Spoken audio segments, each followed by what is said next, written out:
Samadhi Bhavana is not the only way to relax, but it is more, so much more than relaxation. It is far beyond anyone's understanding, because it's a miracle more than we can ever know.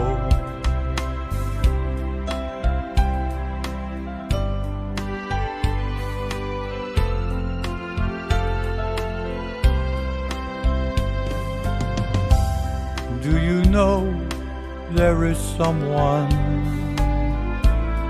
who is waiting for you? He is with you always, always with you. He is the one who knows with supreme kindness the most beautiful one in the universe.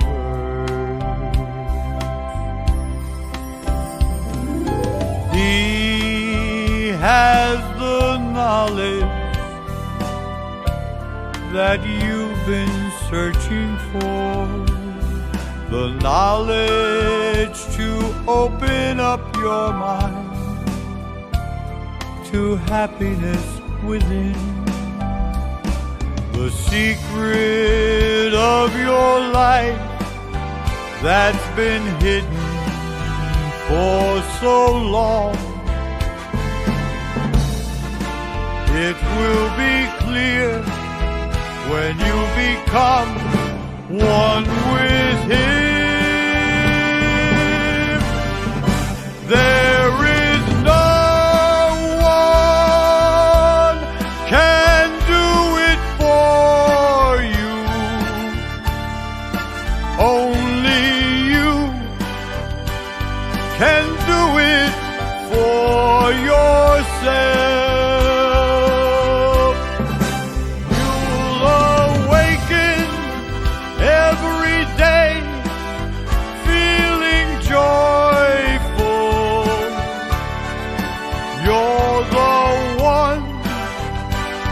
That He is waiting for.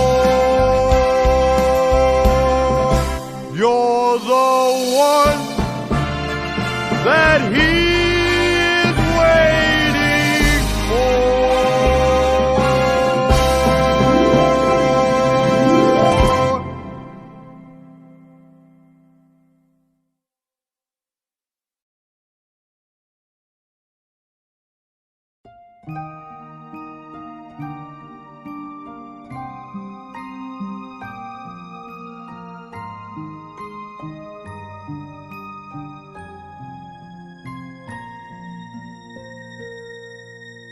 I've been searching for the miracle all around the world.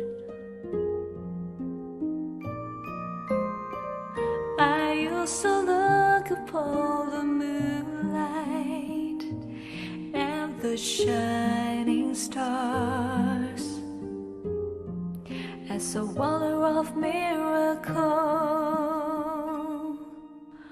One day I gave up on searching, so I closed my eyes and stilled my mind. I finally found the greatest miracle inside of me and everyone.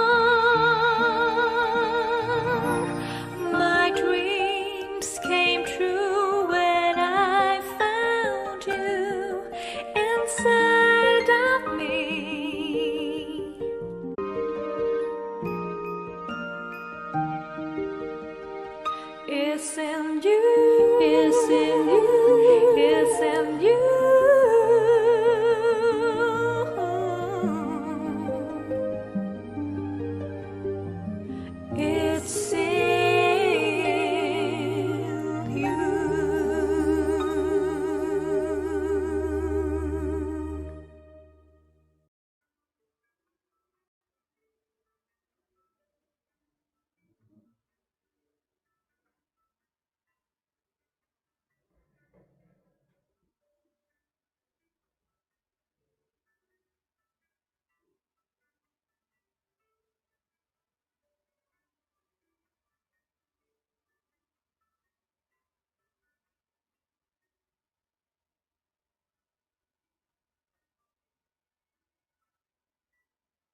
awesome to know.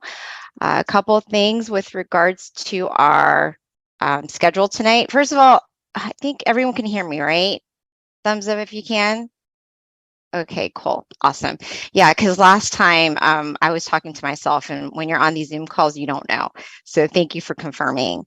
So with regards to our schedule tonight, intro, which is what I'm doing, and then shortly after, we'll have our wisdom talk, which is by Monk Daniel, followed by guided meditation. Candlelight will be the next thing that we're doing later on today.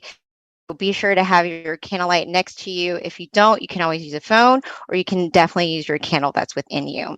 And then that will be followed by loving kindness. And then Q&A will be the end of our session today.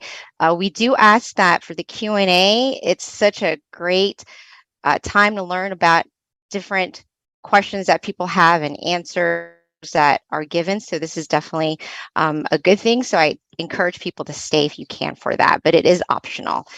So a couple of things about our guiding monk today is he ordained in 2012 as a Buddhist monk.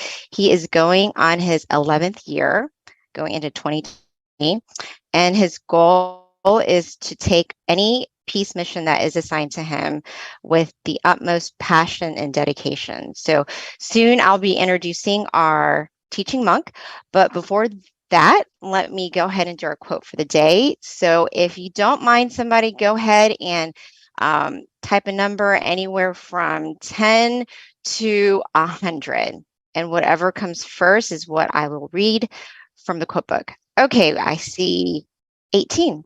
So here we go. This one is one of my favorite, actually. So what a coincidence. It's see yourself. When you sit with yourself, you will see yourself. You will begin to see what is within. You'll start to see who you really are, and you will live a life true to yourself. So that is today's quote. So, wow, that was fast. So without further ado, let me go ahead and introduce our teaching monk today, Monk Daniel.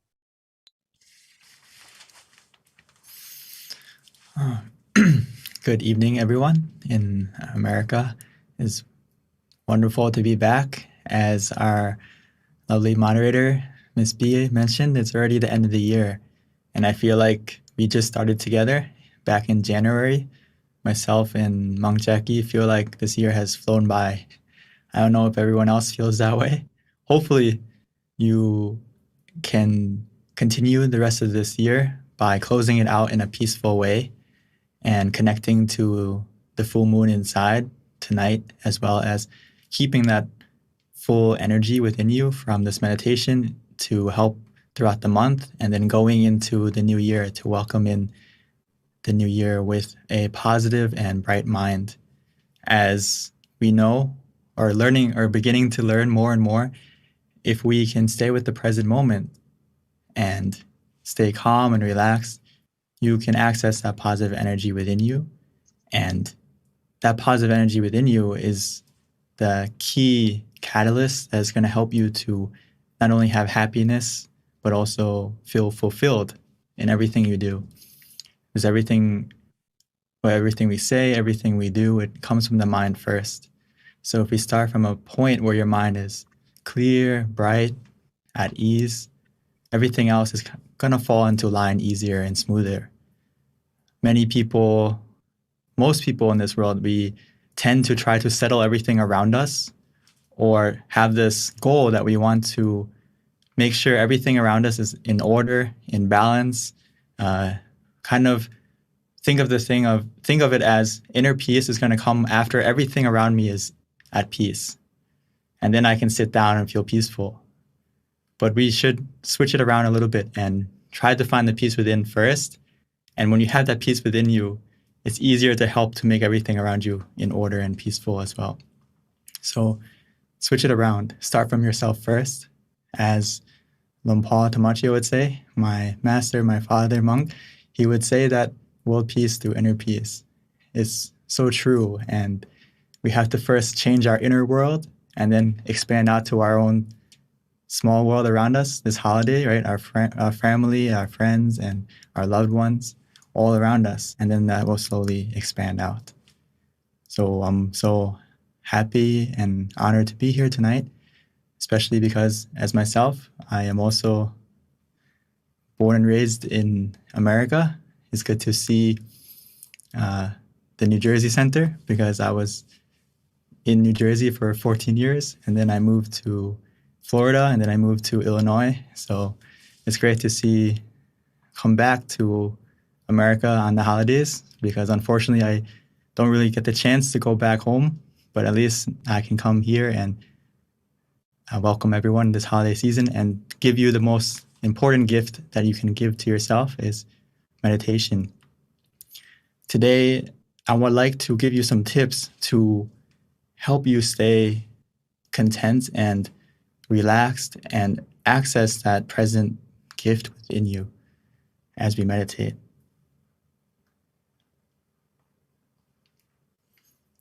So the true gift of that we can give ourselves is by being content, right? If we can stay content, it's going to help our meditation progress naturally and quickly.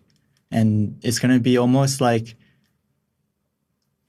the key factor that's going to make your relaxation, even though it maybe not be as much as you would expect, but it can increase without you having to use any effort or use any force or rush anything.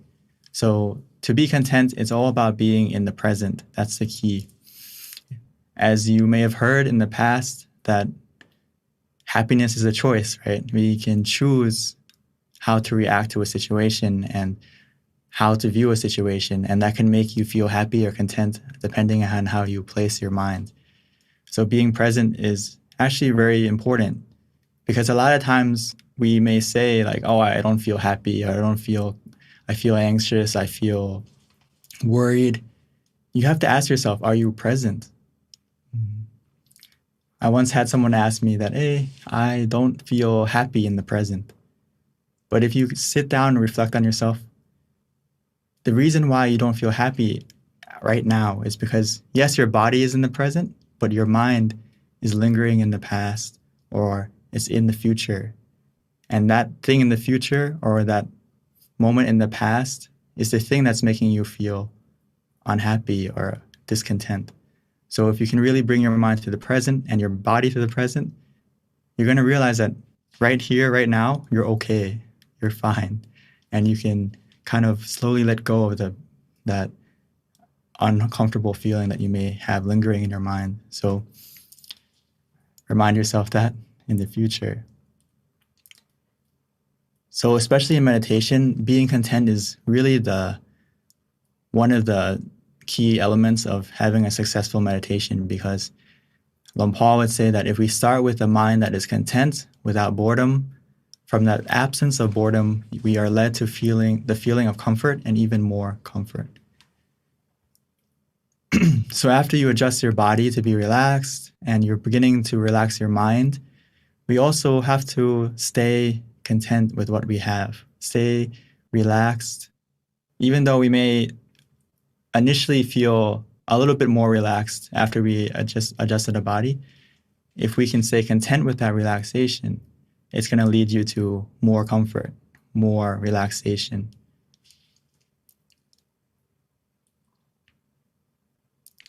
So I usually like to give this example because it's about placing your mind correctly or viewing a situation correctly.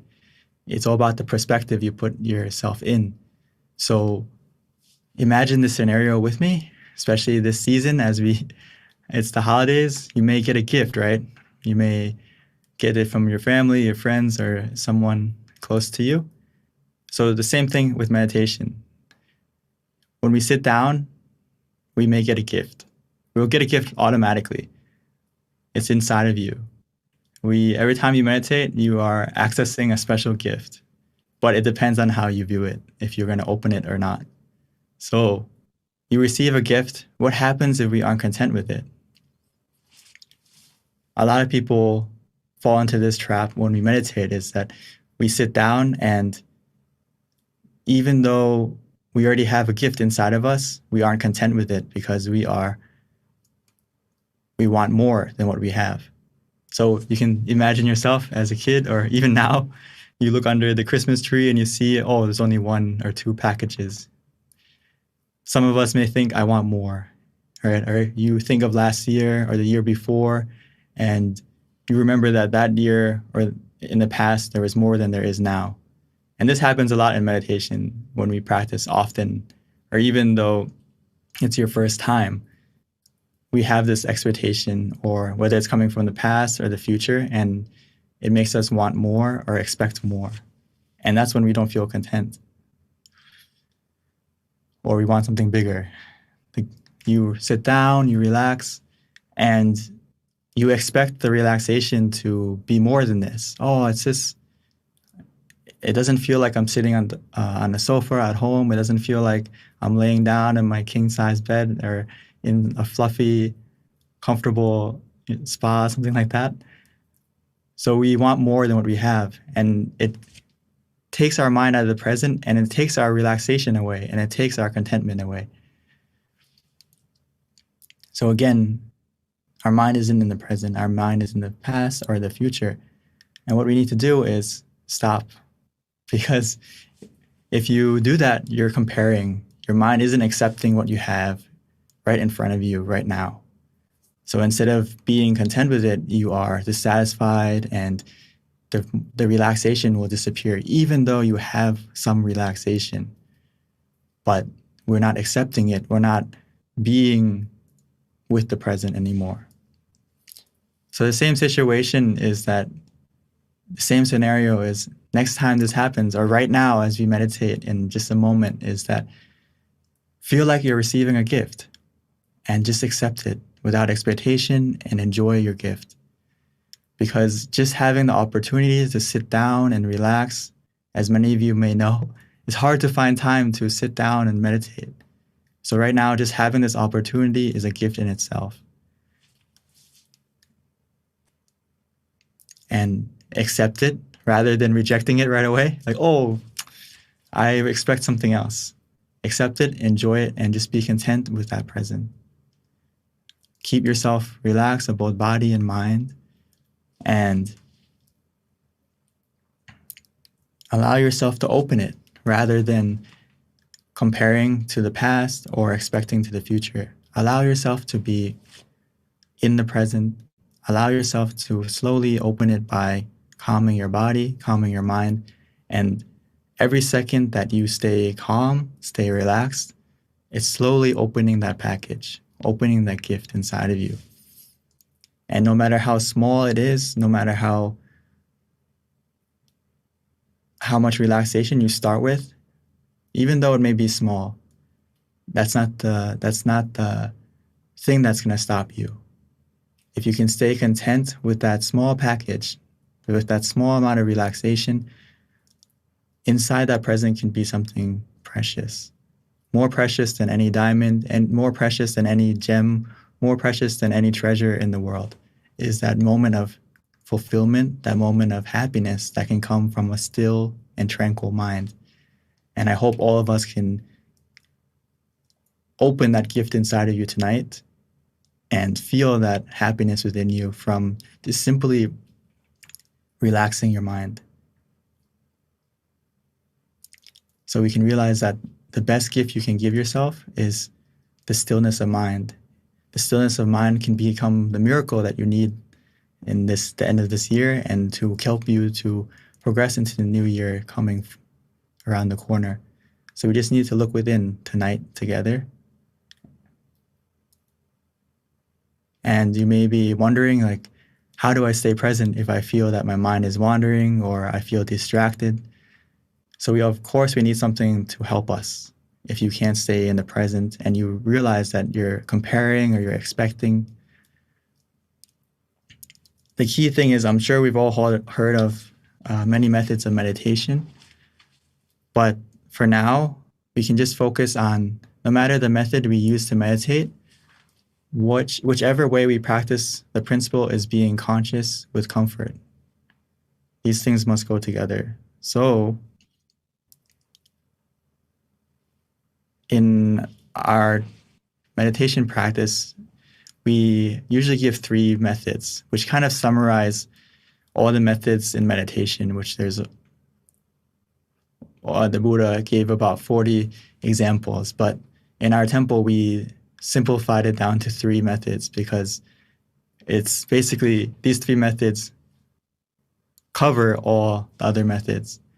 So as long as you practice these 3, where you feel conscious with comfort, it will take you to that present moment. That present moment, you can think of it like an island within you, an island of peace, an island where you feel safe, and almost like you go on vacation where you can rest your body and rest your mind. But in order to get there, we need to use a boat. So the image, the mantra, or being still is that boat to take you there. Whether you visualize something, whether you use the mantra, or if you feel ready to, you can just be still. And the thing I like to remind everyone is that sometimes we'll fall off that boat. Sometimes we will get distracted or forget to stay on the boat. You may fall overboard, but that's okay. Just please remember to go back and use the method again to get back on board, to keep going to that island within you. It's a lot like traveling anywhere.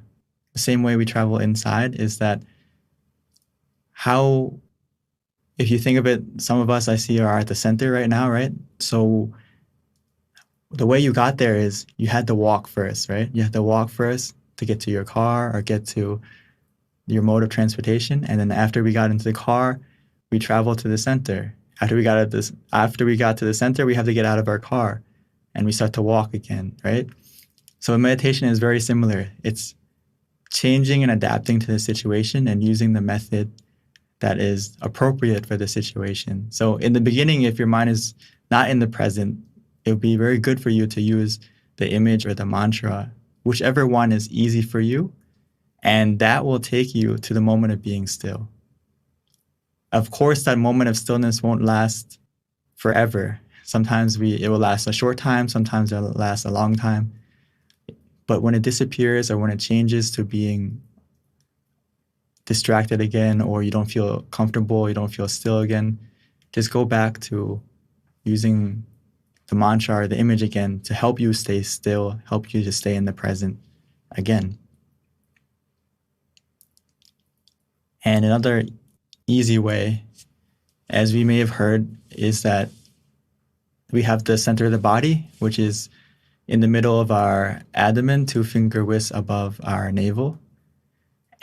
That is our present. That's where you can find the present.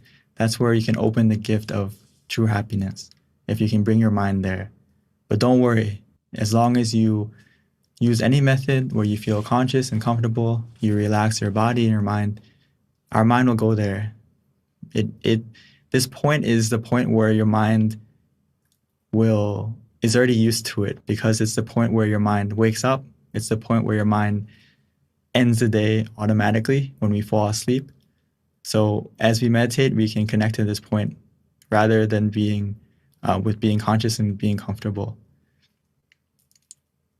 And an easy way as we meditate is just to take a deep breath. Take a deep breath and follow your breath in. Follow it. I would like you to try to just take a deep breath, follow it inside of you, and see where that breath takes you. You may notice that it almost ends close to that center point inside of you.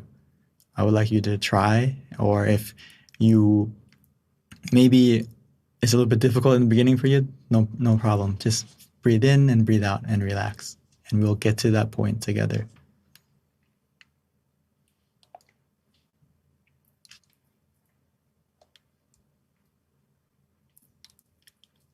So before we meditate together, I would like us to adjust our body so we can prepare ourselves to open that present within you and stay conscious and calm together. And before you know it, the gift that's waiting for you inside will open. So before we start, please take your time to adjust your body, or if you need to stretch a little bit, please feel free to.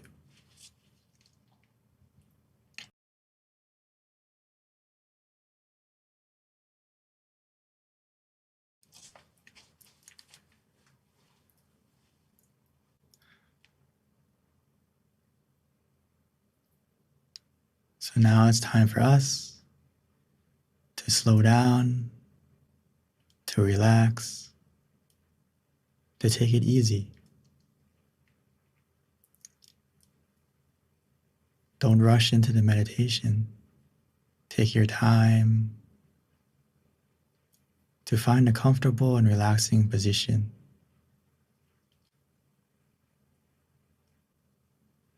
Whether you're sitting on the floor, on a chair, or wherever you may be.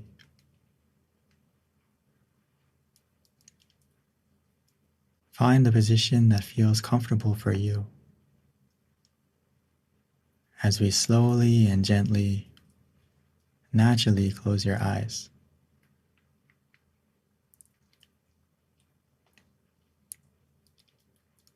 And we can begin to relax and release all the muscles in your body.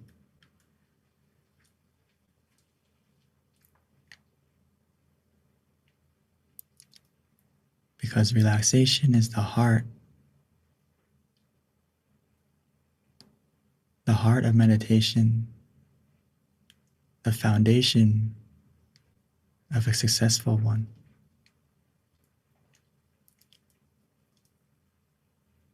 So from the moment we close our eyes and begin to relax our body, our meditation has already begun. The process of going inside to access that true happiness that can only come from the stillness of the mind has already begun.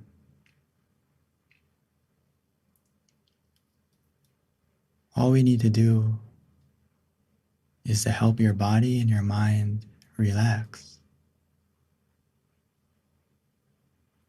starting from your body first. Relaxing and releasing every muscle by simply breathing in deeply and exhaling slowly.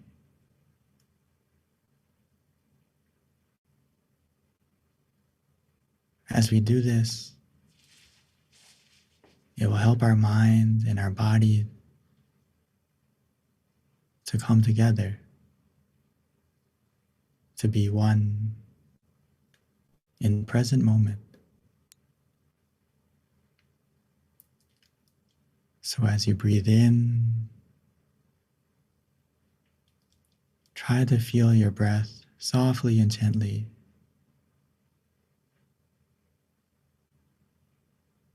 Feeling your breath as it enters your body.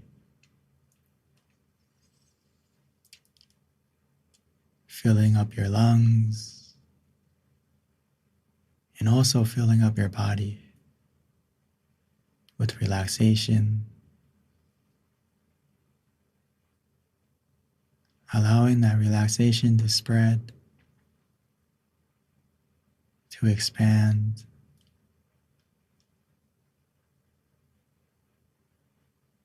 to every corner of your body.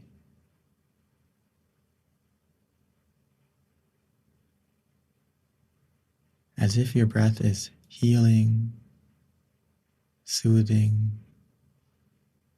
relaxing.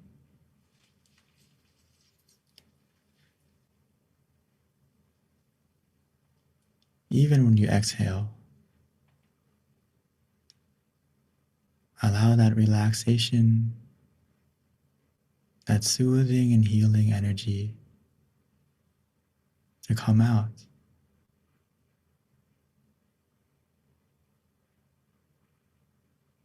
As we begin to feel relaxed within us and around us.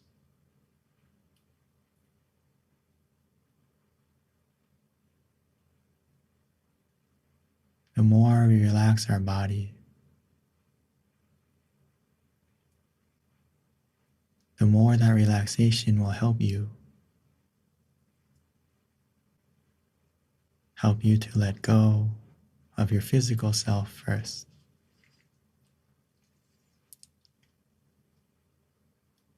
This is the power of relaxation. It's the only way to truly let go, both physically and mentally.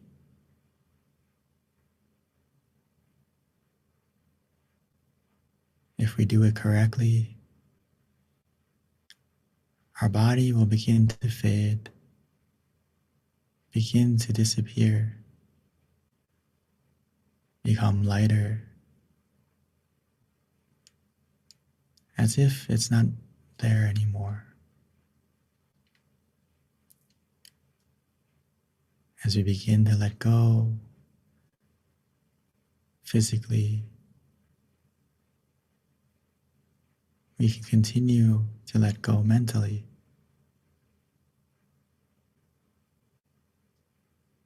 Allowing yourself this golden opportunity to reconnect with the present moment, to open that gift, the special gift that's waiting for you inside, that's always been there, waiting for you to calm your body, calm your mind, and to look within.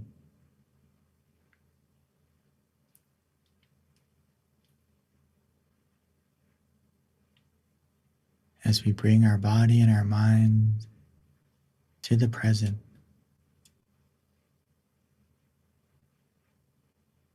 by simply relaxing, letting go of the past, letting go of the future. Bring your mind softly and gently back within you.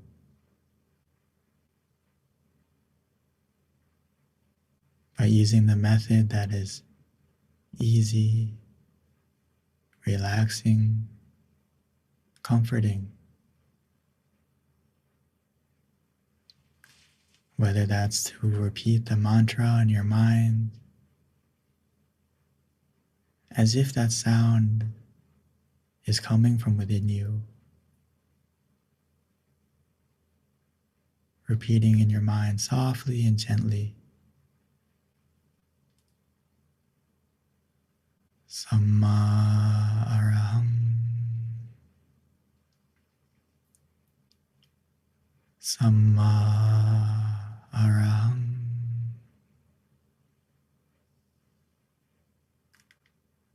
Samma araham.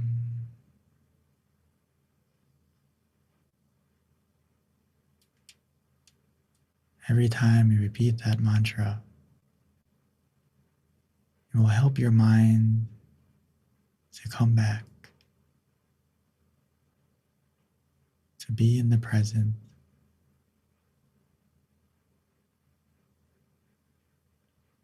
Or we can visualize an image, not with our eyes, but with our mind, using our feeling, not worrying about the clarity of the image. Because when we all imagine an image, in the beginning it's not clear,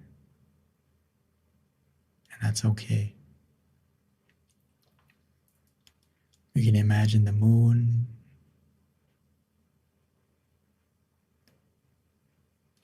we can imagine the sun, a star, whatever you're familiar with. But try to feel the image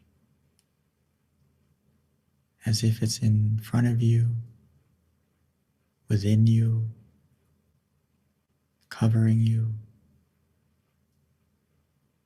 whatever feels natural for you. simple and easy.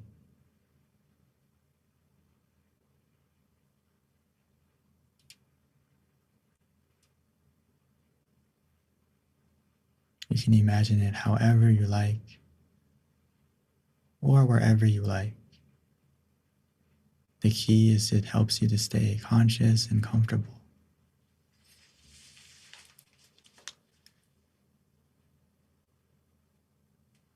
Or for some of us,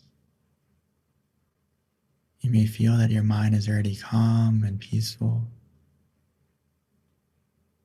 and you don't need the mantra, you don't need the visualization, and you can simply just be still and do nothing, allowing the relaxation that you feel to carry your mind, to bring your mind deeper and deeper into the meditation,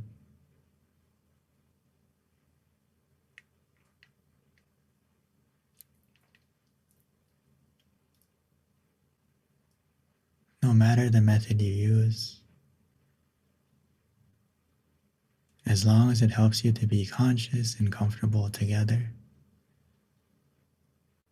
and we stay content, patiently, relaxingly,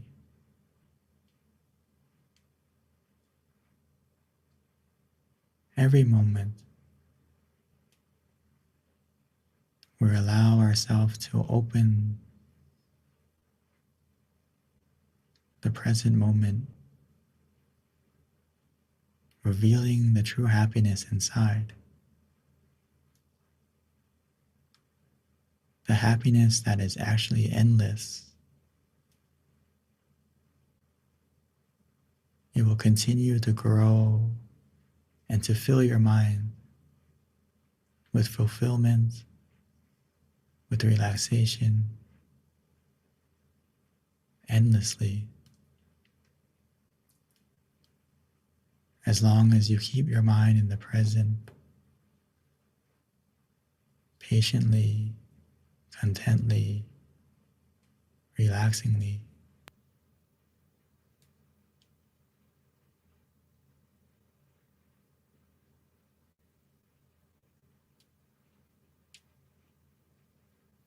That feeling will continue to grow, to expand.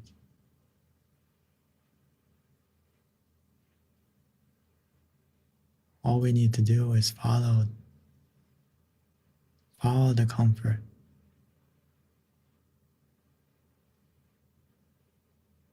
and we will naturally maintain it.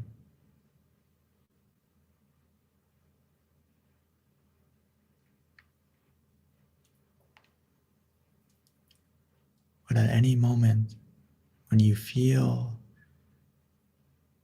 that comfort disappearing or changing, we can always adjust. Simply adjust to what makes you feel conscious and comfortable again.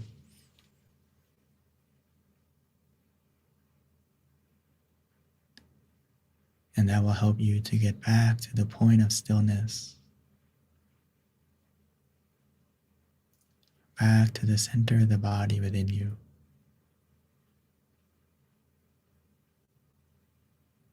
where the gift of true happiness is waiting.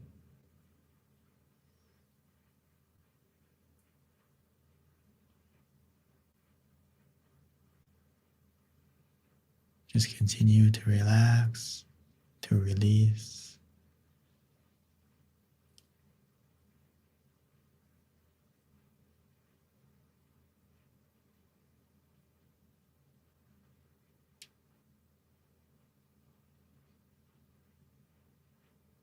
As we continue to relax and to release,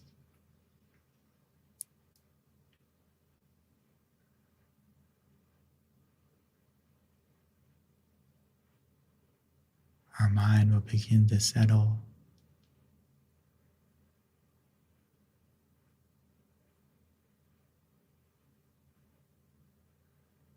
and our mind will begin to be clear and bright.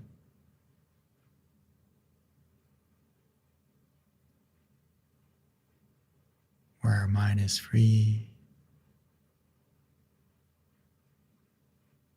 from any negativity,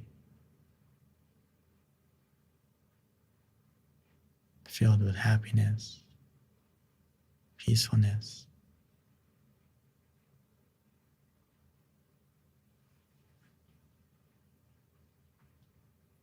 So let's continue to meditate together, allowing this feeling to grow and to enjoy this present moment together in silence.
every moment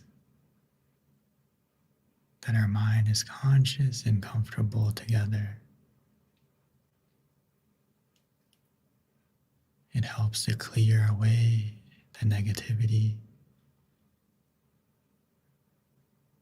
making our mind lit from the inside, a feeling of brightness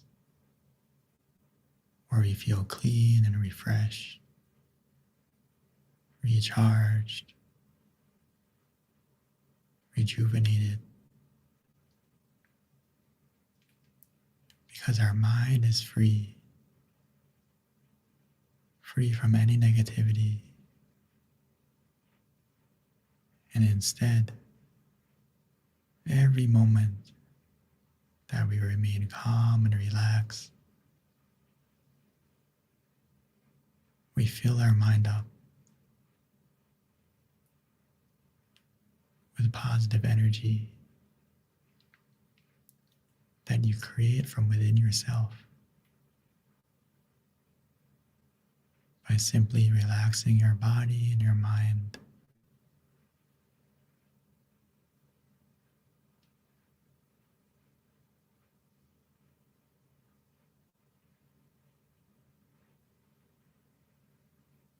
So now that we've taken the time to light our mind from the inside, let's take a moment to transfer that brightness from within you that you feel from the relaxation. Transfer that positivity from within you to the candle on the outside.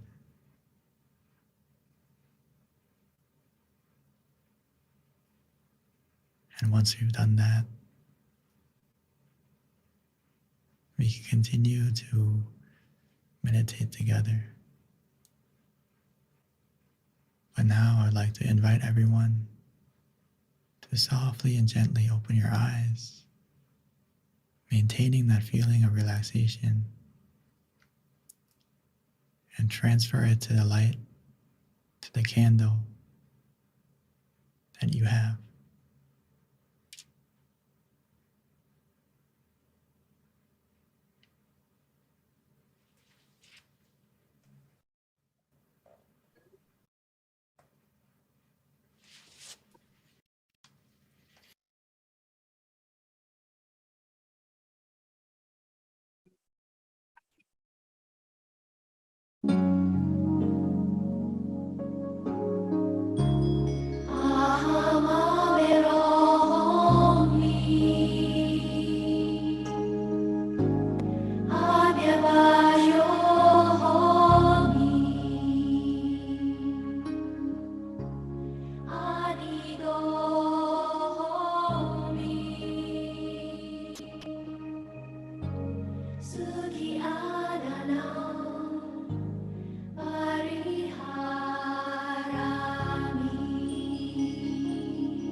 Now that we have lit the candle on the outside, and most importantly on the inside,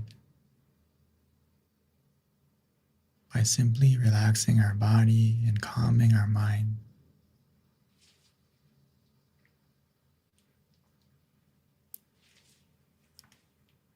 as we continue to relax, we can feel that positivity from within,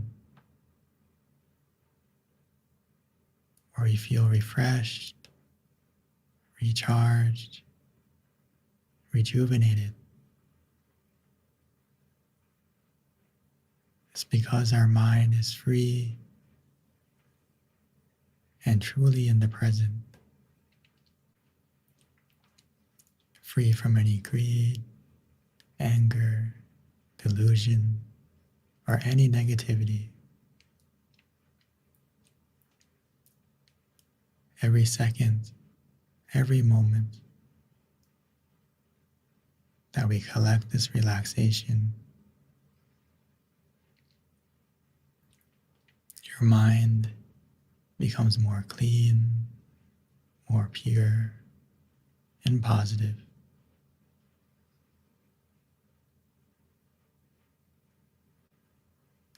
So now that we feel that way from within,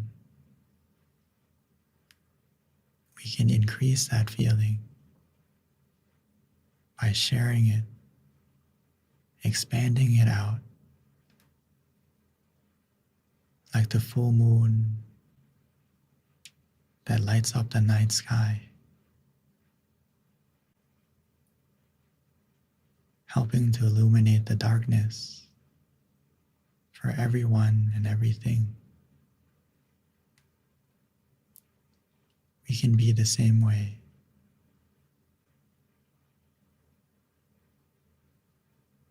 By wishing to yourself,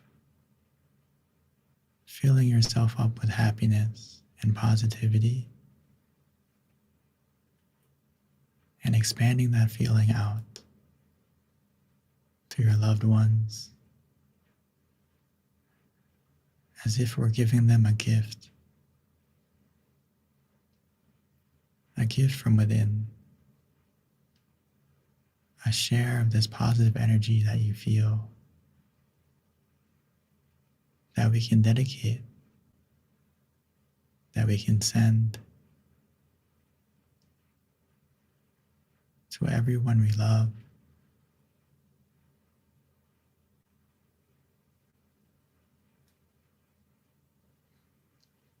no matter where they may be, or even if they've passed on.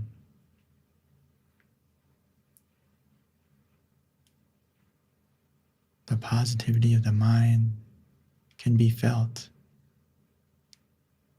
can be shared, like one candle to the next.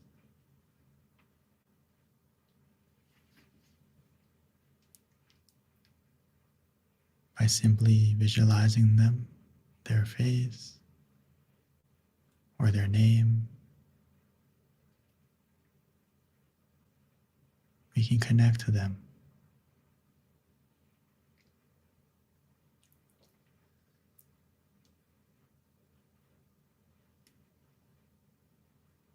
And we can expand out, opening our mind, expanding our heart to our friends, to our community,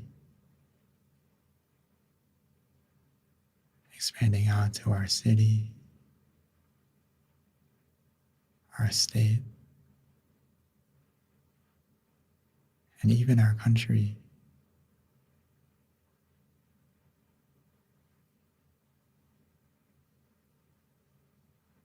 Wishing for everyone in the world to have this energy,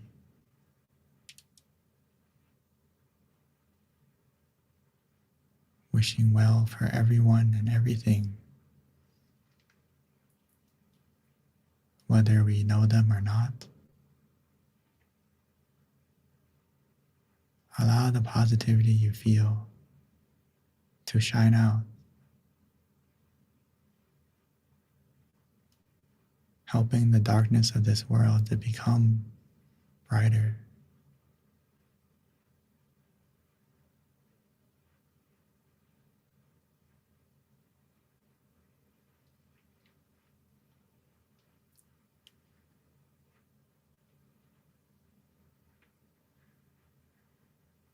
As we think in a positive way, share in a positive way, that positivity will come back to you.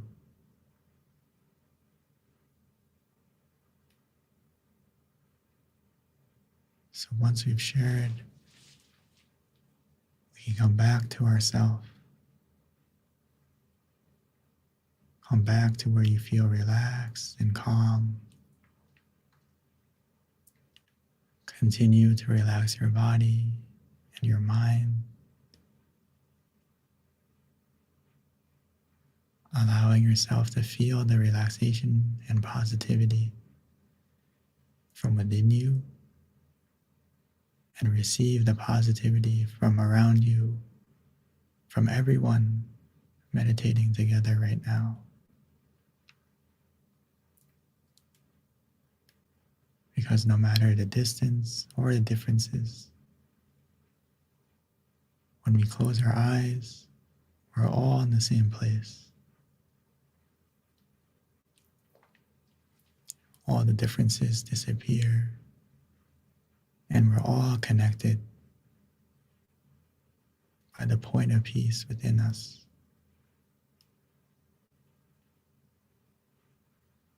And the more we relax, the more we stay still, you'll be able to feel it from within you and around you.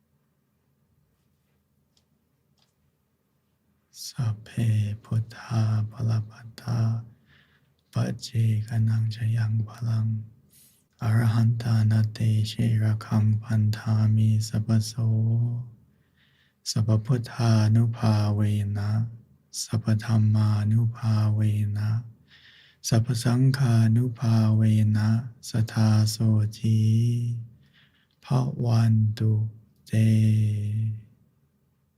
By the positivity that you've generated from your meditation, may that positivity bless you in every way. And when you're ready, you may slowly and gently open your eyes.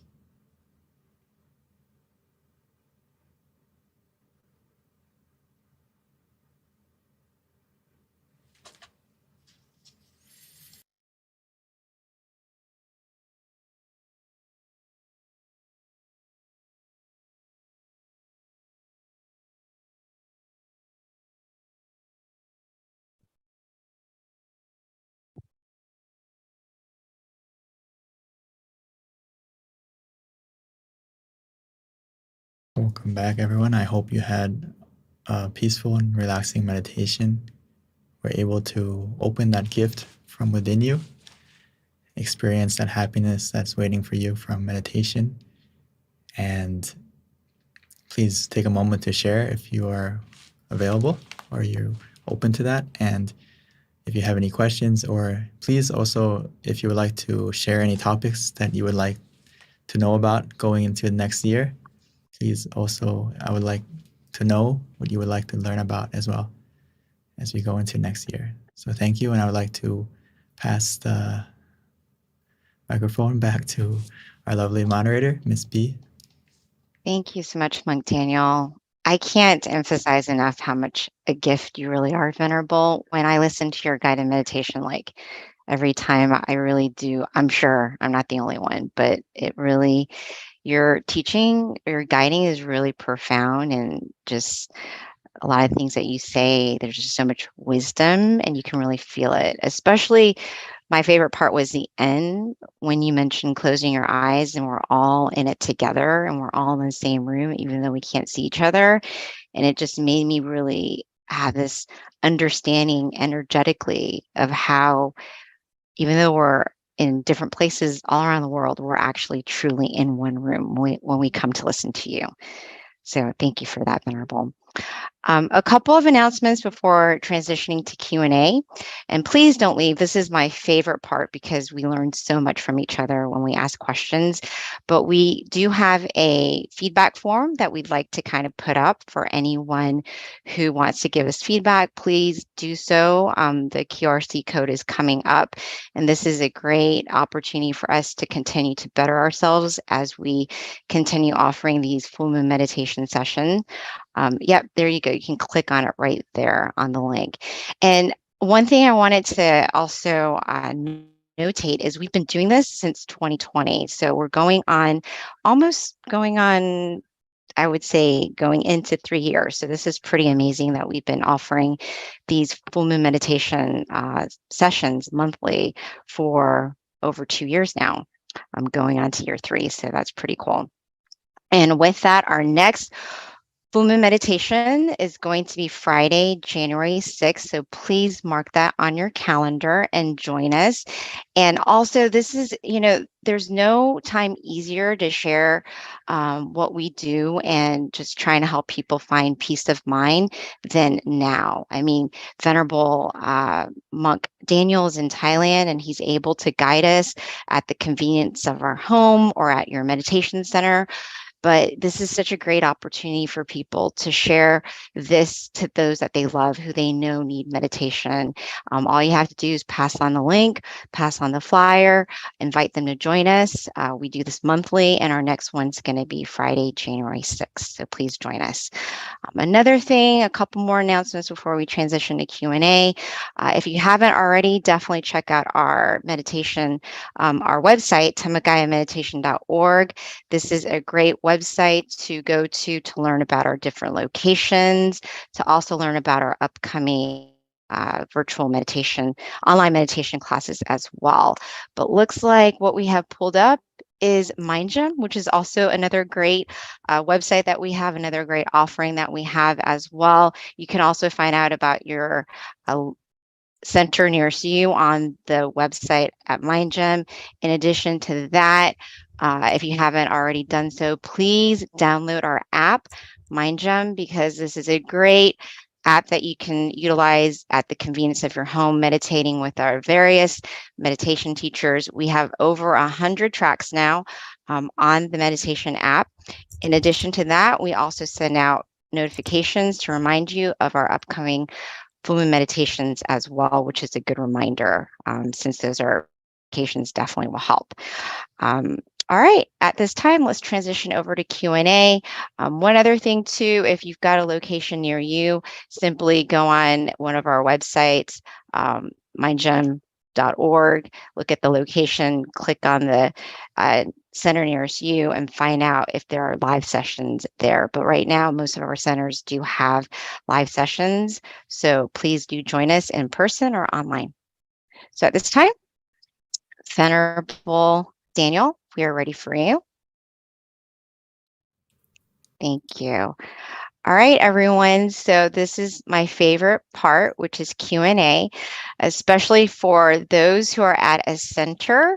This is a great time to field questions for us so that we can learn from our teacher, Monk Daniel, and get some answers to some questions with regards to meditation, how to improve your meditation, the challenges you might have, how the Venerable's experience can help you. All right. So let me see. So Monk Daniel, I do have a question prepared for you. And I think it's definitely relevant for everyone who's listening to the call, which is when we have a guided meditation with you. It's very easy to meditate. But in our daily lives, what can we do to help kind of like extend that energy, that pure joy that you have when you're meditating into your next practice?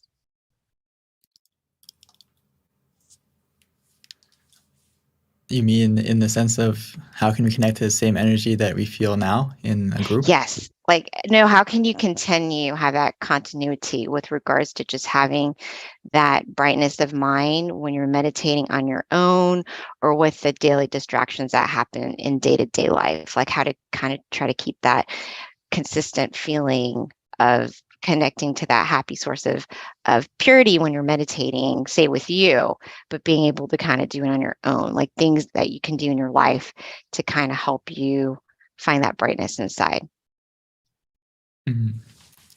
Well, the first thing is it's a very good sign that after the meditation, one of the things you may notice is that that positivity will stay with you or stick with you as you open your eyes and go and the world is a little bit more bright. You may feel that way, right? And unfortunately, that feeling doesn't last the whole day. But as we practice, the key thing is consistency throughout the day. And also, whenever you really need to take more time to pause, take more time to connect to that feeling inside you more often. Meditation is a lot like a plant. Your mind needs that watering often, so you can connect to that positivity quickly and smoothly. So it's very important that throughout the day you try to connect to that center that we mentioned and connect to yourself often. Like you charge, throughout the day we need to charge our phone, charge our computer, and the mind is the same thing. You really need to charge yourself and don't let it go on low battery. So as you go throughout the day, take some moments to just an easy way is just to focus on your breath or to focus on the mantra and say it throughout the day when you're free.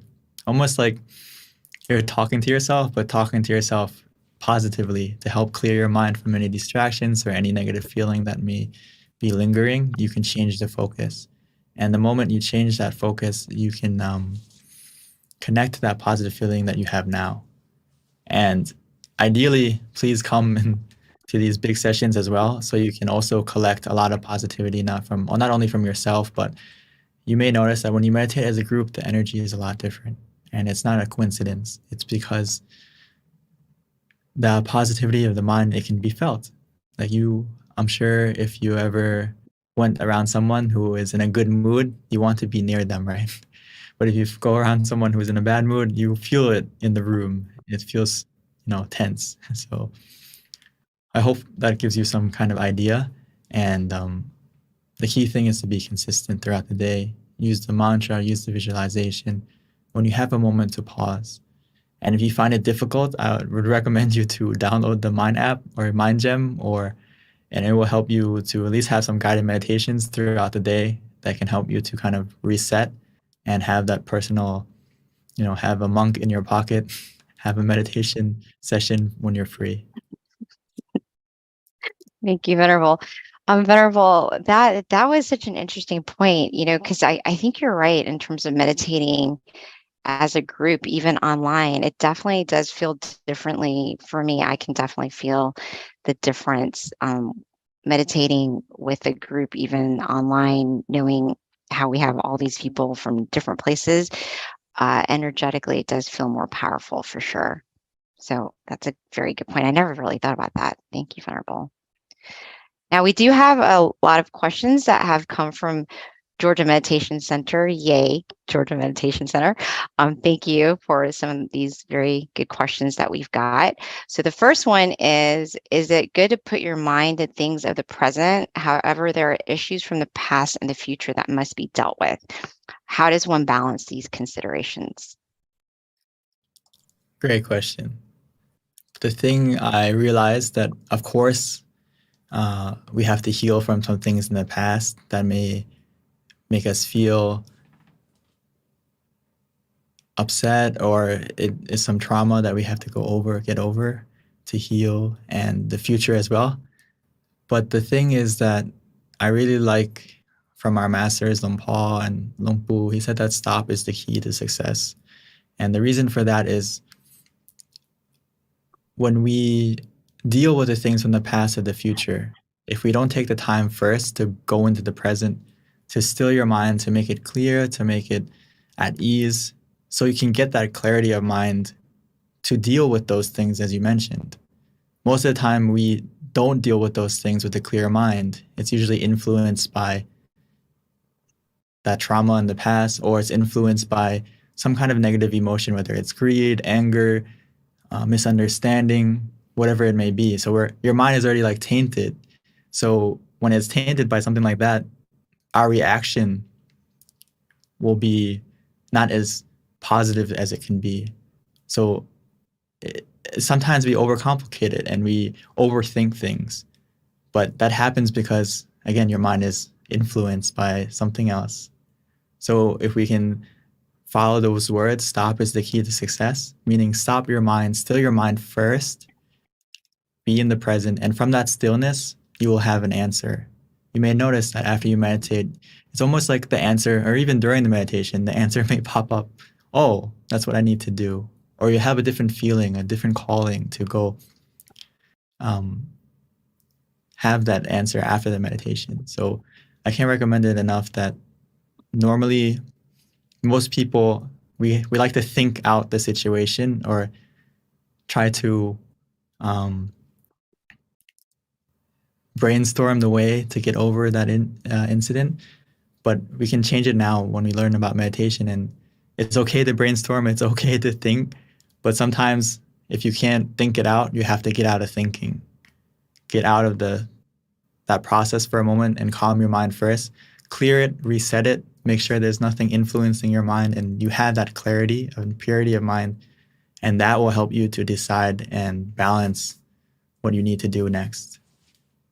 It's kind of like you have 10,000 things that you want to clear, but if you take a moment to still your mind, relax your mind, you'll notice that out of those 10,000 things, there's only 1, 2, 3 things you need to do, and the rest will clear itself. And I really hope you put that into effort. The key to success is clear and bright mind, and keep your mind at ease. Everything else will be more simple. Venerable, it just made me realize that the key is kind of counterintuitive, but the key to your answers is actually not thinking. It's kind of interesting, but that's true, huh, when it comes down to it. I mean, we're so used to thinking through it, and that's not a bad thing, but it's a bad thing when your mind is influenced by negativity, where you feel stress, you feel anxiety, you feel all these different pressures on yourself. So you need to get those out first by bringing your mind to the present, and then after the meditation, you will have the clarity to deal with everything else. So Venerable, this is another question that was asked by someone at GMC, which is, how do you master an attachment? I think the key thing is to reflect on that there's nothing that you can really hold on to forever, whether it's yourself, right? Your own body. You want it to not age, you want it to not get sick, but unfortunately, everything has to change. I think you have to understand that change is a universal principle. So it helps us to not be over-attached to something, whether it's people. I think for most of us, it's easier to let go of things, but when you think about people or relationships, that may be a little bit more difficult. So I realized from myself that the more I meditate and the more I find that true happiness from inside of you, rather than most people, we rely on happiness and fulfillment from the people around us, the things around us, the status we have, so and so.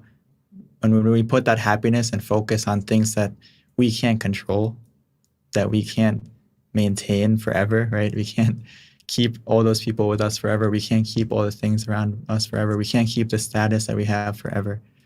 And when we put our happiness on those things, we are destined to feel unhappy because they don't last. But if you put your happiness or your focus on Recording in meditation progress. and getting it from within yourself, getting that happiness and creating that happiness from stilling your mind, it makes you less attached in a positive way, meaning that you you're able to let go and hold on to things, because everything in life, there's a moment where you have to hold on to it and there's a moment you have to let it go.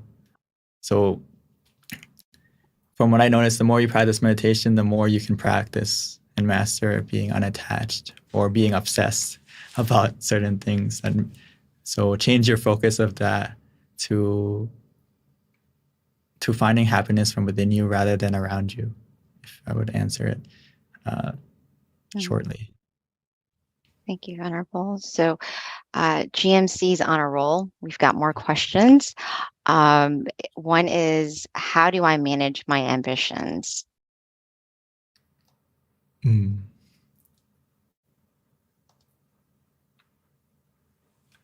I like it. I like this question a lot because it connects to meditation a lot, because we all have ambitions, or we have desire or expectation in our meditation for it to get better, or we've heard about all these maybe supernatural things that can happen from meditation, or these, enlightenment, whatever it may be. So we have these ambitions that, oh, when I meditate, I can get to that level, or will I be able to get to that level? And this also applies into life, where we have ambitions and goals, right? I like to take it's the same thing to monk life. Sometimes we have this goal that I'm going to ordain for the rest of my life. That's a high ambition. Right. So Luang Por would say, don't worry that far. Worry day by day and make every day the best. And say, I'm going to ordain day by day rather than ordain for life. And what that does is you change your focus to the method rather than the result. Change the focus on how you're going to get there rather than, am I there yet? Am I there yet? So I notice if you do it that way, you won't put too much pressure or anxiety or stress on yourself, and you will live a lot happier. So it's kind of similar to being in the present. It's actually the same thing. Live in the present moment and focus on what can you do day by day, and that will take you to your ambition or to your goal or to your desire, rather than focusing on the desire and the goal or the ambition. And that will only give you a lot of pressure and expectation and make you feel stressed. So instead of that, it's good to have it, but then focus on what am I going to do to get there rather than am I there yet? And this is the same applies to meditation as well. If you sit and you focus on the method rather than the result, you're going to get the result easier, because you're not putting yourself or starting your meditation with expectation and desire and want. So start from, how can I get there? What is the way? What are the methods that I can use to get there? I hope I gave you an idea. I'm not sure if that or if you're talking. Yeah. Yeah, Venerable, I think that actually, to me, just, if I were asking that question, it does make a lot of sense. And there is a lot of correlation too with regards to just being a meditation practitioner and having ambitions as well, be it in meditation or your work life or your ambitions that you have in general, to whatever your desired outcome is. But because you're meditating, I would think you're aware of this ambition that you have, so that automatically helps you manage it. Correct, Venerable? That's to me, that's how it's really connected, is by meditating, you're seeing how ambitious you are, and then you're also being able to identify that, oh, this is actually like not making me happy, it's creating suffering. So let me try to like not be so attached to the outcome because I'm a meditator. Yes. Exactly. Thank you, Venerable. Yeah, that's kind of what I picked up as you were explaining that. So another question that we have from GMC, man, they are dominating. Come on, other centers. Okay. And by the way, I'm associated with the Georgia Meditation Center, so I'm very proud that they're asking all these questions. That's awesome. What if you feel like you can't stop thinking or being distracted by what's around you? And that's another question from GMC as well.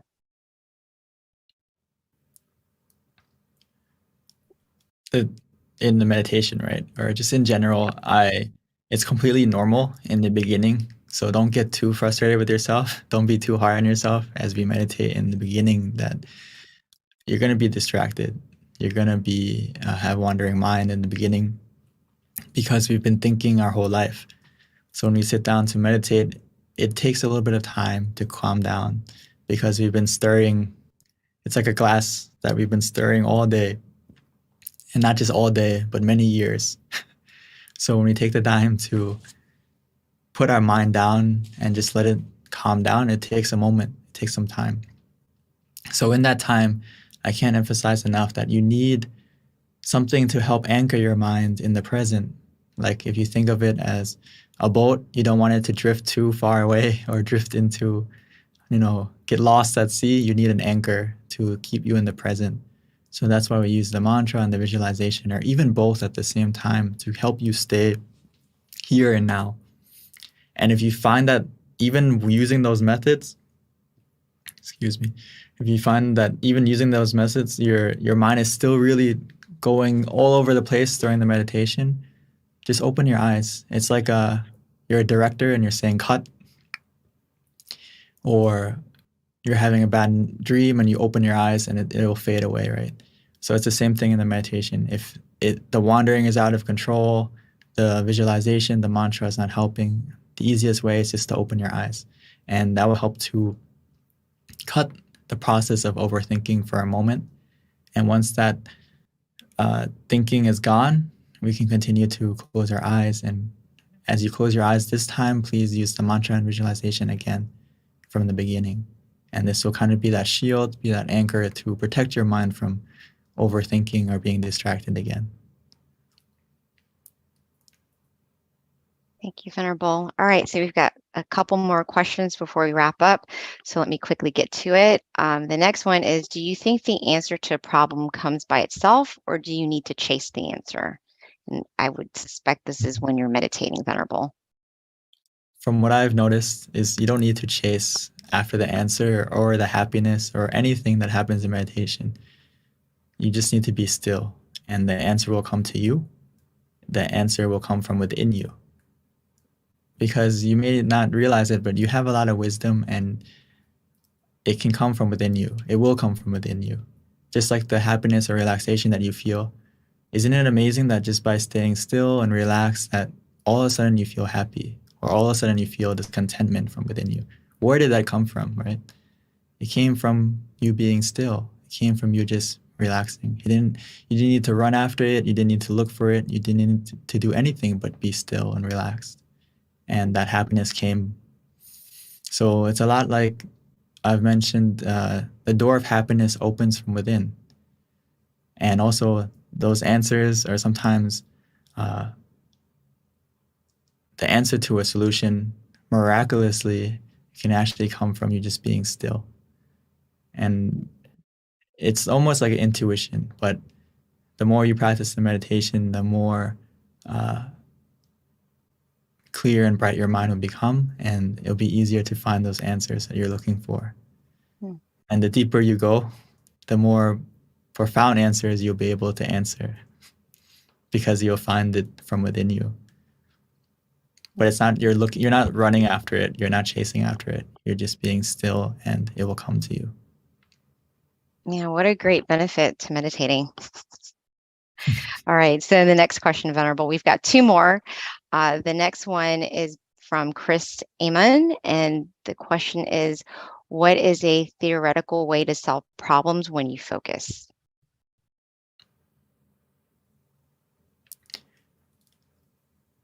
I think the way you can focus more clearly is when we practice meditation, as we mentioned with the ambitions or with everything, is you become more aware of how you're feeling, and you become more aware of how you are reacting to situations, how you are feeling throughout the meditation, and that will carry out into your daily life. So how you focus will change. It'll be more of a central focus or a neutral focus where you see things less without a bias and more for what they are in reality.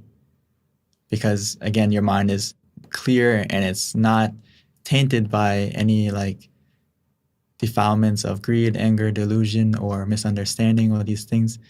When your mind is still, your mind is kind of in a pure, not in kind of, it's in a pure state where next time you focus on something, it's going to be a calm and almost like a central focus where it's in the middle.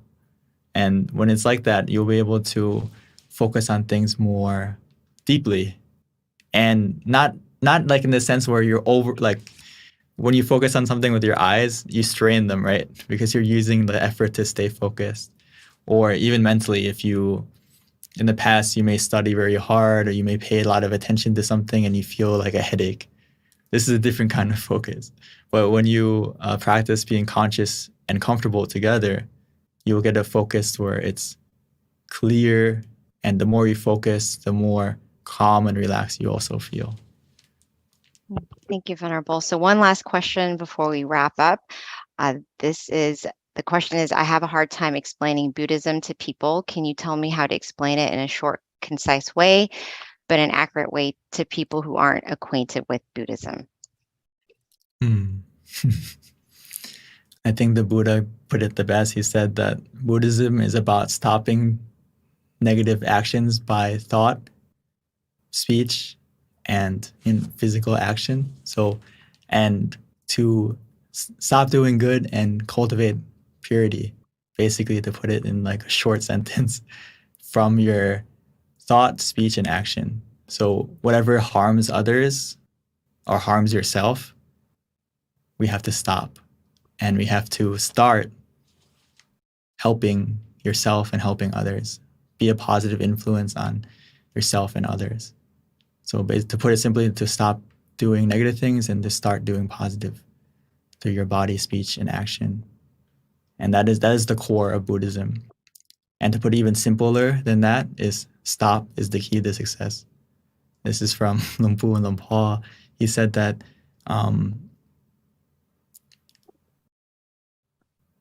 if you summarize all the teachings of the Buddha, it comes down to not being careless.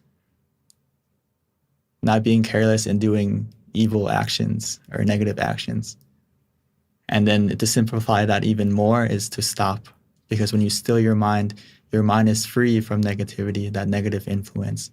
And that when your mind is free from that negative influence, when your mind is pure, your speech, your action is pure. So actually the heart of a true Buddhist or anyone practicing Buddhism starts from meditation. Because you clear mind means clear, pure body, speech, and action. Thank you, Venerable. That was actually the perfect way to end our meditation session tonight, was that question. So thank you for asking, Georgia Meditation Center. And thank you everyone for being on the call and finishing up listening to the Q&A, which is actually my favorite part. You learned so much. And definitely thank you all for asking the awesome questions so that we can all learn. And of course, see you next year on Friday, January the 6th. Can you believe it? Oh my goodness, time goes by so quickly. So let us take advantage of the time that we have and definitely commit ourselves to thinking good, doing good, and speaking good, which is done through meditation. So hope to see you all again. Thank you. Have a good one, and meditate often and meditate well. Bye.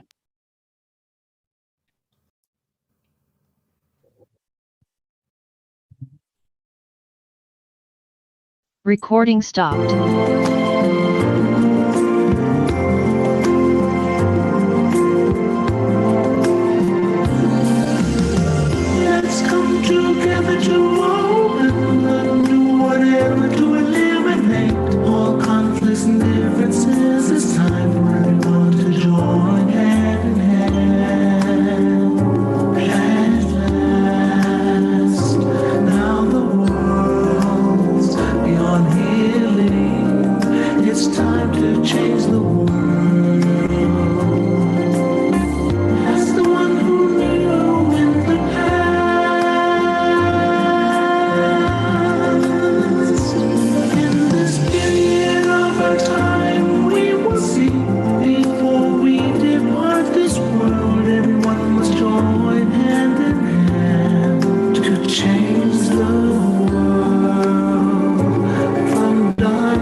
together to change the world.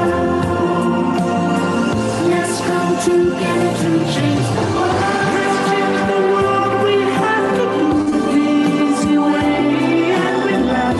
Each other with childlike innocence. Everyone must join hand in hand.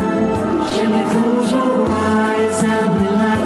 Still the mind at the center of the body and the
All right, is that better?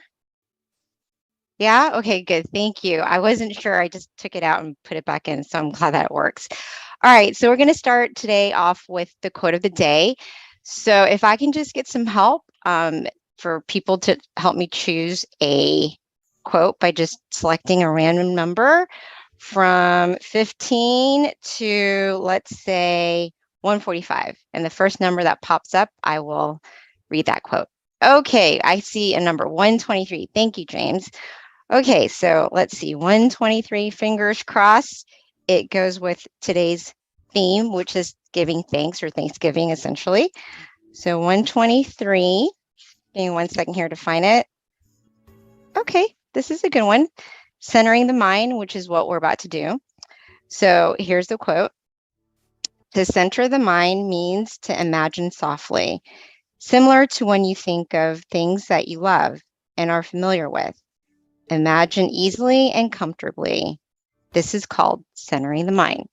So hopefully that's going to help us as we begin tonight's session with regards to our meditation.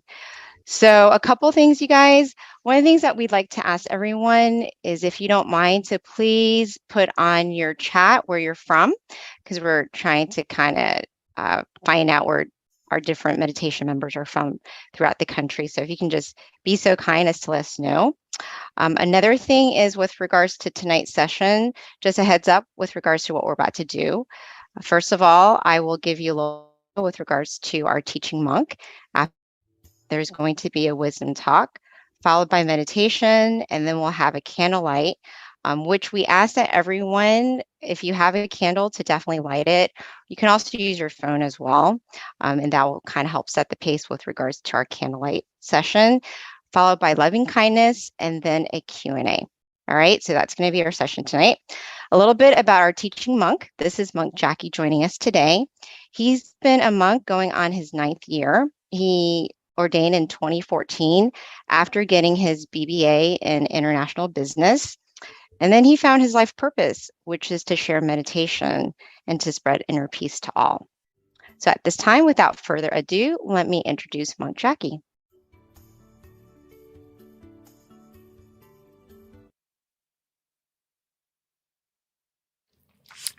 So, good evening, everyone. Nice canopy. So, good evening, everyone in the US. It's nice to get a chance to come here again to meditate with all of us. Hopefully, you all are staying healthy and staying happy in both your body and your mind. And also, greetings to all of us from all across the world, right, joining. So I'd have to say good morning, good afternoon, and good evening in that sense, right, since everyone's joining here. What we're doing, meditating, is one of the most important things a human could actually do. And I'd like to elaborate on that a little bit more further in our wisdom talk together. But since this month is November, right? It's the month of Thanksgiving, a holiday season that we all love, right?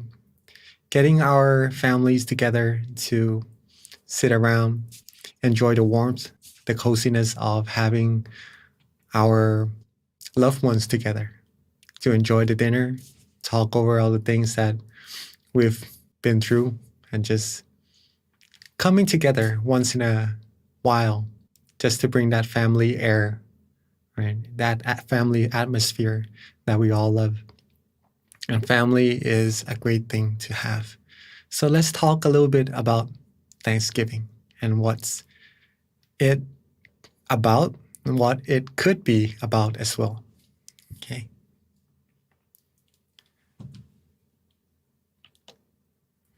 Thanksgiving. Giving thanks. Or what we usually do is to think of the things that we are thankful for, we are grateful for. Maybe in this case, some may think of the good health, the health or the things that we have right now, that we're not sick, that we're still available to do the things we need, right? Some may also think about their home, to be thankful to have a place to stay, to be thankful to have the family right here joining together in this wonderful holiday that's coming up soon. Okay. Some may even be thankful about having their friends to help them along the path they need to support them in all the things they need, the good stuff. And also, some may also be thankful about the food they have. And that's very important because we need food to survive, right? Some people may not be as fortunate, but that's why we need to be thankful for all these things that we have, or even more. Right? These are just some examples. Now, we are usually thankful for all these things that are outside of us, or maybe health is with us in this case. But something that we should take into acknowledgement or really great consideration or to be thankful for is actually being thankful for ourselves as well. I see a lot of people joining Georgia's Meditation Center, also in California. Beautiful, and a lot of people joining our session too. Welcome, all right? So we got to be thankful for ourselves as well. Why is that? Because it is because that we have this life.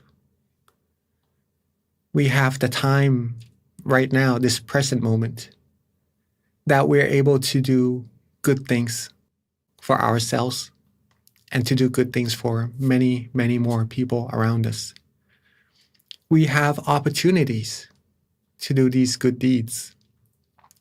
We have the ability to do these good things, right? All because we are present right here. We have life, right? And we should be grateful for this as well, other than the things we are already grateful for. And just to explain a little bit further about why is this life so important, okay? Being grateful for ourselves. With our life, we could help others, right? But first, we need to be able to help ourselves first, then we could help others. We could also, with this life that we have, we could create wonderful things and give back to this world also. Create very useful things that would help with ourselves and humankind. That's how special human lives are, okay? And we could also give the things that maybe sometimes are precious to us, but by giving, we're giving something valuable. We're giving ourselves first happiness, and we're giving others that happiness as well, and something necessary for them to carry on with what they need to do. And there are many, many more things that we could do with our lives. And humans are very amazing beings. We could put big chunks of metal into a sky and fly it. Right? We could put a whole big chunk of metal on water and float it. No other beings in this world could do that. Humans are very, very amazing beings. And the best thing that humans could do actually is to take some time and find true happiness inside. Okay, with all the wonderful things that we could do with our lives, this is one of the most important things to do, to find true happiness. We're going to be able to do this by stilling our mind. Practicing to still our mind, we'll be able to find peacefulness first, a sense of relaxation and comfort. Our mind will become purer and purer. Then we will find that true happiness inside. Okay? Some of the things that would help us be able to still our mind is to adjust our body and adjust our mind. This is very, very important if you're seeking to find true happiness. Okay. If you're seeking to find peace or to find purity, to find what is actually important for humans inside of their mind, these two things must be taken into account or acknowledgement very firmly, okay, to adjust the body and the mind. If we could get our body and our mind to be, let's go to the next slide, to be relaxed and comfortable. This is the key, right? This is the heart. It may seem a little bit trivial because of the baby and the smile. It may look a little bit insignificant, but just to tell you that this is very, very important, right? These two slides, adjusting the body and the mind to be comfortable. If we could do this, we'll be able to still our mind very easily. And all beings in this world, the ultimate thing, the ultimate seekings of us, right, is happiness. Okay. Whatever we do, whatever we're pursuing, our end goal is pretty much to be happy. And everyone wants that.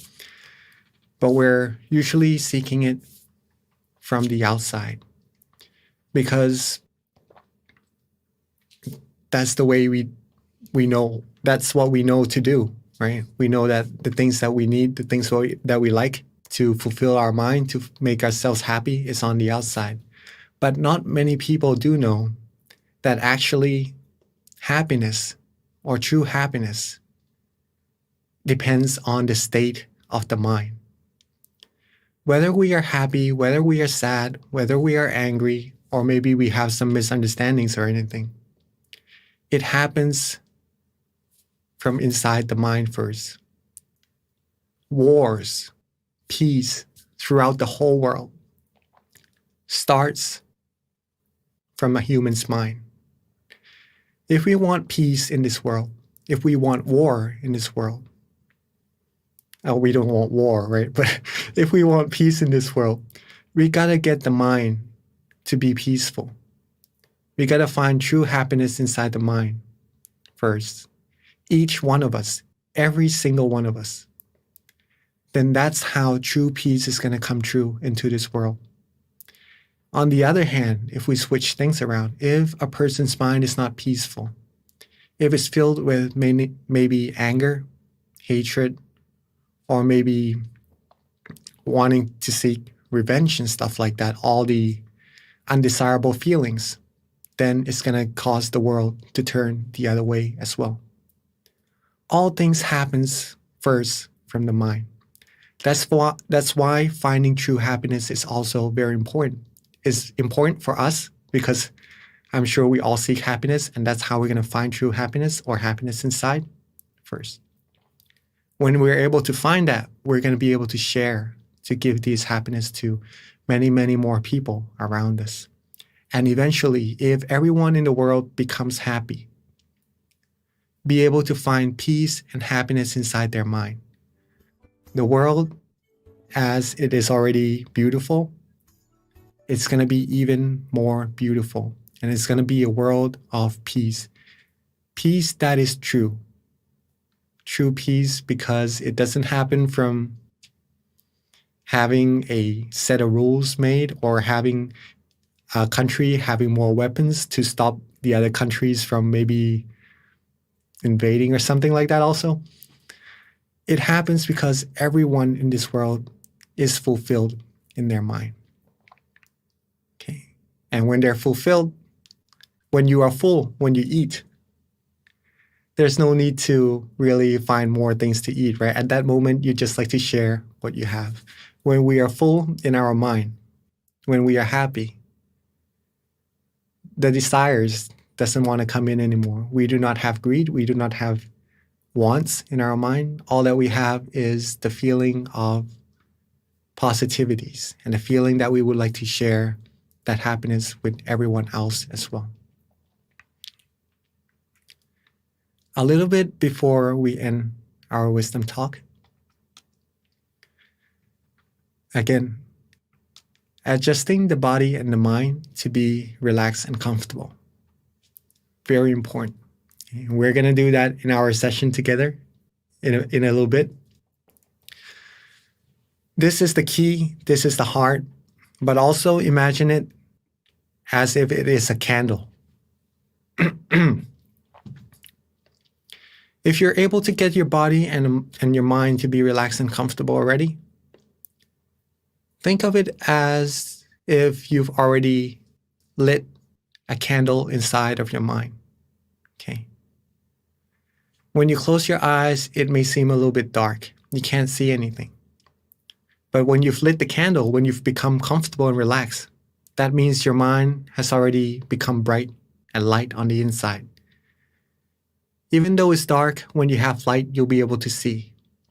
Okay, so this light, this feeling of comfort, is like a guidance, a guide for you to walk through this path of maybe being a little bit hard to see, but if you have this feeling of comfort, you'll be able to walk further and further on the right path inside.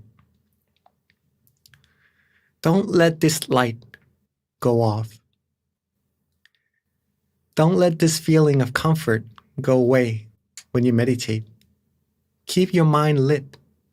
Keep that light, that feeling of comfort inside your mind continuously going as you meditate, as you close your eyes. This will take you further and further inside, finding you more and more peace, more and more happiness, and a stronger sense of serenity inside of the mind as well.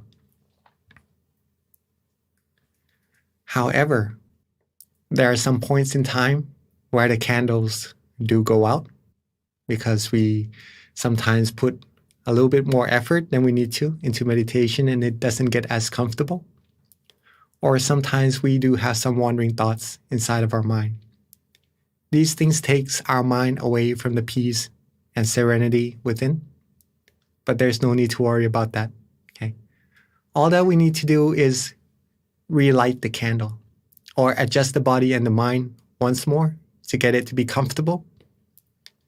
Then we'll be able to walk further and further with that light lit inside of our mind. This way we'll be able to find true happiness and be able to make this world a world filled with happiness and true peace as well. Okay. Humans are amazing. And to be able to do these things, these wonderful things, is a gift. To be able to learn these things is very we are very fortunate and are very meritorious to be able to know where true happiness is. And I'd like to rejoice in everybody's merit for coming today, to find this knowledge, to practice our meditation together, to find your peace of mind. And hopefully we'll be able to share this happiness with many, many more people around us, in our family and our friends, and many more across the world as well. So now that we know a little bit about meditation, let's take it into practice together, shall we? Before we begin our meditation, though, let's take some time to adjust our sitting positions. Maybe if you need to drink some water, if you need to do some stretches, please feel free to do so. If you need to use the restroom, please feel free to do so.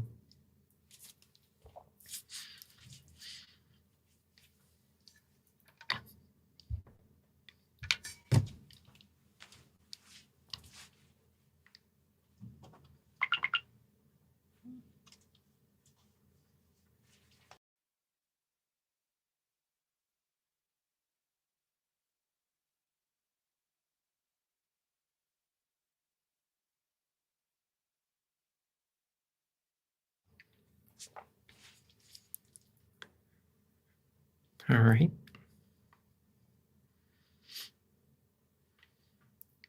And for those of us who are ready,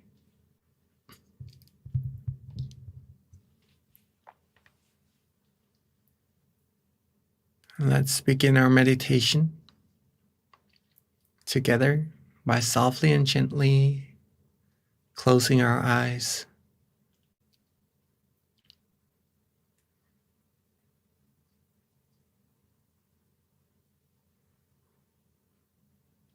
There's no need to rush. Let's softly and gently close our eyes.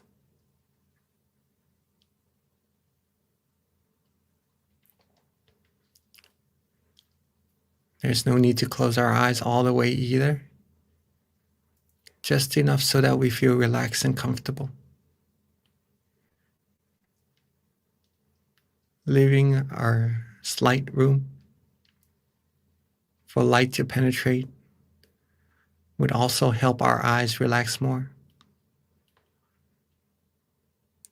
It would help us from putting the extra effort into meditation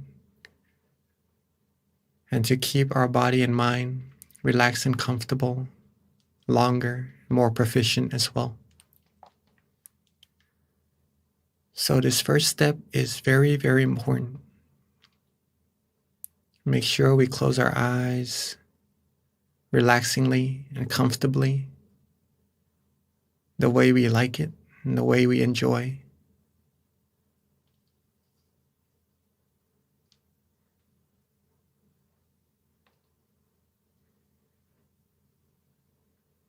Now let's relax our face.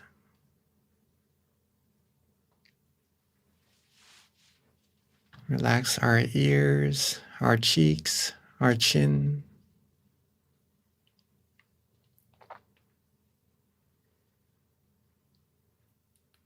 Relax our neck, our shoulders. Our body, our legs, all the way down to the tips of our toes.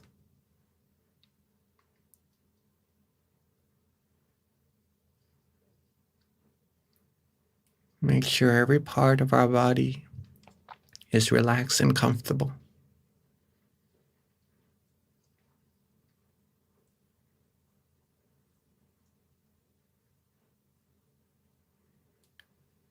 Rest our mind. Let go of everything, any worries, any responsibilities for now.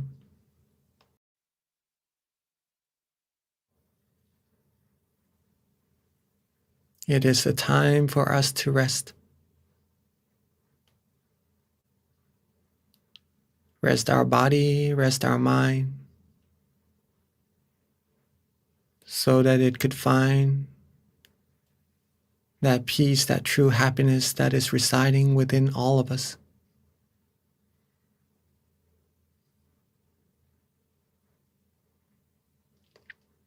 If you are starting to feel relaxed and comfortable, that is a very good indication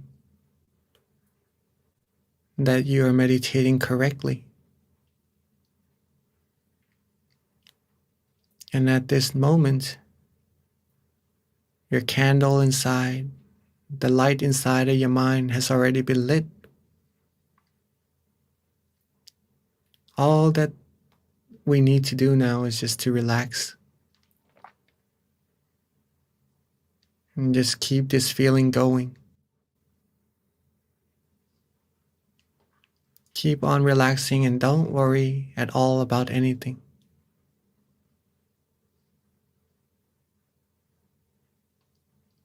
Don't worry. Be relaxed and be happy.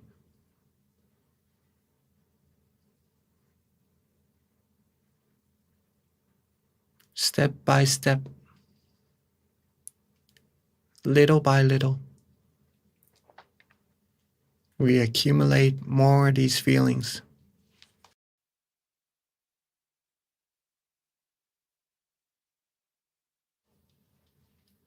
Like adding money into our piggy bank or watering a tree. Little by little, we accumulate the growth.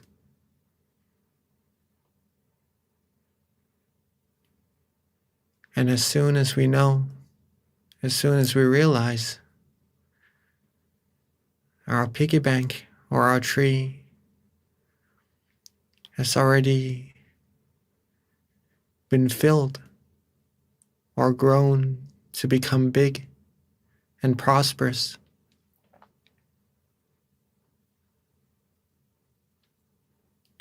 and now if we'd like to get anything, to buy anything, or to take fruit from the tree, we'll be able to do so.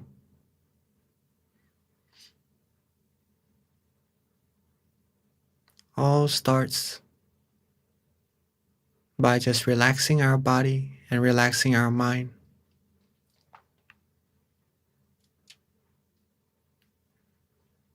And keep that feeling of relaxation. Keep it going without having any worries.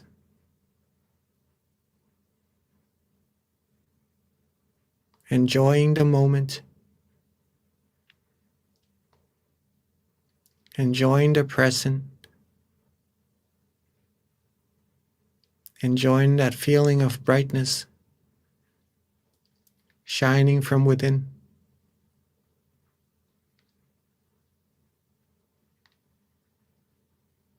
Be with this feeling.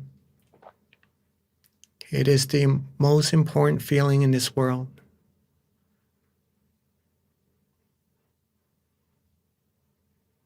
It is very, very precious, since it takes our mind away from all negativities.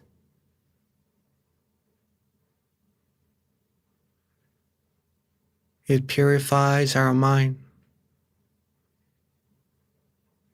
It cleanses our mind, and it brings towards us a lot more positivities from the things that we have around us.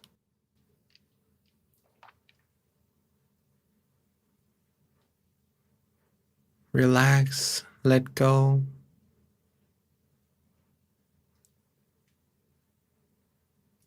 Let the positive energy flow within our mind.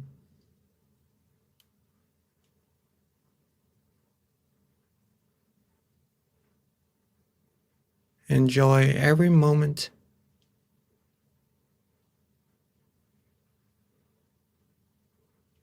If you're feeling good, if you're feeling right,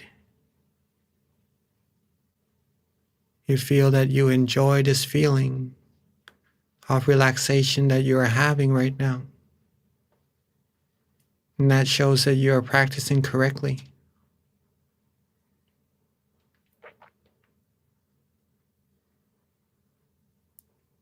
Keep this feeling going.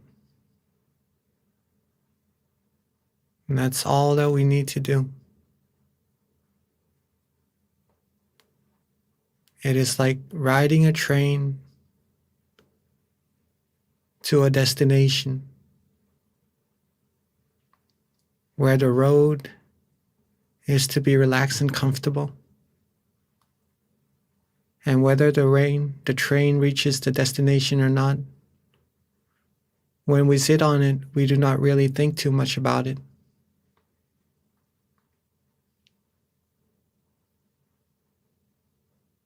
We just enjoy the ride as time passes by.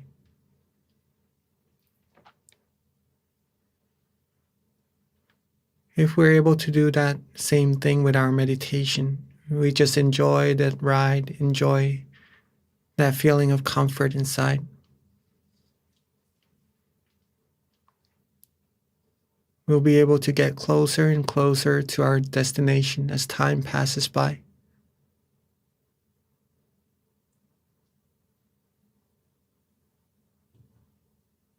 If we do not care much about what goes on inside our meditation, nothing will be able to hold us back from traveling further inside.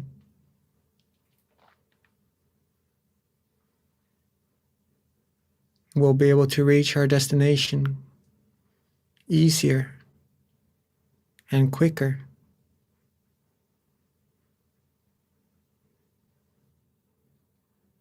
Some may start to have some meditation experiences as they're able to be relaxed and comfortable for a longer while.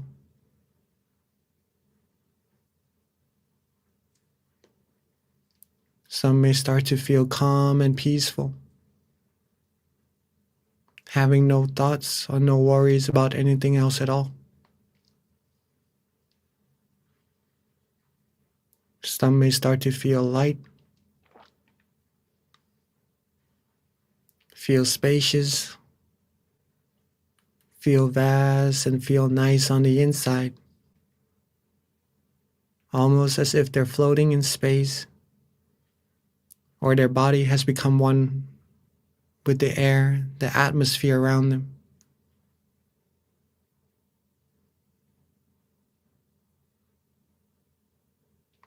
Some may even start to feel some brightness inside.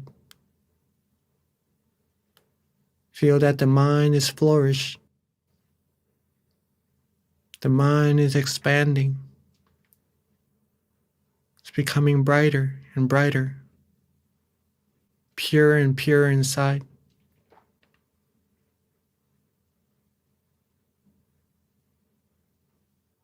Some may even start to feel some movements. Whatever we feel, if we are still enjoying the feeling, enjoying this feeling of relaxation, whatever meditation experiences we have, don't pay any attention to them. Don't worry. If we're able to stay calm and peaceful, we'll be able to travel within even further and further, finding even more meditation experiences.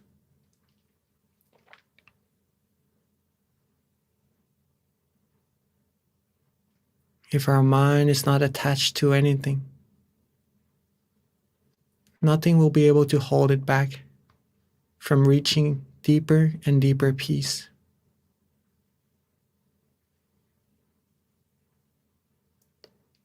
So whatever happens in our meditation,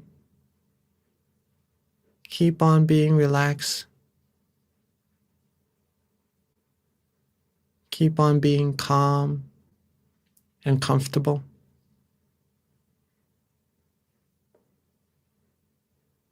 Be neutral with whatever happens, almost as if nothing special is happening inside. Nothing that could take us away from this peace, from this serenity inside. And that's how we're going to be able to still our mind more and more firmly, find more and more purity and positivities, more and more brightness that shines within us. So later on, we could share this brightness with many, many more people. Get them to become happy and bright as well.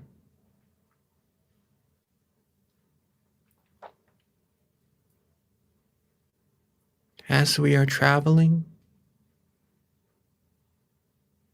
as we are relaxing, as we are enjoying this feeling of peacefulness,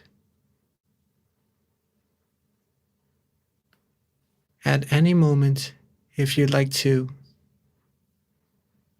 use an object of visualization, such as the moon, the star, or even a crystal sphere,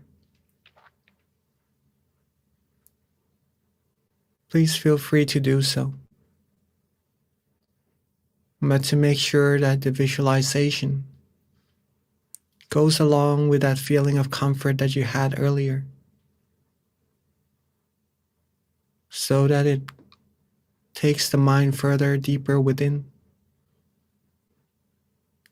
and helps the mind be even more free from wandering thoughts.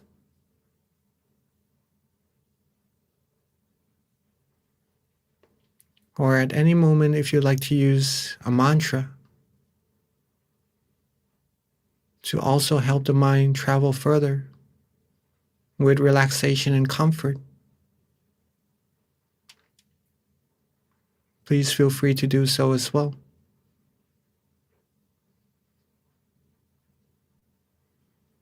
Or if you'd like to just let go and don't worry about anything, be relaxed in body and mind and not use any visualization or mantra, please feel free to do so as well. Whatever helps the mind and the body to be relaxed and comfortable at that certain situation in your meditation, that is the right practice, the right technique we should use at that very moment. See what is best for us. And that's the way we're going to learn about ourselves and our mind as well, as we further progress in our meditation.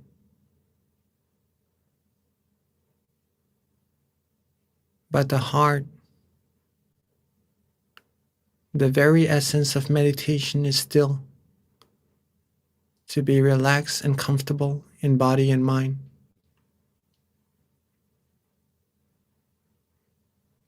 So make sure whatever technique we use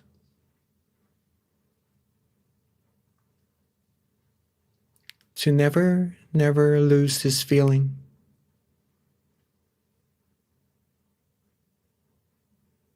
Keep our body light, relaxed.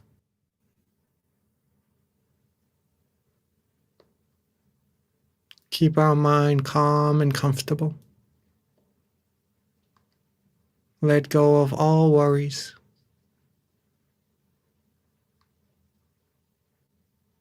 Keep it that way. and let us practice meditation.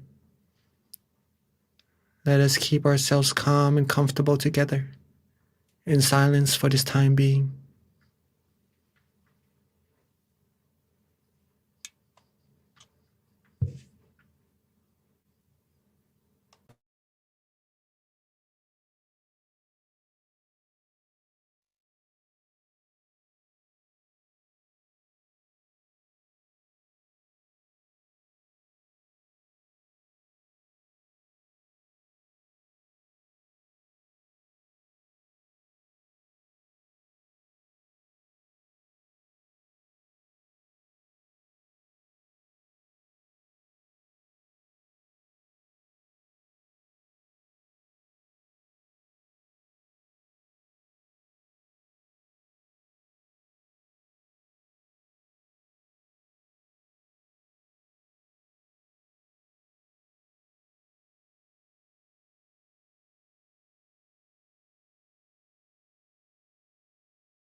as our mind has now become more relaxed and comfortable.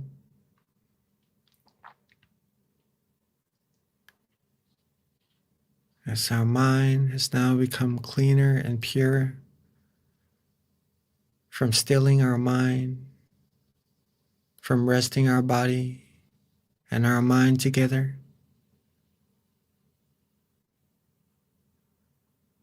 Let's take a glance at ourselves to see if we are still relaxed and comfortable or not.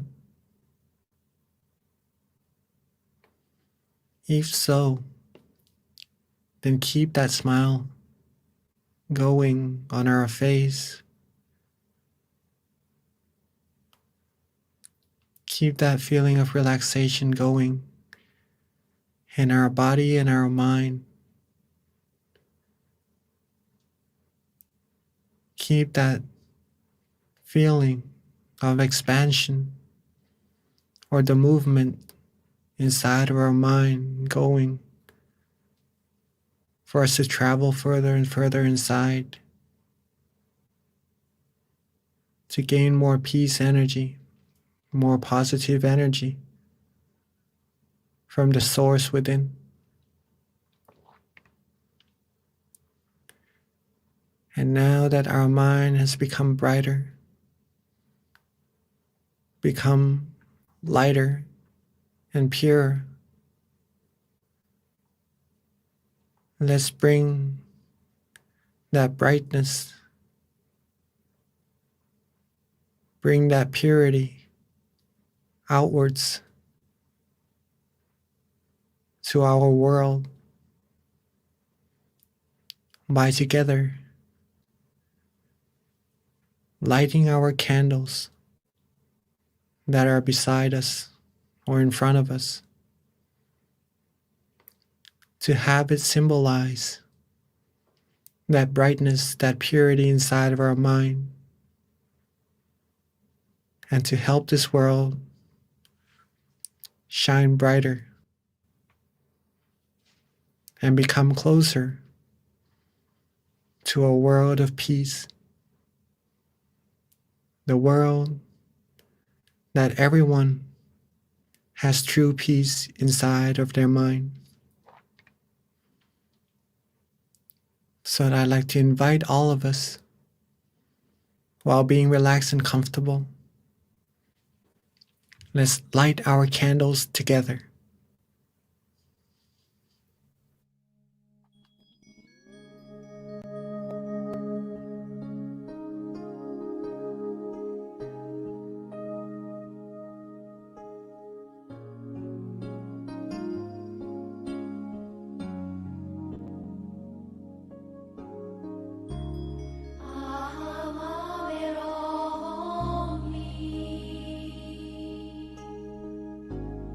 Ah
Now that we have lit our candles, representing our brightness and our purity from inside of our mind outwards and shine for this whole world to see, I'd like to invite all of us to sit back, relax, and close our eyes once more.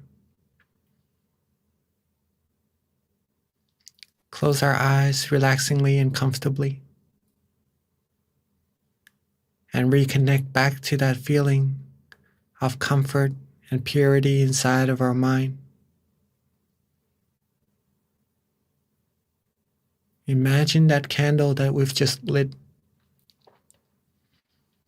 or the candles together with everyone that everyone has just lit,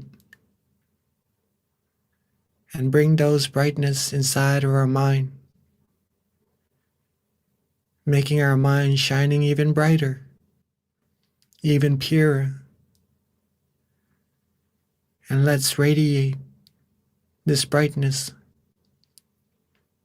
Let's expand and spread this brightness outwards, along with our purity and our positive thoughts, our positive wills,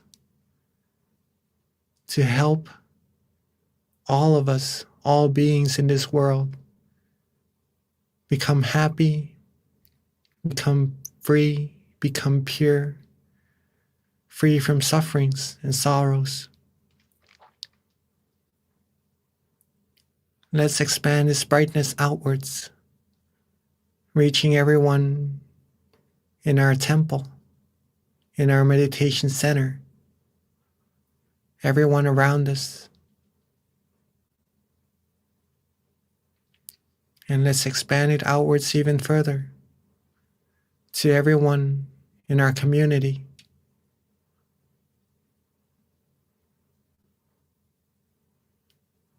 And relaxingly expand our brightness outwards even further to everyone in our city. And expand it outwards further and further until reaching everyone in this country, till eventually our brightness covers this whole world.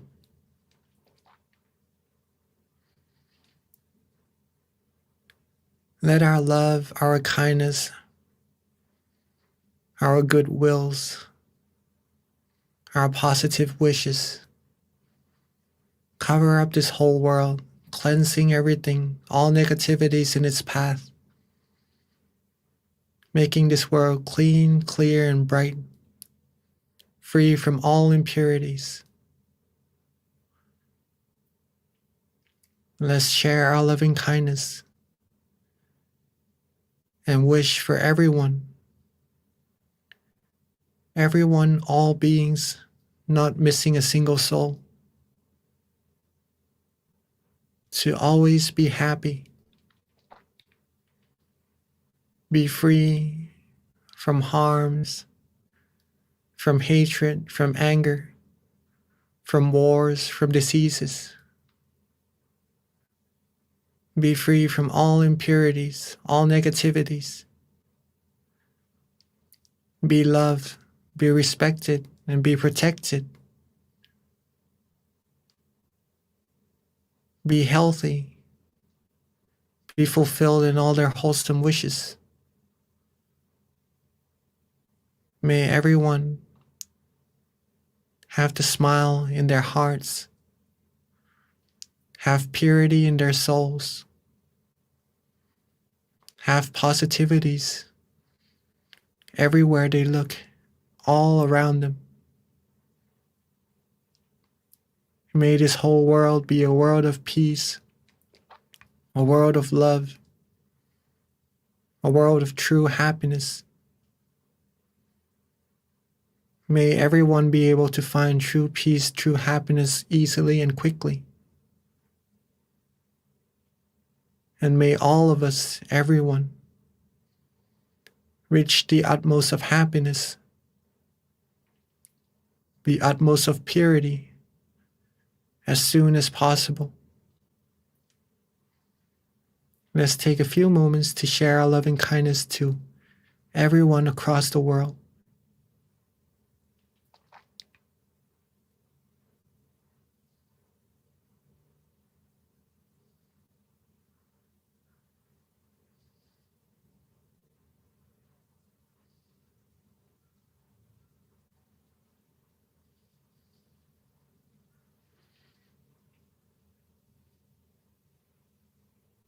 Now that we've shared our loving kindness together with everyone and all beings,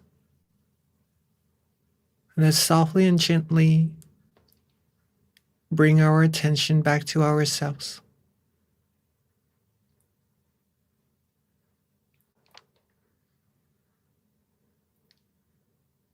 Let's softly and gently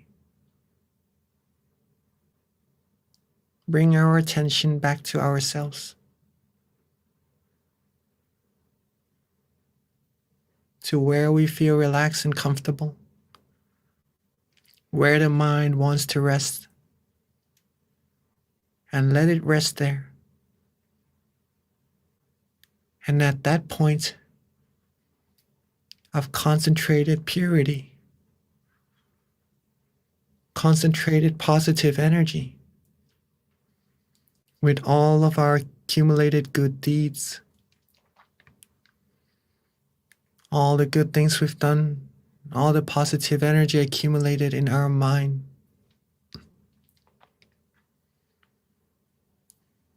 let's wish for ourselves to always be happy,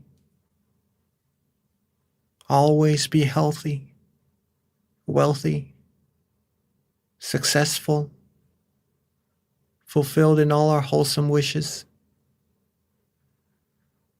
free from all harms, dangers, sufferings, negativities, and impurities,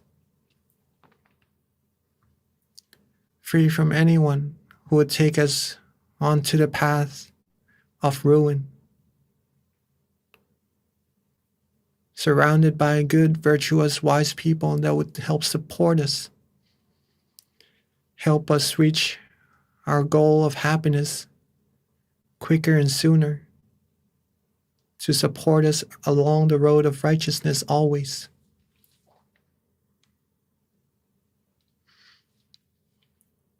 May we all be able to find true peace, true happiness quickly and easily at all times. Have the strength in our heart to help ourselves become pure and clean, and to do good things for ourselves, our friends, our family, and for this whole world. To be the role model of righteousness, to be the brightness. And may all of us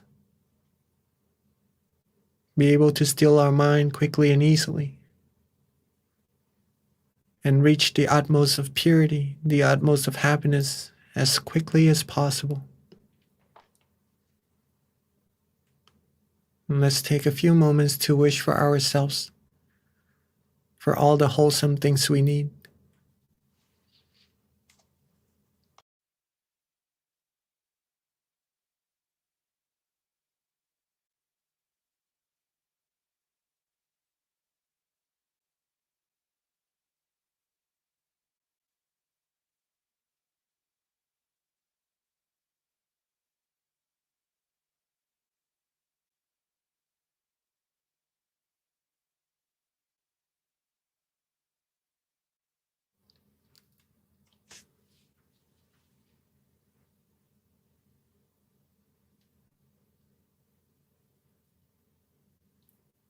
Now that we are coming towards the end of our session together, let's make sure that we are still relaxed and comfortable in our body and our mind. If not, then we could do a little readjustments to get ourselves right where we like.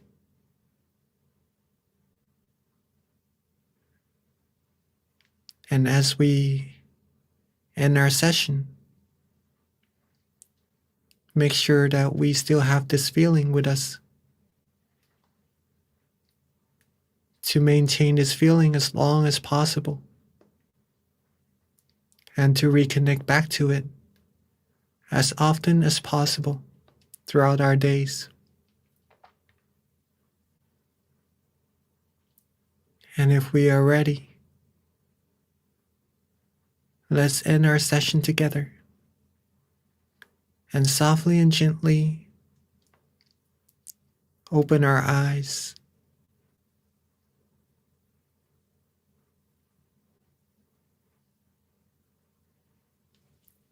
And let's softly and gently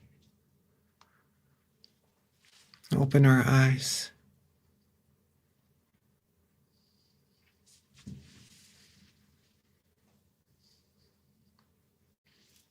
Hope you all had a good and relaxing meditation. And it's wonderful to get a chance to meditate with all of us. Okay. It's very nice to see all of you. Let me pass the mic back to our wonderful moderator, Miss B.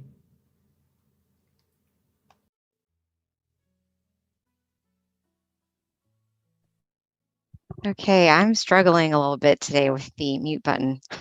So sorry about that, you guys, but I'm glad it worked. Hopefully you can hear me okay. I'm having some technical issues. That does happen sometimes. Thank you. So this about wraps up our meditation session tonight for November. Before transitioning to Q&A, just a couple of announcements. First of all, we do have a survey that we prepared. So if you are online, please do look at the chat. We've got a little link for you to click so that you can fill out the survey and let us know how we're doing.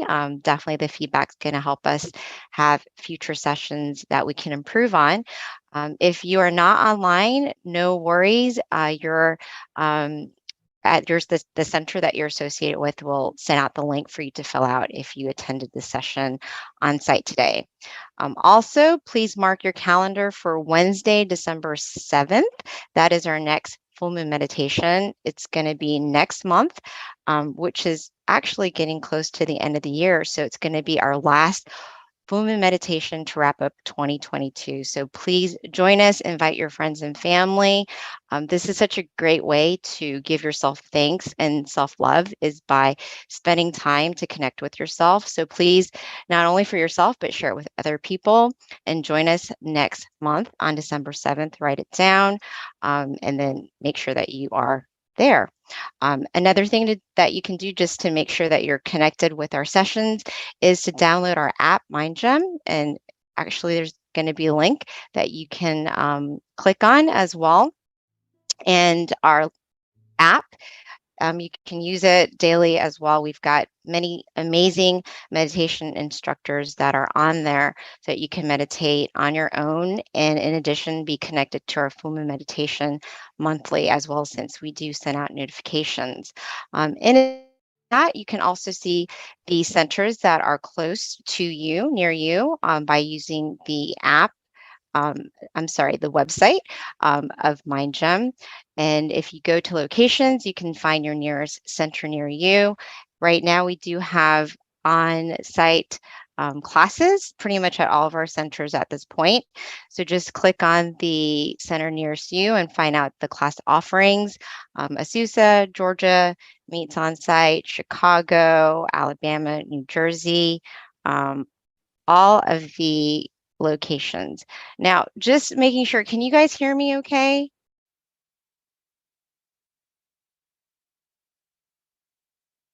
Okay, good. Just wanted to make sure because I can't ever tell. I'm glad that you can hear me because I know I was having problems before. All right, so that about wraps up our meditation session tonight. Now we're transitioning to the Q&A. Do not leave. This is one of my favorite parts because you can learn a lot with regards to just your meditation practice, being inspired by other people, any questions that you might have to be committed to your practice. So this is where we invite Monk Jackie back onto the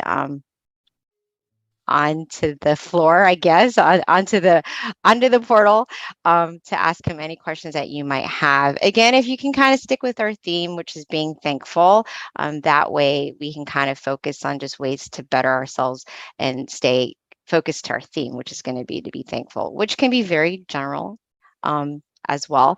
So at this time, please do follow up with any questions that you might have with regards to meditation, being committed to your practice, or anything that at all that you might want to know. And it doesn't have to be focused on a theme either, so that's totally fine. All right, so Venerable, as we wait for people to trickle in with questions, I know the theme is being thankful, and I think something that a lot of people overlook is themselves, and you had touched on this earlier before beginning our session, is being thankful for yourself. But my question to you, just to kind of start things off, is what are ways that you feel that everybody can be thankful for themselves and give yourself self-love? Because I think it's such a topic that is very common, but people don't always know how to take care of themselves. Some of the ways, thanks for the question. And I see that a lot of us are being thankful and just sharing their thanks in the chat box right now. So thank you for that also. Some of the ways that we could be thankful for ourselves is that what I've actually mentioned in the wisdom talk earlier in the session, right, is to be thankful for the opportunities we have at this present moment, right? It's because that we have our lives right now, we have our hands, we have our legs, we could do things with these useful tools, right? We could do great things to others, give help, give necessities, or pretty much invent things, create things that are useful for ourselves or to many, many more people in this world. We have the opportunity right now to do so. And we also have the ability to do so since humans are very, very capable beings, right? We could do wondrous things. Our master nun, said that humans are amazing beings because they're able to put huge chunks of metal onto the ocean and actually float the metal, right? Some of the things that fascinates me is pretty much putting metal in the sky, making airplanes, and creating all wonderful things for humankind's sake, right? For everyone to live easier, live more happily. All these things shows how very capable humans are, and that we could, if we wanted world peace, we are capable of doing so as well.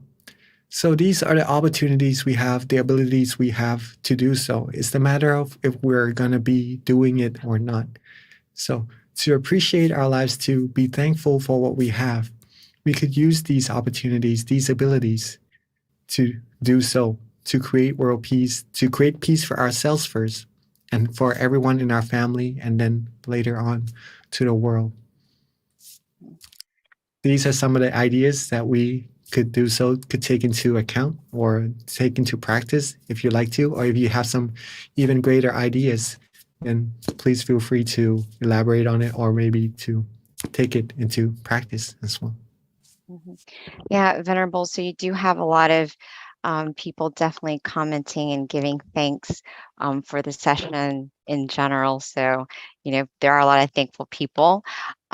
So with regards to just being thankful in general, Venerable, like what about people who have just a little bit more darkness in their mind because, realistically, there are so many different people going through different things. And sometimes it is hard to appreciate that you've got the human form, that you have like everything, because no matter what, it's so easy to kind of compare yourself to other people and then feel like, oh, they seem so much happier than me or whatever.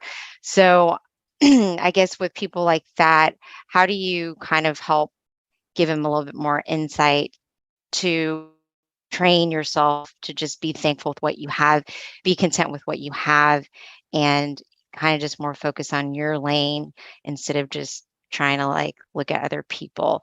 It's always easier, I think, said than done. I do think it's training your mind as well, but it's not always easy to do that either. Mm. These things do take understandings and the openness of the mind also. The person has to be willing to take into their acknowledgement some of the knowledge that we have to be able to clear all these negativities inside of the mind. If this mind is shut from these things, then it is hard to reach in and help to take all these negativities out. So these are where friends, good friends, come into play very crucially, right? Sometimes it is hard. For myself, it took my very virtuous friend. Actually, she's my mom, right? Took her over 20 years to be able to open up my mind towards this path of righteousness, to clear the negativities out of my mind. And I know it's very difficult, but we can't avoid it, right? It takes friends, it takes virtuous friends, the people who know what to do to clear out the negativities in the mind, to help those who aren't yet able to do so. Okay. So first thing first, a friend, a very virtuous friend, as we all could be, as we all are, is very crucial to help out with these people who still has negativities in their mind. If they do wish to take out the negativities, then you could then help them understand that the negativities in the mind comes from basically one thing, which is desire. Right? Yes. So if we have this desire, if we're able to get rid of the desire, we're going to be able to get rid of the negativities inside the mind as well. The desires help us to go on and further the other details about what causes the negativities to happen inside the mind. But the root of all of it is desire, right? So if we take the root away, we'll be able to find true happiness inside of the mind. And the way to get rid of that root is one thing only, is to still the mind, right? What we've mentioned earlier in our wisdom talk, if we could still the mind, we could then find true happiness because we're able to get rid of all the negativities inside the mind, right to the roots of it. Okay, so stilling the mind, adjusting the body and the mind to be relaxed and comfortable. That's the heart. And keep that light, keep that candle going. Keep that brightness, that comfortable feeling inside of our mind going continuously. We'll be able to get closer and closer to that purity inside of the mind. At first, it may be hard to understand of why do we need to still our mind.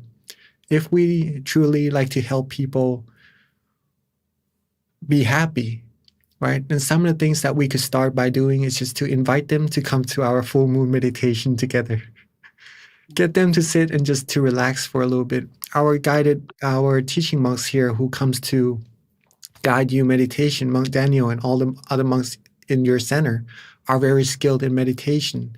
So they could give you some knowledge into how to meditate, right? But first thing first, get them to be relaxed. And when they're relaxed, when they're able to find peace inside of the mind, who knows, they might be able to find even more than just peace inside of the mind once their mind becomes still. And when they're able to find more than just peace or to know what is actually inside of their mind, that's how their mind gonna open up to more knowledge to help get rid of all negativities and to find peace inside. And then they could become virtuous friends for many, many more people around as well. Hopefully that makes sense. Yeah, Venerable, that was so good, actually. I feel like I mean, I was trying to take notes because I think it's very profound. And I just, one of the things that you mentioned, and I know that there's a question, so I'll get to that too. But one of the things that you mentioned that I thought was very just insightful is the delusion part, because I do feel like there's a lot of people that don't even always have an interest to still their mind. Like they don't even like take the time to stop because they are kind of in a rat race. How do you help people like that, Venerable, in terms of people that, you know, they don't even know it, that they need to still their mind? And their days are just kind of ticking by. And Yeah, you just want to be that virtuous friend. Do you just kind of wait until they get, you know, just figure it out? Or because to each his own time, right?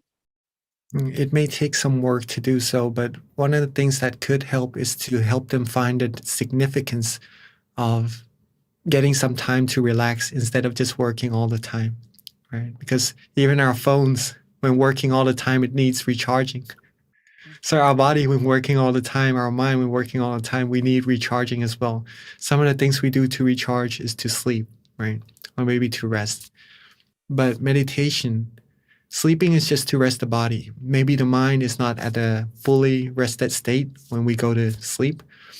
Meditation is what really helps rest the body and the mind simultaneously. So that's going to be a better rest, a better recharge for the body to help on with whatever tasks those need to be done, right? So you could explain, actually your own practice would be the best proof towards why meditation is so important, why you see it is significance. You could help share that significance with the people who you wish you'd like to help also. And that's going to be more powerful, right? Because it's from your own practice. So that's why coming together to this full moon meditation to practice, to find your own peace and to find the significance for yourself of why we need to rest and to still our mind would be very beneficial to help others as well. Okay, thank you, Venerable. So we've got a really good question that came from Panavi, and her question is, could you please comment on how the feeling of thankfulness or keeping a gratitude journal can help deepen our meditation practice? That's a very good question. Yes, thank you, Dr. Panyawi, and rejoice in your merit as well. Right? So being thankful, keeping gratitude journal. When we are thankful, it almost as if our mind comes to a state of contentment, right? When we appreciate what we have instead of looking at what we want, our mind can only think of one thing at a time. If it looks at what we have and we are happy with it, that's a state of contentment. And when the mind is content, it is free from desires. It becomes whole, fulfilled, like the full moon in the sky. And at that state, the mind will be able to feel happiness, right? Since it's becoming still. It becomes free from desires or free from moving from one thing to another. When it can become still, it will be able to find happiness and relaxation. And if we're able to keep it that way further and further, that's going to help deepen our meditation practice. And the journal that you keep of all the thankfulness, of all the gratitudes you have, that's going to get the mind used to being at that state of contentment and of relaxation. Right? The more you think about good things, the more you think about positivities, the more the mind will be free from all negativities. It's about habits. Okay, it's about habits. If our mind is constantly thinking about the outside things or maybe thinking about desires, then that's how the habit of the mind is going to be. It's going to be a little bit harder for the mind to become still and to find true happiness. But on the other way, if we train our mind to be content more frequently, to be more thankful, to be happy about what we have, to have gratitude, to have these positive feelings, our mind is going to have the habit of being happy, being still, being relaxed. And that's going to help us further deepen our practice of meditation for sure. And Venerable, that brings up a good point with regards to, can you hear me okay, Venerable? Because I know I've been having Yes, problems. of course. Okay, good. It's just been like off and on. So anyways, I'm glad that you can hear me. But, if you can expand a little bit more on the journaling aspect and how it does or how it can improve your meditation for those who, haven't really done it, including myself. I know it's something that has been emphasized. And, my question is just, how does it make your meditation better? And is it important? Like, is it something that you would recommend that we do daily to improve your meditation? Yes, of course. Journals are one of the very important things to help us improve on our meditation, right? Since we do have some aspects that we need to have in order to improve our meditation very well. One is to be relaxed, right? To be relaxed and comfortable. Another one is to be conscious or to have awareness in your meditation. Now we have these two things already, and we have consistency to keep this feeling of relaxation going with awareness together. Then that's how we're going to be able to improve our meditation. Okay. Improving the meditation, meaning increasing the refinement of the mind. The only way that the mind is going to be refined is that the mind is happy and relaxed and content. Okay, just the first three things first. The last thing involving journaling is to write down your journal is because it helps us to observe our meditation of what we do in our day that benefits our meditation, that gives us happiness. In this case, maybe Dr. Panjavi says to write a journal of gratitude. That's going to help the mind think of all the positive things, right? And when the mind becomes happy, relaxed, and positive, that's going to increase the refinement of the mind. That could help also. Some of the other things that could help is that you write down what you did that was good for your meditation. Observe yourself. And if that thing helps with your meditation, do it more, right? Do more of those things. And some of the things that you do in your meditation that doesn't help, or maybe that worsen the meditation, or that you notice that gives you that feeling of slight uncomfort, or whatever you see in your meditation that doesn't really help progress your meditation. Write these things down as well, right? Do not overlook it, or do not just only write the good things. If you know for yourself what is good for your meditation, what is not, then you'll be able to reduce the things that aren't really benefiting your meditation and only practice more the things that would help improve your meditation.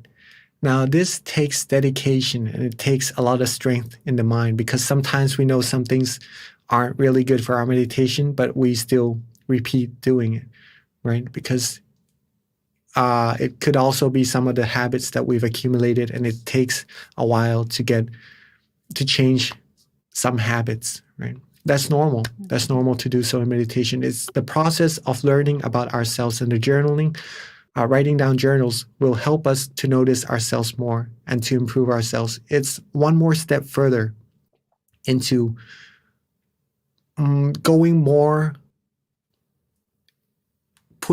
effort into the practice of meditation, being more real towards meditation, shows how much you really want to get better in meditation, right? Some people just meditate to relax, to be happy, to be calm. That's good enough. You want to go further, want to go deeper, study more about meditation. That's one step to help you get even deeper, right? Is to do journals. Thank you, Venerable. So that leaves me to the last question, Venerable, which is, when you do meditate, I feel like that is a way that you're giving yourself self-love. You're spending time with yourself, right?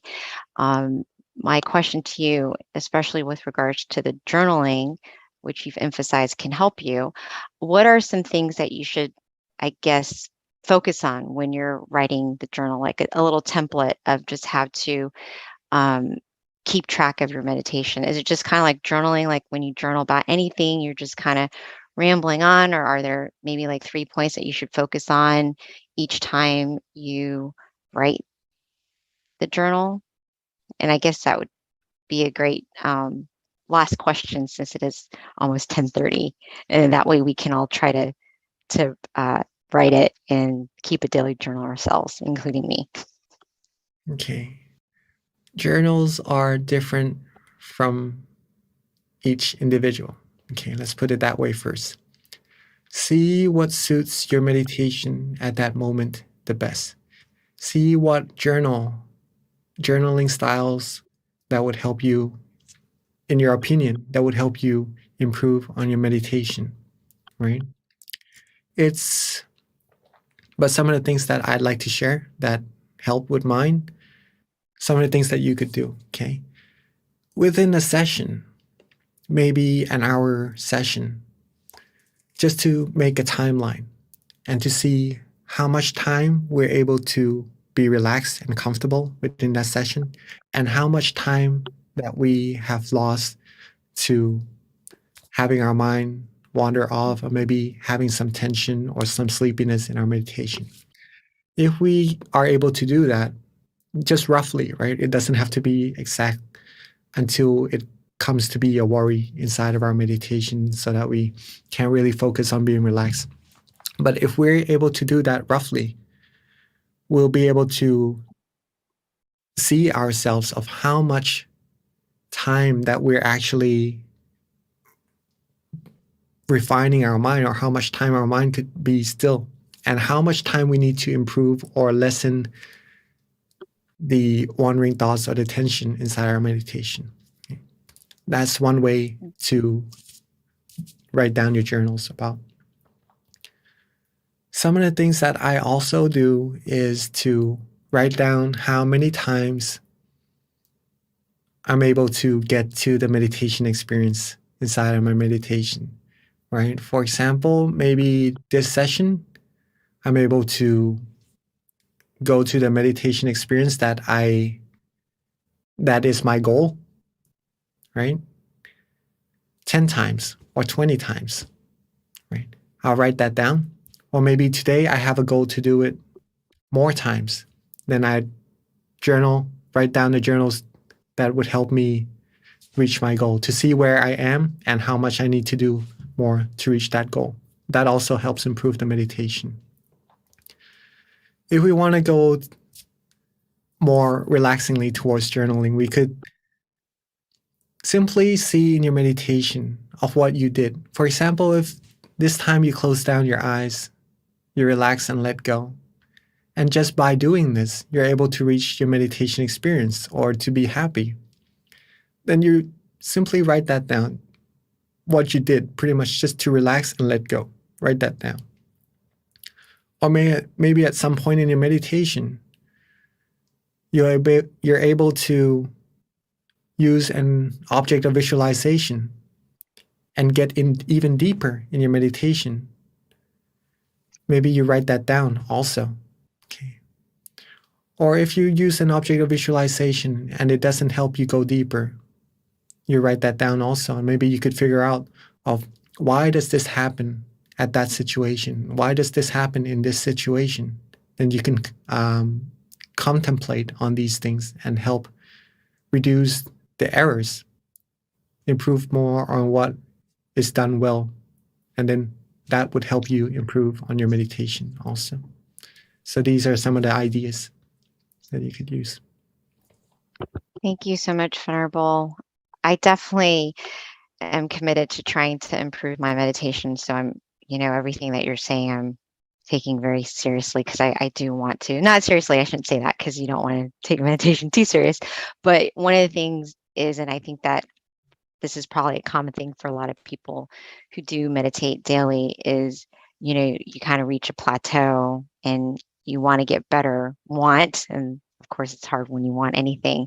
So having a little bit of guidance and kind of self-reflecting, I think, is going to be beneficial, not just to me, but to anyone who's trying to improve. So thank you so much, Venerable. All right, so Venerable, at this time, we are wrapping everything up. If you can just give us a blessing before we head out. And everyone, if we can just put our palms together to accept this blessing from our teaching monk, Jackie. All right, so let's reconnect back to that feeling of comfort inside of our mind. And thank you for everyone for joining. Hopefully you all are relaxed and happy inside of the mind and are more pure and cleaner. With all these positivities accumulated in our session, all our good deeds, let them all come together into a clean, clear crystal sphere. And let these merits bestow to all of us the greatest of health, wealth, success. May we always be fulfilled in all our wholesome wishes. May we always be free from harms, dangers, all negativities. When we meditate, may we be able to still our mind quickly and easily. And may we all reach the utmost of happiness as soon as possible.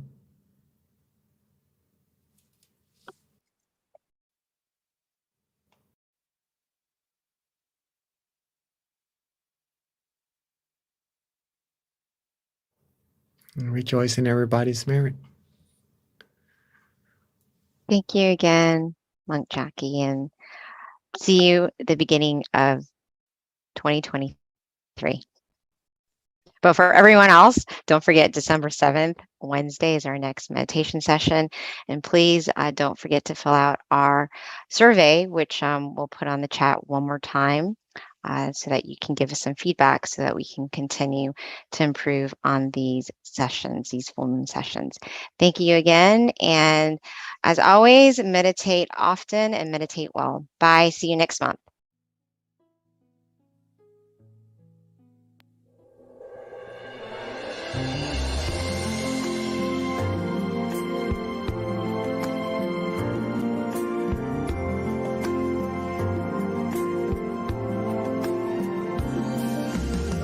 Let's come together to open the new whatever, to eliminate all conflicts and differences. It's time for everyone to join hand in hand. At last, now the world's beyond healing. It's time to change the world. As the one who knew in the past,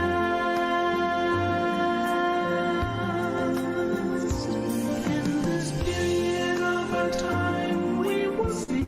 Before we depart this world, everyone must join hand in hand to change the world from darkness to brightness, from suffering to happiness, from ignorant to the knowledge world. Change the world, we have to do an easy way.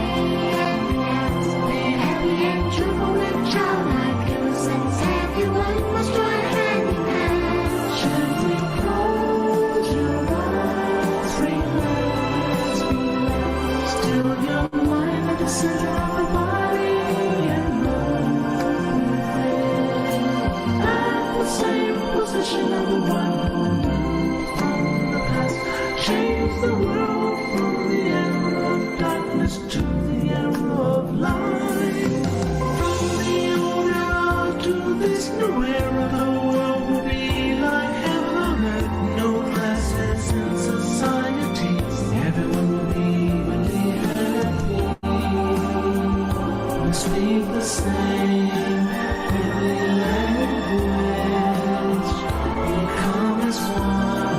with smiles of love.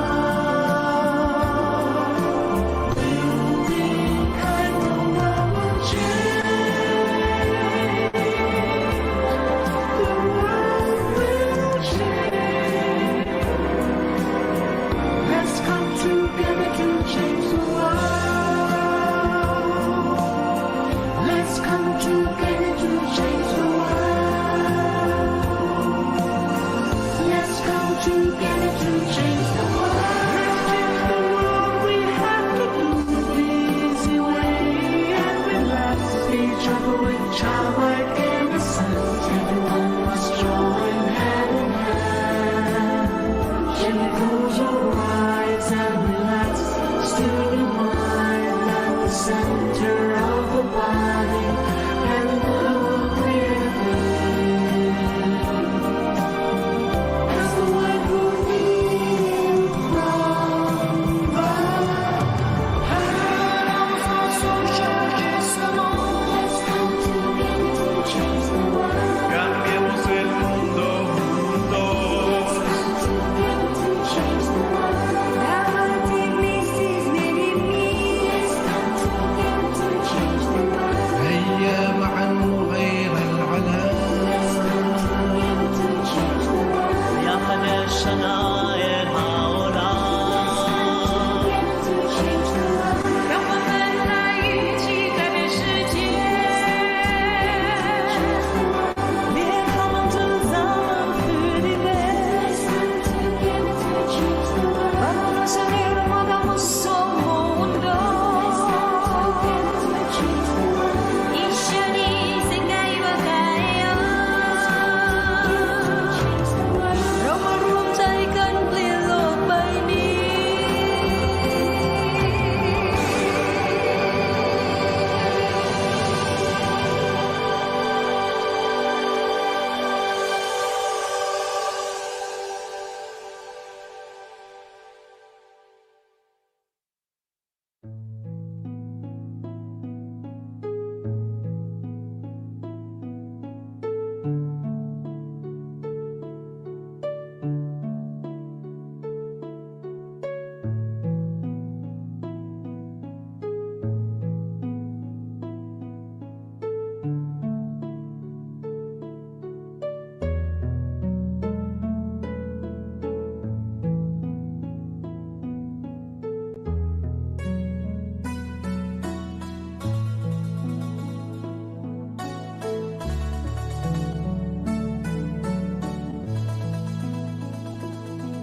everyone, and welcome to today's full moon meditation.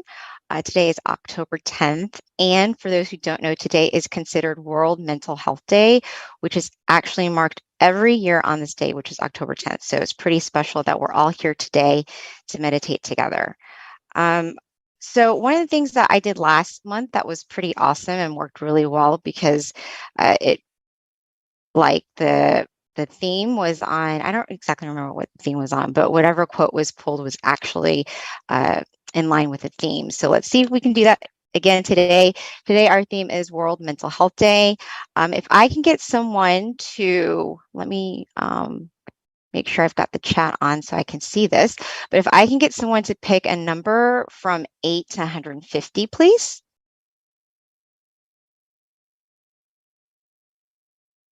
All right. Thank you. All right, 32. Got it. 32. I'm just going to get the first one. Okay, so we're going to do 32. And this is our quote of the day, which is going to ideally help inspire us to meditate because all these quotes are pretty profound and can help us meditate. So we're going to do 32. And I have no idea what you picked, so let's hope it goes in line with the theme. So today's quote is universal suffering. Someone may want this, but get that. We choose our spouse because we think we will love each other forever. At the beginning, it is sweet, but then it changes through time. Everyone has to face something we do not love and like in terms of people, animal, and things. Separation is an ordinary element of life, and suffering is universal for every living being. The Buddha found that the way out, and whoever follows this practice, will attain the ultimate peace and will become acknowledged, awakened, and overwhelmed. When we know our own story, awake from the matrix, the mind will be joyful and peaceful as a result. So that was today's quote. So thank you so much for picking that number, 32. One thing too, another thing that we did in the past 3 months is, if you don't recall, we've been doing this thing called a mind challenge, which is an opportunity for us to build on a habit that we've been wanting to improve during this special time. And this actually marks the end of that challenge. So I'm going to share my challenge and what I did, and hopefully we can get some insight in what you hopefully experience and that you're able to build on during this 3-month mind challenge.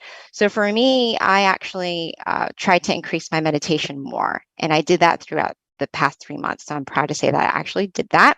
So if anyone has a story that they want to share with regards to something that they were able to commit to, please share it on the chat so that we can all see it, and it'll help inspire somebody else. But don't forget, it doesn't matter, even though this mind challenge is complete, it's still something that you can continue to do on your own every day. It's to improve yourself. So with that, I'm going to introduce our teaching monk, Monk Daniel. A little bit about Monk Daniel is that he's been a practicing Buddhist monk for over 10 years now. His dedication is to meditate, and he's been dedicated to this practice and trying to do it passionately for over 10 years. His goal is to spread meditation to the world so that everyone can find true happiness inside. So at this time, without further ado, let me introduce Monk Daniel.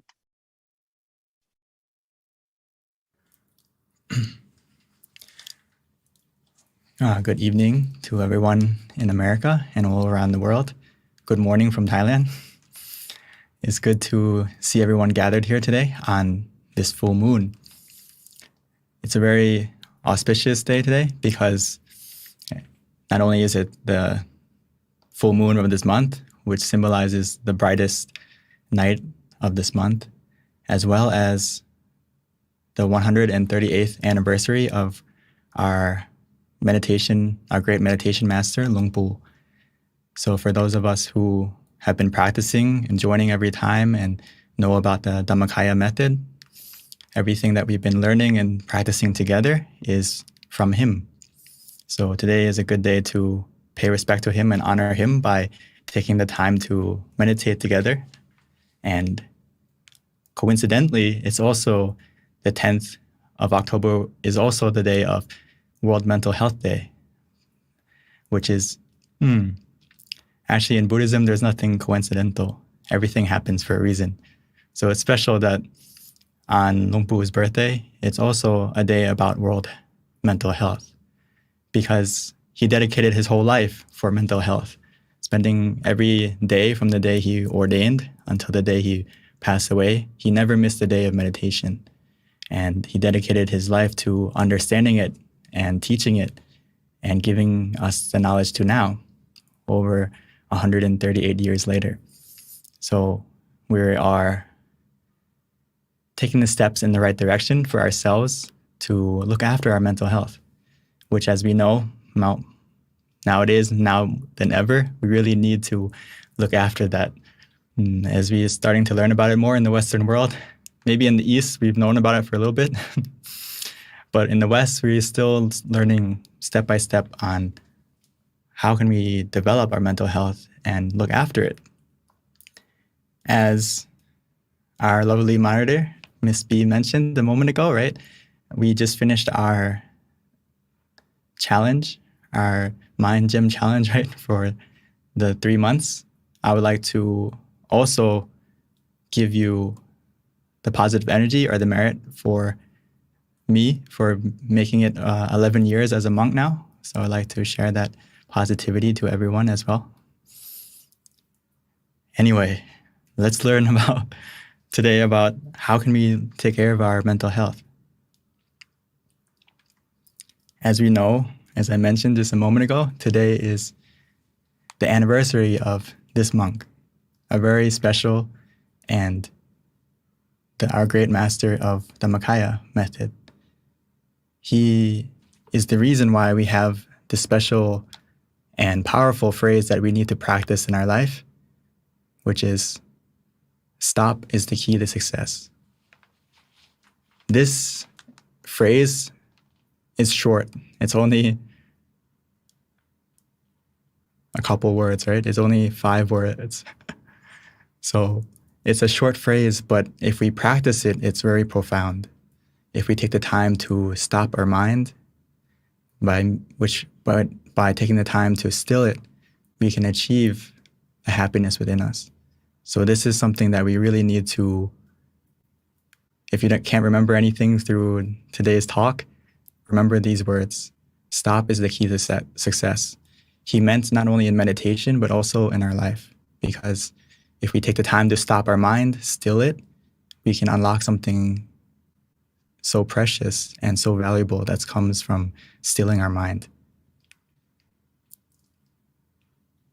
So as we're talking about mental health, right, we all want to get positive thinking. We want to get this level of positive thinking because our mind is an element of success, and it's the most important thing that we have to look after. Other than our body, we're used to doing that, but what we need to make a habit of is looking after our mind. Because if we look after our mind, these are the things that we get. We get confidence, we get motivation, we have, most importantly, happiness and belief in ourselves, motivation, enthusiasm, inspiration. Everything that helps us to live a better life comes from our mind. So we really need to take care of it. You know, we know about taking care of our heart, taking care of our lungs and all these organs, but we forget one of the most important parts of our body, parts of ourself, is our mind. So, of course, mental health really depends on this phrase, is we need to declutter our life. As we know, there is signs of mental depression or signs of mental illness is when people don't look after their environment, don't look after themselves, right? So as we take the time to declutter your life, it will make your mental health better. But the most important thing is, why should we meditate, right? Because it's like this. If we don't take the time to declutter, what happens? Like this picture. Let's say you want to have a new, a delicious meal or want to order something. You can't because your table is full, right? You can't add anything else. Even though you want to order something else or make something else and eat it, you can't because your table is full. The mind is the same way. When we meditate, it's like this. When we start, If we don't take care of our mental health, our mind will become similar to this. As our mind becomes filled with clutter and sometimes, a lot of times with negativity, whether it's being anxious, being sad, being depressed, or anything negative, our mind becomes dark like this. But when we meditate, we make space for something better. So as we start to relax our mind, still our mind, we start to make space in that darkness or in our mind that is filled with other things. So when we make space, we make room for happiness. We make room for positivity to grow. That's why we need to meditate, because the longer we meditate and the better we meditate, the more space you make into your mind. And as we continue to relax, continue to calm our mind, we make even more space and even more space until the darkness in your mind, the negativity in your mind, the bad influence that we may have created or we have absorbed, it will start to disappear by itself. And as you can see, there's more space for happiness, more space for knowledge, more space for understanding, compassion, as we push out the negativity in your mind. And coincidentally, it's similar to what? Tonight, the full moon, right? The moon is shining in the night, surrounded by darkness. Your mind can be the same. As we meditate, we still it, our mind becomes like the full moon. And eventually, our whole mind will have true happiness, a happiness that you create within yourself by simply relaxing and making space so you can receive something better, letting go of the things that are hurting you mentally, and being able to, once we make the space, we're able to receive something else. It's similar to this. As we fill our mind up with true happiness, it's like we fill ourselves up like this balloon, and we're able to float above any negativity, float above any darkness that we may uncover, or we may have obstacles come into our life. But when we are filled with happiness from within, we can rise above it, the obstacles and the negativity that we may encounter within ourselves or from others or from our environment. So it's so important to maintain our mental health by simply meditating. We can be like this. We can float above our obstacles and the negativity, or we can be like the balloon, keep rising. Our mind will keep rising and be strong and pure and positive and rise above all those difficulties. You can see like our full moon tonight over the sun, right? It's higher than the clouds. If we're on the ground, maybe it's cloudy. We can't see the moon, we can't see the sun. But if we make our mind like the moon and the sun, we rise above those clouds. We rise above any obstacles as well. So keeping your mind filled with happiness from within, we will be like this. So when we talk about meditation, to get to that state, we really need to learn how to let go. That's the key. Let go of the past, let go of the future, and simply get to the present, which is a little bit difficult in the beginning, but not too hard. Just think of it this way.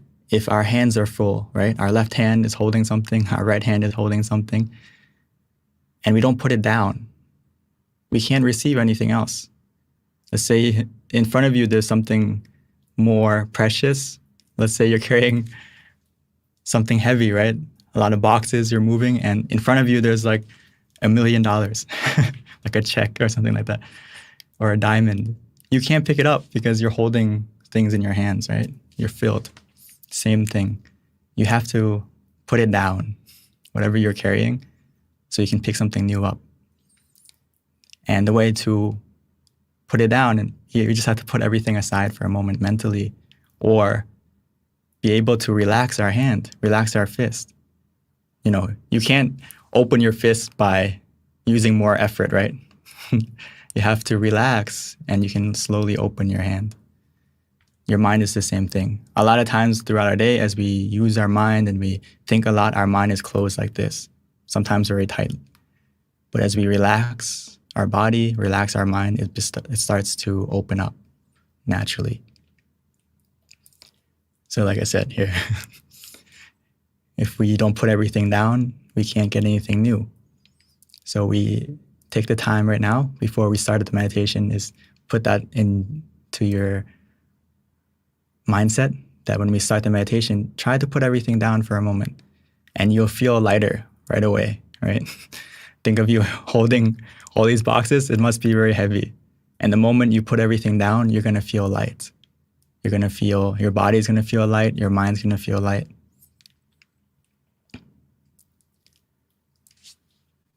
So as Luang Pu said, right, stop is the key to success. And when we do that, our mind becomes to be still. So when we still the mind, we begin the change within yourself to look after your mental health, right? And to make your life positive. We may think that, hey, how can making my mind still or stopping my mind be the key to success? You can look at it like this. When you still the mind, your mind becomes positive, right? It fills up with happiness, like we mentioned. And when your mind is positive, your speech will be positive. Your action will be positive. Your habit will be positive. And of course, what you do as a habit becomes your destiny. So this is the pathway to make your life better in every way, starting from within yourself and then spreading out to everything. It's like you find that inner brightness within you and you can share that brightness and shine that brightness through your speech, through your action, through your habit, and to everyone around you. So the stillness of mind becomes the miracle that we need in our life. Whenever we feel down, whenever we feel that we are overwhelmed with negativity within ourselves or from others or from our environment, don't wait for the miracle to come. Don't look for someone to help you or rely on someone to help you or some, magical thing to come. If you just take the time to look within instead of looking outside, you can find the miracle that you've been searching for or looking for.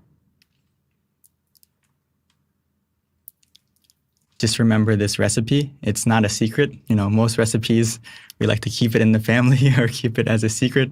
We don't want to spread it. But this recipe, I would like to share to everyone, and please write it down mentally and maybe physically so you don't forget and use it every time, is that this. With a mind that is clear and at ease, we can achieve anything. If our mind is at the seventh base, which is at the center of the body, anything can be achieved. This is a translation from Luang Por, which is another great master of ours, which he connects to Luang Pu. So remember this recipe and we will have success in everything we do. And I always use this as when I feel overwhelmed, when I feel stressed, I feel uneasy. I always remind myself, hey, I need to clear my mind, make it at ease, keep it bright, and then everything else, we're going to be able to see the solution and know what to do next. Because unfortunately, we can't, go and buy the essence of positivity in some store or, on Amazon.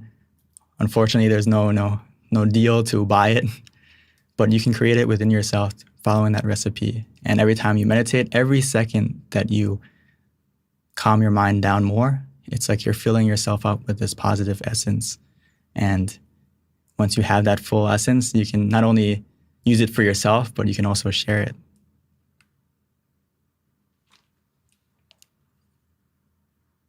All we need to do right now to do that is have a comfortable body and comfortable mind. This is the foundation that we can't skip. We mention it every time, but sometimes the small things go a long way.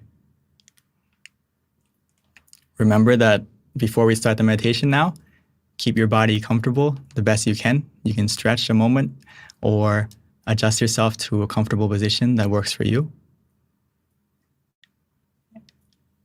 So it's very important to adjust the body to prepare yourself. So, sometimes we have to take a sip of tea, some coffee, some water to freshen you up. Maybe in the future, before you come to meditate, you can take a shower. And most of us tonight, we've already taken a shower, so we're probably fresh and alert and ready to meditate. And of course, a small stretching can go a long way. And the comfortable mind part, this is a little bit more difficult, but actually easy if we just do in the beginning. Just learn how to put everything down mentally by just talk to yourself. Today's this moment for the next 30 minutes that we're going to meditate together is the time for yourself. So not time to think, just put everything down and learn to let go. Learn to let go, like this picture. If you hold on to the lantern, everything in life, there's a moment for us to hold on to it and let go. Nothing in life, like the quote in the beginning, right? Universal suffering. It may sound a little bit pessimistic, but it's the truth. Everything we encounter, we have separation.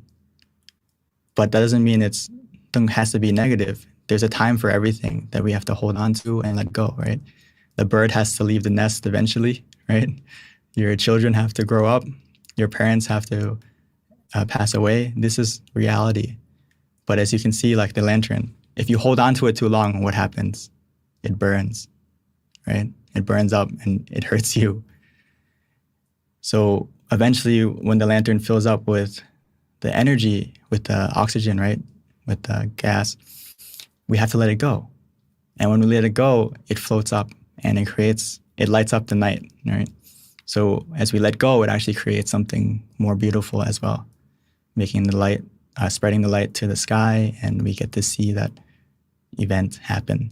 So sometimes we have to let go, and when we let go, we actually may feel better, and we may be able to experience something new. So right now, all we need to do is change our focus to comfort, and we can do that by using the mantra, using the visualization to help you change your focus. And now all we need to do is follow the comfort. Follow the comfort. That's it. If you can't remember anything, just follow what makes you feel comfortable. And if you don't feel comfortable mentally or physically, just adjust. Don't use force. Don't use any effort. In Thai, sabai, relaxing and comfortable. That's all we need to do. So without further ado, let's take the time to meditate together and look after our mental health and take the steps to develop ourselves mentally, and then we will see that success happen in our life. So before we start the meditation, like always, let's take the time to relax physically first. If you are ready, you can start. If you're not, take the time to adjust until you feel comfortable.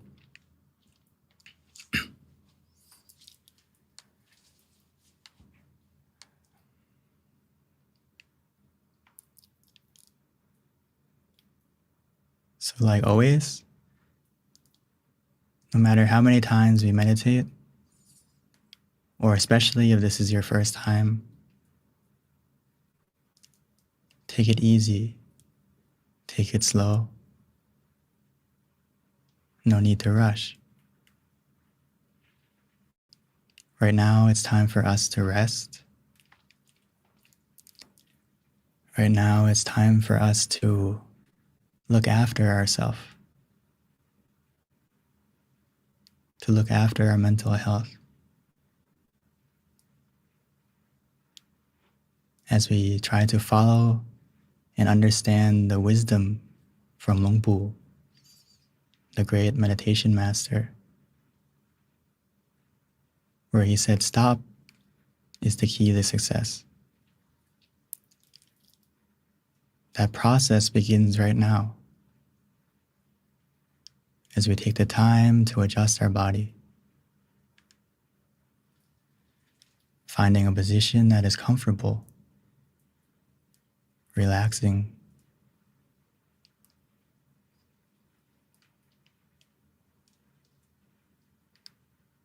And once we've found that position, we may slowly, gently, naturally close our eyes. Closing our eyes in a way where we feel relaxed. The same way we would when we go to sleep. Because right now is a time for us to rest. But a special kind of rest, where we feel conscious and comfortable together.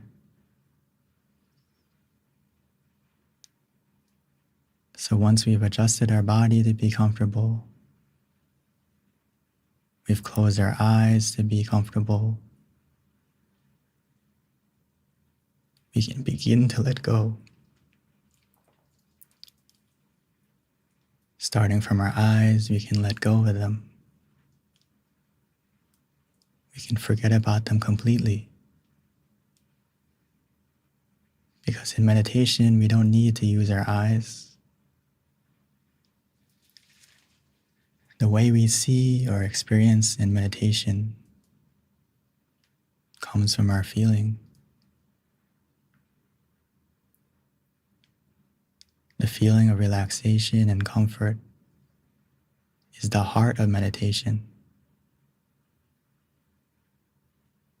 It's the only thing that we need to use.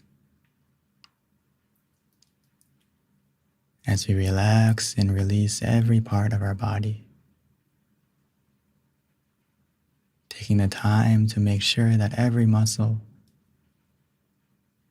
is free from any tension, any tightness,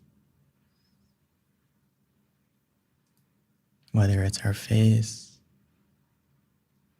our eyebrows, our eyes. Relaxing and releasing our shoulders, arms, placing our hands comfortably on our lap.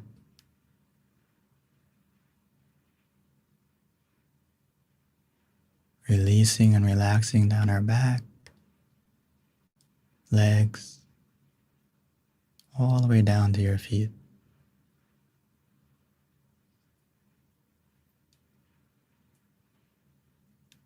And just to make sure that you're completely relaxed, we can take a few deep breaths, breathing in deeply, exhaling slowly, trying to feel your breath as you breathe in. As that breath enters your body, filling up your lungs with relaxation, allowing that relaxation to spread from your lungs to every corner of your body.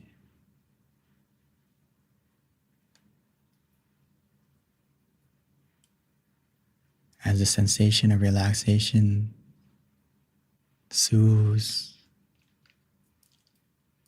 relaxes every muscle. As we exhale, allowing all the tension, any hidden stress or tightness to leave, to fade away, to disappear. Leaving us only with relaxation within us, around us.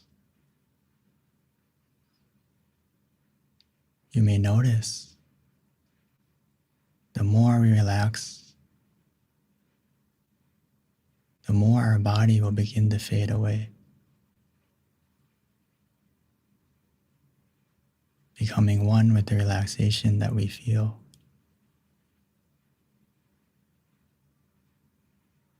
This is the power of simply relaxing.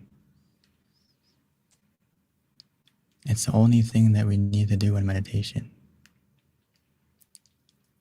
Relax our body and calm our mind.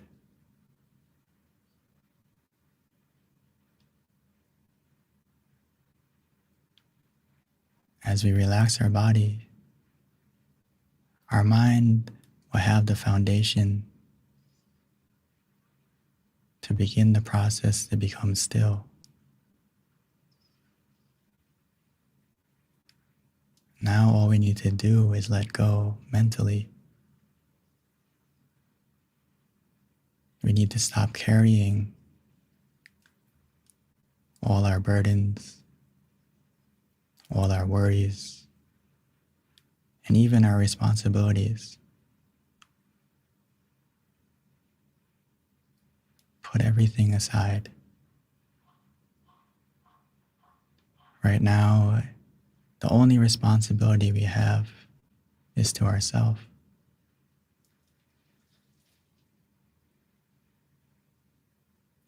We have so much love to give to everything, but now it's time to give that love to yourself.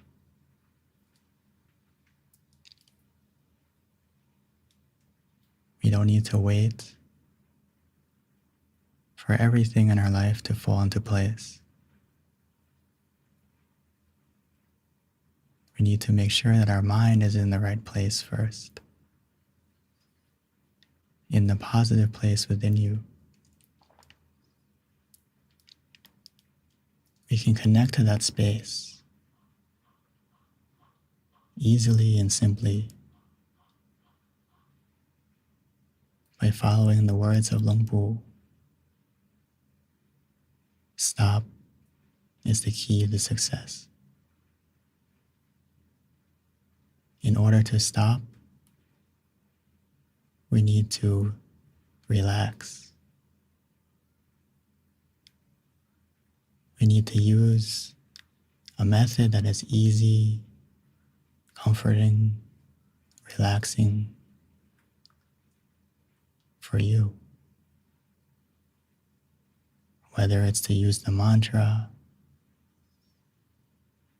repeating in our mind the special, powerful mantra from Luang Pu, Samma Arahang, Samma Arahang, Samma Arahang. Samma meaning purity, Arahang meaning freedom. So as we use that mantra, our mind is becoming more pure, more free, as we make space, clearing out the clutter, clearing out the darkness and negativity within our mind.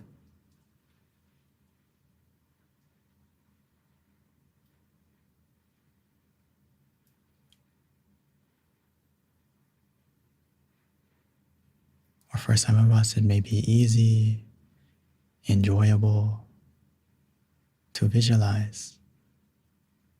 Visualizing the full moon tonight, shining within you, in front of you, covering you, however you like. Or you can imagine the sun. For those of us who are familiar with Luang Pu, you can even imagine him.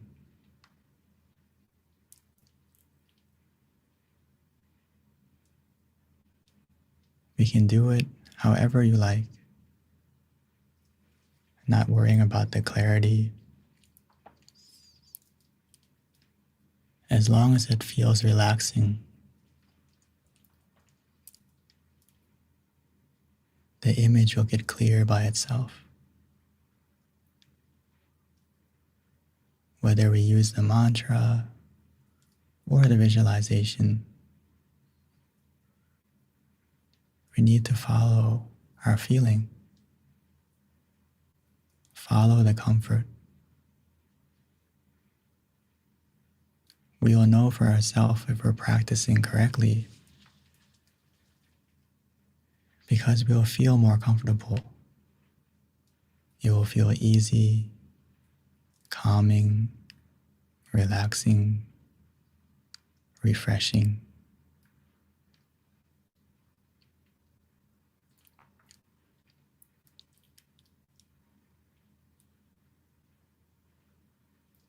For some of us, as we begin to feel more calm, more relaxed, where we feel conscious and comfortable together. Every moment, every second that passes by, our mind is becoming more clear, more bright, more positive.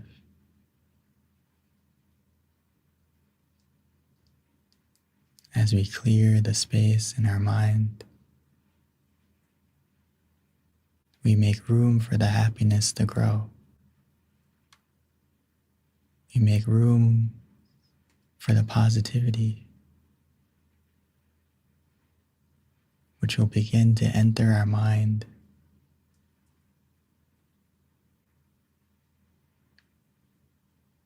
All we need to do is continue to let go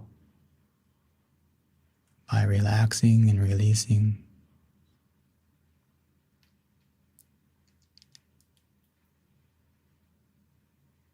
Before we know it, we will feel for ourselves that we just want to do nothing. We just want to let go and allow the comfort to carry us, to bring us to the point of peace within you that we all share, that we all have, that we can access anytime, anywhere.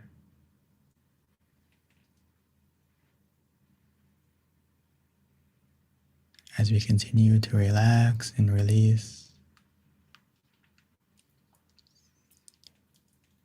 the negativity in our mind or any darkness that we may feel, it won't be able to stay.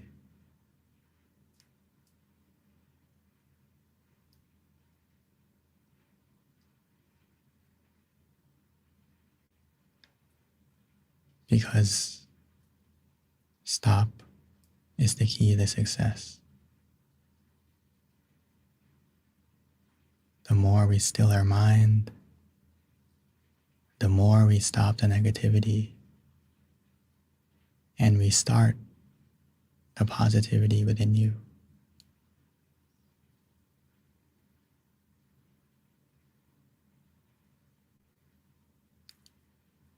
All we need to do now is to be patient, to be content, keeping our mind in the present, allowing ourselves to open this gift.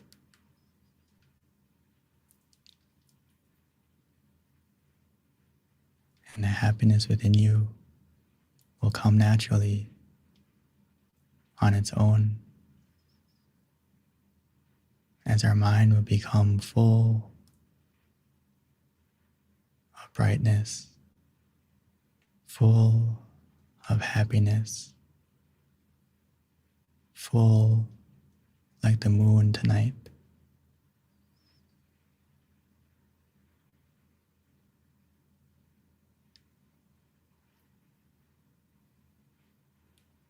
So let's continue to meditate together,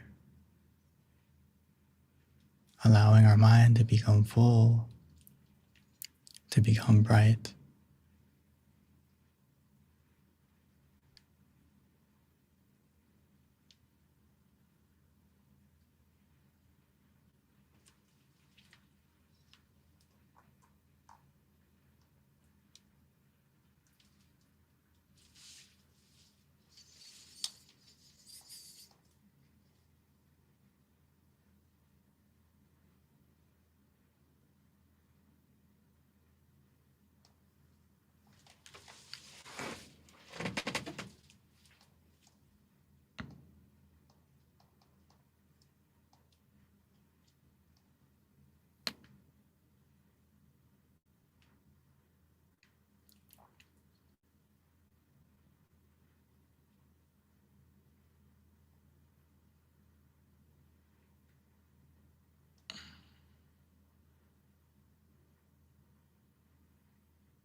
Samarang.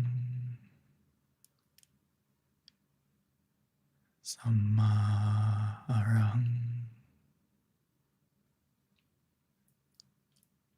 Every moment,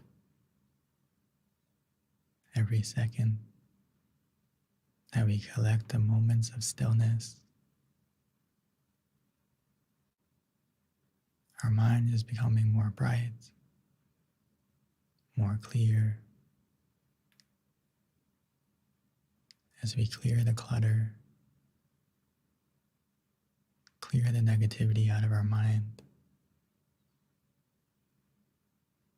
filling us with more happiness, more peacefulness, as we begin to feel that happiness growing within you. Feel the relaxation, glowing, shining. It's a brightness that we can feel for ourselves.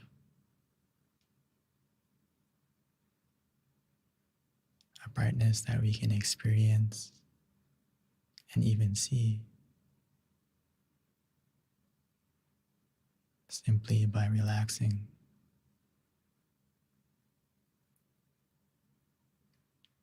And now that we have taken the time to light that brightness within you, which is the most important step that we should practice before we do anything, making sure that the brightness of our mind is always lit,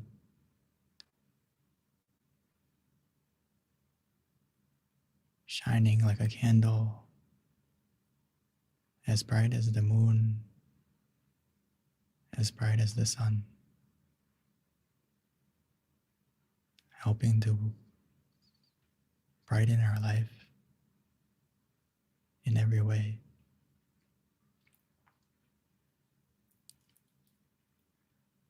And now that we have lit that brightness within us, it's time for us to softly and gently light the candle on the outside.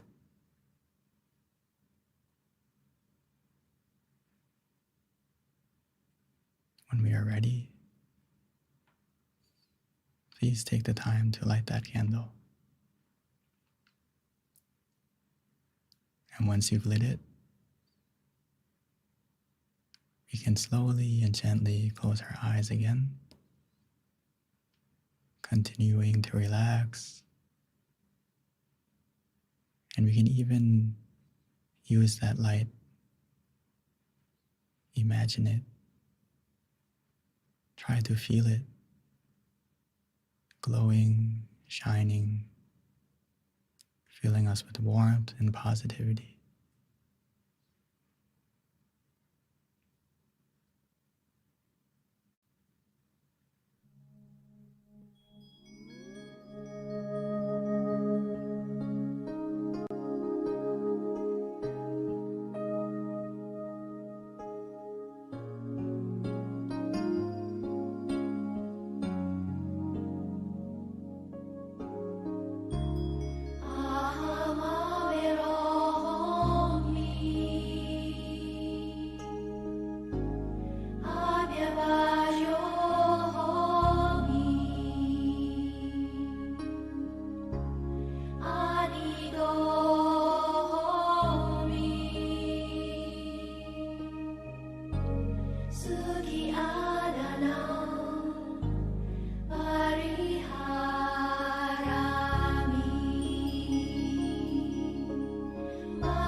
Sugi Adana Pariharandu Amagam Jadubaja Yada Yada Avera Hondu Adyabaja Hondu Aniga Hondu Sugi Adana Pariharandu Amagam Araga Devada Imasate Vihare Imasate Avase Imasate Arame Araga Devada Avera Hondu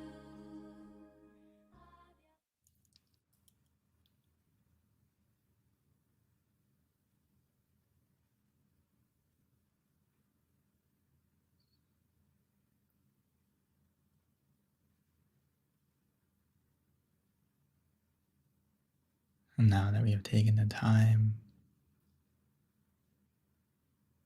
to still our mind, making space for the true happiness to grow. As we fill our mind up with positivity,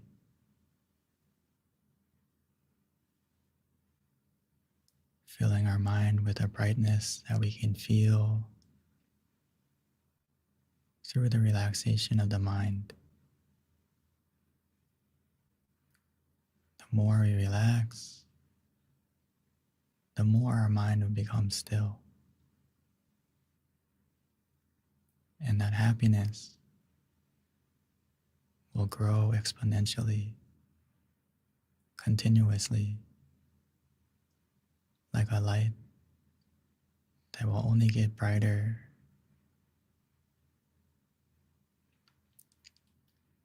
And that brightness is a purity of mind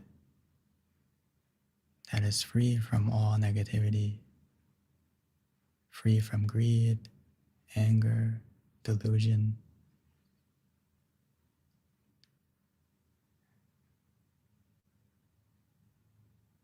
We will understand that true love, true compassion, true wisdom comes from within you.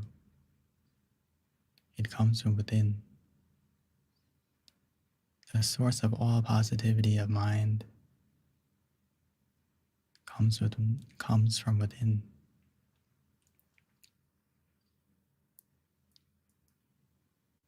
As we go to that source,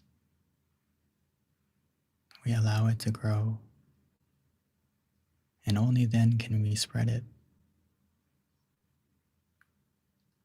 Now that our mind is filled, we can spread that positivity that we feel, spreading our love and kindness, dedicating this energy to our loved ones. For those of us who are familiar with Lung Pu,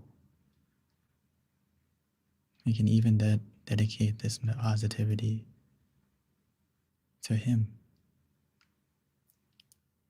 and continue to spread this energy that we feel by wishing well, wishing for our loved ones, even if they're passed away. You can send this energy to them just by thinking of them briefly, softly and gently, whether it's thinking of their name or their face, whatever is easier.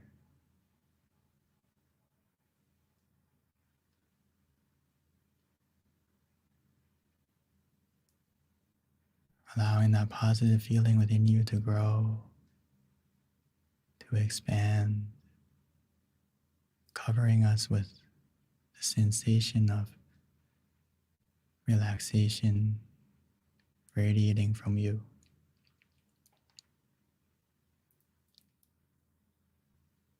As we take the time to expand our heart, expand our mind, wishing for everyone, our friends, everyone in the Zoom, everyone around the world, wishing for them to be happy, to be free from suffering of both mental and physical.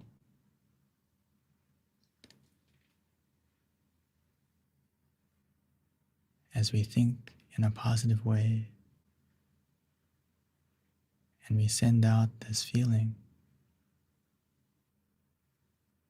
that positivity will come back to you, making our mind feel more bright, just like one candle, as it lights the next, it continues to light the next candle and the next candle. Not only do we spread that brightness to others, our path also becomes more bright.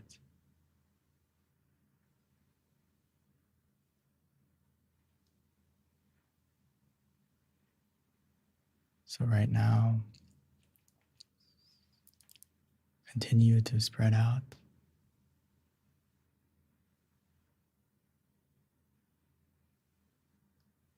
Now that our mind is more positive,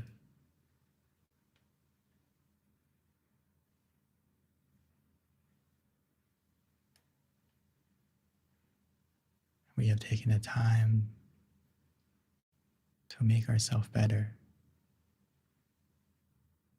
And a better you means a better world.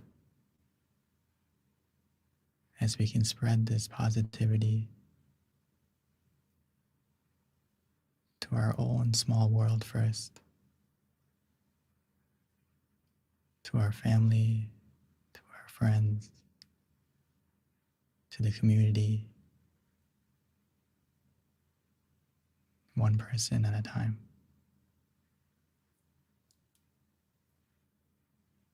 And once we have spread out, we can come back to ourselves, continuing to relax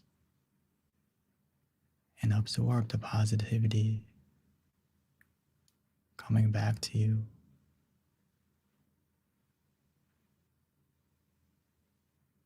And just enjoy the stillness and relaxation for a moment again.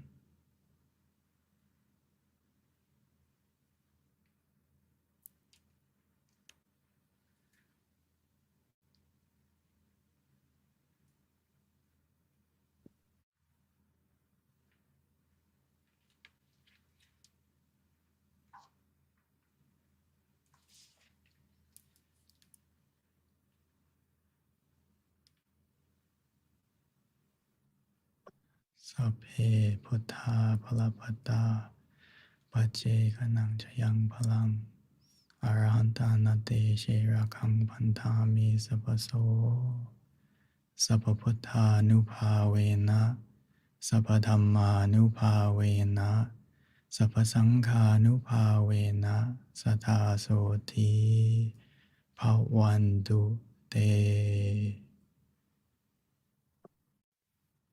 By the positivity that we've generated from meditation, bless our life in every way. And when we are ready, we may slowly and gently open our eyes.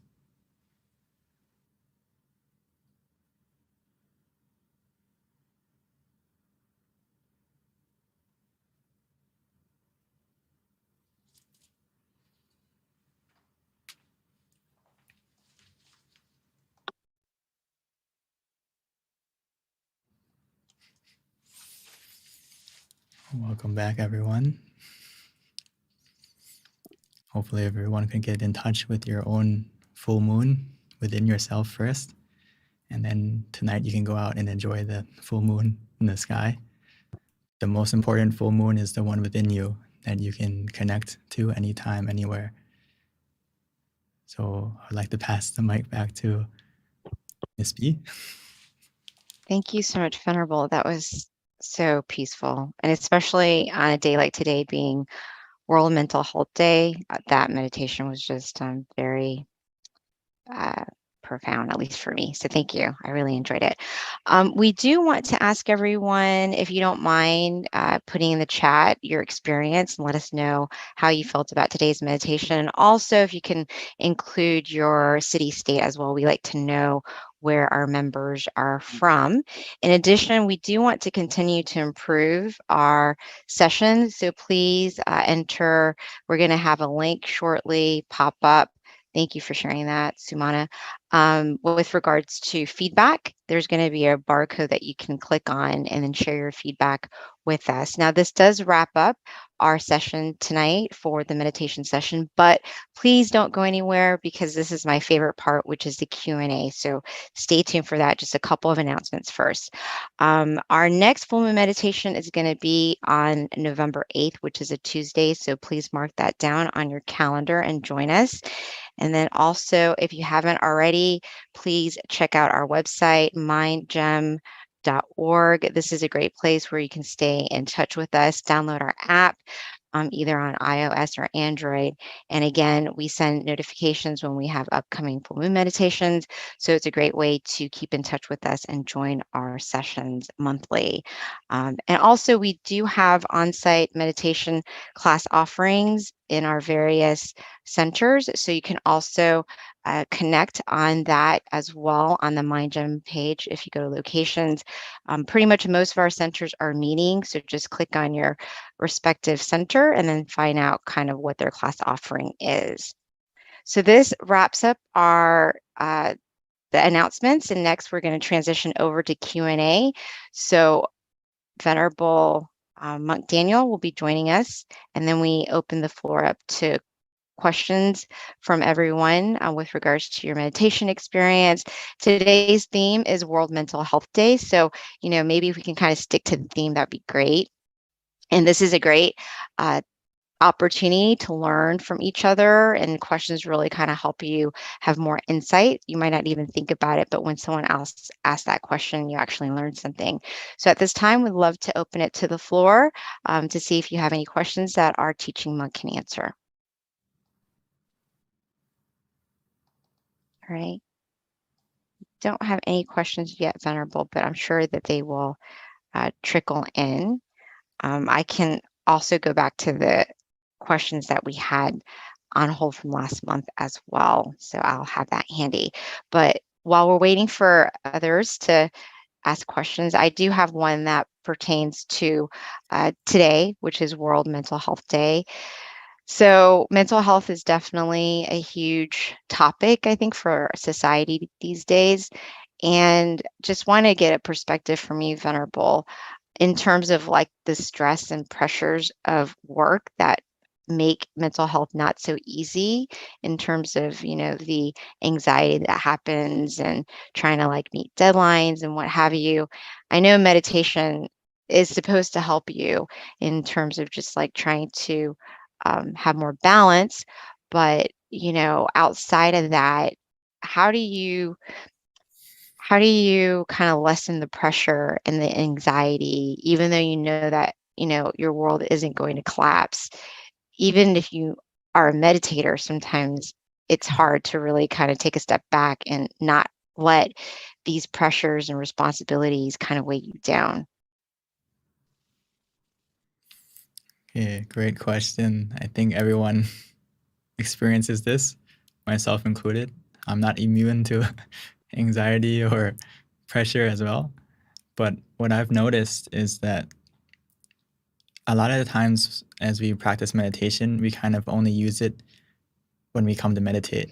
We don't use it all the time, which is the next step that can really help us, is applying meditation into your daily life, not just like a time to meditate, which is, right now, maybe once a month, once a week.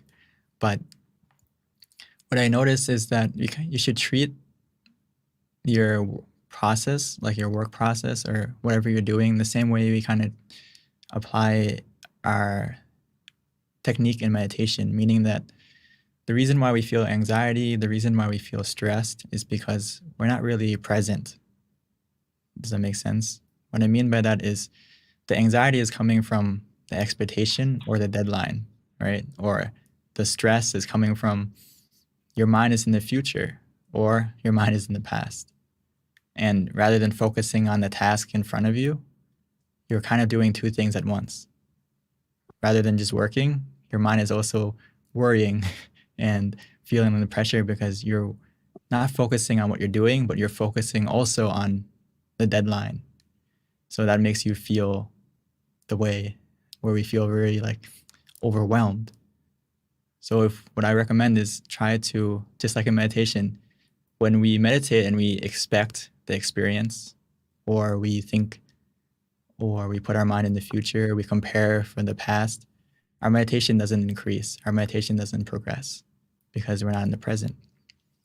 And the same thing with work. If we apply the same reasoning, is if we're in the present and focus on what you're doing, focus on the method, you will get the result without the stress, without the anxiety, without the pressure, because you're focusing on what to do. And when you focus on what to do, you can go through the motions more.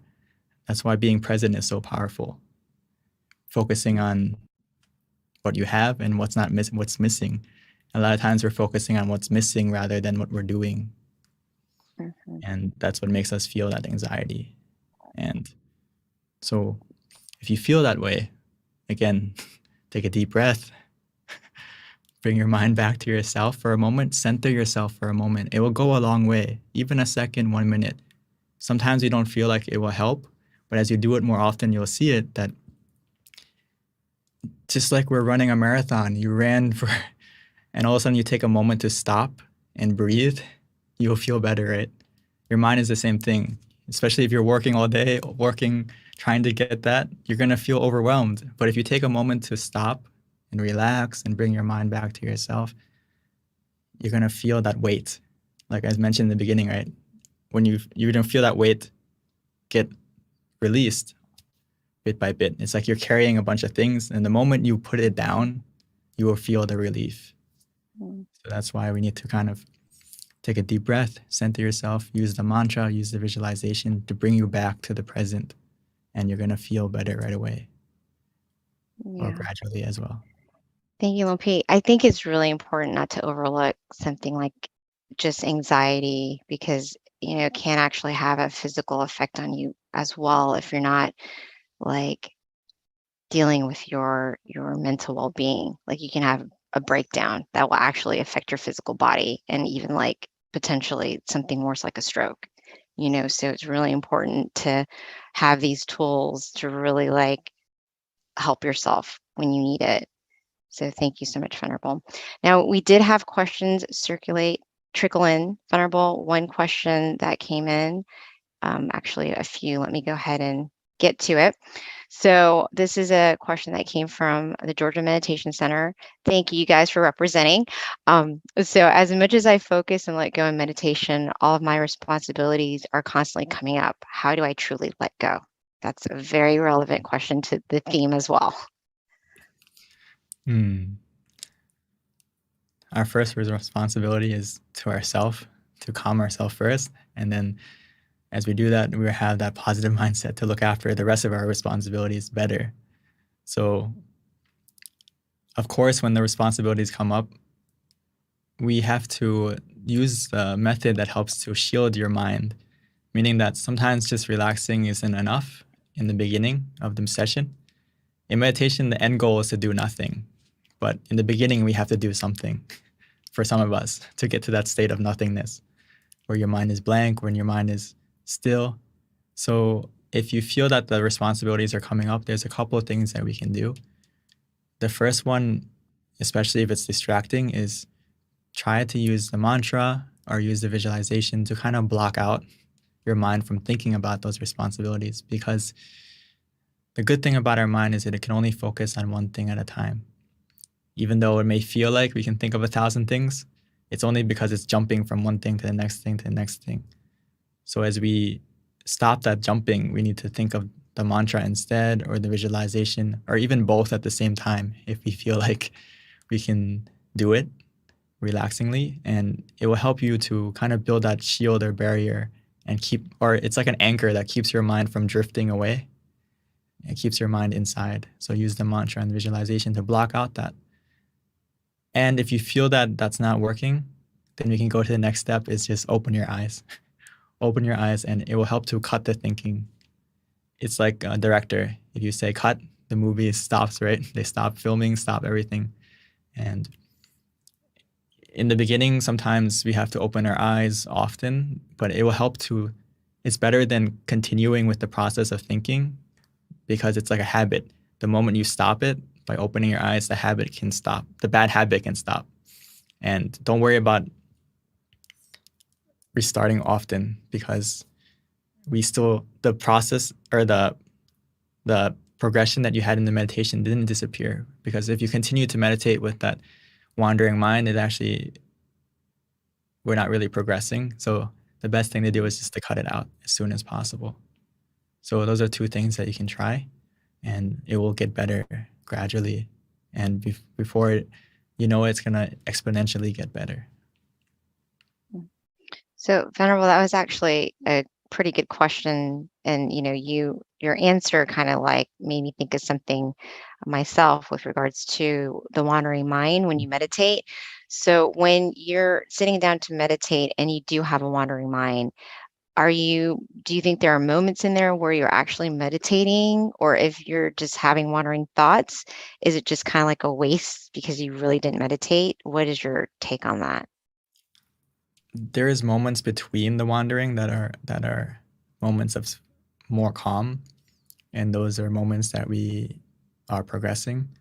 But in the moments where you are wandering truly, where your mind is thinking of this or that, it's not really progression. It's like you fell off the path. So even though you're still walking, you're walking in the wrong direction, or not going in the right direction. So that's why the sooner you realize is a good step. You realize so you can adjust, and the sooner you adjust, the sooner you come back on the right path and start walking in the right direction again. Oh, wow. That makes a lot of sense. So you're still walking, but you're just not walking in the path to the destination. Yes. Oh, that's pretty awesome. Thank you for that analogy, Venerable. All right. So our next question comes from New Jersey, and I think this is a good question too, quite relevant to our theme.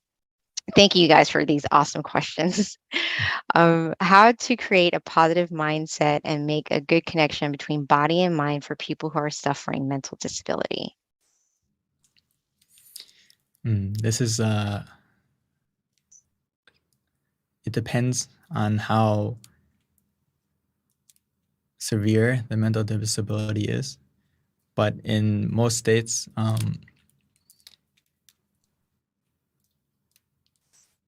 as we relax, as meditation, it can help to calm yourself to a certain state. But if they are suffering from very strong mental disability, it's not that they won't benefit from meditation, but it won't be as strong, if that makes sense.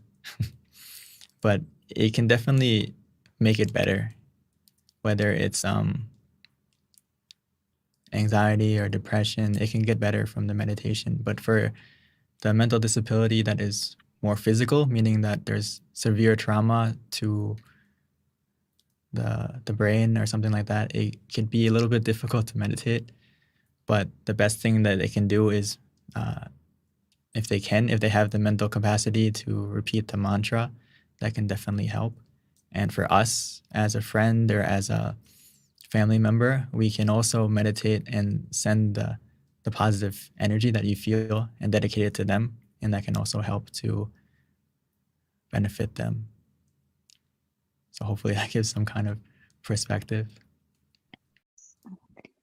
Thank you, Venerable. So our next question is from someone from California, Andrea. Being from California, how do you think social media affects young adults and teens' mental health, in specific with comparison from others? This is the biggest challenge right now in our generation and in the future generations is as technology grows and develops, our mental health goes down if we rely on it for our happiness. And that's the problem with for teens, young adults, and I don't think just young adults, I think for anyone who or whether it's any age, if they rely on social media as their source of happiness, their source of gratification, their source of achievement, fulfillment, they're only going to suffer because in Buddhist philosophy or just in general, nothing lasts forever. Everything is impermanent. The follows don't always come, the likes don't always come. Sometimes they come, sometimes they go. So it's not a constant happiness. And most of the time, it's suffering that we feel. And so for those of us who, the more we can use social media in a positive way, but as I said, if we use it as our main source of happiness, our main source of fulfillment, it's only going to make us suffer mentally. So really need to take a break from it. If it's, detox from social media, a lot of people feel better, right? If anyone's ever been on a meditation retreat for 7 days, 5 days, or even longer than that, even a day where you just put your phone away and don't look at it for a day, you feel better, right? And I would recommend try to reduce your usage of it if you feel like it's impacting your happiness, and remind yourself that true happiness can come from meditation. I think many of us were able to experience it tonight, at least a glimpse of it, and it'll get even better the more you meditate, the more you practice, and you make your source of happiness not from social media, but from within yourself, and make true connections with yourself, true connections with the people that are close to you, that you love, your friends and your family, that, your true social media should be the people that are close to you and around you and help you to look after you and make yourself feel better. So those simply, if social media does have an effect on your mental health, more negative than in most cases. Yeah.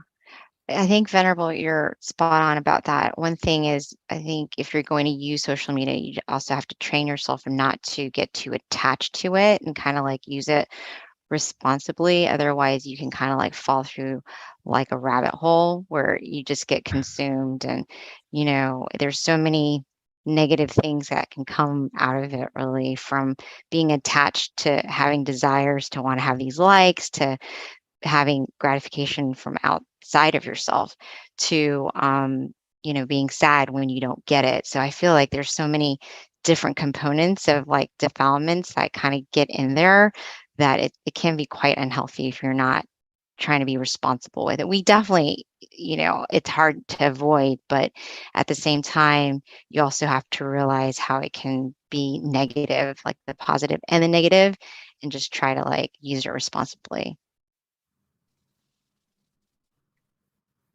So, Venerable, another question that we have, this is from last month that we can bring up to try to get some of the ones that we had that we weren't able to address. This one is how to have a peaceful resolution to meditation. A timer isn't pleasant when it sounds. If I try to time myself, then my mind will not be fully meditating, but thinking about how much time I have left to meditate. Great question. I think first, you shouldn't use a timer, exactly. Go by your feeling. When you want to make a resolution or when you want to spread your love and kindness or anything in that way, what I use or what you should do is basically fill yourself up with relaxation first, fill yourself up with happiness first, and then you can use the resolution, do the resolution or do the love and kindness, meaning that feel for yourself don't worry about when am I going to make the resolution. When you feel still, when you feel calm, and at that moment, you should try to use the to do the resolution. When you feel for yourself that, okay, I'm okay, I'm ready, I feel calm, I feel still, and you feel for yourself that this is the right time. And then at that time, you can do the resolution. So it doesn't necessarily need to be at the end. It doesn't necessarily it can be at any time that you feel comfortable. Mm. Or you feel for yourself that, okay, I feel good now. Ideally, after you feel more good, you feel more calm, you feel more positive, that's a good time to make a resolution because your mind is in a good state. So, Venerable, when it comes to time, do you have like a suggested amount of time you recommend for people to meditate in terms of when, on average, your mind might still? Is there kind of like a standard on that by any chance? It depends on how quickly you can let go. So if you can let go easily and quickly, you can really get deep in your meditation. And again, it's not necessarily about the time you meditate, but the time that your mind is still, which is the essence of a good meditation. So if it's 1 second of stillness, that's a long way. Some people meditate for an hour, but they don't even get a second. So even though you meditated for a minute and you got a second of stillness, that's a huge step. But ideally, if you can meditate more, of course, it gives you more opportunity to get moments of stillness. So if you can meditate, at least 30 minutes to an hour a day, I think that can really go a long way to help you collect more moments of stillness. But that doesn't necessarily mean that you have to meditate an hour like at once, but you can split it up throughout the day. 5 minutes there, 10 minutes here, depending on your feeling. Again, go by your comfort, go by what makes you feel relaxed. And again, don't set a timer. Kind of just sit according to how long you feel comfortable.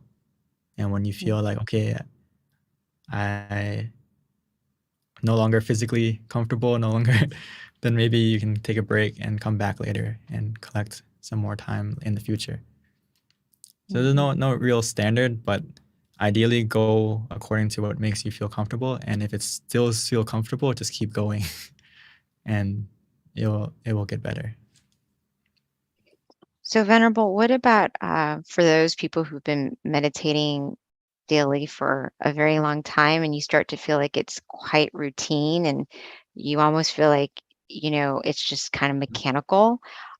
How do you encourage them to, I feel like in the beginning when you're meditating, you get excited or you're really into it and it's easier to meditate and you feel very happy and content because it's still so new. But then when you've been doing it for a long time, it gets, like I said, mechanical that you don't even know if you're really progressing.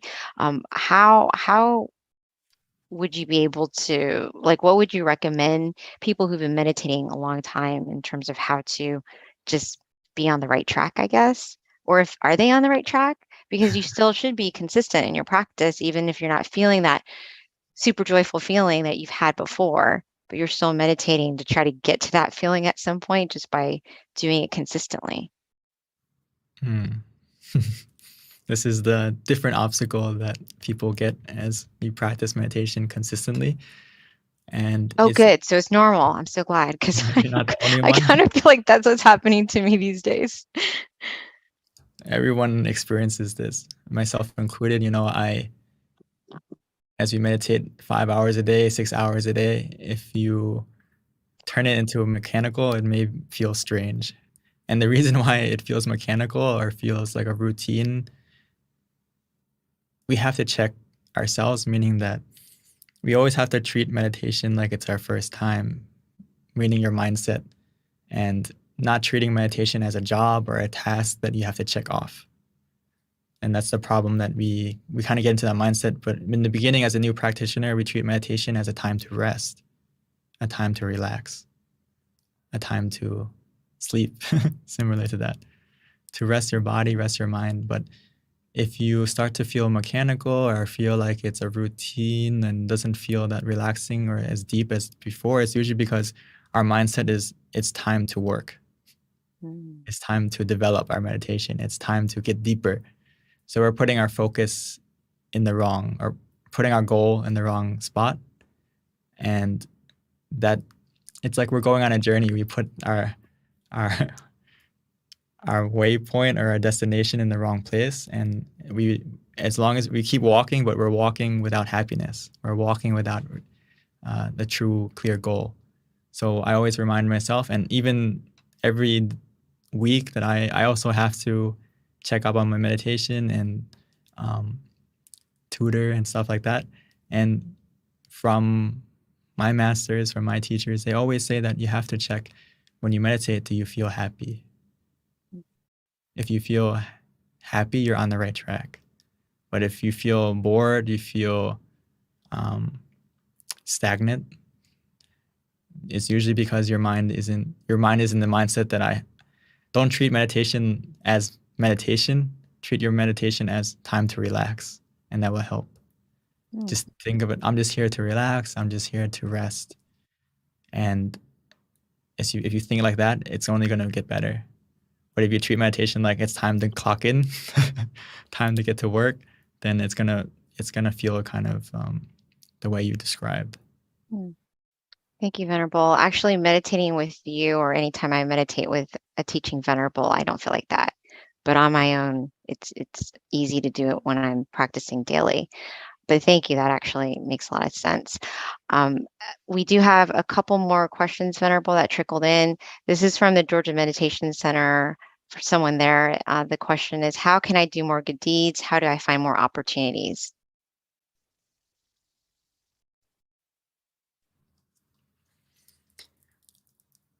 One of the best good deeds you can do is your mind first. When you meditate, that's actually a good deed.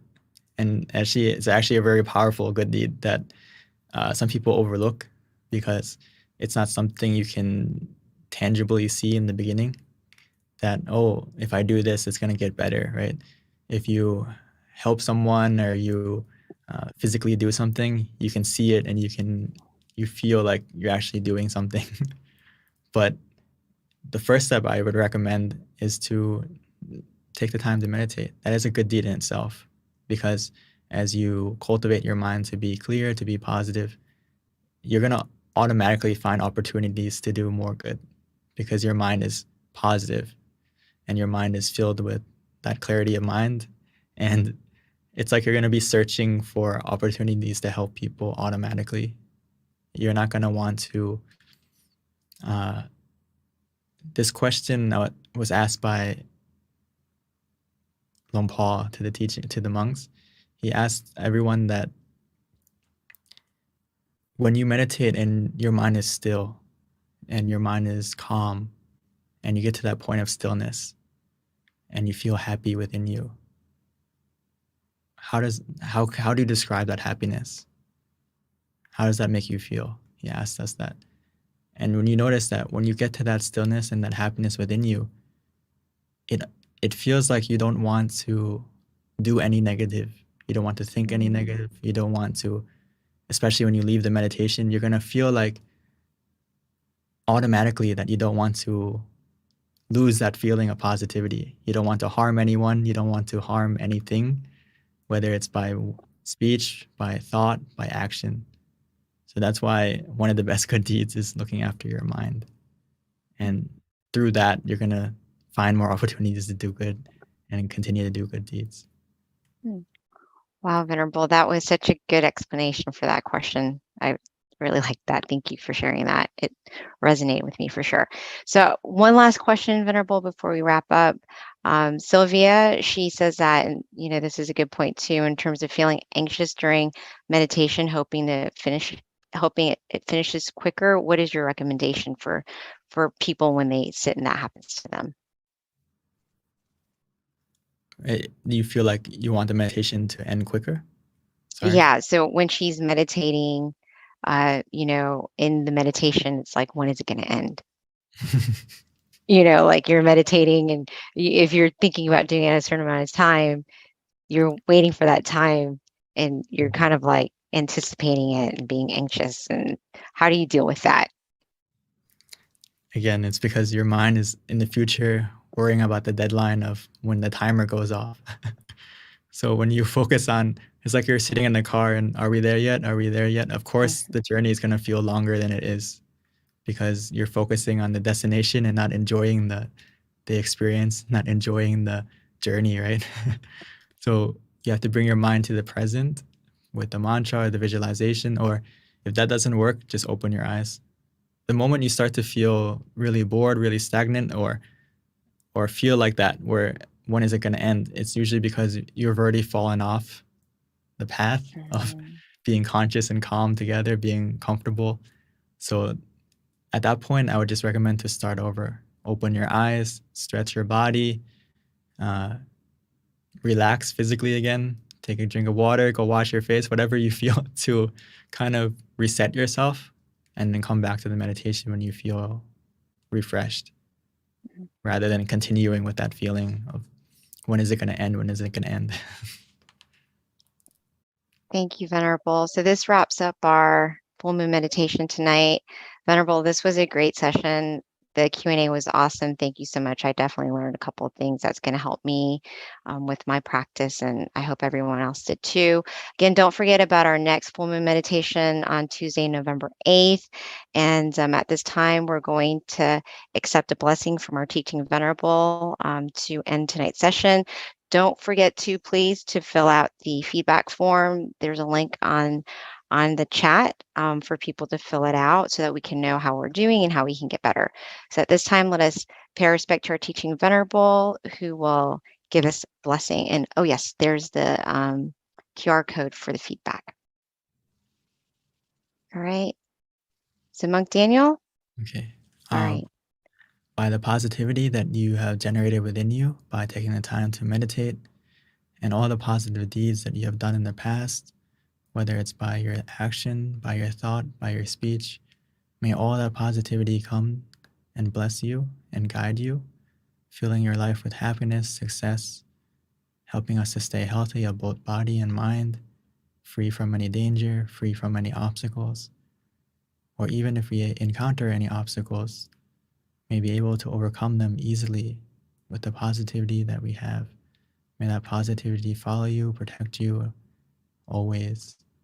And most importantly, when you come to meditate, may you be able to still your mind and connect to the source of true happiness within you quickly and easily and very soon. Thank you so much, Venerable, again, for your guided meditation and your wisdom. Really appreciate it. It was a beautiful meditation tonight. And again, everyone, hope to see you again next month. Stay connected to us. Continue to come back, invite your friends, and please don't forget to fill out the feedback so that we've got that so we can continue to improve.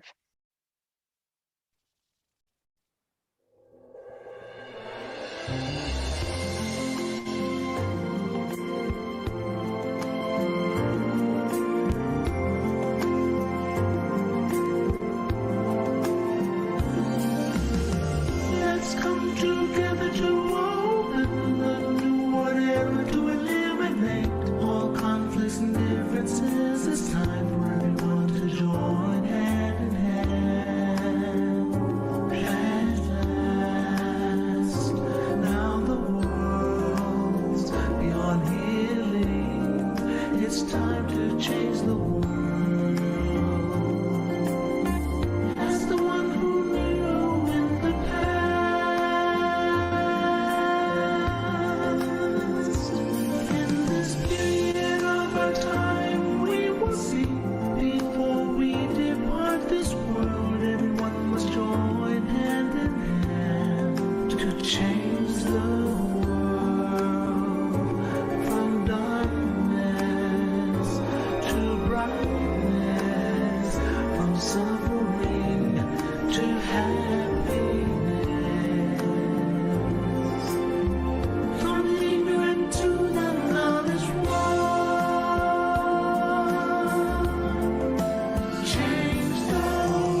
change the world from the era of darkness to the era of light. From the old era to this new era, the world will be like heaven on earth. No classes in society, everyone will be really happy. We'll speak the same heavenly language. Become as one with smiles of love. We'll be kind, the world will change. The world will change. Let's come together to change the world. Let's come together to change the world. Let's come together to change the world. Let's change the world. We have to do it the easy way and relax each other with childlike innocence. Everyone must join hand in hand. Chemicals will rise and relax. Still the mind at the center of the body and move breathing.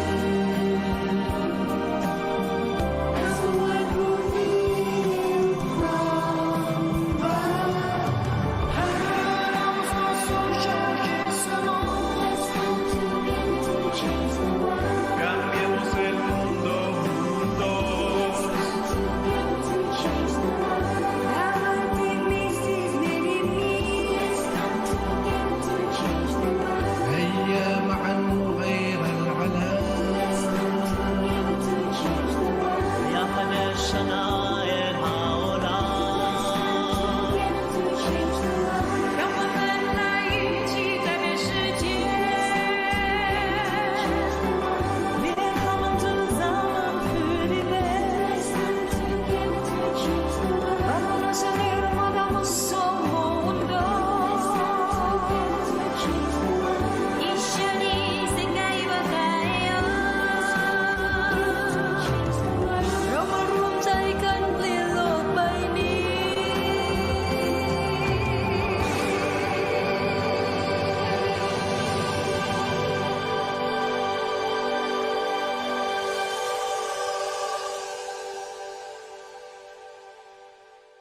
Recording in progress.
Hello, everyone, and welcome to our full moon meditation tonight. The theme is International Day of Peace, and I'm going to do something a little different today. Hopefully, I'll get some participation, but I normally read out of Paipo, which is an awesome meditation quotes from our teacher, Lompata Machayo. And normally I have one already picked out, but I was hoping to field it from the audience. So if you can pick a number, whatever number I get, the very first one, I'm going to read the quote in the book. So if you can just pick a number from 1 to, let's just say 130. So if I can get someone to just throw in a number out there. Oh, thank you. I saw 53. Okay, so we're good. Thank you so much. There are so many numbers coming. Okay, so this is very random, 53. And this is from Paipo, and thank you so much for your participation. All right, 53. Okay, so this is a quote, and it is nothing worth. So I have no idea what I'm about to read. So hopefully it's going to fit with the theme, but we will find out together.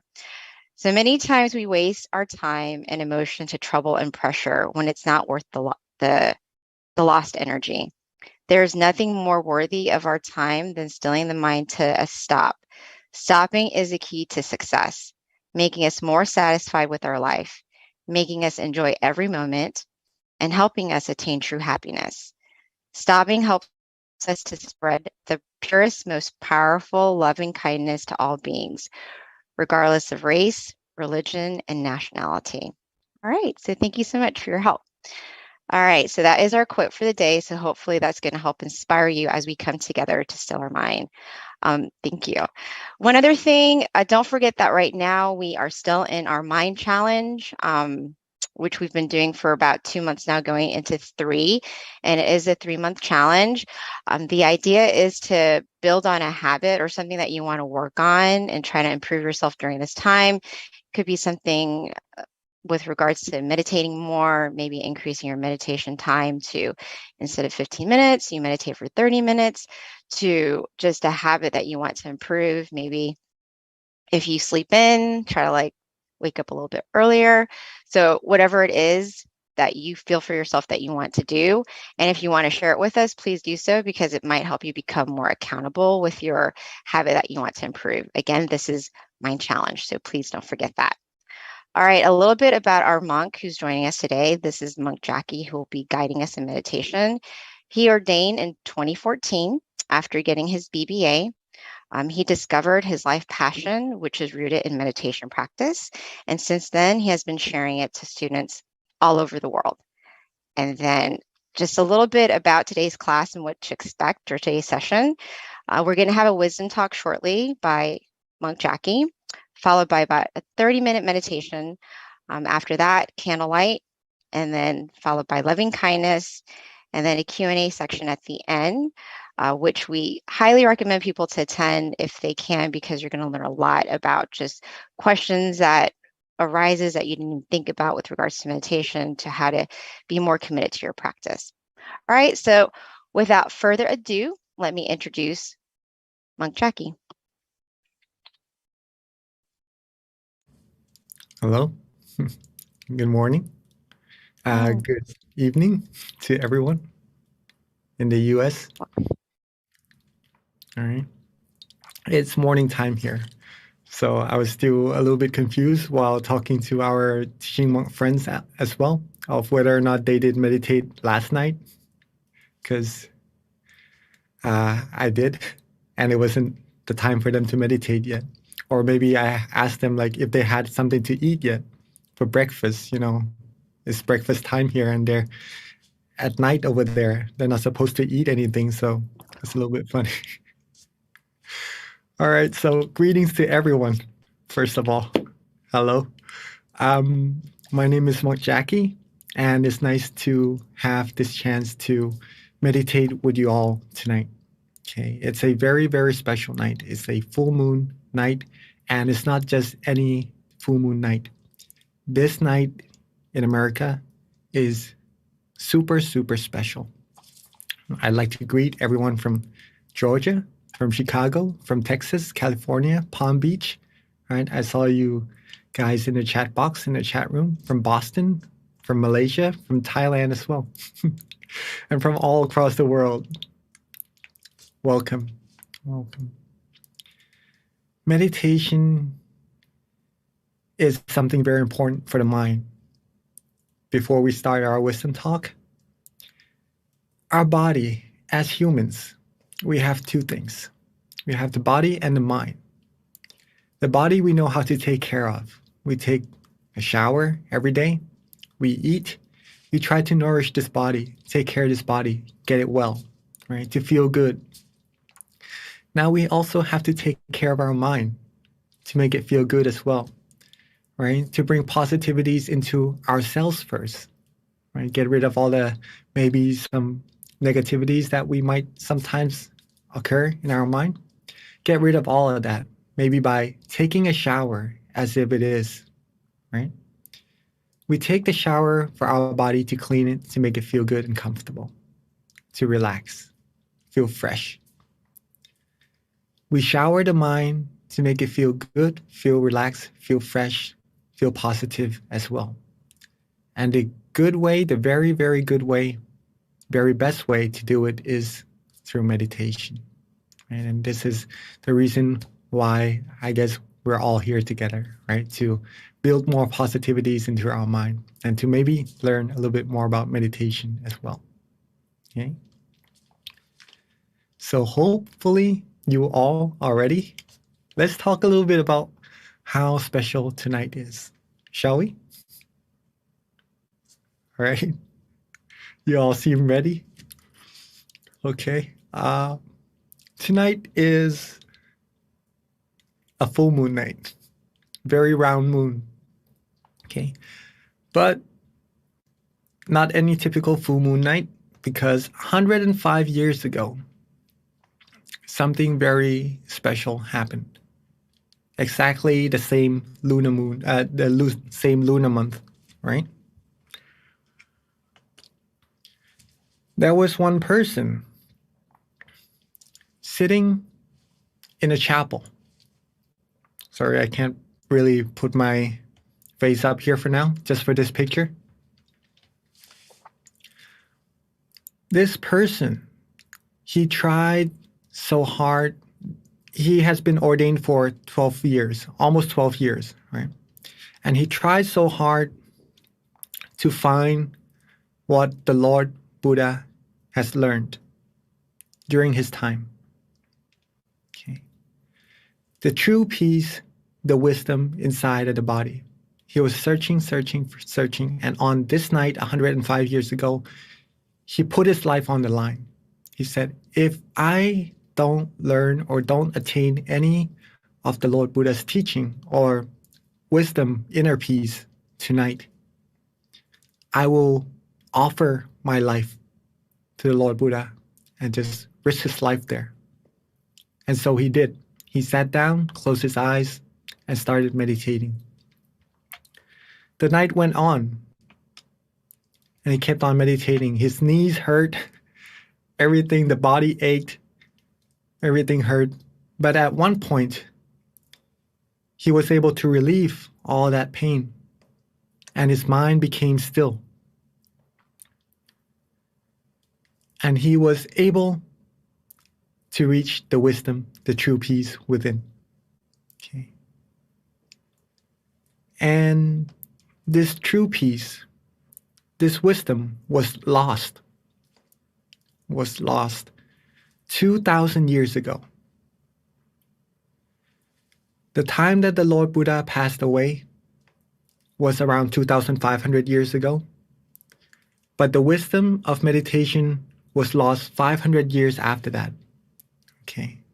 The wisdom became vague and then it was lost. So around 2,000 years ago, the wisdom was lost. And it was then rediscovered from this monk 105 years ago during this full moon night. And this is why tonight is called the 105th anniversary of the rediscovering of this inner peace wisdom. What we have been learning, what we have been doing, if you truly want to find true peace, true happiness, this is the night that it was discovered, and it was said to be a really, really special night.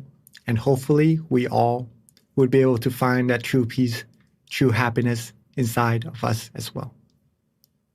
All right? It is a great, great chance and a great, great opportunity. After rediscovering it, he has been studying the knowledge more deeply, more profoundly every single day, nonstop, until the rest of his life. And this is the phrase that he said. The conclusion of all of the knowledge, the whole conclusion. Stop. This word stop is the key to success. Stop means stopping the mind. All right? Stopping the mind is the key to success. Now, I'd like to ask if any of us know already how to stop the mind. Yes, I'm sure for some of us who has been meditating for some time now. Stopping the mind sometimes seems difficult because our mind always runs around, always goes wandering, always goes thinking of things. It's like a monkey sometimes, right? Jumping from one branch to another and bringing it to a standstill maybe needs some artistic skills, right? Maybe giving the monkey a banana or something just to lure it and just to sit it still. Give it something to play with, something it likes, right? Instead of just trying to cage it, it wouldn't feel good. If we try to still our mind, it would try so hard to just break free from that situation, and it won't feel comfortable for you. Okay? So in order to stop the mind, we have to be a little bit artistic, right? How do we do that then? Does any of us here likes to be comfortable and relaxed? Yes? I see some noddings. Yes. Thank you, Pat. Thank you, Dawn. And hopefully we all at Georgia as well. I can't really see each one of us, but sure we all like to be comfortable, right? To be able to stop the mind. Being comfortable is the heart of it. You see the heart behind it? It's the very heart of meditation. In order to still the mind, to stop the mind, you have to be comfortable. Be relaxed. Nurture yourself. Both your body and your mind, right? As simple as that. If you're able to do this, your mind will come to a standstill very, very easily. And you'll be able to reach true peace, true happiness right at that moment. But it doesn't just stay there. If you're able to keep it comfortable and relaxed, it will go deeper and deeper. You'll find deeper happiness as well. just a little bit to share on how we could get our body and mind to be comfortable, if that is interesting to all of us. Okay, let's talk a little bit about the body first. We all are different, right? Some of us may like to sit on a couch, a sofa, a chair, right? A comfortable seat. Feel free to do so if it feels comfortable for your body, all right? Some of us may like to sit on the floor, on a cushion on the floor, an asana.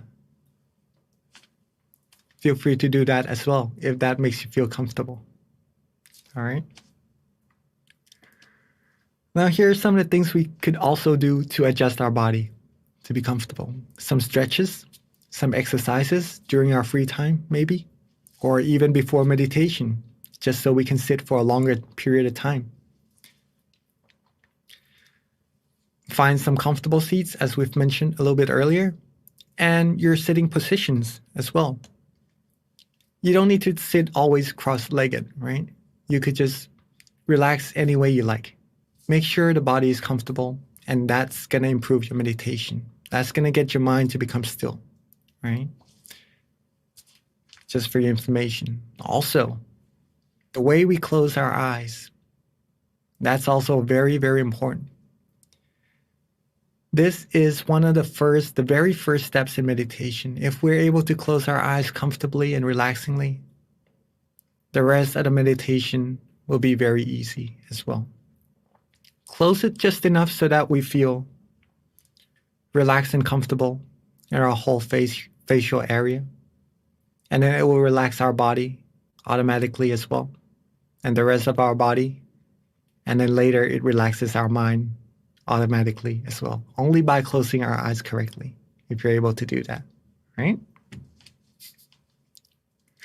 Hopefully this is not too difficult for all of us, right? Relaxing our body. Next, let's talk a little bit about the mind. How do we relax our mind? Some people that I've met likes to think of nature.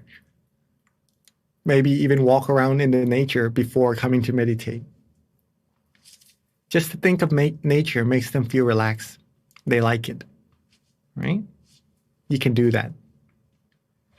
Or maybe you like to think that you're at the beach, just relaxing, having no worries at all. My teaching monk told me to do this because my house was close by to the beach, right? So I guess he learned where I'm from, so he taught me to think of the beach. Think what you do when you go to relax at the beach, and just use that feeling to improve your meditation.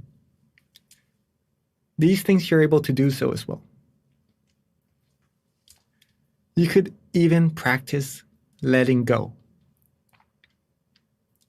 Letting go means to let go of anything that is within the mind at that moment. Okay? Let go, be detached. Some of the things that we could do to help let go is realize that nothing really lasts. Nothing really lasts. It comes, it stays for a while. One day or another, either us or the things that we love, right? Maybe a tree that we love, that we grew, would be detached from each other for sure. Okay, so there's nothing to really hang on to. Therefore, we can let go. If we're able to do this, our mind, from holding something, maybe even if we know it or not, holding something light or heavy, maybe some burdens that we accidentally acquired during the day.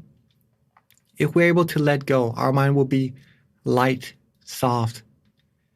And when that happens, it becomes still, and it travels to the source of purity within automatically as well. Now, all these things are called methods. Simple, right?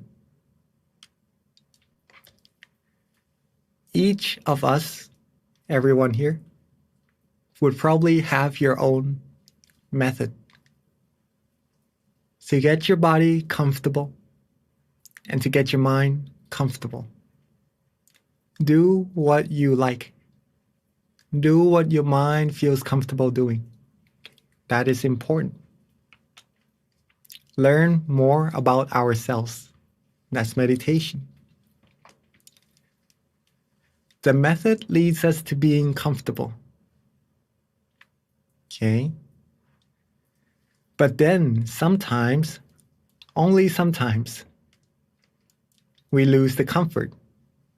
Maybe from putting a little bit more effort into our meditation than what we need, in order to bring that feeling of comfort back, that relaxation that we have in meditation. Do the method again. Do the method once more, you get the comfort back. Right? Then when we start to feel that we're losing the comfort again, use that method once more. Bring the comfort back. When this happens, our mind will become more used to being comfortable rather than working, thinking about things. It will become more and more still. We will receive more and more happiness.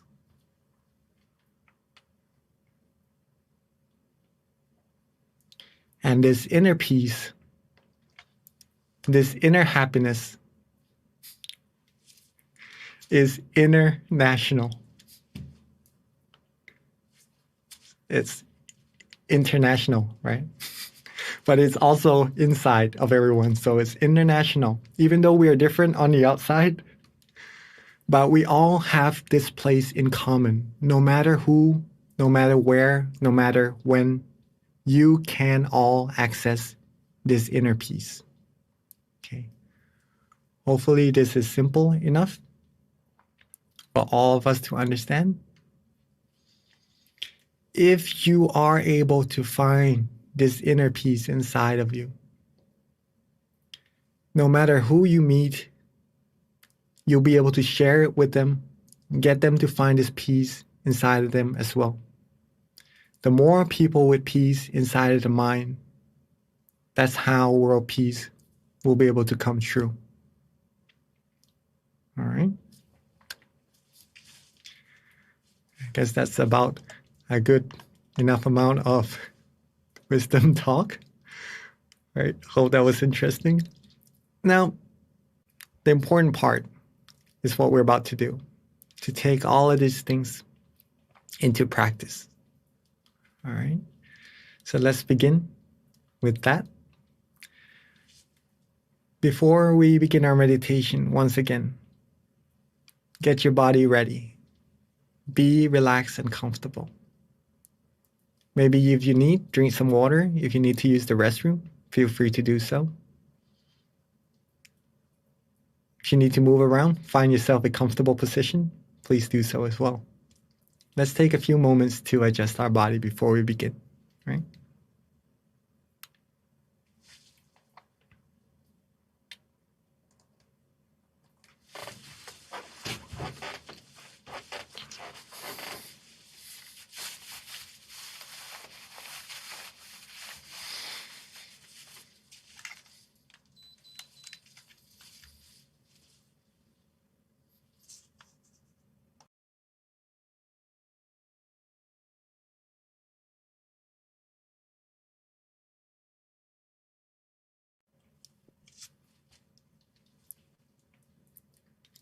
All right. Hope you all are ready.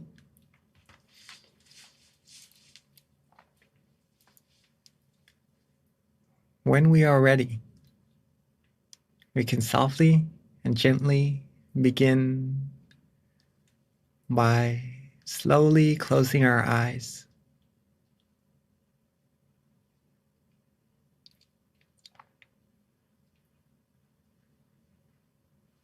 Take our time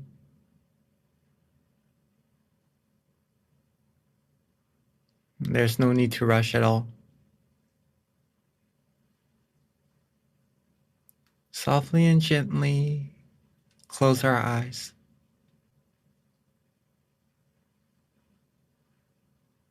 Just enough so that they feel relaxed.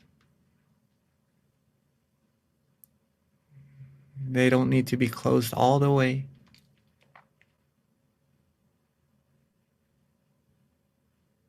Just enough so that you feel relaxed,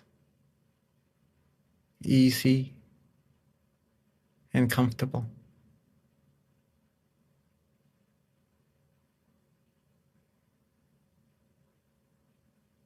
Once our eyes is relaxed, comfortable, let's go on to adjusting our whole body.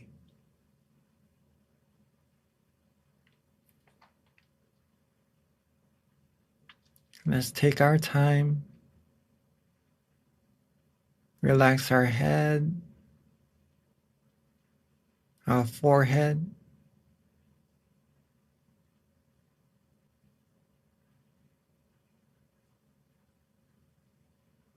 our cheeks, our chin,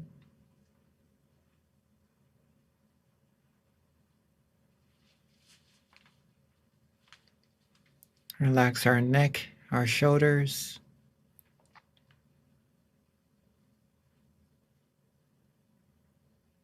our torso, our whole body, all the way down to the tips of our toes.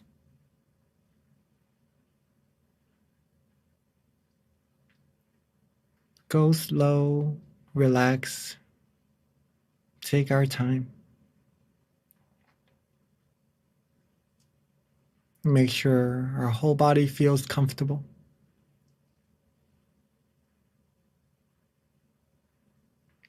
There is no tension whatsoever.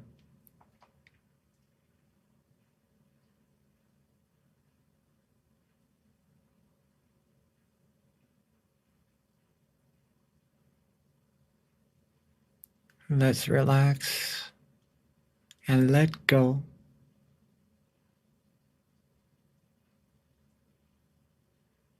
Let go of all worries for now.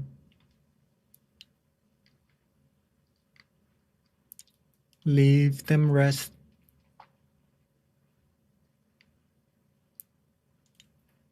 Rest them aside and just be free.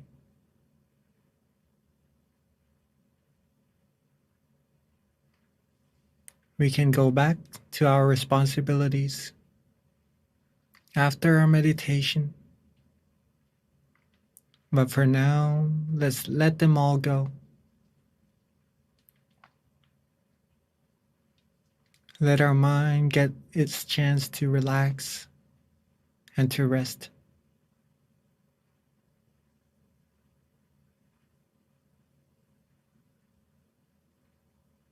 If any of us would like to think of a place you like, such as nature,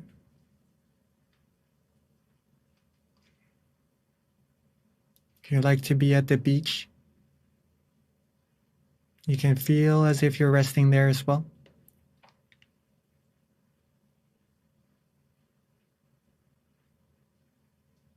Maybe some of us would like to be in the mountains.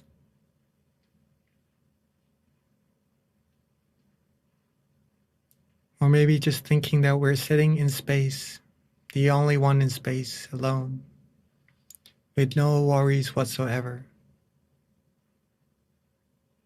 You can do so as well.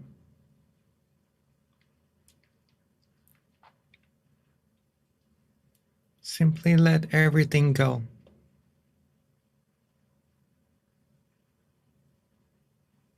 If you feel good,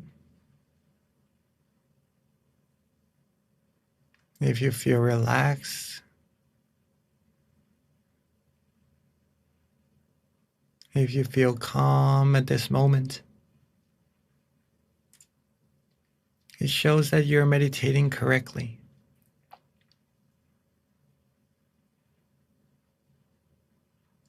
If not, then take your time. Do some more adjustments. Adjust the body, adjust the mind. See what we like. See what's suitable for yourselves. And just take our time and do what is right for yourselves.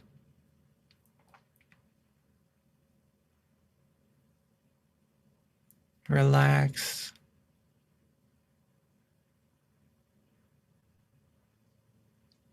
There's no need to rush at all in meditation.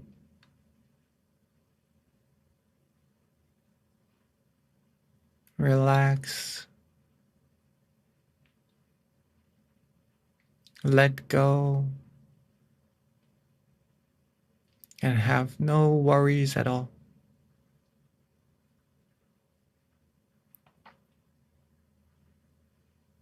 If you're starting to feel good, feel right, keep yourselves relaxed and don't worry about the feeling as well. You're doing really, really great.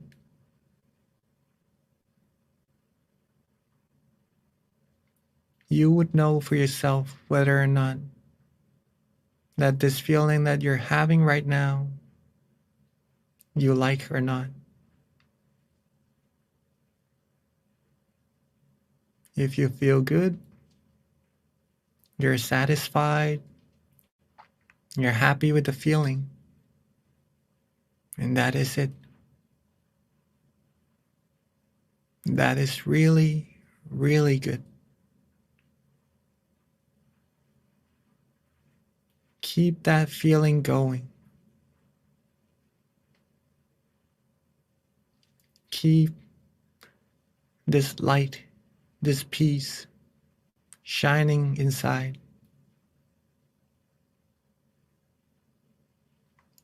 Keep this feeling of comfort alive by just being relaxed and letting our mind free. That's all that we need to do.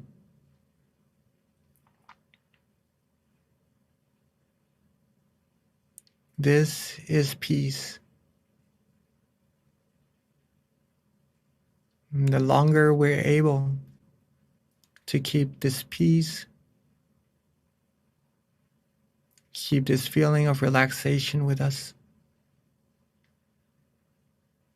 the longer our mind will become still, free from any thoughts, free from all impurities. And it will cultivate positivities automatically.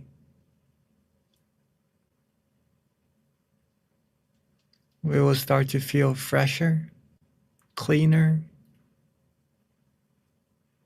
purer as time passes by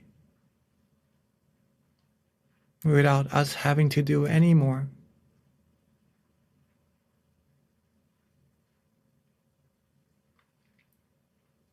It may seem very subtle, very simple, very easy, maybe too easy.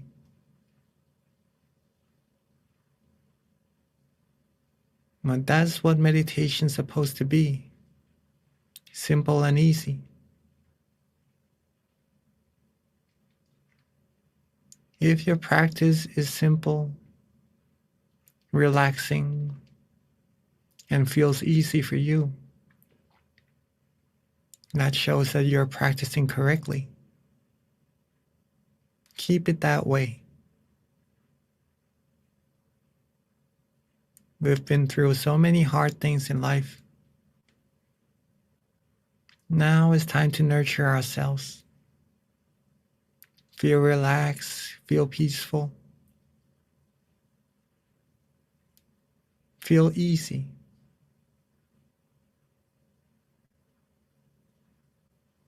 The results, though, would be more and more profound as you're able to keep your mind more and more still like this. And only you, yourselves, will be able to find out how deep and profound meditation actually is. But for now, don't worry about anything at all. If you feel good, if you feel calm, feel relaxed, that is amazing. That is excellent. Keep relaxing. Be as comfortable as you like, as you can. Let this feeling keep accumulating.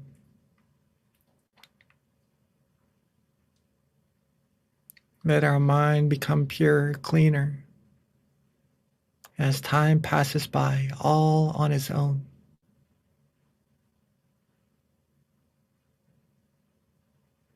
Whatever meditation experiences we may have, don't worry about them either. Let them pass. Let's maintain our relaxation and our comfort.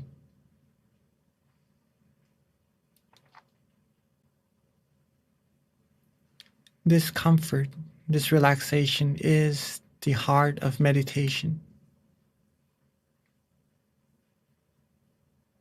So in order to proceed further and further, it is necessary to keep on being relaxed and comfortable, to keep the heart of meditation beating. And the methods to doing so is all your own. It is learning about ourselves, what feels good, what our body likes, what our mind likes.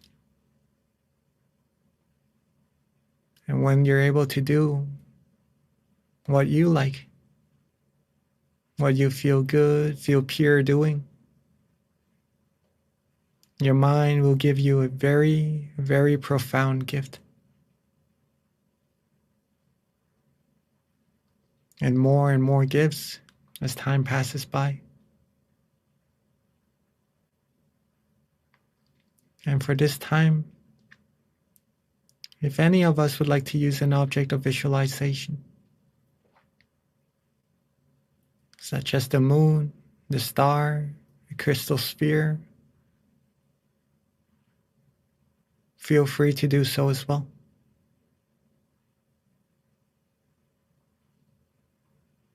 But make sure that your visualization is relaxing and comfortable as well.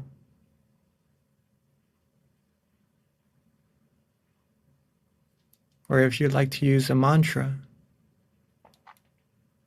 a recitation of a phrase or words, feel free to do so as well.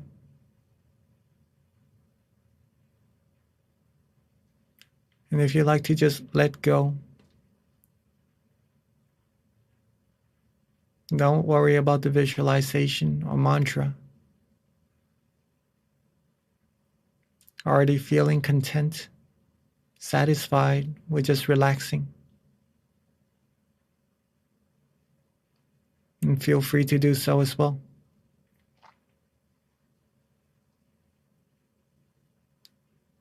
And let's keep ourselves nice, calm, cool, and easy, and relaxed. as we are going through this very, very special night, so that we all can receive the most amount of positive energy, positive feelings inside of our mind. Let's relax, be calm, and still our mind further. Feel this positive energy further in silence together for this time being.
as we are all relaxing,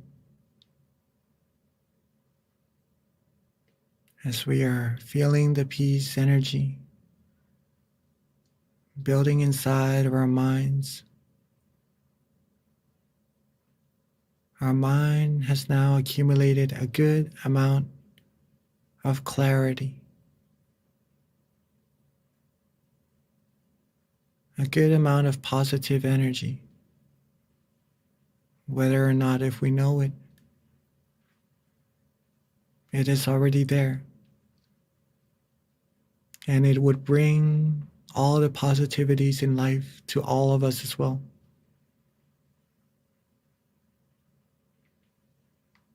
And as we are feeling calm, relaxed, light, bright, and shining inside, it is time for us all to bring this brightness on the inside outwards, to light our candles, for it to symbolize that our mind now has become clean, clear, and bright on the inside.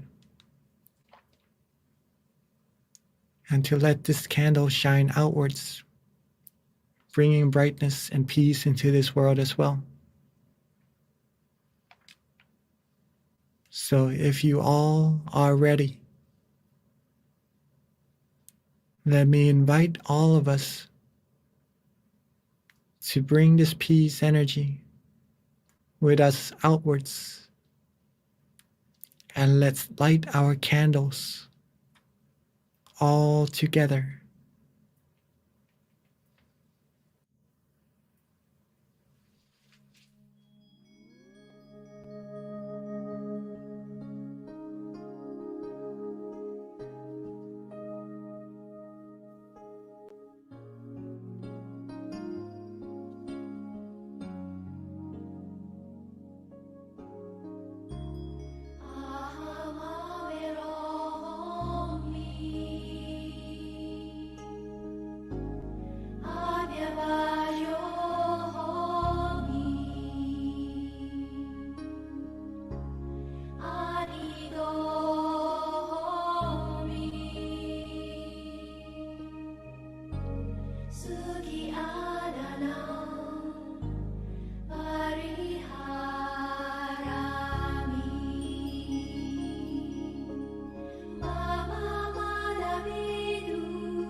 as our candles has now been lit,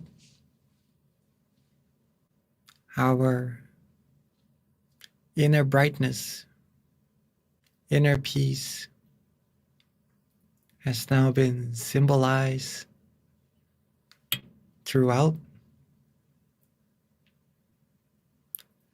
Let's softly and gently relax our body, relax our mind back to where we feel comfortable.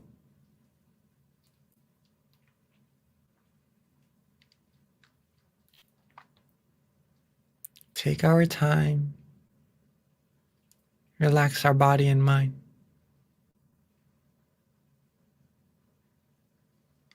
Once you feel good, feel calm, feel nice, let's think of the brightness of the candles that we've all lit together.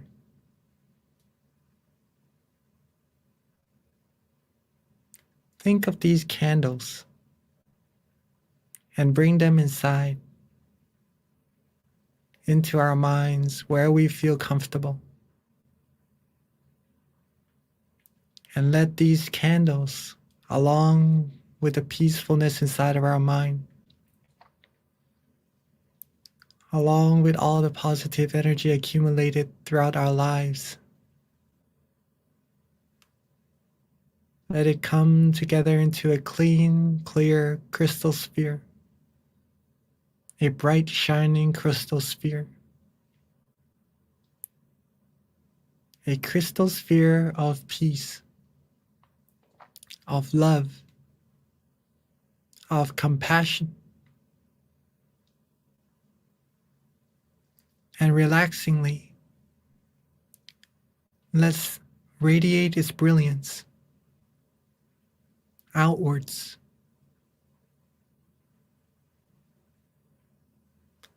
Let's shine the brightness of this crystal sphere outwards to everyone here in our center.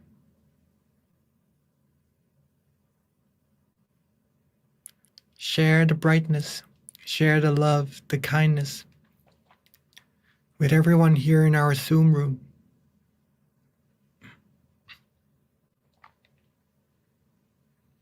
Share the love, the kindness outwards even further to everyone in our city.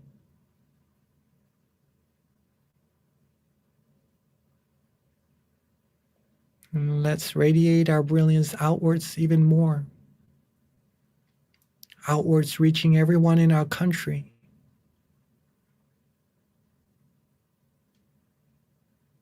And outwards more and more until reaching our whole world.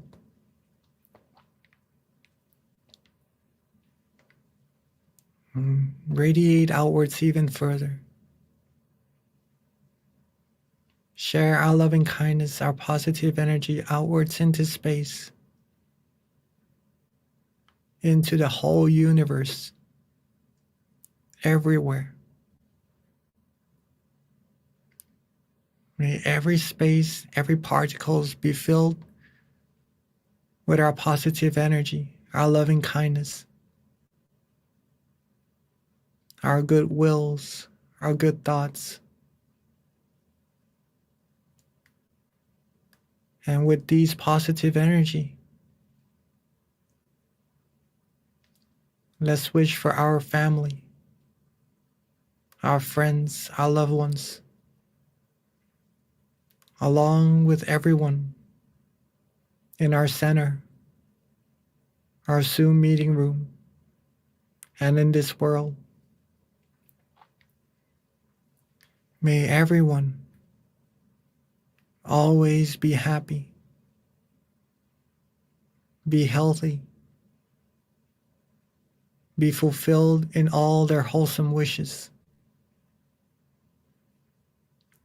be free from all harms, dangers, be free from war, from diseases,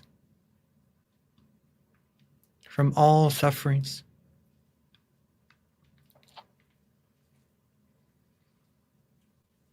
May everyone be able to find true peace, true happiness quickly and easily.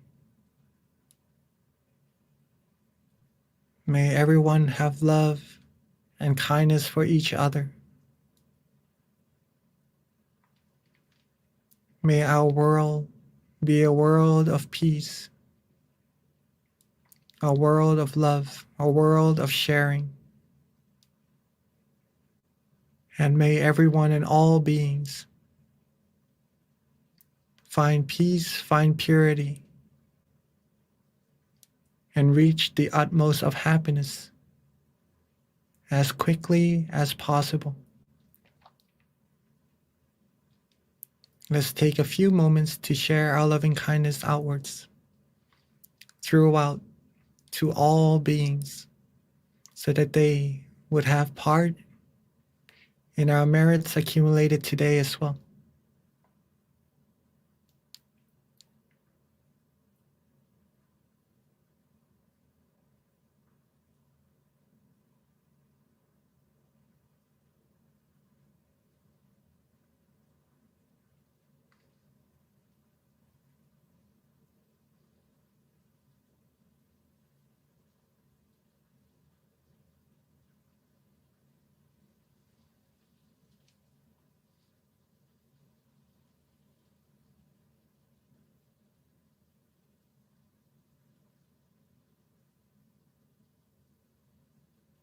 Now that we've shared our loving kindness to all beings together,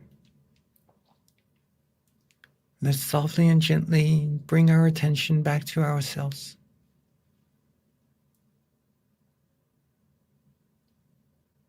Calmly and gently, softly and relaxingly, bring our attention back to ourselves.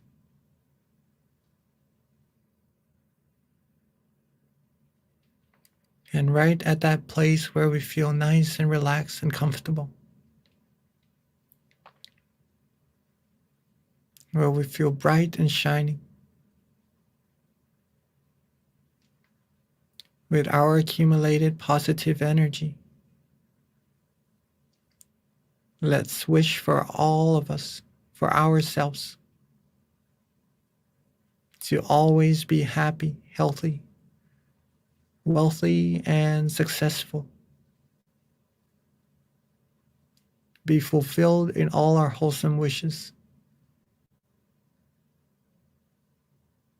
May we all be free from harms, dangers, diseases. Be free from all negativities, impurities. May we all be loved, respected, and protected. May we find true peace quickly and easily. Always be virtuous. And may we all reach the utmost of happiness as soon as possible. Let's take a few moments to wish for ourselves for all the wholesome things we need.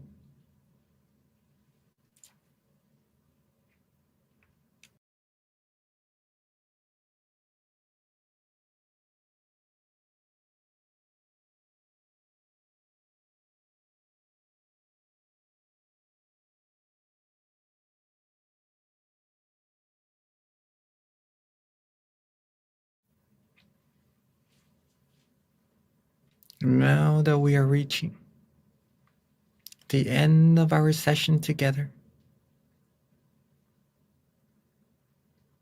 let's make sure that we are still calm, relaxed, and comfortable. Our body is still feeling nice, feeling the way we like. And our mind is enjoying that peace energy from within. And while being nice, relaxed, and comfortable, let's recall that this feeling is very, very important. It will bring us positivities into our lives. It will bring happiness to all of us. Ourselves first, and then we could share it with everyone around us as well. And as we are ending this session, let's maintain this feeling with us as much as possible, as often as possible, as long as possible throughout the day.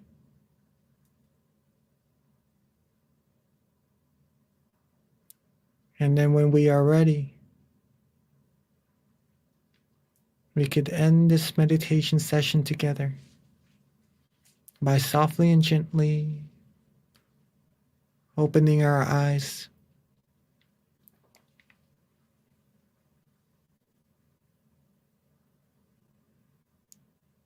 Sape Buddha Valapata Pajegananjayang Palang Arahantananjate Shena Rakhang Bandhami Sapaso Sapabuddha Nupavena Sapathamma Nupavena Sapasangha Nupavena Satasoti Pawantu Te.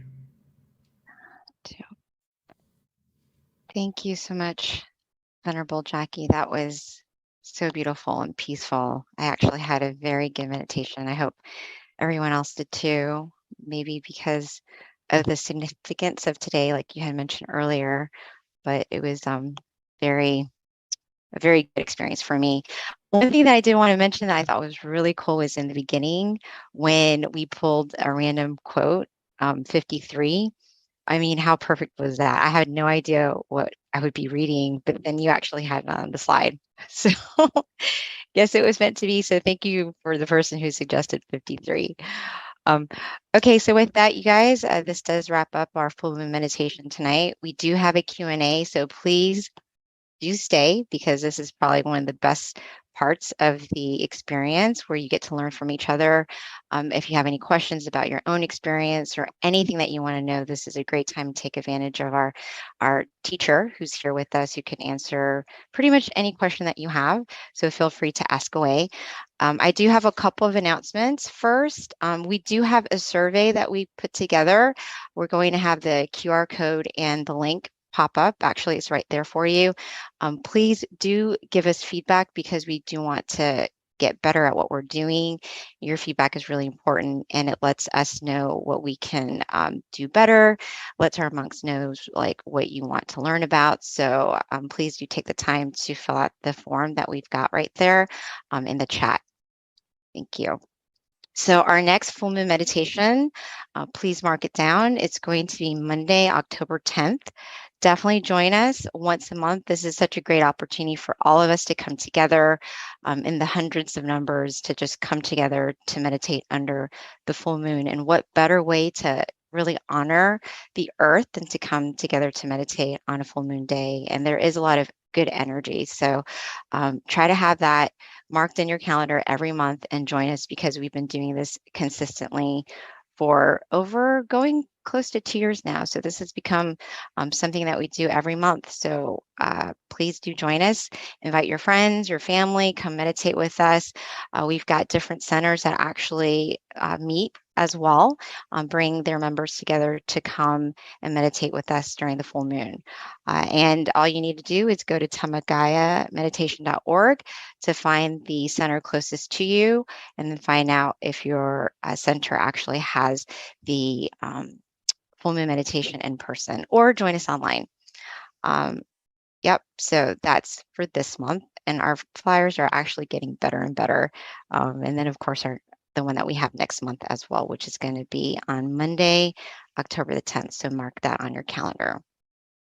And then if you haven't already, MindGem, download it because it's a great way to get reminded of our events that we have. We send out notifications on often to kind of help remind you to join us. So if you don't have the app, please do download it. It's available on iOS and Android, has over 100 different tracks from our various teaching monks that you can learn to meditate or use it as a tool to supplement your meditation as well daily. And I'm also very excited to let you know that we are launching another version of Mind Gem that's super duper snazzy.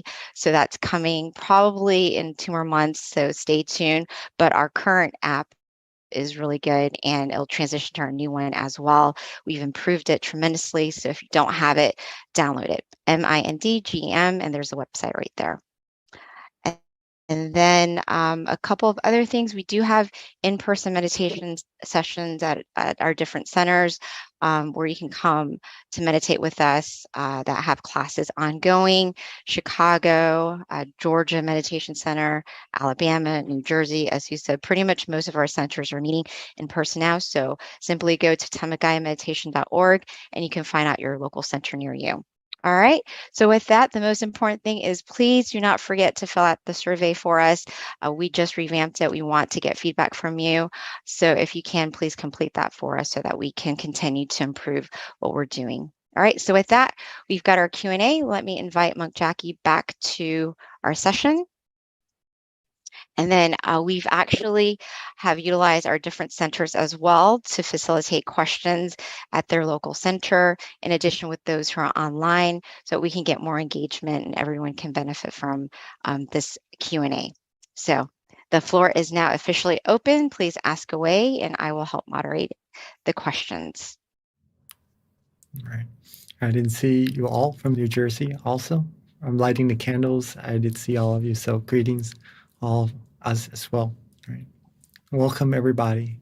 And if you have any meditation experiences you'd like to share, please feel free to share it in the chat box as well, or in the survey that we've just recently revamped. Right.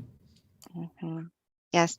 Venerable, do you know, I don't know if this is something that you can answer, but we do have someone in chat that recommends that there needs to be a center in Hawaii. Are you aware of any potential possibility for that in the future?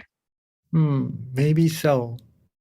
I have heard of something like so as well, but I have to find more information about it. I'm not sure, not 100% certain yet for that. I have to find more information, but that's a really good question. There should be one. Yeah, that's our first question, actually. Venerable, while we are waiting for questions to funnel in, what is your recommendation with regards to how to continue to improve your meditation on days when you don't really feel like you're meditating well? How are we able to be, not that consistent is not what, if you're already being consistent, how do you have the consistency with regards to how you're feeling when you're meditating, that you actually feel like you're progressing every day? That's a very nice question, because sometimes we need something to let us know whether or not if we are improving or not, right? Some motivations maybe. Well, first of all, if you're meditating, if consistency is already there, you're doing really good. If you're meditating, no matter if today is good, tomorrow maybe not as good, the next day maybe a little bit less, the next day could be more, right? But if you're meditating, you are improving. You're improving. If you're not meditating, and that's going to be a little hard to improve, right? Consistency is very, very important. Other than being comfortable, consistency is one element that we 100% need to take into acknowledgement, that it could be another heart of meditation, if that sounds all right with all of us, right? Comfort is the heart already. Consistency, keeping that heart beating, will keep your meditation going, right? That's the first part, right? How do we know if we're improving? The second part to it. If we're meditating, we are also observing, right? Observing means we have to find out what we do what we did in our meditation that gave us improvements, that made us feel good. The methods, right? The methods. If we learn what makes us feel good, do more of those things. Do more of those things. Now, sometimes we may do something in our meditation also that may be not as correct as the previous ones and causes us to feel somewhat a little tension, or maybe sometimes have even more wandering thoughts. In this case, also observe. Observe what caused that and reduce some of those things that we did. If we observe what we did in our meditation, whether it gives us positive results or not so positive results, we'll be able to learn from our practice and then improve more and more. Some indications that would let you know whether or not you're improving is that if you are feeling that meditation is easier or not. If you feel it is easier than before, I'm able to get to that feeling of relaxation more quickly, right? Without as much effort, with less effort, that means your meditation is improving. Writing down your meditation experiences, like what we're sharing here in our chat box, is also another very important thing to observe ourselves whether or not we're improving. Okay. If we meditate today together right now, maybe we have some feelings of lightness, of relaxation. We could write these meditation experiences down, right? Maybe tomorrow we meditate again, and maybe we have some other meditation experiences. Write those down as well. And then you'll be able to come back, take a look at what experiences in meditation that you had. And first of all, be proud of yourselves that you're able to get there. And then we could learn what we have and what we could do to improve. And maybe we get more things and we could learn what we did on that day that led our meditation to being a little bit more special. And we notice that, we improve on that. That's how we notice our improvements, and that's how we're going to be able to improve more in our meditation. Thank you, Venerable. Venerable, so in addition to that question, just to kind of add to it a little bit further, is how do you know, like, when you're dozing off in meditation? For someone who's new, maybe, they're not really sure if they're sleeping or if they're actually meditating. So that's actually a pretty good question. That comes from GMC. That's actually very, very good. It's very funny as well for me, for myself, because during my first years of meditation, I didn't know at all. We had a meditation session after lunch around 1 o'clock to 4 o'clock, so 3 hours of meditation. My method was to keep my mind at the center of the body. I didn't really learn about being comfortable yet at that moment, just to keep my mind there as much as possible.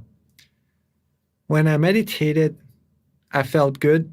And then when the end of the meditation session comes, I had good meditation experiences. But in between, I had no idea of what happened at all. But I thought that I was doing good, right? Until my teaching monks started to come and do some tutoring, right? They taught me how to observe myself.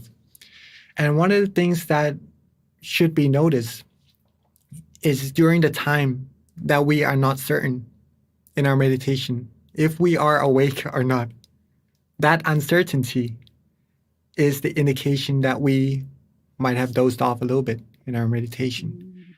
If you are 100% certain in your meditation that you are awake throughout, that already proves to yourself that you are doing well, that you're not dozing off. You know for yourself. But if you have any uncertainty, whether or not maybe I have dozed off a little bit or not during meditation, that's one indication that you could go back and take a look. Or maybe how long, write it down as well. That would help. And then improve on that. See what happens. Mhm. So, Venerable, that kind of brings a question in my mind with regards to when you're meditating. Isn't there like an in-between part of like being awake and aware, like right in the middle, and that's meditation? Is that correct? So it could feel like you're sleeping, but you're actually really progressing, or is that just me overthinking it? No, that's actually very good. Remember what I said a little bit earlier just now? I had some good feelings Mm-hmm. during the beginning of meditation, and then I had really good meditation experiences at the end. But in Right. between, I'm not sure what happened, right? Because I dozed Oh, off. okay. Yeah, I dozed off. My awareness was down, but my comfort was at its maximum, right? I was feeling right, really relaxed. right. I've been there before too. Yeah. Okay. Uh, yeah, pretty much that because you're feeling really relaxed, maybe feeling a little bit tired as well. So you may fall asleep in your meditation, but Right. the awareness is not there. Ah, yeah, yeah. At the end of the session, when you're starting to wake up, right, you're gaining awareness back. And right where it comes into balance, when you are awake, when you are aware and feeling really comfortable, almost as if you just woke up, right? Yeah. That spot, that connection between awareness and comfort brings you that meditation experience when your mind is focused at the right amount as well. Yeah. It's almost balanced. Yes, yes. Yeah. If you are able Okay. to catch that feeling, if you're able to notice that feeling and keep that feeling for a longer periods of time, you'll be able to go deeper and deeper into your meditation. Okay, thank you, Venerable. So we do have, hopefully we'll be able to answer most of these questions that have come through. But the next question is, and I think this is a good question too, that is probably a lot of other people might have a similar question, which is, how do I get unstuck on anger and disappointment when someone has wronged me? Okay. Yes. Again, very good question. Mm, practice meditation. Learn this feeling of comfort, right? Bring your mind back to that feeling more often. You'll be able to let go of all the undesired feelings more easily, right? Instead of keeping it with you, we'll be able to learn how to let go, let it out of the mind, and then keep that peacefulness within our minds. The thing is, the method that I've mentioned earlier in our talk before the session, if you remember, the method brings us the comfort. Okay. So if we're starting to lose the comfort and anger and other undesired feelings are starting to come in instead, use the method. Again, relax your body. Maybe at that moment we aren't able to really relax our body, relax our mind. Think of a crystal sphere, maybe a moon, a star, or maybe just let go. Do what you did in your meditation that led you to feeling comfortable. When you feel comfortable, the other negativities, the other undesired feelings will be pushed away automatically as soon as that happens. But it takes practice. It takes practice. And be proud of yourselves that you're able to not burst out, be able to still maintain that calmness inside of your mind. That's a good indication that you have trained your mind well already and that you have high morale. Keep that with you and extend your practice of your mind further and further. Now, instead of just holding it back, let it go and put peace, put happiness in front.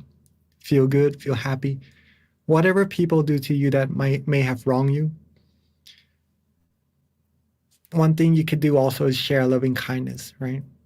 Our teaching monk, our master taught to think of it as if may everyone on earth be happy, right? Every time we wake up, share loving kindness. We are lucky that we're still breathing.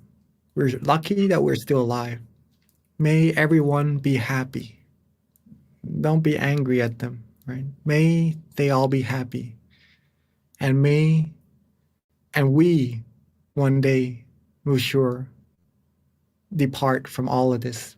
And before that happens, accumulate as much happiness or as much purity inside of our minds as possible.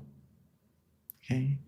Do this. This is our main mission. Try that, and nothing else will be a burden. Keep ourselves happy. Thank you, Venerable. So I'm going to kind of bounce around in terms of some of the questions, and hopefully we can get to all of them. This one is really interesting. We'd like to get some insight from you on this, Venerable. So it says, this is a question, is during meditation, I saw myself in a bright light. Even with my eyes open now, I feel bright, light, free, and at peace. How can I keep this positive experience going long after finishing my meditation? You're doing really well already. You're keeping that even though with your eyes opened already. To be able to keep it further, keep on being relaxed, right? Don't worry about the experience. Don't worry about the experience. If it comes, that's really good. That shows that you're meditating very, very correctly. And all of us will be able to experience similar experiences as well if we're being relaxed and calm in our meditation. Superb. Be proud of yourselves first. But if it goes away, don't worry about it either. There are more to be experienced. Okay? Remember what you did, the method, again, that led you to feeling comfortable and relaxed. Do the method, keep being comfortable, keep the heart of meditation beating. Don't worry about the experiences. Keep being relaxed. That will lead you further and deeper. Thank you, Venerable. All right, so another question has to do with more like physical comfort and maybe getting some suggestions on how to make it better. So this question has to do with my neck muscle was relaxed initially, but got tired towards the end of meditation. It seems that I could not detect when the muscle started to become tense. Do you have any suggestions? It is normal, right? It is normal at first. Not a suggestion yet, but just to let you know. If we're in one same position for a long time, for a human body, we will ache for sure. That's humans, right? What we can do, there's not really a need to detect of when it would come, okay? Or else you're going to be a little bit worried about the aches in your meditation. And in meditation, we're supposed to be worry-free, okay? So don't worry about it. Although my suggestion would be when you start to notice your neck feeling a little bit achy, don't worry about your meditation experience. The body is needing to be adjusted a little bit. So you could move your neck around, do some massaging, right? Find a headrest maybe, just to make your neck feel a little bit more comfortable. Get your body comfortable first, and then your mind will be comfortable once again. Readjust, get back on track, and then continue from there. Don't worry when it's gonna ache again. When it happens, readjust, do some stretching. Then we can always start again in meditation.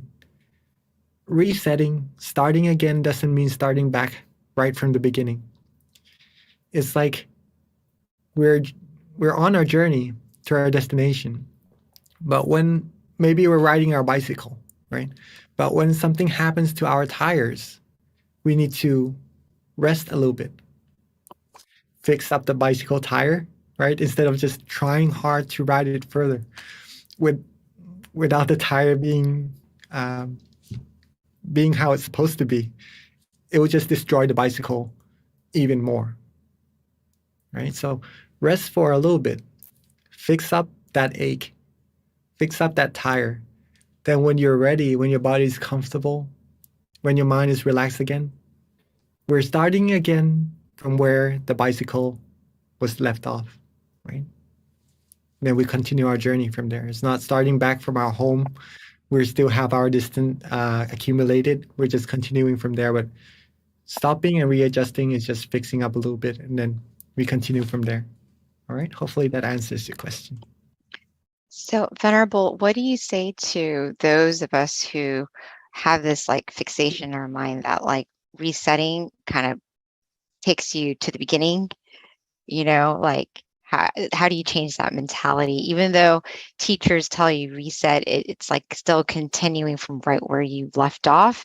I think it's like logically you just think that you're starting all over again. So you don't want to like open your eyes.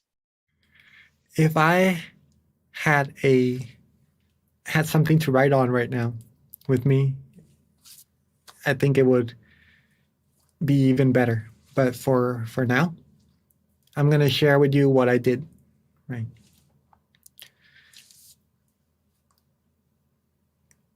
During my first years of meditation, I only learned how to meditate a certain way, right? It's good. It's really good. It gave me really good meditation experiences, but it didn't give me the observation I needed to be able to meditate for the whole session and just to improve my meditation experience, to make it more stable.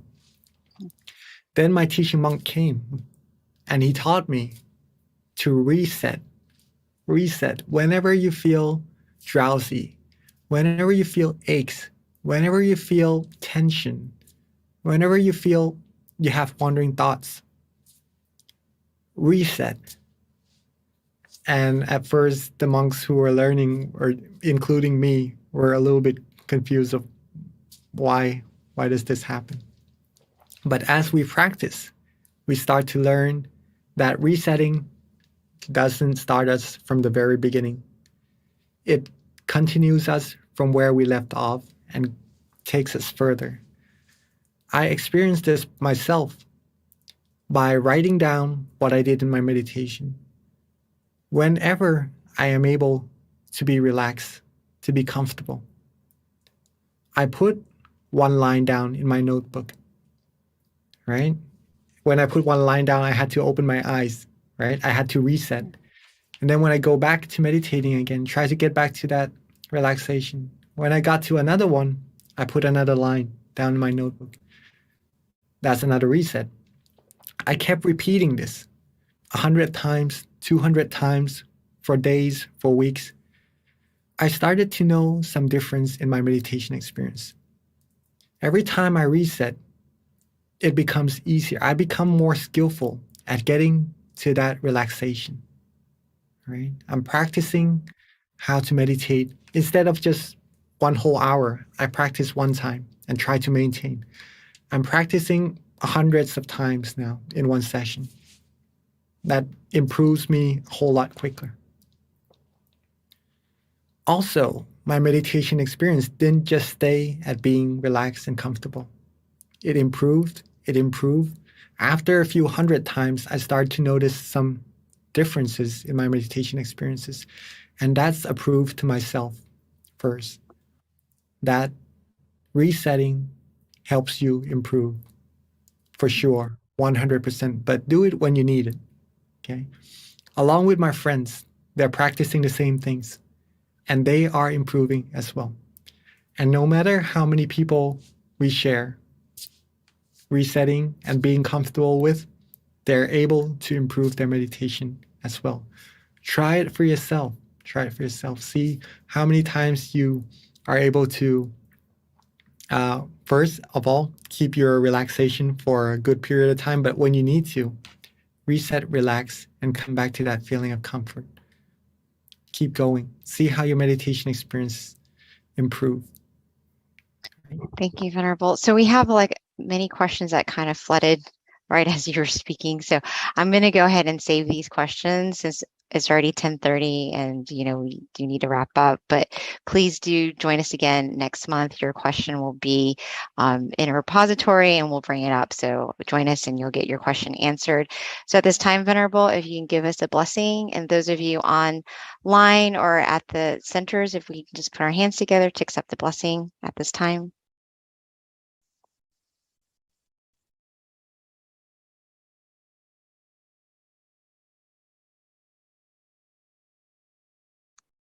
Oh, unfortunately, the Venerable is on mute. Okay, thank you, Venerable. All right, I was saying thank you.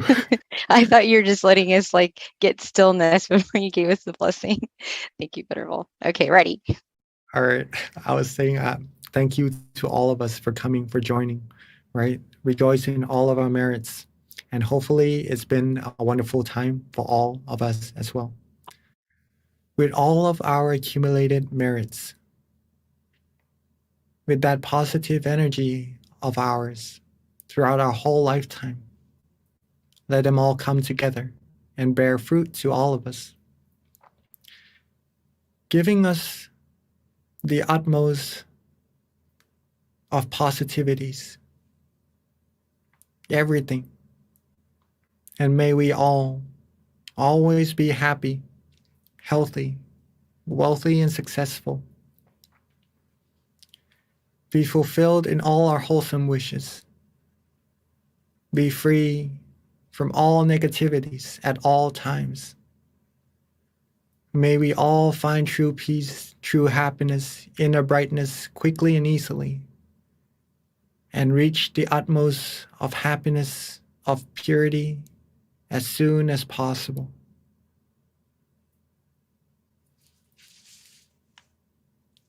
Thank you to all of us again. Thank you so much for your time, Venerable. Until next time. Bye, everyone. Please do not forget to fill out our survey, give us some feedback so that we can continue to improve. And again, see you next month on Monday, October 10th. Until then, meditate often and meditate well. Bye, everyone.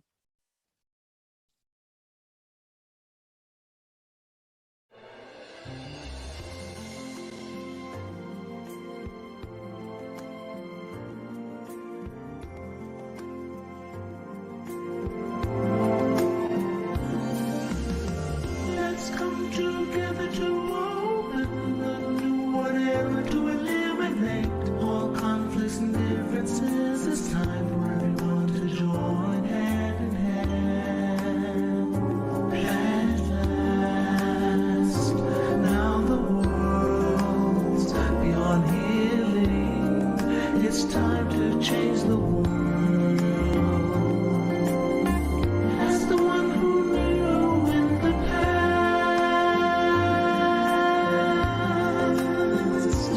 in this period of our time, we will see before we depart this world. Everyone must join hand in hand to change the world from darkness to brightness, from suffering to happiness,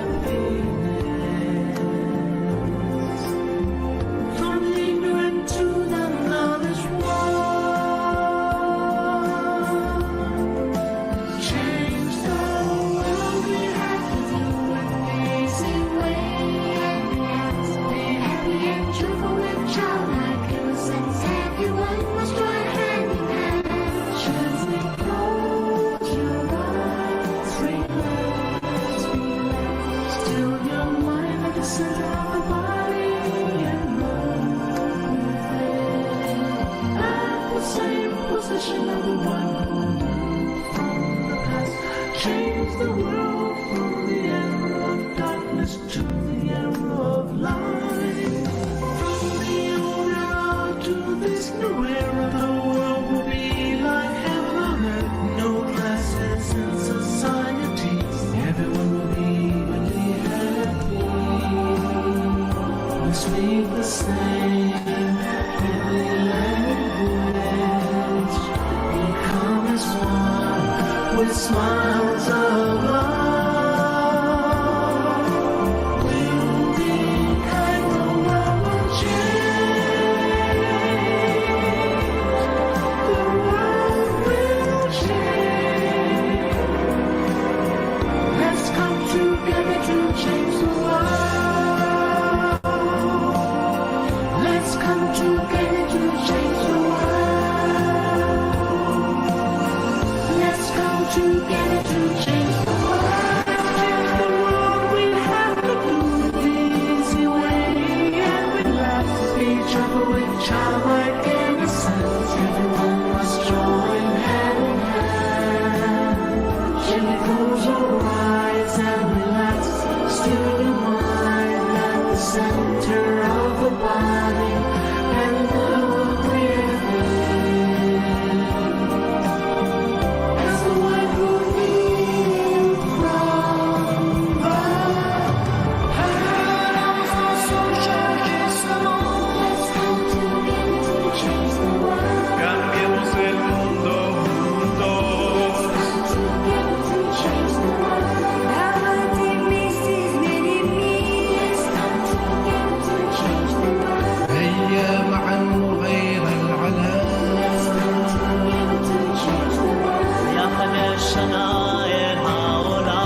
Hello, everyone, and welcome, welcome, welcome to our August full moon meditation. Today's theme is World Meditation Day. So with that, I picked a quote from my favorite book, which is Pipo. I don't know if I ever mentioned this before. I think I have in the past, but Pipo stands for peace in, peace out, just for anyone who might be curious. So the quote is fitting to the theme, and the quote is, "We are the light." So when we become the light, the world will be brighter. We are lucky to have seen the light before many, so we must share it with them, starting from the smallest world we know, our family. Then expand to our workplace and be bright and brighter wherever we go. So I thought that was very appropriate for our theme with regards to trying to be that light so that we can help not only the people around us, but eventually extending it to our community and even eventually to the world. So that is the quote today. A couple of things before we get started with our meditation tonight. If you were with us last month, we were talking about trying to do a mind challenge. So trying to challenge everyone to try to better themselves within the next 3 months. So last month, this month, and next month will be 3 months with regards to the mind challenge. And the idea is to try to develop yourself like a habit that you want to improve. It could be meditating more, like increasing your meditation to 10 minutes. If you're already meditating 20 minutes, maybe meditate 30 minutes, to something about yourself that you want to change. Maybe if you like to wake up late, try to get up a little bit earlier. Whatever it is your challenge that you want to improve. So we really encourage it during this period. And last month, we asked everyone to share what that challenge might be for you, that habit that you might want to improve. That way you kind of you can possibly encourage yourself more if you kind of put it out there, and it'll help you become more accountable sometimes. So if you want to share it with us, please put it in the chat if you feel like it's going to help you with your challenge. And then another thing, our teaching monk today is Monk Daniel. So excited that he's with us. I love meditating with him. A little bit with regards to our teaching monk. He's been a Buddhist monk since 2012 to present. He has been with the goal to spread meditation to the world, and that's kind of what he's doing now with us today. And also to whatever inner peace mission that he's given, to do it with his whole heart. So he is definitely an awesome teacher. I'm so excited that we have him here today. And at this time, we'd like to transition it over to our teaching venerable, Monk Daniel.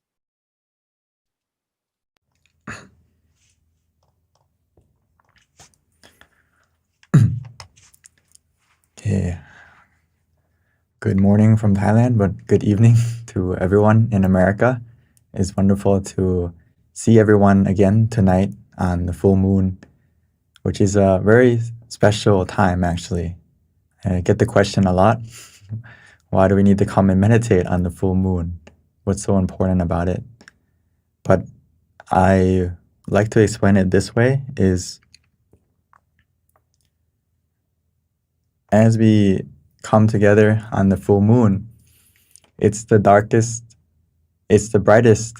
night, because it symbolizes that even in darkness, there can still be light. The full moon is that example, is even though there's some clouds, even though it's dark, the moon is still shining. And sometimes we just need to wait for the clouds to go away and we'll see the moon. And most importantly, no matter where we are in the world, no matter what belief we have, what age, whatever it is, all the differences are gone because we all share the same moon. So right now, as we come together, we have to connect to that moon as an example, as it helps to make the night brighter, the brightest night. We also have to develop our mind to be clear.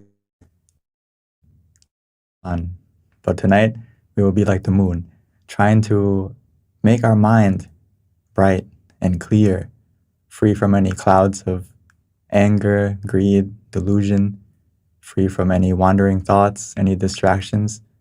Those clouds can go away when we come and we practice meditation together tonight. And most importantly, when we come together as a community, as there's hundreds of us together, when we come and meditate together on this full moon, the positivity generated, it multiplies with each and every one of us as we all have the same goal. As we close our eyes, it's funny because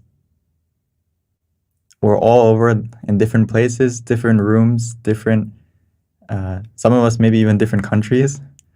When we close our eyes, we're all in the same place, all in the same room, and we all have the same goal: to cultivate our mind, make our mind clear and bright together.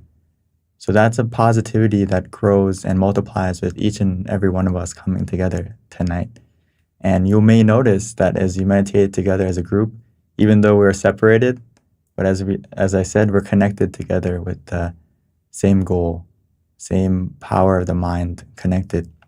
And you may notice that tonight you may meditate a little bit deeper than normal, a little bit easier than normal. And that's because it's not just a symbol, but it's also something that we can connect to, the energy that we can connect to tonight. So I am honored to have the opportunity to see everyone and meet everyone tonight, to help us to all go and connect to that inner peace within us and find our inner moon. As our lovely moderator mentioned already, right, that this theme is about World Meditation Day, which passed on the 6th. But World Meditation Day shouldn't just be, one day.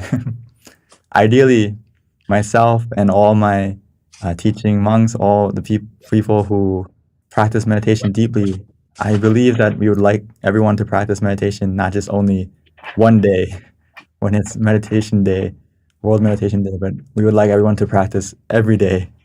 So we can continue with that theme today, that World Meditation Day was established on a day that was actually very tragic and horrific. If you go back to August 6th in the past, in 1945, which was the day when the atomic bomb was dropped on Japan, which is horrible, and we see the destruction of that happening. So what we need to reflect on that day is that why that happened is because the root of that was the greed, anger, and delusion in people's minds, taking over and expanding throughout the world, causing conflict, causing war, and 1 second. I think someone's mic is still not muted. I'm not sure if someone could help mute.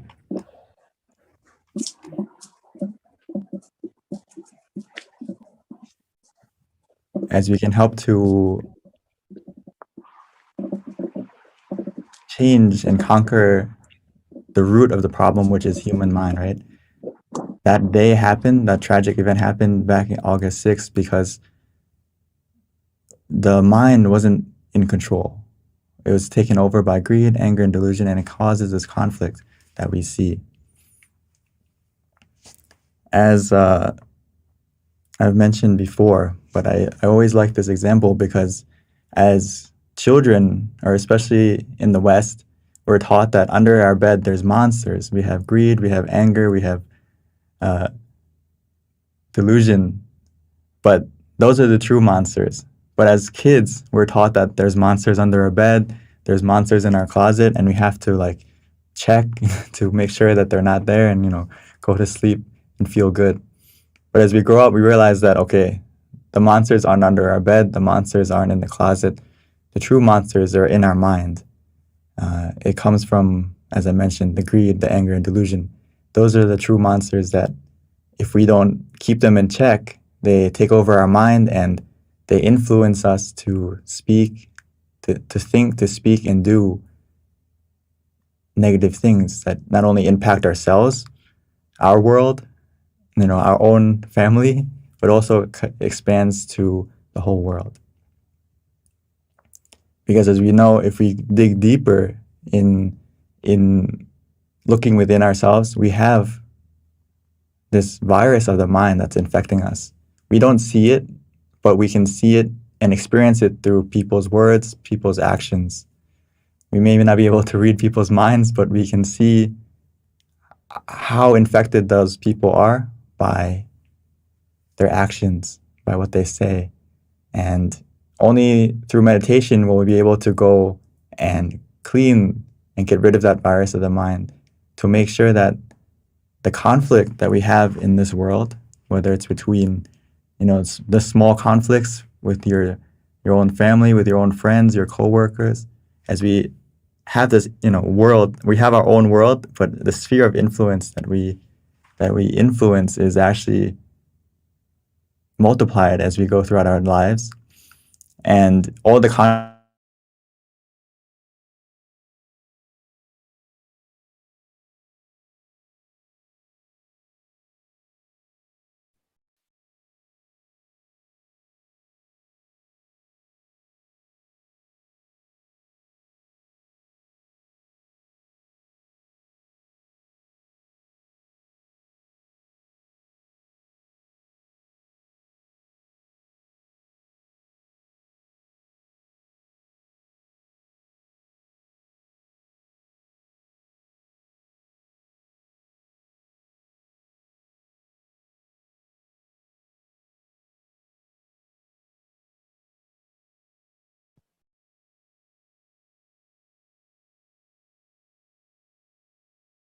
I am not sure, but can someone put in chat if you Oh, can hear? sorry. Okay, excellent. Thank you, Venerable. I wasn't sure if it was just me.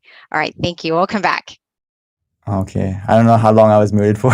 Yeah, you might have to go up one slide. Not this one, but yeah, there you go. The Okay. monsters. Sorry. No problem, Venerable. So as I Okay. mentioned, in the West, we learn about finding the monsters under the bed, in the closets. But as we grow up, we may realize that those monsters aren't under the bed, aren't in the closet, but they're actually within us. And those are the most scary monsters, is when the greed, the anger, the delusion, and the negativity of your own mind takes over. And that influences us to have conflict, not only with yourself, but with others and everyone around you more and more. So if we can't conquer those monsters within us, we won't be able to truly end the conflict around us. This is something that is so important, and luckily for all of us coming together on this full moon, is we're going to the root of the problem that causes conflict, not only within you, but around you.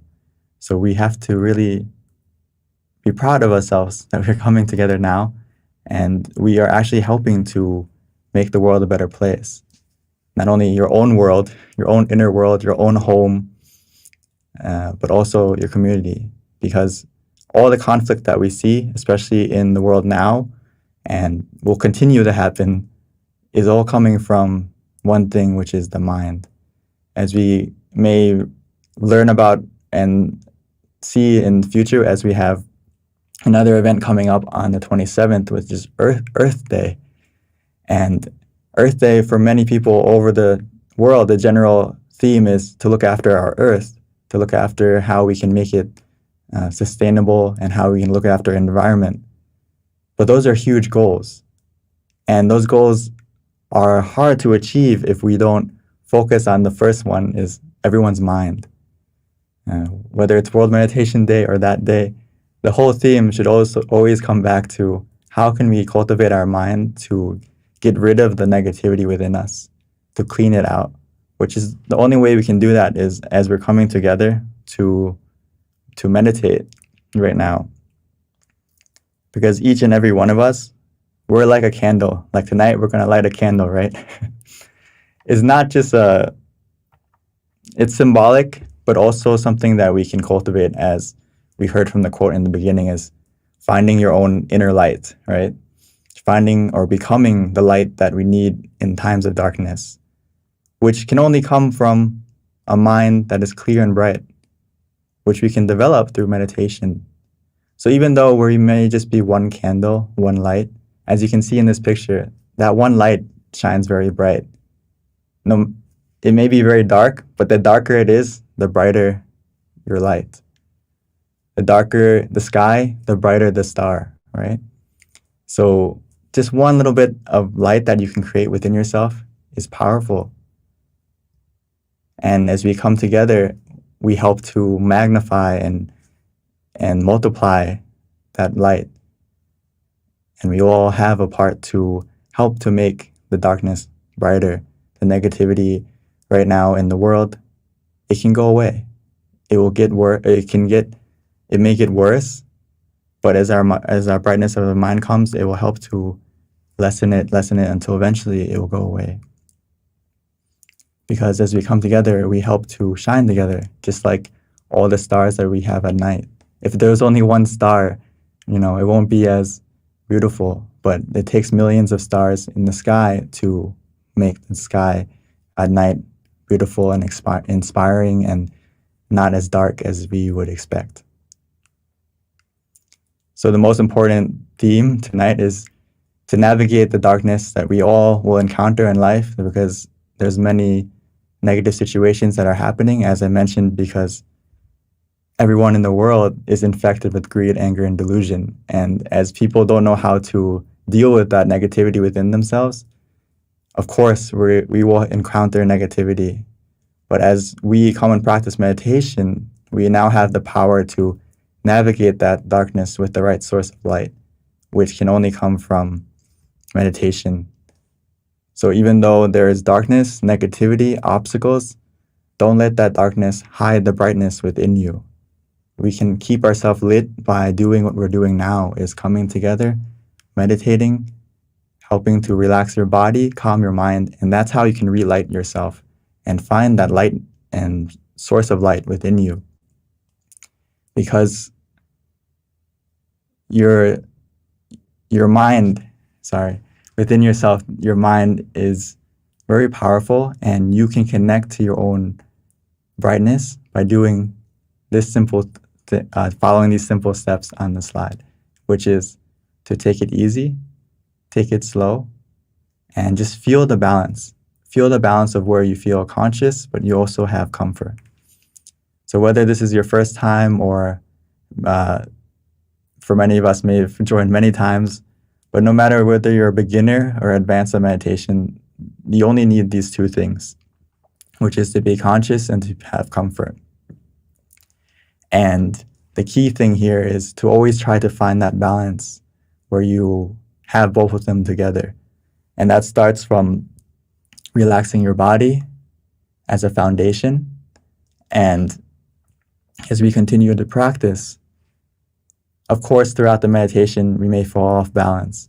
So it's okay to adjust. It's okay to move physically or mentally so you can come back on balance and get that conscious and comfort together again. And if we have conscious and comfort together, we can win that inner war. We can overcome that greed, anger, and delusion within us and end the conflict within you. And once you end the conflict within you, the conflict around you is also going to disappear. And it's going to get, as you all come together and expand this community of everyone practicing and learning how to meditate, we will get to see that how can inner peace through world peace happen. So as we come and practice together, we need to take the time right now to go to the source of true love and compassion and understanding and positivity. True love can only come from within, so we need to go to that source and allow it to grow from within you. Only then can we spread it. Only then can we spread the positivity and the light within you, which is going to the source and developing it within you first. So like I would like to just emphasize that even though you have one moment of relaxation or you're just one person, we actually have a lot of influence. You just maybe not realize it, but as we go throughout the day, as we go throughout our life, there's thousands of people that we encounter, that we influence, whether we know it or not. So just by us coming here to still your mind, practice relaxing and cultivating your mind, you are really making a difference, not only for yourself, your friends, your family, but also the world. But before we can see that difference, let's spend some time together right now to cultivate our mind and go to that source of light within you and find that happiness that is waiting for you. So let's take some time right now to still and calm your mind. So before we start, I would like to invite everyone to take it easy, take it slow, and let's start by adjusting our body together.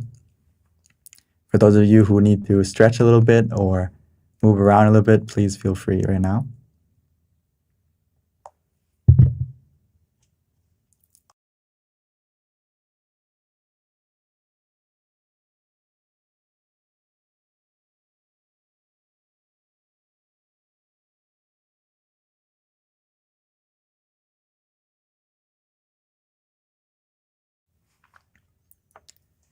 Okay.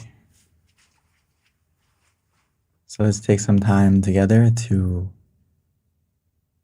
become the light that we need, which we can attain easily and simply. All we need to do is start by adjusting our body first. There's no need to rush, no need to hurry. As we take our time, taking the time to find a comfortable and relaxing position. Whether we're sitting on the floor, on a chair, wherever we may be, find a comfortable position that works for you, that helps you to be comfortable and relaxed. And once you've found that position, we may slowly and gently, naturally close our eyes as if we're about to go to sleep. Because right now is time for us to rest our body and truly rest our mind, giving ourselves the opportunity to allow our mind to rest, to heal itself, which it will automatically and naturally as we just simply give it time.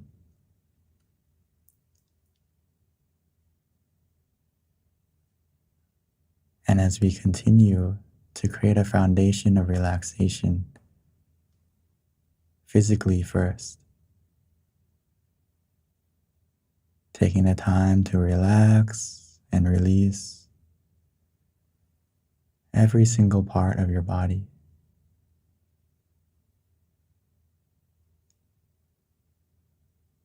Making sure that we are free from any tension, any tightness.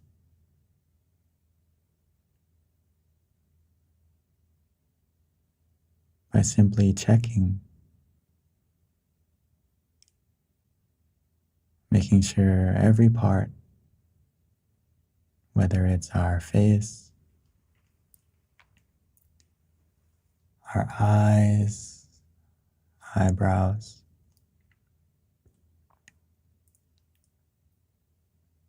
relaxing and releasing our shoulders, arms, and hands, relaxing and releasing down our back, our legs, all the way down to our feet.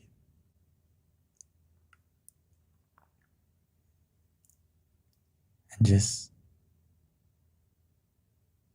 put a small, content smile on your face, as if we're welcoming, accepting, embracing the relaxation that is beginning to grow.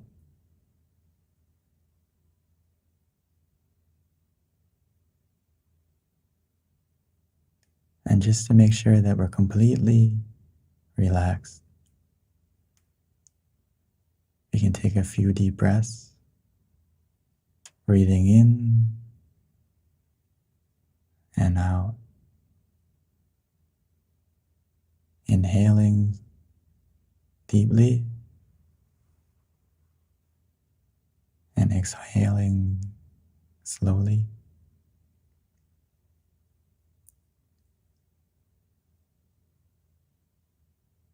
Try to put your attention softly and gently as your breath enters your body, filling it with relaxation as it expands throughout your body.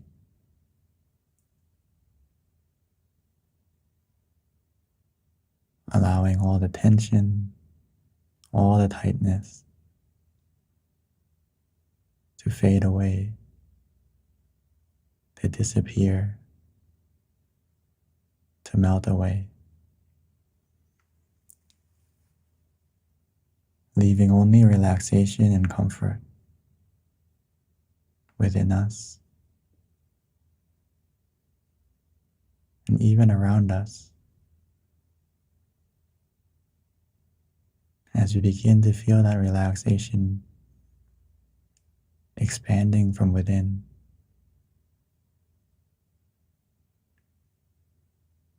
the more we relax our body, the easier it is for our mind to calm down.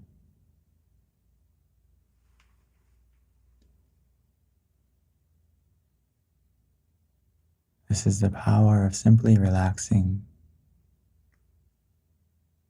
trying to find that balance between being conscious and comfortable.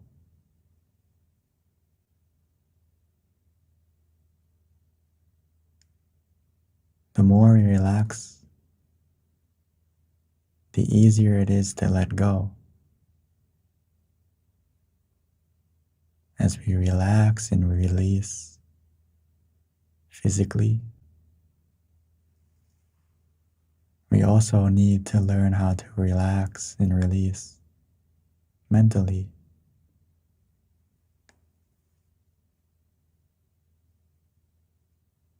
Which we can do naturally and gently, bringing our mind back to the present, allowing ourselves to let go. Let go of the past, because for many of us, we're holding on to it tightly, afraid to let it go, or unable to. Right now, it's a golden opportunity to let go temporarily.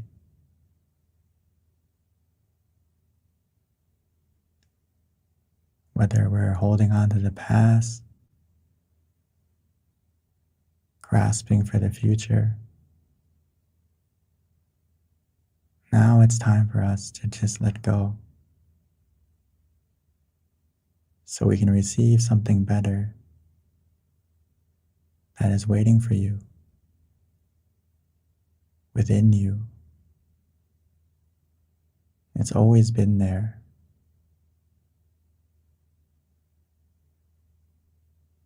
A true source of happiness and positivity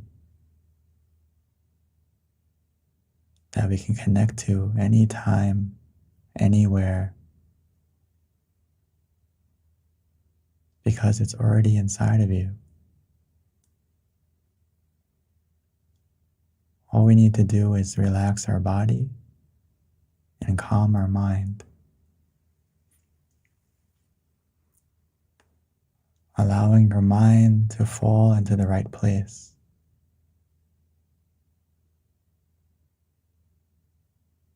Which will help everything in your life to also fall into place. So right now, you have made the wise decision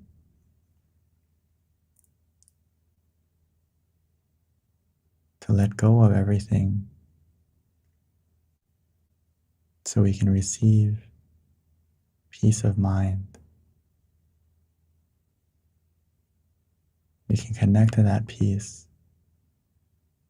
by using whatever method that you find easy and relaxing.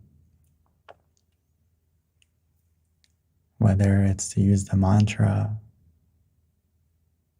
repeating softly and gently in your mind, as if it's coming from within you, resonating, repeating softly in your mind, Samma Arahang, Samma Arahang, Samma Arahang.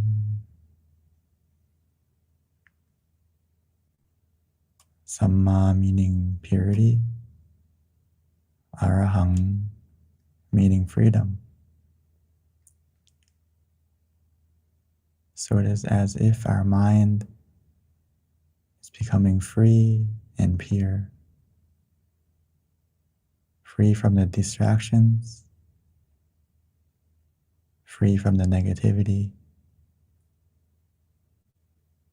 as your mind will naturally, at its own pace, settle down.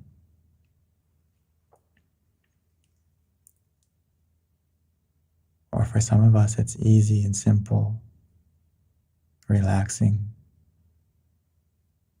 to visualize the moon, or tonight, the full moon. We can use it as an example, imagining it within you the best you can. Even though it's not clear, that's fine. It's natural when we use our mind to visualize that initially the image won't be clear.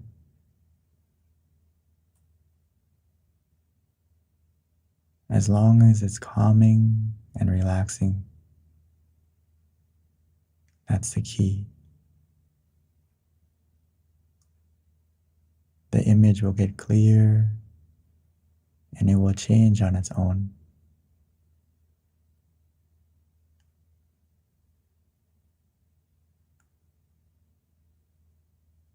Whether we use the mantra or the visualization,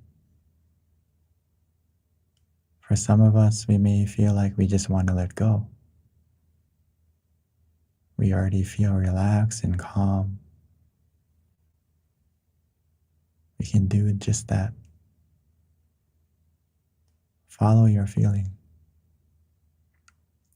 Do what you feel is right.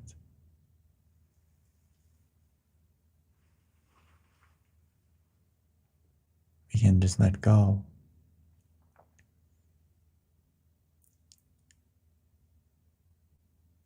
Allowing the relaxation and comfort we feel to take our mind inside.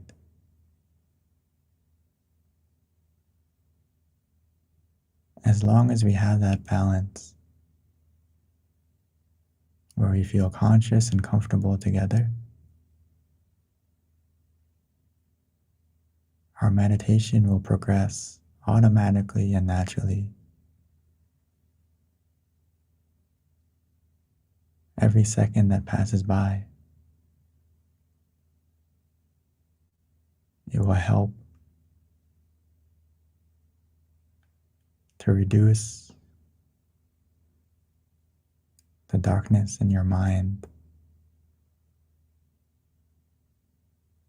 allowing the clouds to fade away, revealing the inner moon that's inside of you. We may not be able to see it initially, but we will begin to feel it, feeling the relaxation and comfort growing, expanding, accumulating within you.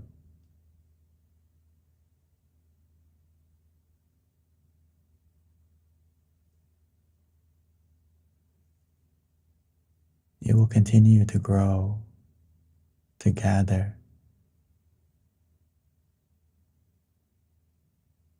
automatically and naturally,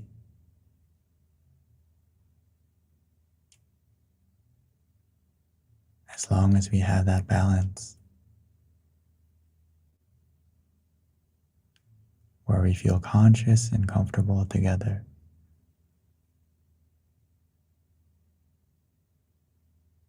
All the obstacles, all the distractions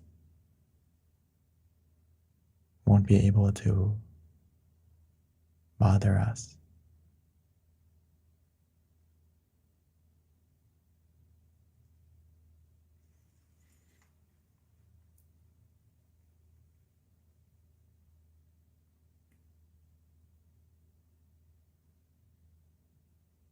So continue with that feeling.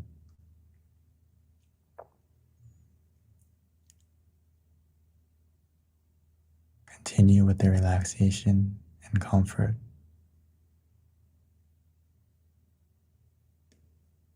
As your mind will become clear, bright, and positive.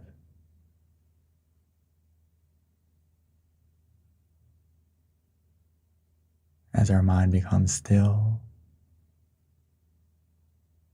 and eventually our mind will stop.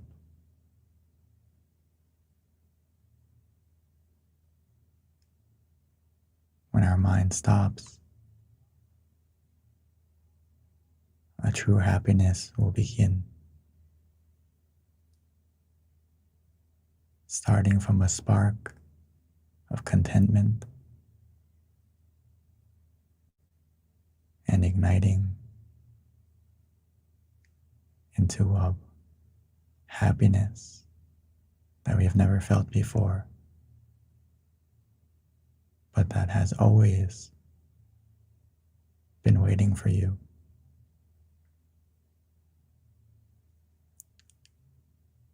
It will come as long as we stay relaxed and calm. We don't need to go looking for it. All we need to do is to look within, keeping your mind relaxed and comfortable.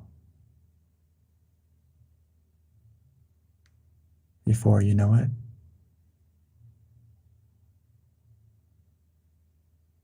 we will feel it.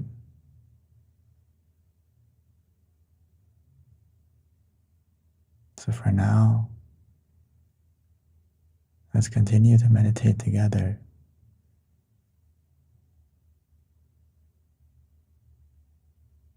Every second that passes by is a precious moment that we can collect together as we become the light that we need.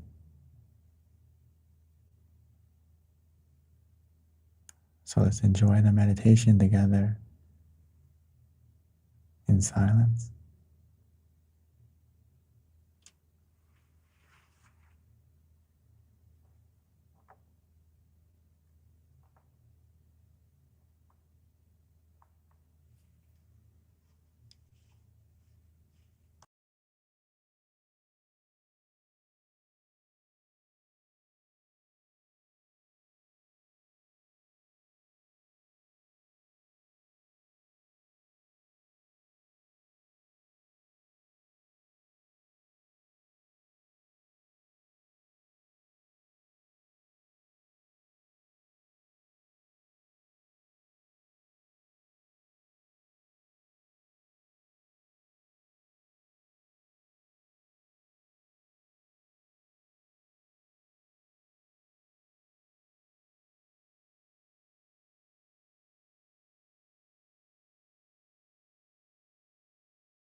Now that our mind is more calm, more relaxed, that we've taken the time to light our inner brightness, lighting it with relaxation and comfort. Now that we have lit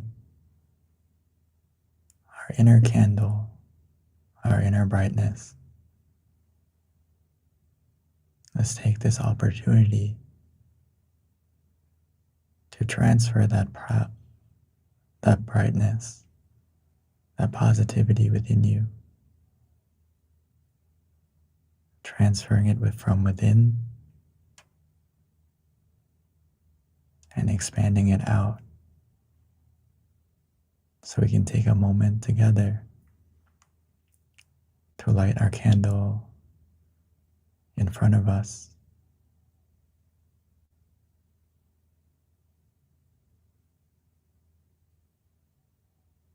So when we are ready, we can softly and gently begin to light the candle on the outside. And then we can come back and continue to maintain our inner light, our inner candle together.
Now that we have lit the candle on the outside,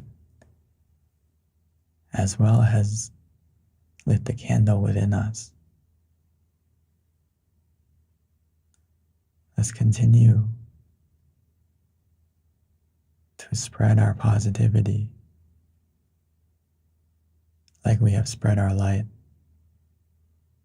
both physically and mentally. Because now that our mind is more calm, and every moment that we have taken to still our mind, we have collected moments of brightness, of positivity within us. Because every moment that your mind is still, every moment that your mind stops, the greed, the anger, delusion, and negativity within you, it also stops, being replaced with relaxation, with positivity. So now that we have collected that within you, we can spread our good wishes, spread our good intentions, spread the brightness within you that we can feel. Allow it to spread from within onto your face, forming into a smile of true happiness, of contentment, a smile that can change the world, not only for yourself, but for the people around you. Because now that our mind is positive, it is a powerful thing. Your mind is an element of success.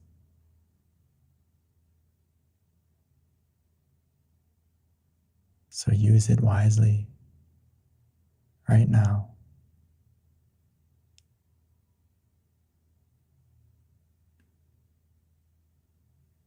By wishing for everyone, including yourself, your family, your loved ones,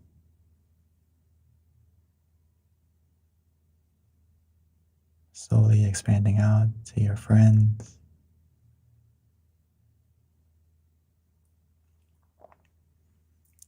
expanding out to everyone in the Zoom, everyone listening right now together. No matter where we may be, no matter the distance, no matter the differences, when we close our eyes, we're all in the same place, connected by the peace and relaxation within you.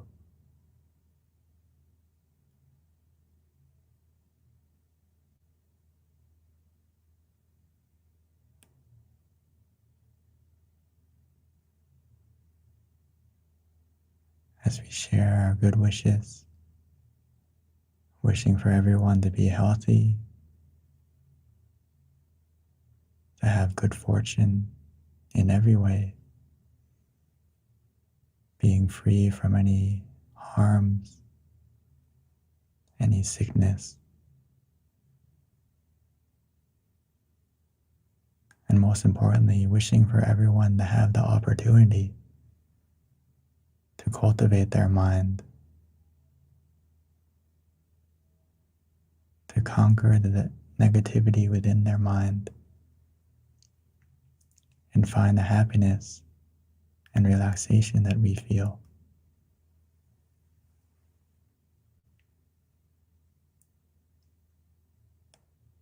Even though it's just a wish, it's helping to change the way we think,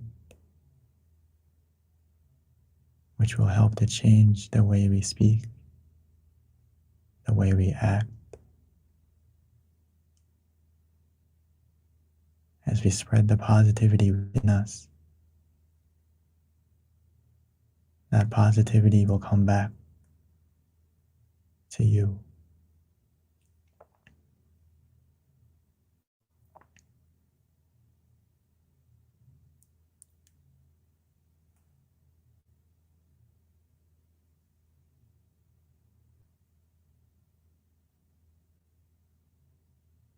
So let's continue for a moment,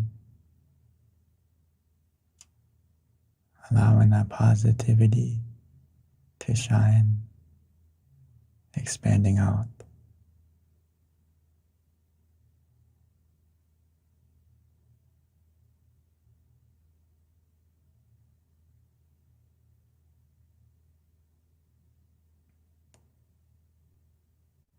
And once we finish wishing, spreading our good intentions to everything and everyone, we can slowly bring our attention back to ourselves, going back to wherever we feel comfortable.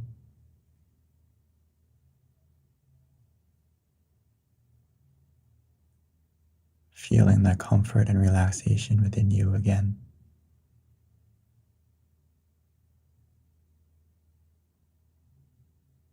And keeping your mind with that feeling just for a moment.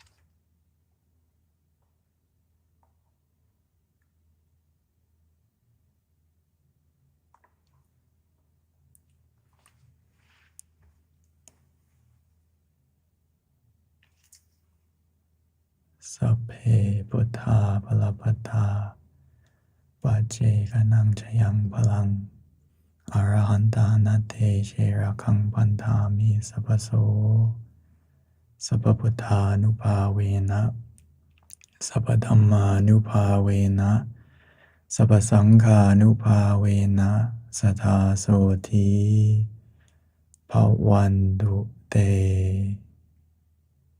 And when we are ready, we may slowly and gently open our eyes.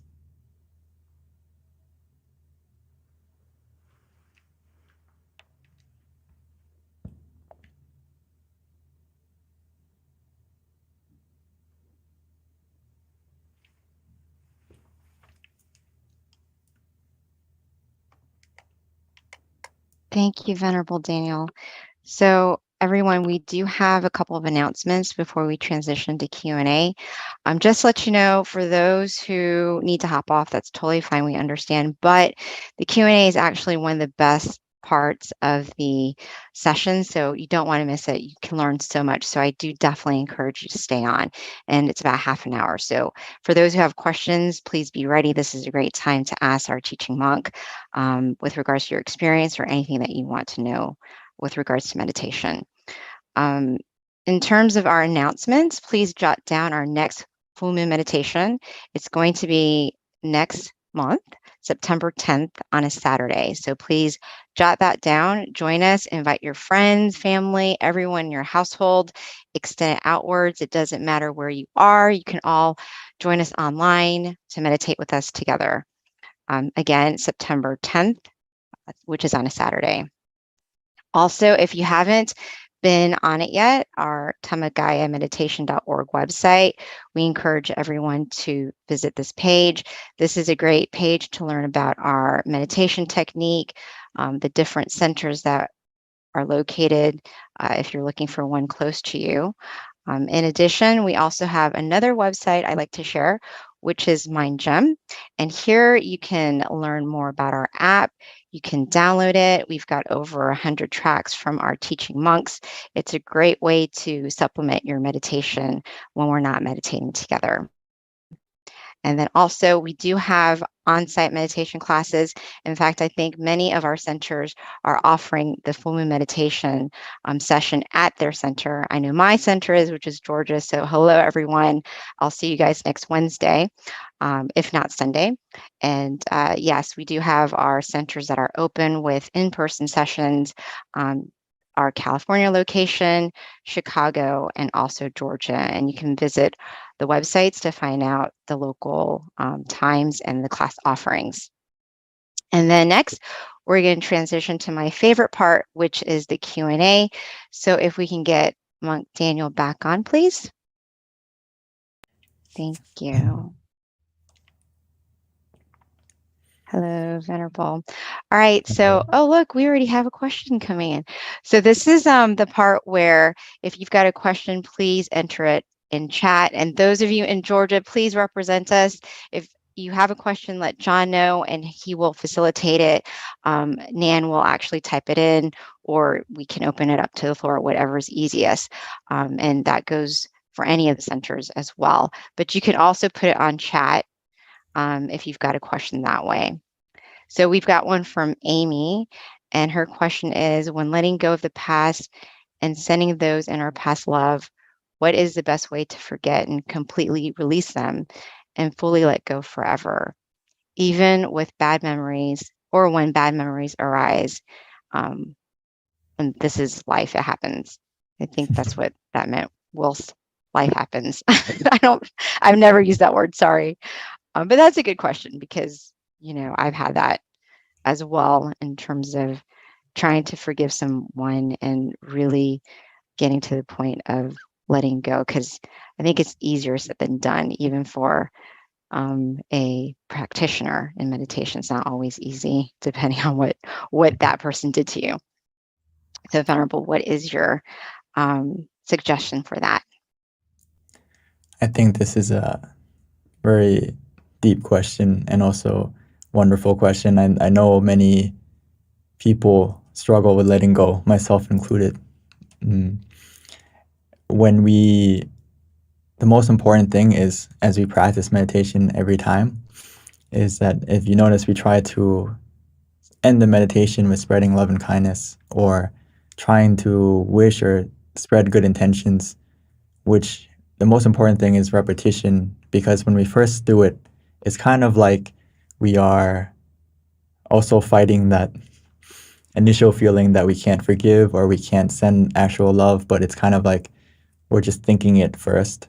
Maybe we don't feel it truly yet, but we're just thinking it. And it starts from that point as we practice every day and we get deeper and deeper meditation. The understanding and wisdom and positivity that you generate within yourself, it increases. So it's easier and easier in the future to do it. But in the sense of that, how can we forget or completely release those people, is that I like to put it this way, that we have people that we, whether it's good memories, whether it's, people that we love, or sometimes it's bad experiences. What I try to do is to not necessarily forget them completely, but we forget the things that were negative or forget the things that were dark, and we keep what was positive in that situation or that with that person. Try to focus on the good and let go of the bad of it. So we try to focus on what was good from that situation or what was positive from that situation, rather than maybe it was a bad memory or maybe it was a huge traumatic situation, but there was something good that happened from it, whether we learned something new, whether we got stronger as a person. So focus on that rather than the negative situation. And if you ever find yourself drifting back to thinking of the bad memory or thinking of that negativity again, we also need to realize it as quickly as possible and switch modes, change the channel to whether it's to use the mantra or the visualization, just to take your mind off it as quickly as possible. Because it's kind of strange that physically, when something hurts us, let's say something's hot, we automatically recoil. We don't keep our hand on the hot thing. But mentally, for some reason, we like to keep our mind mentally on something that's hurting you. So if we practice meditation more deeply, when I say to have conscious and comfort in balance, when we practice, we should transfer that kind of understanding to your daily life, that you have conscious and comfort as you're walking through your life. And when the comfort starts to go down, we need to adjust as quickly as possible to get it back on track.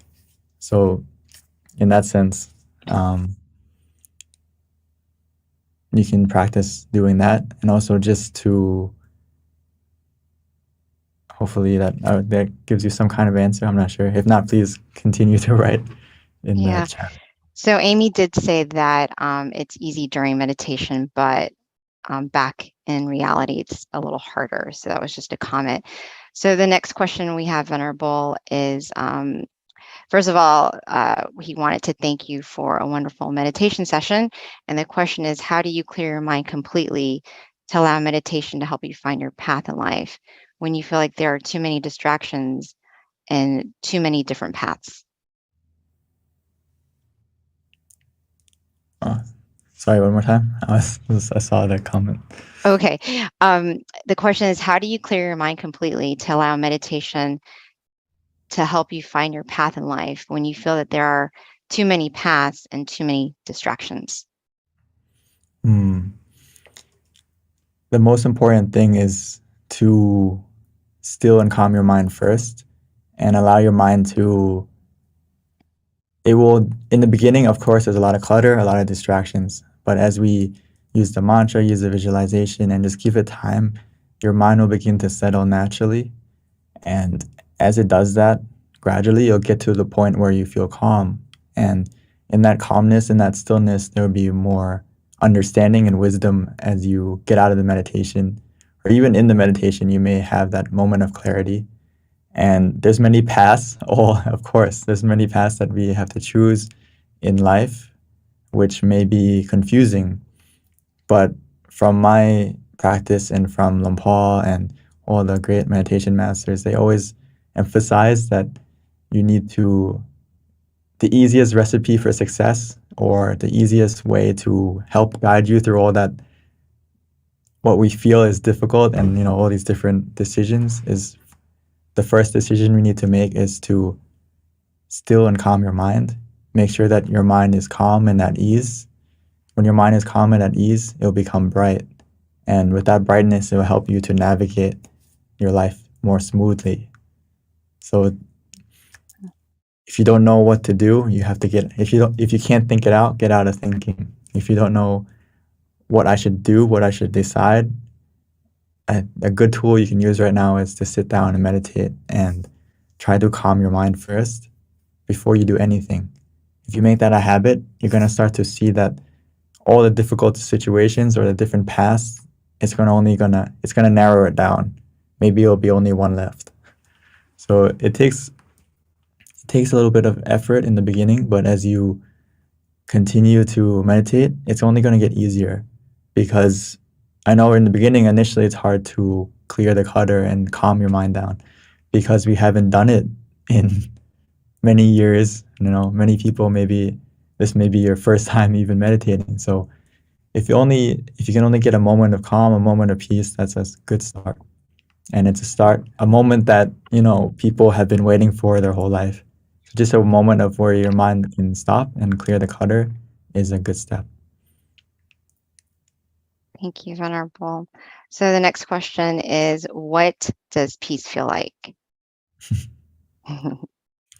What does peace feel like? I think this is a question that you also have to feel for yourself. A question that you have to, ideally, if you can still your mind, you'll start to understand the word peace truly. But to give you an idea, it's basically, my definition would be where you are content, content of with your present moment, which is we can all connect to that peace. Actually, we all have peace within us. We all have happiness, but the problem is our mind isn't present. Does that make sense? A lot of times our mind is in the past, whether we realize it or not, even though we say that we're in the present right now, I'm listening to you. Or sometimes they say like, I feel sad. Even though I'm in the present, I feel sad. But if you ask yourself, are you really in the present? Your body is, but your mind that is making you feel sad is thinking of something, whether it's in the past or in the future. So your mind isn't actually present, and your mind isn't at peace. So if you can bring your mind to the present truly and calm your mind, you're going to feel a new kind of peace. And ideally, I would like everyone to continue to meditate, and you'll feel and understand and have your own definition of peace.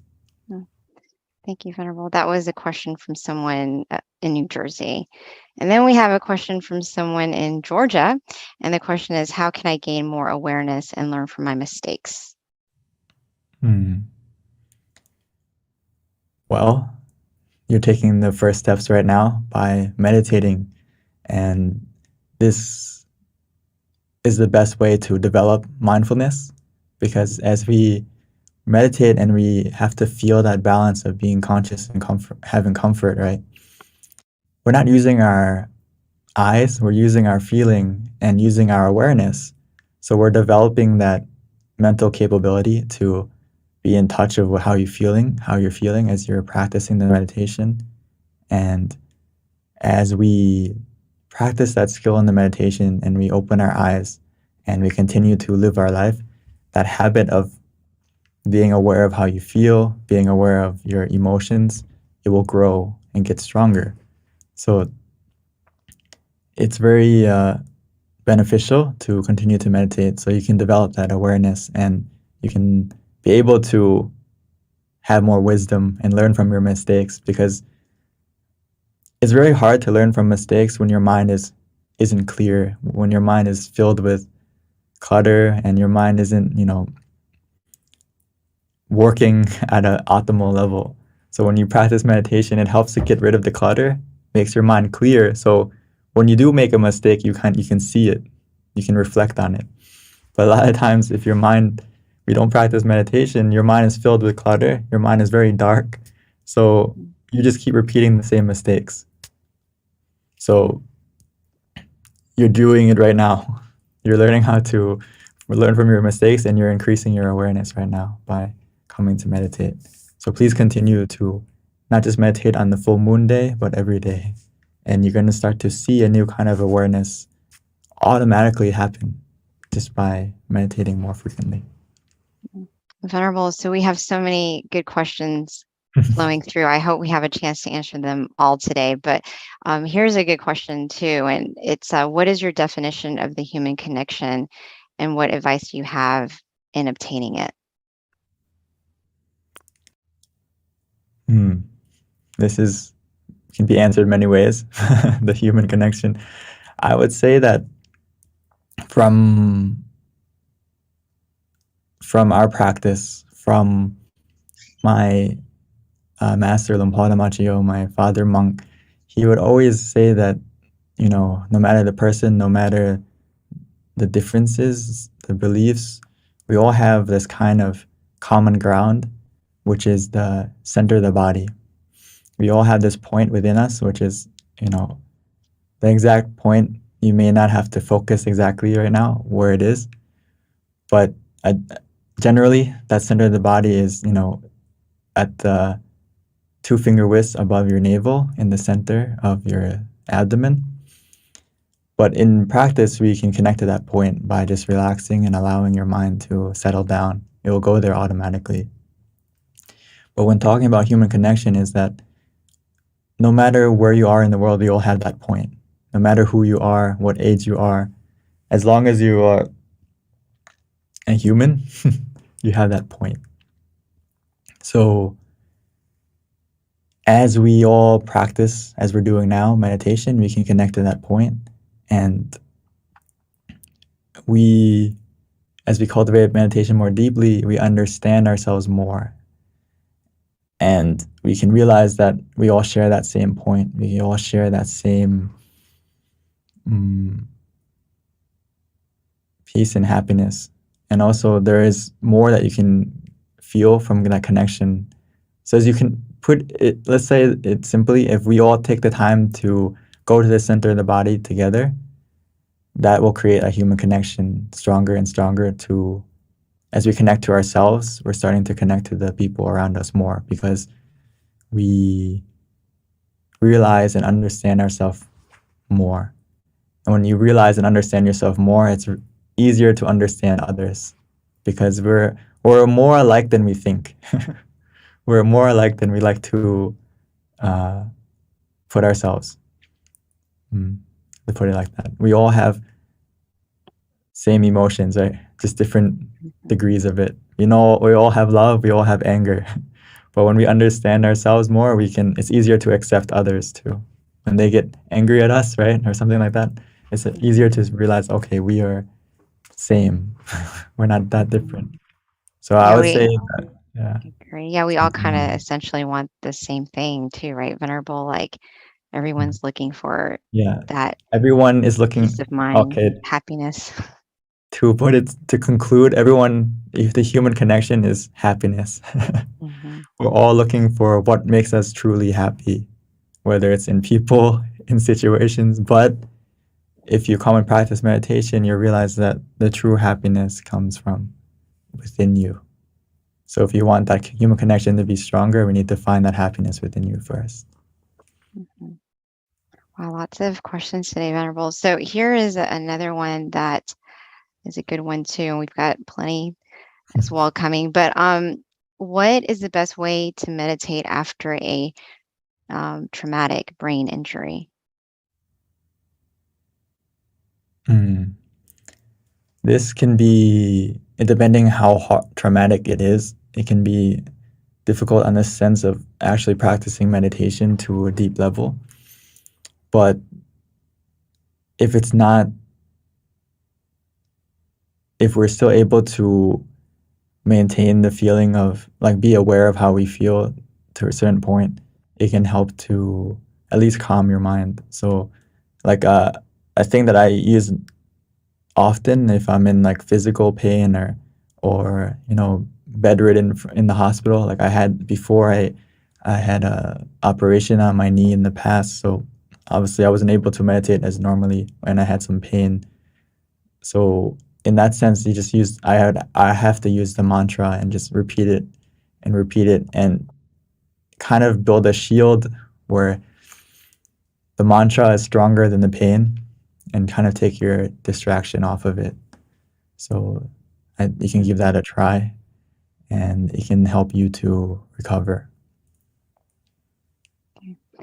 Venerable, there's a question with regards to self-discipline, and it has to do with trying to understand why in the self-discipline to abstain from eating after midday. So the eight precepts in Buddhist philosophy and is the main reason for it is to cultivate your mind deeper. So it's a deeper practice, or more a higher level of discipline. So with the goal to cultivate your mind deeper.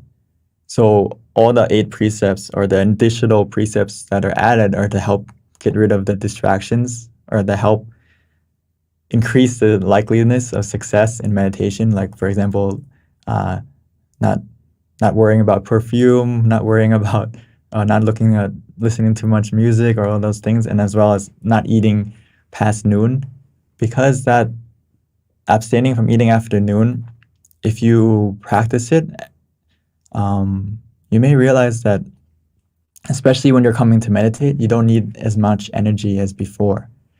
And when you eat less, it's more likely you won't fall asleep, because your body isn't using the energy to go and digest. And it's actually, you will be more lighter for the other sessions, like the late or the afternoon session, the night session. You can still take refreshments to help, so your blood sugar and everything doesn't drop and you feel tired and hungry. but it's also about reducing the meal and the energy intake to be in moderation so you can meditate more deeply and more easily. So that's basically why we abstain from eating after noon, and that's why monks also practice that as well, because our main goal is to meditate and cultivate your mind, and you don't need as much energy as you would as if you weren't practicing meditation all day. Thank you, Venerable. And then here's another question with regards to losing someone that you love. How should we keep them in our mind and stay still and happy? And this person says, sometimes my mind is down when sometimes it's normal because it's been a difficult experience. For losing a loved one is obviously very traumatic, and it's not easy to just like let them go. But what I try to do, with myself included, I lost my father as well and it doesn't mean that we let go of them, but we let go of the pain, but we keep the good things from them, the lessons we learn from them, the good moments. We keep the good, but we let go of the bad, and try to focus on the things that were good with them rather than focusing on why aren't they here anymore. Does that make sense? So focus on the positive things that you had with them rather than why aren't they here. And we also have to realize that if they were here, they would want us to be happy, right? So I don't think they would want us to focus on the things that are the sadness of that they're not here. If you focus on what they did or what they taught or what they gave us, it's like they're with you anyway. So it's not like we're letting them go. They're obviously they're going to stay with us, and try to focus on the good times rather than the times of why aren't they here anymore. And most importantly, sometimes we need to focus on, we have many people that we love that are around us here right now. So focus on the people that are still here, that love you. They're all around you. And love the people and care about the people that are still here as well. Focus on them too. That can help you to kind of let go of the pain as well of the people in the past that we may not be able to let go of them, but realize that around you there's many people and many things that make you happy as well, and try to focus on that. If it's not possible or you find yourself slipping and feeling devastated, then it's time to meditate. Try to go and sit down and meditate and use the mantra, use the visualization to kind of be like a barrier or a shield to keep your mind, an anchor to keep your mind in the present and not go back to the negativity of the past. So Venerable, it's not there easy. was, oh yeah, that's always a hard one. You know, it's something that it's like you see it, it's a part of reality, and it's just something that everyone has to deal with. It's not pretty, but it's part of life, and we just have to learn to be content and realize that one day it will be us. And so we have to try to use our time as wisely as possible and accumulate as much goodness, because that's all we really have is our actions. And do those good things and think about the person that is no longer here and its energy, they can actually receive it. Right, Venerable Daniel? Yeah. Okay. So here's a question. It's a little lengthy, so I'm just going to kind of summarize it. But this person feels that she's been trying to share her light to her mother, but it seems like her mom and her are having, her mom's refusing it or not really accepting it. And she says, you know, why is it so difficult for you to be able to share it with your parents, but yet it's easy to do it with your, you know, she's having an easier time sharing it with her coworkers and friends, but not her family members. And maybe in this sense, maybe the light means just good deeds. I don't know. She didn't really specify, but she just said she's having a hard time sharing her light with the people that she loves. I would say that shouldn't have to worry too much about are we actually spreading it to them, because we are physically here because of them. So like your blood, your body is from them. So everything we do, which is positive or that energy, it can go back to them automatically. Actually, that's why it's actually very important in in Buddhism that as a child to do merit to your blood relatives, because you're connected through that blood and that connection automatically. And even though you may feel that the connection isn't strong, it's actually strong.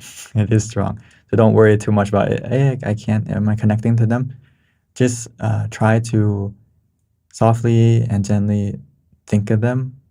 If you can't think of their face, just think of their name, and that's enough. That's enough to connect. You already have. It's like a Wi-Fi. It's like you already have the password to connect. You just need to get in range. If you get into range, you'll connect automatically. And the way to get into range is just to have a little hint to connect to them, whether it's their name or if you can think of their face. Imagine their face. Thank you, Venerable. So that wraps up our meditation session tonight. It is 10:30.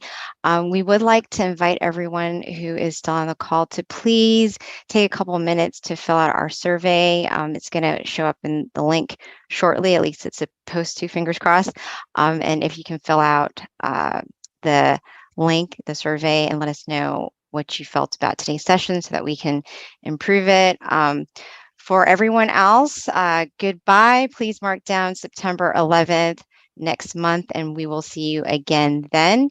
And also, we do have a couple people that are staying on to actually meet with Monk Daniel to give feedback to him directly. For anyone who'd like to participate, please let us know. We'd love to have feedback from everyone who has a time to do it. But other than that, at this time, let us accept a blessing from our teaching Venerable before we wrap up the session. So Venerable. And I like to put my hands together and my palms together and accept the blessing. With the positivity that you have generated within yourself by taking the time to still and calm your mind. Every moment that you do that, your mind creates a positivity within you. It's like a sphere of positivity glowing within you that will help to collect and accumulate all the positive things that you have done in the past. And may that positive energy within you help to bless your life in every way, to be healthy, to be fortunate, to be happy. May you be able to overcome all the obstacles that you encounter with this positivity, with this brightness within you. May this brightness help to guide you, to protect you in every way. And most importantly, may it help you to attain deeper and more profound meditation experiences within you easily and quickly, very soon. Thank you so much, Venerable Monk Daniel. And at this time, the link is on the chat. So if you can take some time to fill it out. Again, we will see you next month on the 10th. Bye, everyone. Have a nice night.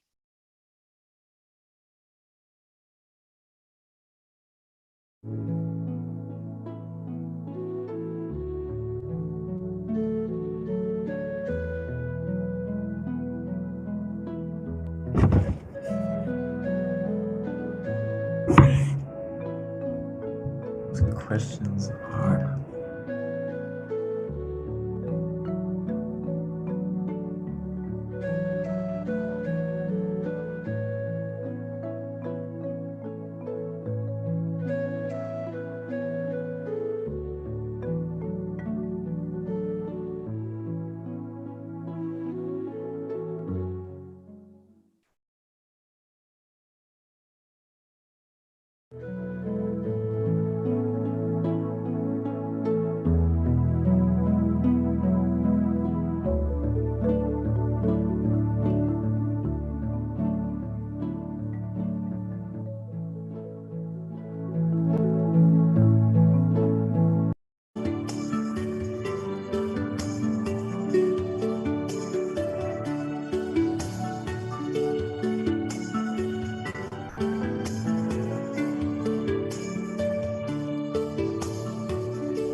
Hi, everyone, and welcome to our July full moon meditation.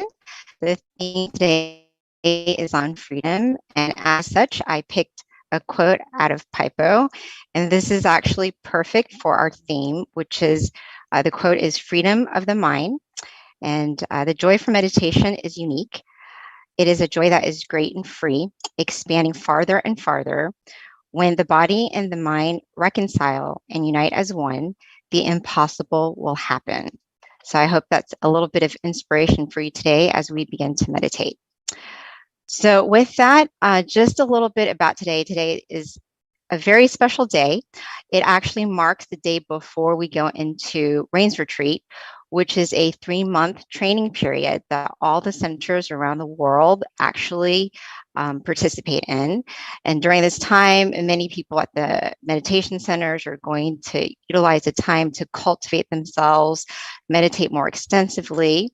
So as such, we want to extend an invite to all of our participants in our full moon meditation tonight and invite you all to come up with a resolution to help develop yourself. So it can be something as easy as working on a habit that you want to improve on, such as maybe if you sleep late in the morning, like you wake up late, possibly you can train yourself to wake up a little bit early during this 3-month, if that's your resolution that you want to develop. Or if you want to meditate more, say you're meditating 15 minutes a day, twice a day, maybe increase it to 5 extra minutes or 10 to meditate 25 minutes up to 30 minutes. So whatever the resolution is for you, it is something that we would like to extend an invite for you to cultivate yourself. If you have something in mind and you want to go ahead and share it with us so that you feel a little bit more accountable for your resolution, then feel free to do so. All right. So with that, just a little bit about our teaching monk, Monk Jackie. He is a Buddhist monk. He ordained in 2014 after graduating college, with his passion being to cultivate himself through daily practice of meditation and sharing this knowledge with all of his students. So at this time, let me introduce Monk Jackie.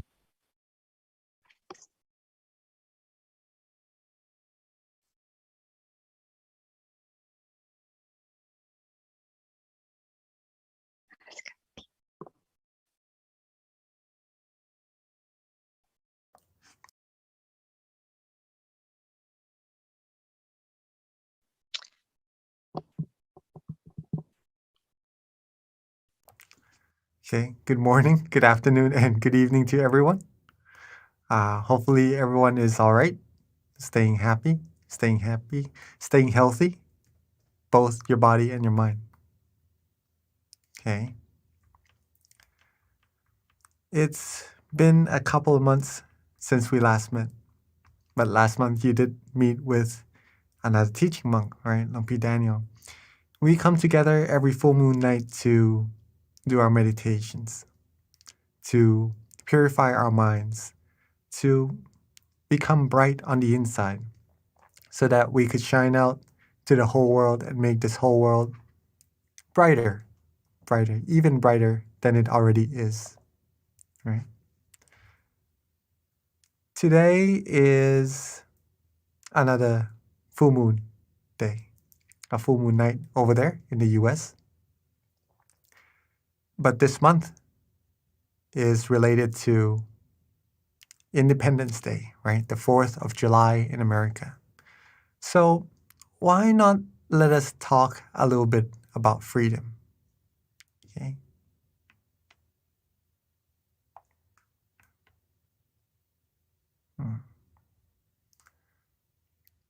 Now, let's start with this quote. Okay. A mind that is still and refined will feel delightful. Notice that the feeling won't really be attached to anything. Okay. This is a quote from our master, Longpa Tamashiyo. What this shows is that when your mind becomes still, you will feel happy, right? You will feel delightful. And at that state of mind, you won't really feel of thinking about anything else. Okay. You will be at the moment, at the present moment, unattached to anything. And that is true freedom. Let me elaborate on that a little bit.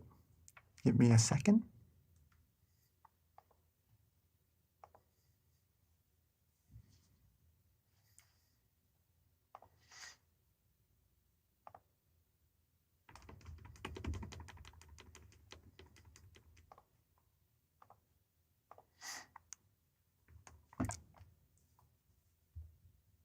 Okay. Sorry about that. Now, when we're talking about freedom, why do we usually want to be free? Okay. Most people around the world, I'm sure most of us, or maybe all of us, would agree that we all like to have freedom. Okay. Maybe some people around the world may not like freedom, I'm not sure, but I'm sure most of us around the world likes to be free. What's the reason for that?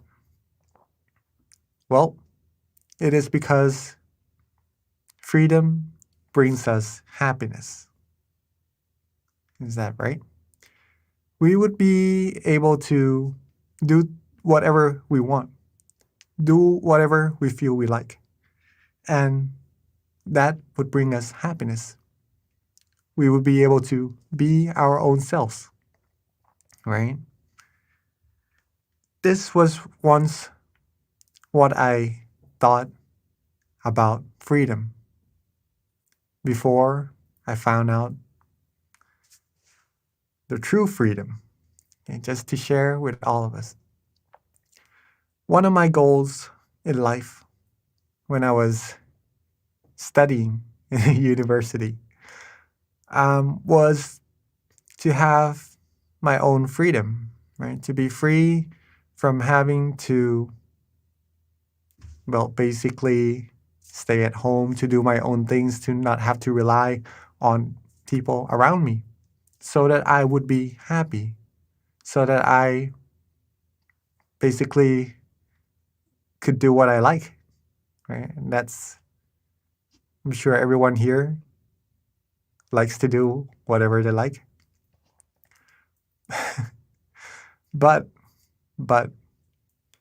that happiness is a type of happiness that comes and stays for a while, and then it goes away. Okay. We may have the sense of freedom. We may have the sense of freedom, but it is a freedom that relies us on other things around us, right? If we do not have them, if we cannot do them, maybe we won't feel the happiness we long for. Now, this true sense of freedom that I have found, instead of just being free, doing whatever we want, we simply walk a path. There is a path for this freedom. That means that there's some things that we have to do, have to follow, in order for us to reach that true freedom. Okay. I'll explain this path a little bit later. Okay. It is not a path that we can see with our own eyes. It is not a path that we can see with our own eyes. It is not anywhere on earth. It is a very, very special path. It is a path that we can find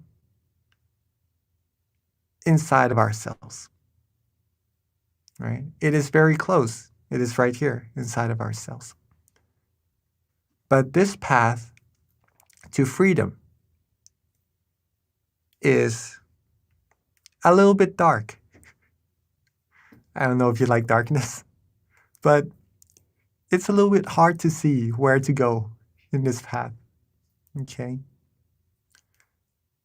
Now, if it's not really visible, or is there nothing we can see, what can we do to go through or to walk correctly along this path and not go off course, right? Well, like walking into a dark room, you might swing your legs around, see what's in front of you so that you don't hit anything, right? Or maybe just pretty much feel your way through this path. This is very important, right? Because we can't see. We have to use our senses. This inner path requires the same thing, which is for us to really feel it, to really work our way through, at first, maybe without seeing anything. It may seem a little bit difficult, but it is not. Okay? But it is not. What feeling are we talking about also? That's important. To walk this path to freedom, we must feel comfortable. Okay? In this dark place, if you feel relaxed and comfortable, that is the feeling that is showing that you are on the correct path, the path to freedom. This path, this method, these feeling around in the darkness is actually what we are about to do together. Okay? It is meditation. The path could be found when we close our eyes softly and gently. We relax our body and mind. We let go of everything. Once we close our eyes, we may feel or see only darkness, right, at first. Now, if we feel comfortable, if we feel relaxed, then what we are actually doing inside of our mind is we're actually walking further and further. Okay? At first, we may just feel nice, feel good. But as we build that feeling up more and more, you may start to feel other sensations that lets you know even further that you are walking the path of freedom, of true happiness. Let me elaborate it a little bit further. This path of freedom requires the feeling of comfort. Bear that in mind. Now, this feeling of comfort, you should feel it in both your body and your mind. Okay? The body should be relaxed, feel good, feel comfortable. Your sitting position, anything that makes you feel comfortable, that's good. All right? For the mind to be relaxed and comfortable is a mind that lets everything go, that is not attached to anything whatsoever, right? You heard the word not attached, right? That's a signal of the fundamental level of freedom already. Okay. As you can see, there is a heart behind the word comfortable as well. It has a meaning to it, though. It's not just there for no reason. It's because this feeling, comfort, when you close your eyes, you relax, and you find this feeling. This feeling is the heart of meditation, the heart of meditation.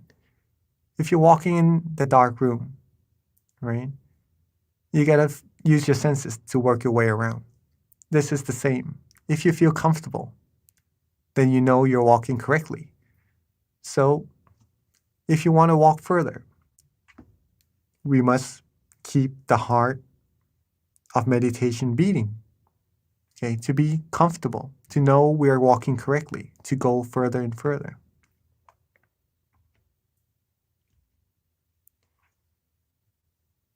If we feel comfortable at first of body and mind, we might just enjoy the feeling. at that moment. Maybe it's not too good, not too flourish, or it's not tough on us either, just to sit there. Okay. But as we progress a little bit further, we may start to feel light. Okay. This comfortable feeling, we may describe it as being light instead of just normal. We might even feel as if there's a wind blowing through us, like it's blowing through the top of the grass and waving it a little bit. Okay. A light wind, a soft breeze coming through us. We might even describe this comfort inside of ourselves as brightness, feeling bright, feeling shining, feeling radiant inside. All right? Or we might even have this. Not Star Wars, sorry, not the Matrix either. But this is just a picture showing or representing a type of feeling, okay? As if we are maybe moving. Okay, some people may have this in their meditation. They're moving, but yet they're feeling calm and comfortable, feeling good. These are all the indications that your mind has already come to a standstill. Okay. And when the mind has come to a standstill, then at that point, at that feeling of relaxation, that feeling of comfort, you would have found freedom. Okay. Freedom from all attachments. Freedom from all negativities. Freedom that will find you true peace. And the further you go, the freer your mind will be. Okay. Let's finish up with, again, what we have read earlier. The mind that is still and refined will feel delightful, feel comfortable, feel light, feel the breeze from within, right? As we've described a little bit earlier. Notice that the feeling won't really be attached to anything. That is the teaching of our master. If you have been meditating for a while now, you may start to have this sense of comfort, of relaxation, of feeling really good in your meditation. Try noticing yourself at that point. Whether you want to do anything else, whether you think of anything else, whether anything else seems more significant to you at that moment, or do you like to just be with that feeling, to feel relaxed, to feel the flourishness from within? It is likely that the mind would just like to be there inside. We like to be where we are comfortable. Same as our mind. When it has that place of comfort inside, it just wants to stay there. And then it becomes still automatically. And you will receive the true freedom. The mind will keep traveling further and further along this path that we are talking about until finally reaching its destination. Okay. Tonight is a very special night also. It is the night that the first teaching of this freedom was talked about. Okay. It was taught to a group of people, and one was able to go inside and find freedom for himself. All right. Tomorrow morning in America, as our moderator Kunbi has just said, right, is the first day of the Buddhist rain retreat. So the monks would be staying in their temples, and they won't really go elsewhere to spend the night.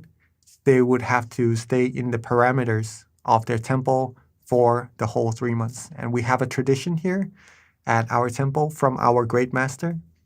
When we are about to enter a rain retreat, our great master would ask each individual of what resolutions they would have for this rain retreat to better themselves.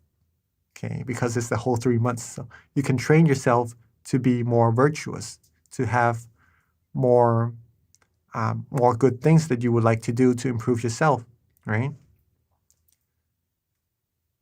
Each monk would have something that they feel they need to improve. Maybe better meditation, right? Better practices of themselves, better moral disciplines that they could do. Now, it is a period of time where we could actually stay and focus on ourselves. As Kunbi has just said as well, if any of us here joining the full moon meditation would be joyful to join with the resolution for yourselves, you don't have to come to the temple to spend the night or to not leave the temple the same as the monks, but within your own parameters, within your own work area, your home, you can also, within this 3 months, right, find something that you'd like to improve for yourself, if there is any. Okay. And then try working on that. See what would happen within these 3 months. Would we be able to improve ourselves even better? If so, that would be amazing. Okay. We've just done a whole bunch of knowledge sharing right now. Hopefully, you all are ready to join that path of freedom inside. So before we get ready to clean our mind and to find true happiness inside, remember that the heart of meditation is to be comfortable in both body and mind. Okay. So let's get our body relaxed and comfortable. Find your most comfortable sittings, right? Get your body right. Maybe drink some water even. Move around a little bit if you need. And then we'll start our meditation shortly.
If we are ready, let's begin by softly and gently closing our eyes.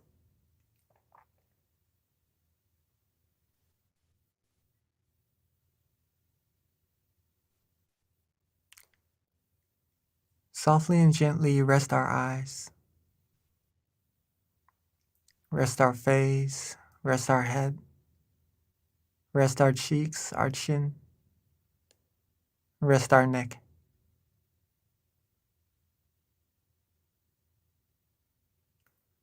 Rest our shoulders, rest our body,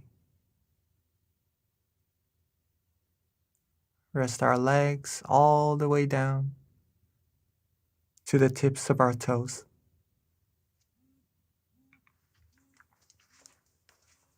Relax every part of our body. Make sure there is no tension whatsoever in any part of our body at all.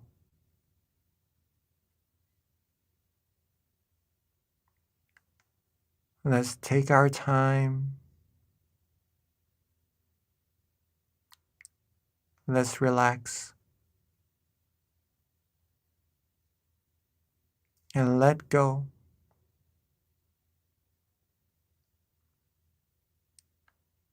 Let go of all worries. Let go of all responsibilities.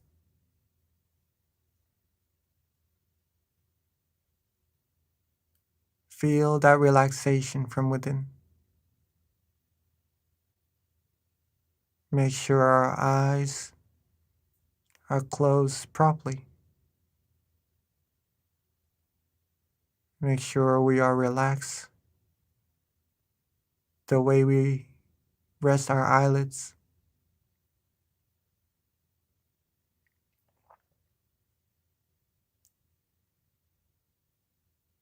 And just let everything go.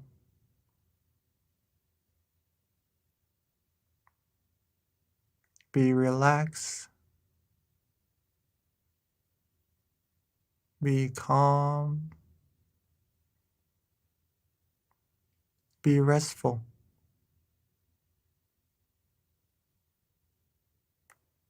Now, as we've talked about earlier,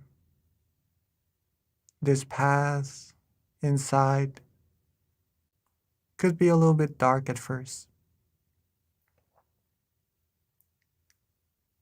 But as long as you feel good, you feel relaxed, you are good. You are walking the path correctly. You are becoming free from all things, from all attachments, from all worries, all burdens, and from things that one day we would depart from.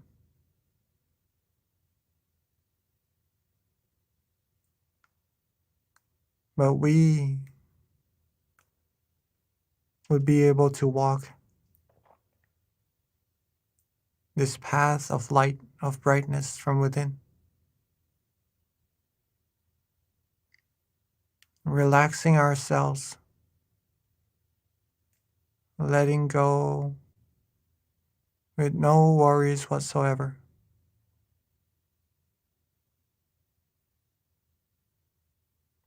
And at this point, you can notice yourself, if your mind likes this feeling or not. Does your mind enjoy this relaxation or not? And whether or not you are thinking of other things. If you feel good, you feel right, you feel relaxed, you like this feeling, you like this moment, not really wanting to do anything else. And that shows that you have found a sense of true happiness already.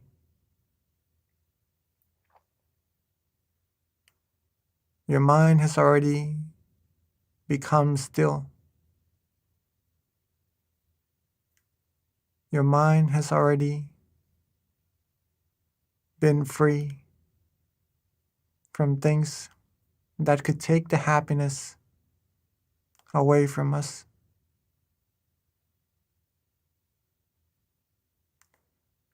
This true happiness, this relaxation, this feeling of comfort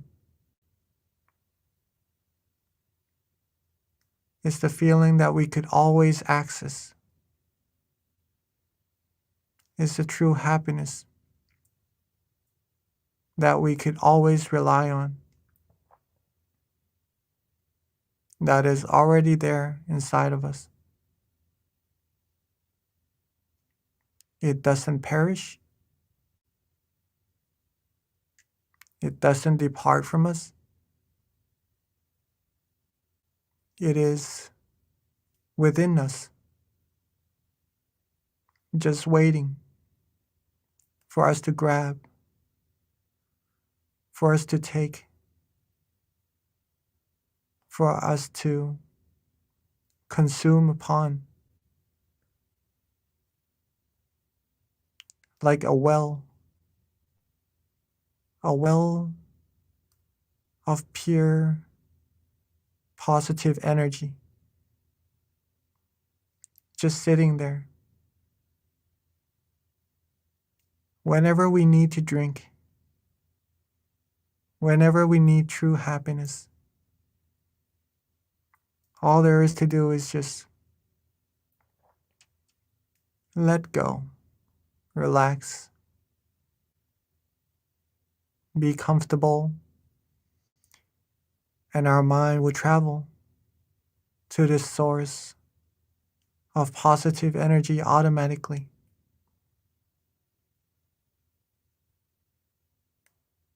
We will find that it is very refreshing, this energy.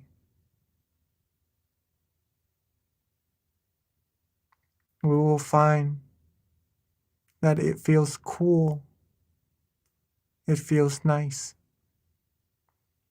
it feels rejuvenating.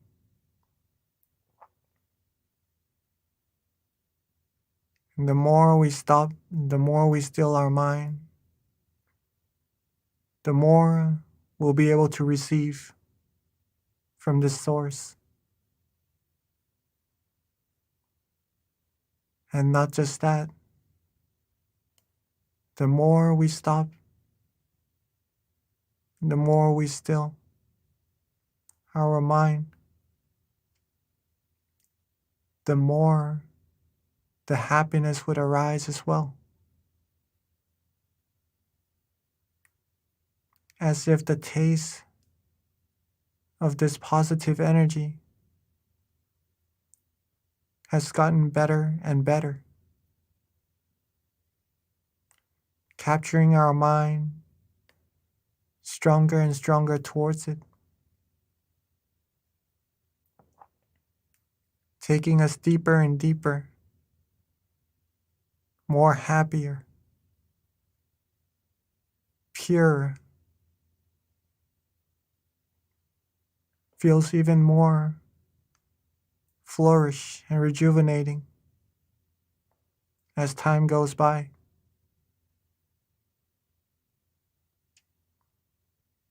And when this happens, all that we need to do is simply be neutral.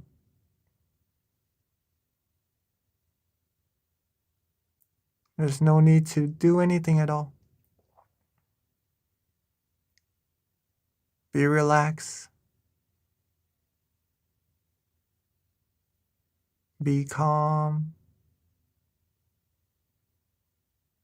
Whatever happens, let it be. Let it go. The more we're able to be unattached and free, the further we'll be able to travel through this path, this middle path, further inside until reaching the source of true happiness that we are sensing right now.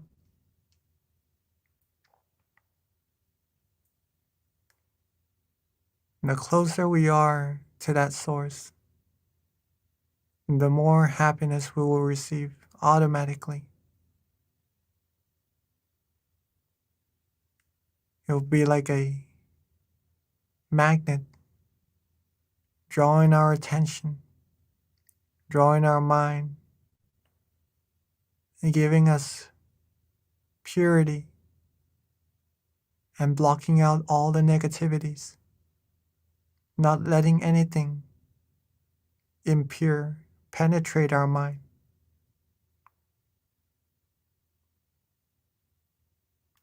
So let's relax. Let's be calm. Let's let go and have no worries whatsoever. Keep this heart of meditation beating. Keep your body and mind comfortable. As soon as we start to feel any lesser in comfort, you can always adjust. Adjust your body, adjust your mind again. Get it back to being comfortable. Softly and gently, without any rush, without any worries. Let's just enjoy this feeling, this flow of positive energy inside of us, this feeling of lightness, of brightness even, on this full moon night together, the night, the very special night that the first teaching of freedom was taught, of true freedom. Let's cultivate as much purity as we can. Let's rejuvenate our mind as much as we can. Let's take from this well. Let's drink from this infinite source of happiness as much as we can, so that we could bring more positivities to ourselves and everyone around us, eventually to this whole world. Let's relax ourselves. Let's be calm, be neutral. Whatever happens, let it be. Let it go, and let's flow inside of our minds further and further.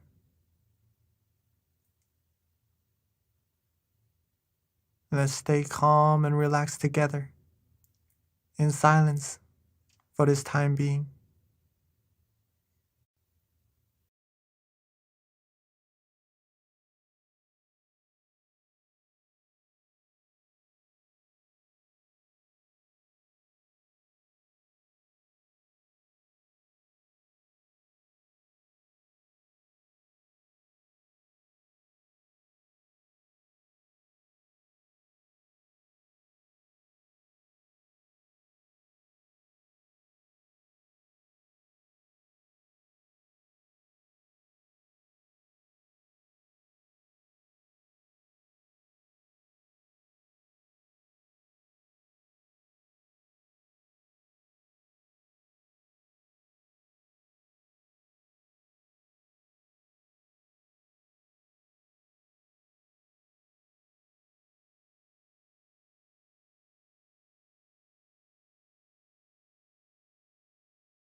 as we are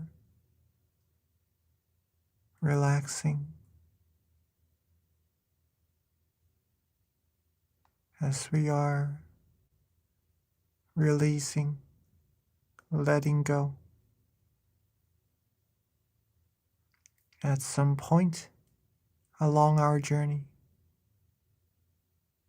our mind might go off to think of other things, go off to wander just a little bit. It is completely normal. We might even feel slight tension, or maybe some drowsiness even in our meditation. In this case, there is no need to worry. Simply reset, readjust our body. Be comfortable once again. Slowly, softly, and gently. There is no need to rush. Make sure our eyes are still relaxed. Make sure our body is still relaxed.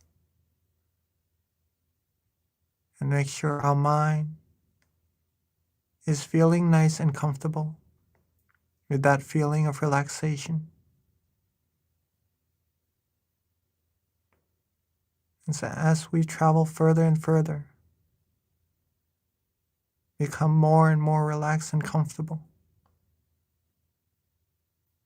we may even start to have some meditation experiences. Whatever happens in our meditation, whatever comes, let it be. There's no need to worry about any of it for now. For this moment, this present moment, it is for us to cultivate as much happiness as we can, to gather as much purity as we can for ourselves. And then later on, we could then brighten up everyone around us and the people of the world. So let's keep our body and mind relaxed. Let's keep ourselves comfortable. Be with that feeling. And let's meditate together in silence for a little bit further.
as we have now accumulated a good amount of positive energy inside of our minds, feeling calm, feeling relaxed, feeling light, maybe even being bright. Let's together bring that positive energy forward. Bring that brightness outwards, calmly and gently. Be relaxed, be restful. Let's softly and gently open our eyes to light the candles in front of us, to represent the brightness within our minds, to represent the purity of our minds together.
Now that we have lit our candles to represent the brightness of our minds,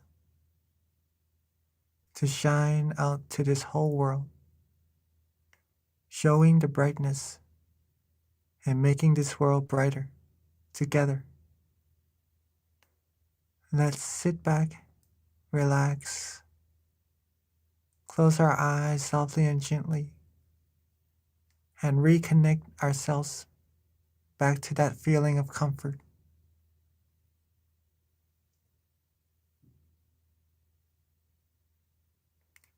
Take our time, relax, and be comfortable. As we are being bright and shining on the inside right now,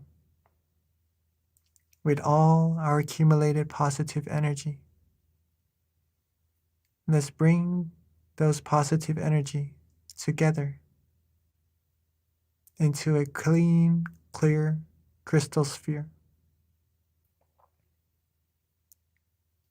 Let's bring all the brightness, all the positive energy together to build up a clean, clear crystal sphere, locating where we feel it is comfortable for us. Relax, be calm, and let's radiate the brilliance of that crystal sphere softly and gently outwards. Let's share our positive energy and our brilliance outwards to our family and friends, our loved ones, our brothers and sisters, wishing for our family and friends to always be happy, always be healthy, be free from all dangers and negativities, be able to find true peace, true happiness quickly, and reach the utmost of purity as soon as possible. Let's share our loving kindness outwards a little bit further. Radiate our brilliance outwards to our whole community. Radiate it outwards further, reaching our city. Outwards further, reaching our country. And outwards further, covering our whole world. Seeing this world clean, clear, and bright, and shining. Seeing everyone in this world clean, clear, and bright, and shining as well. And with all of our accumulated positive energy, let's wish for everyone to always be happy, always be healthy, be free from all dangers and negativities, be free from harms, diseases, wars, be free from all disputes. May everyone on earth be able to find true happiness quickly and reach the utmost of freedom, the utmost of purity as soon as possible. And let's take a few moments to share our loving kindness outwards, infinitely, reaching all beings, wishing for all beings, all the wholesome things, in silence.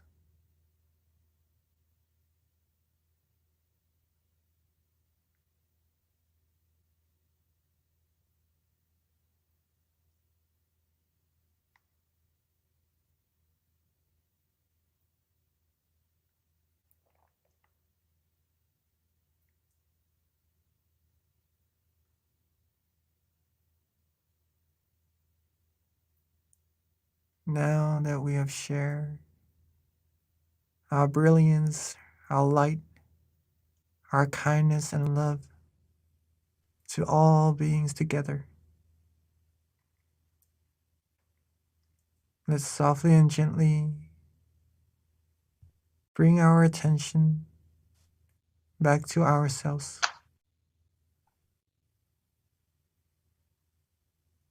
Let's rest our mind with ourselves where it feels comfortable.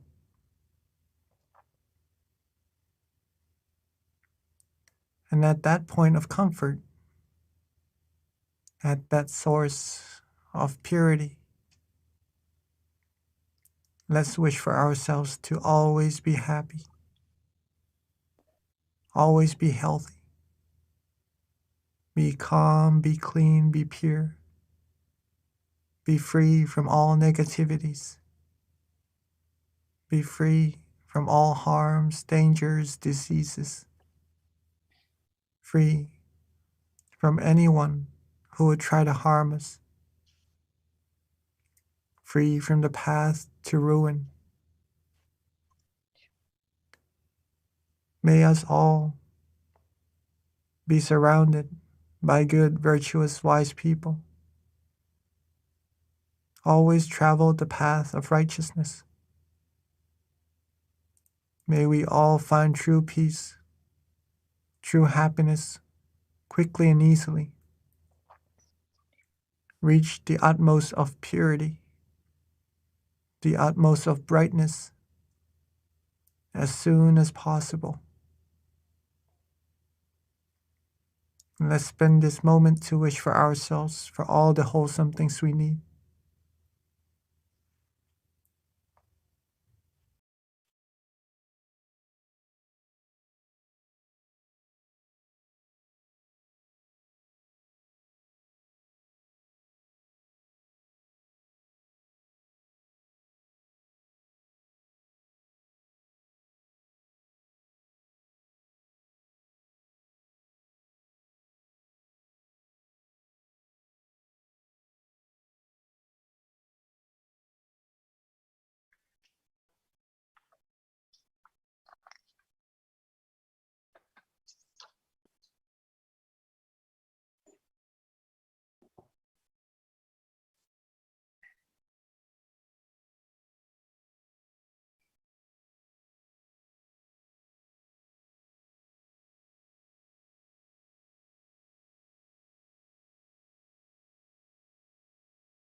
Okay, Venerable Jackie, looks like you forgot to turn on your mic, so we didn't get to hear your blessing, but it's okay because we'll get it again at the end of the session. So yeah, for those that didn't get to hear the blessing, it's okay. We normally do it again at the end. So with that, I do have a couple of announcements before transitioning to our Q&A. And this does wrap up our July full moon meditation for those who need to hop off. The announcements, there's a few, so bear with me. First of all, our next full moon meditation is going to be on August 11th. That's on a Thursday, so please jot that down. Please do join us and definitely invite your friends and family to discover this inner happiness within as well. Next month, it will be Monk Daniel who will be guiding the meditation session. Another thing, our tamakayameditation.org website, if you haven't gone on it yet, definitely check it out. You can find out like the nearest center closest to you. Not only that, you can learn more about our meditation technique by visiting this website, tamakayameditation.org. Again, it lists all of our US centers, and you can find your nearest center closest to you, in addition to just information on our upcoming events as well. Our next website is MindGem, which is very close to my heart. If you haven't already done so, please download our app, MindGem. It's on iOS and Android, and this is a great tool to supplement your meditation when you're at home, and also to stay in touch with our meditation events that we have upcoming as well. And then as of right now, all of our centers are meeting and having on-site meditation classes. So check out your center nearest you to find out the calendar of those online on-site meditation classes. We do have a special event that's happening in California. It is going to be on July 30th. It's a candlelight meditation and vigil. I actually got to experience this in Georgia myself with Venerable Michael and Venerable Nick. Amazing experience. You're not going to want to miss it. It's actually one of the last events that Venerable Michael and Nick will have before returning to Thailand. So if you're in California, definitely you don't want to miss this event. So please mark that down on your calendar and join. In addition to that, those who are in Georgia, we will have an intensive meditation training for 2 weeks from July 18th through the 30th, where you can meditate with our monks every day from 7:30 to 8:30. In addition to that, on our Wednesday classes, we will be meeting at 7 o'clock, even though we will meditate with our monks at 7:30. And that's going to be Wednesday, the 24th and the 31st. And then also, just a few more announcements. We do have a Guinness World Record that we're trying to make, which is to participate, just send a picture of yourself meditating. And then if you can go to meditationphoto.com to submit your photo. And then we are now ready for our Q&A, which is actually one of my favorite parts of our sessions, because you can learn so much from people's questions, and our monks who are extremely knowledgeable when it comes to answering questions with regards to meditation or any challenges that you have.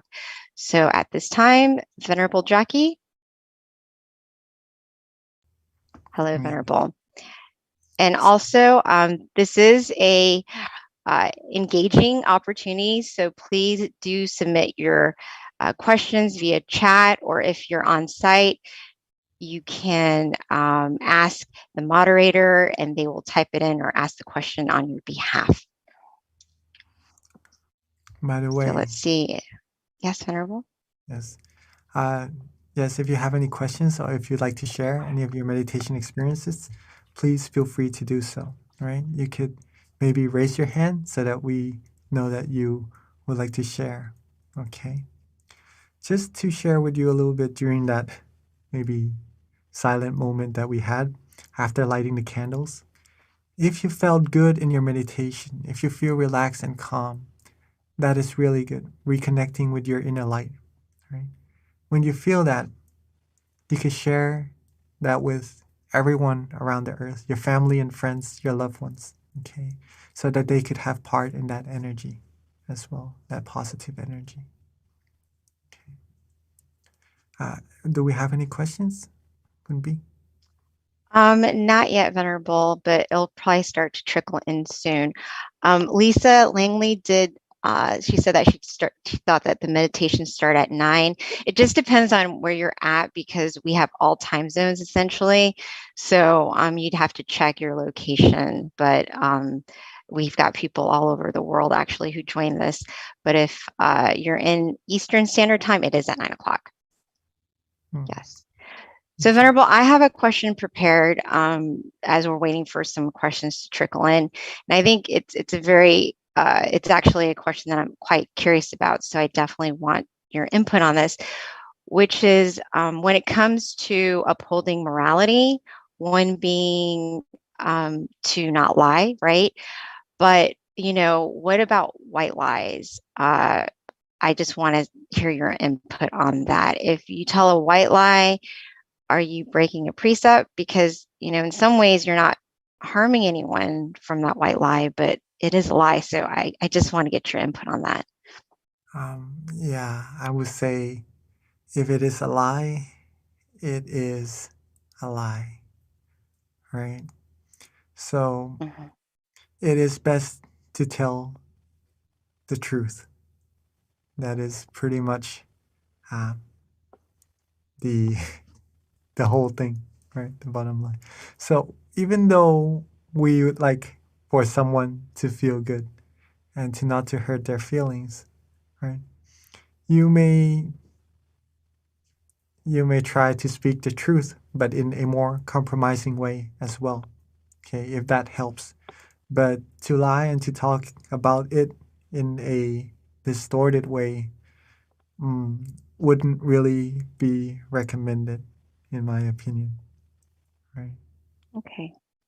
Thank you, Venerable. Because it was a little debatable because the answer was if it doesn't harm someone, then it's okay. And it didn't really sit well with me. So I just wasn't sure because that makes sense too. But, thank you for clarifying, Venerable. All right. So we do have, mhm. Yes, we do have a questions. Just to add a little bit to your question earlier. Again, if Sure, anybody Venerable. has any questions related to meditation or your meditation experiences, please feel free to ask. Okay, you can type it in the chat box even. We'll be answering those questions for you. If you have any meditation experiences that you'd like to share, even you can type it down also. For whether or not if we are doing something good to someone and they are feeling good, right? There are 4 criterias of actions that I like to share with all of us here as well. The first criteria is that if we do something that hurts other people and also hurts ourselves, okay, then that is not ideal. We're not really supposed to do that at all. So, recommended not to do. Okay. The second thing is if we hurt others, but we make ourselves happy. Okay? It is good for us, but it hurts the others. That's not really ideal either. So if we can refrain from those actions, that would be really good. Number 3, if we make other people happy, but we hurt ourselves, maybe in this term, there are many ways, right? Sometimes we may feel that it is all right for us, but in fact, it could be diminishing our morality or something like that.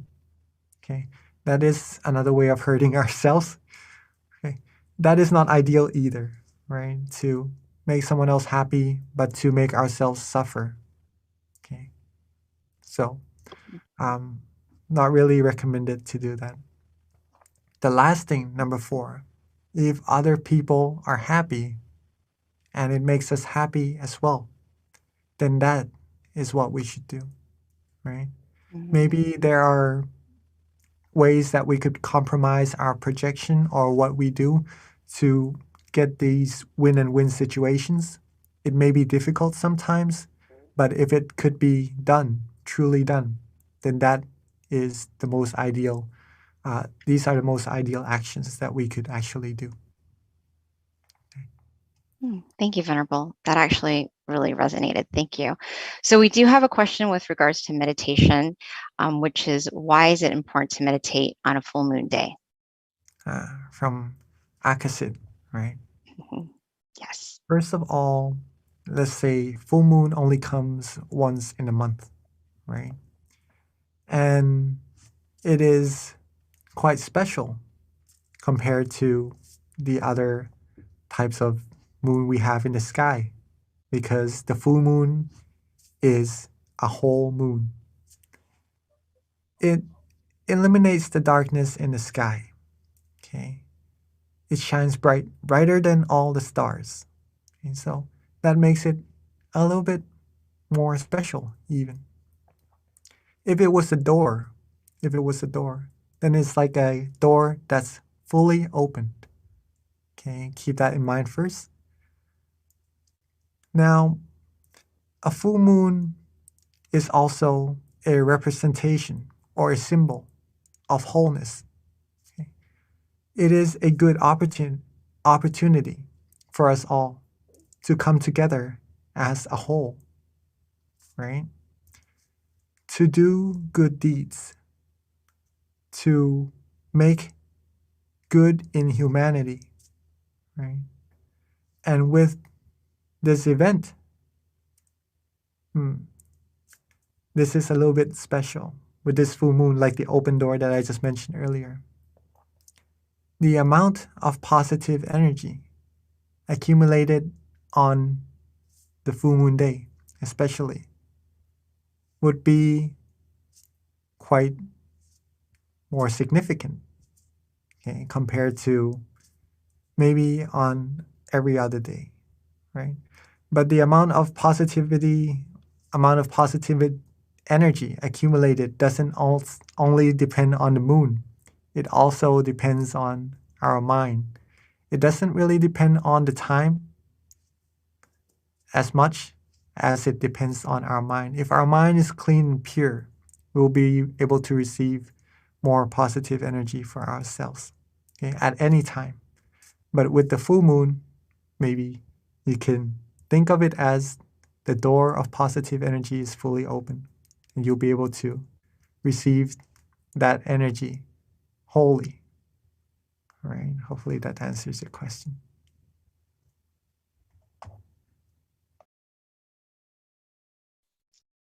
Thank you, Venerable. I think that's a common question.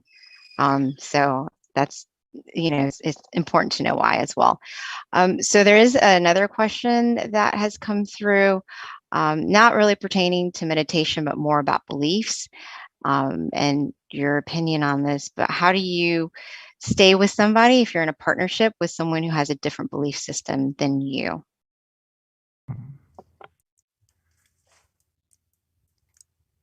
Good question. Now, to stay with someone, we do have to understand each other, right? To have different beliefs even. Okay. If you could stay with each other, it shows that you have love, or have not passion in this case, but compassion for each other.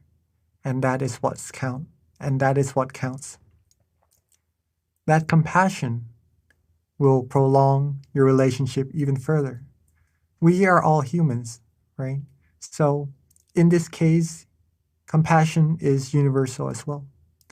So it doesn't really depend on beliefs at this moment. If we could understand each other, maybe one has a belief and the other one has another belief, with love, with understanding, then these two would be able to be with each other. Sometimes being with each other, there could be some disputes though, like wearing two wristbands or two amulets on your wrist, right? If you have one, there won't be any collisions between the two. But if you have two, one day or one time or another, there will likely be a collision for sure. When that happens, a good way to deal with those situations would come in very useful. One way is to act like lions, actually, like what our master, Nongpa Samashio, taught. When sometimes we have disputes or we have misunderstandings, instead of trying to win against each other, the lion, one would lower its head to almost as if to surrender to the situation, so that there would be no further disputes. In this case, the one maybe giving in seemed to be a little weaker, right? But in fact, the point that a person is able to give in, to lower their ego, to lower the sense that they have to win in order to make the situation better and to go further in harmony, that shows a strong mind. So hopefully that is a good sense and that would answer your question.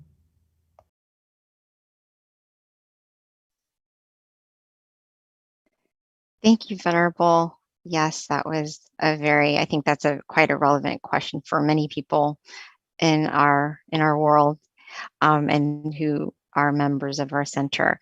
So does anyone else have any remaining questions before we wrap up tonight's session? We do have time for one more question if you have one. No? All right, Venerable. If not, we can transition it back over to you if you want to expand on anything further for those of us on the call.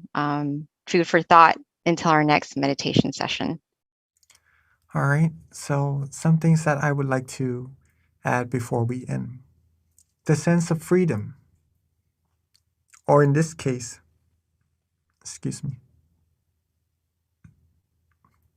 the sense of being independence, right? Talking about Independence Day.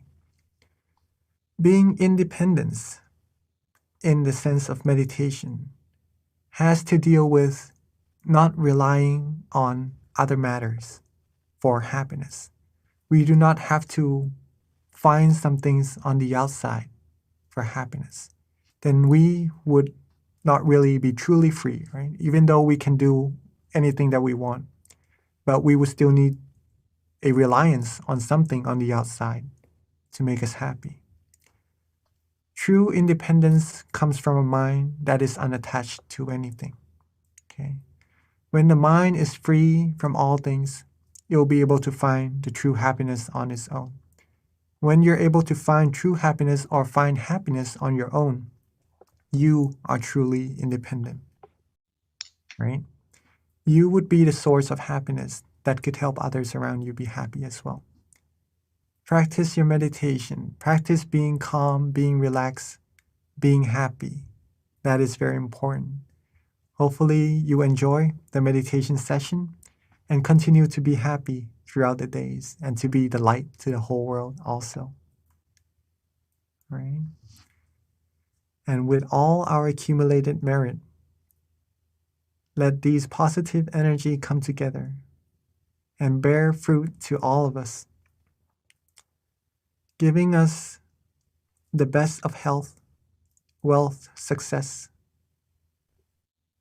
the wholesomeness, and all the virtuous and all the virtualities. May we all be fulfilled in all our wholesome wishes.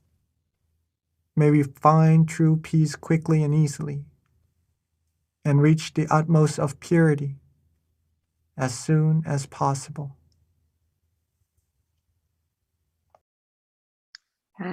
Thank you so much, Venerable, for the blessing. So that wraps up our July full moon meditation, everyone. A couple of reminders. Don't forget about the mind challenge and definitely utilize this time to have a resolution for yourself, something that you can develop and something that you can be proud of in the end, whatever that is, be it meditating more or improving a habit that you don't really like about yourself. This is a great time to really work on cultivating yourself. And another thing too is we do have a survey for anyone who has time to go to our website, mindgem.org. Over to the far right, you can click on survey. We always like to know how we're doing, and feedback is welcome. So with that, thank you so much for joining us tonight. We do look forward to seeing you next month on the 11th in August. Thank you.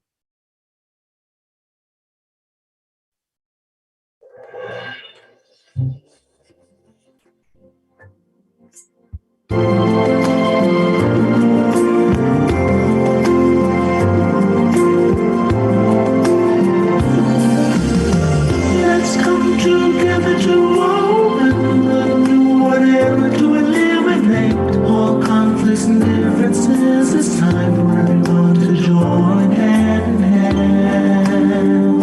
At last, now the world's beyond healing. It's time to change the world. As the one who knew in the past,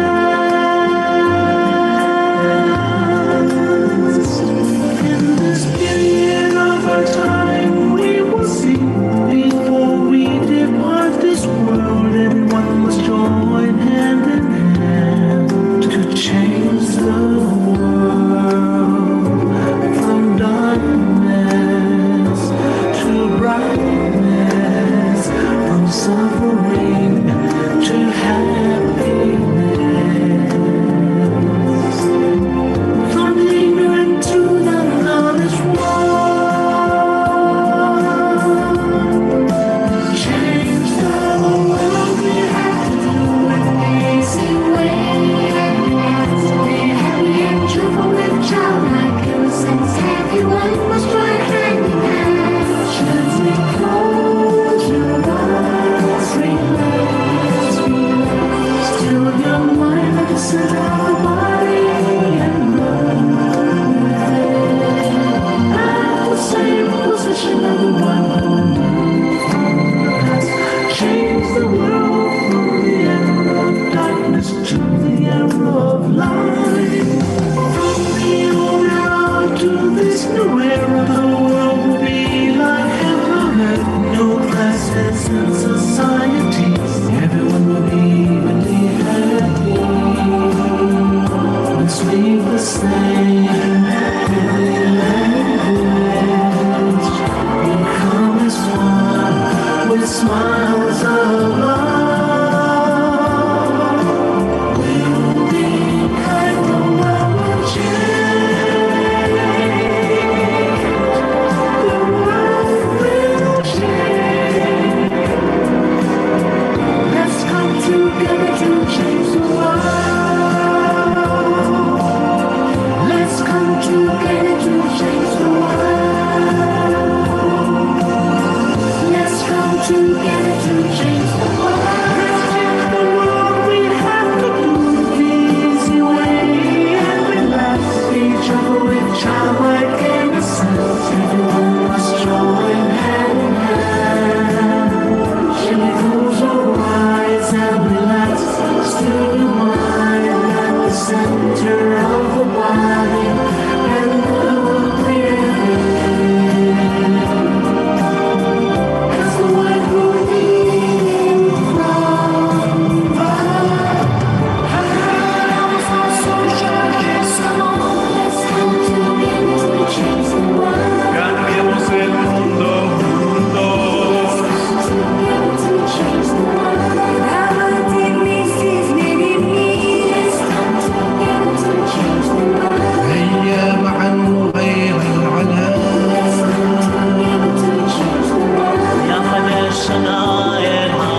Hello, everyone, and welcome to our June full moon meditation.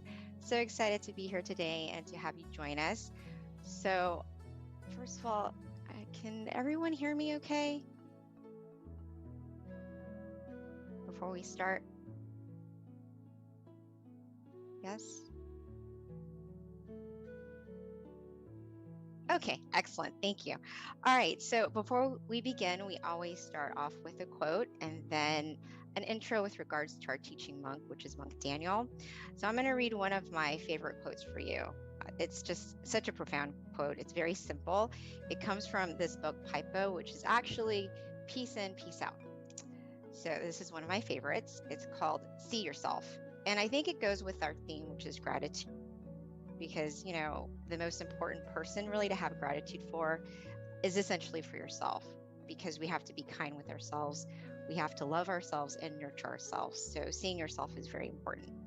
So with that, when you sit with yourself, within yourself, you'll begin to see yourself within yourself. You will start to see who you really are, and you will live a life true to yourself. And that is why meditation is really important, because this is actually quite true. And with that, let me tell you a little bit about our teaching monk today.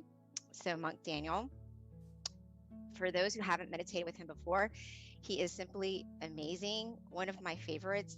Actually, in all honesty, all of the monks are my favorites because we've got such amazing monks here at Tamagaya in general. But Monk Daniel, he actually ordained in 2012. So he's been teaching Buddhist monk for over 10 years, going on to his 11th year. His goal is to pretty much help with any peace projects that he's assigned with his greatest potential. And he's been training monks and staff and people from all around the world to find true inner peace. And he has a wealth of wisdom. I actually had the opportunity to meditate with him and meet him for the first time in 2019 with a whole bunch of staff and volunteers in Thailand. And you guys are definitely in for a treat. So I'm so excited to welcome our teaching monk, Monk Daniel. But before we transition over to him, a couple of announcements or a couple of things to keep in mind. First of all, we do ask that if you can, please share with us in the chat where you are from. We have people from all around the world, so it's just nice to know what city, state, country that you're from. It's just something that we like to kind of keep up with. So if you could put that in the chat for us. And then also we do have a candlelight meditation as well that will be done later after our guided meditation. We do ask that you have your candles ready. If you don't have a candle, that's fine. Simply, you can use your phone. There's an app in terms of a candlelight, and you can use that as well. So at this time, let me transition over to our teaching monk, Monk Daniel. Okay, good evening, everyone. Welcome, Venerable. Good morning from Thailand. Nice to be back on the full moon of June as we go into, the halfway mark of the year. Before we know it, it's already the 6th month of the year. So time really flies by, right? So true.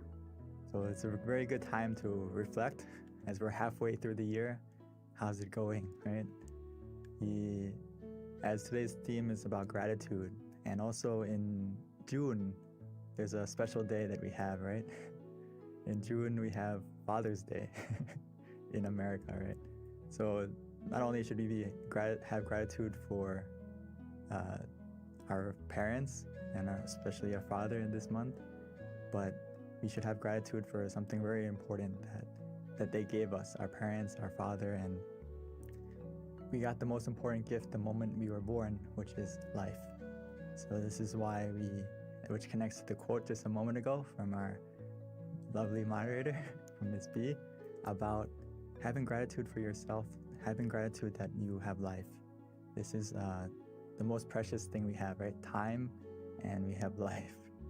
So we still have an opportunity to make things better. We still have an opportunity, as my master would say, Lom Paul, is have opportunity to train your mind, to get to know yourself, understand yourself truly, and acquire this true happiness that's waiting for you within you. So this is something that is so precious, even though not everything is perfect, but we still have life to make things better. So this is something that we should be so grateful for, that even though then it's something that we practice as a homework from Lampal. It's like when you wake up in the morning, the first thing you should do is reflect and meditate for a moment and just appreciate that I have another day, I have another morning. You know, every morning we're born again, we have another chance to keep doing good and another chance to cultivate our mind, to unlock that hidden potential within you. So I'm very happy that everyone's here tonight on full moon, because we can be just like the full moon and shine. Even though we're surrounded by darkness, we can be the full moon and shine to illuminate that night, make it, you know, such a beautiful and auspicious time. We can be just like the full moon. And today I just wanted to go over some basics about meditation for those of us who are new, and also for those of us who aren't as new. But we always have to remind ourselves, because you know, the foundation is easy, but sometimes it's so easy that we overlook it and we forget to do it. So, but first, like I said,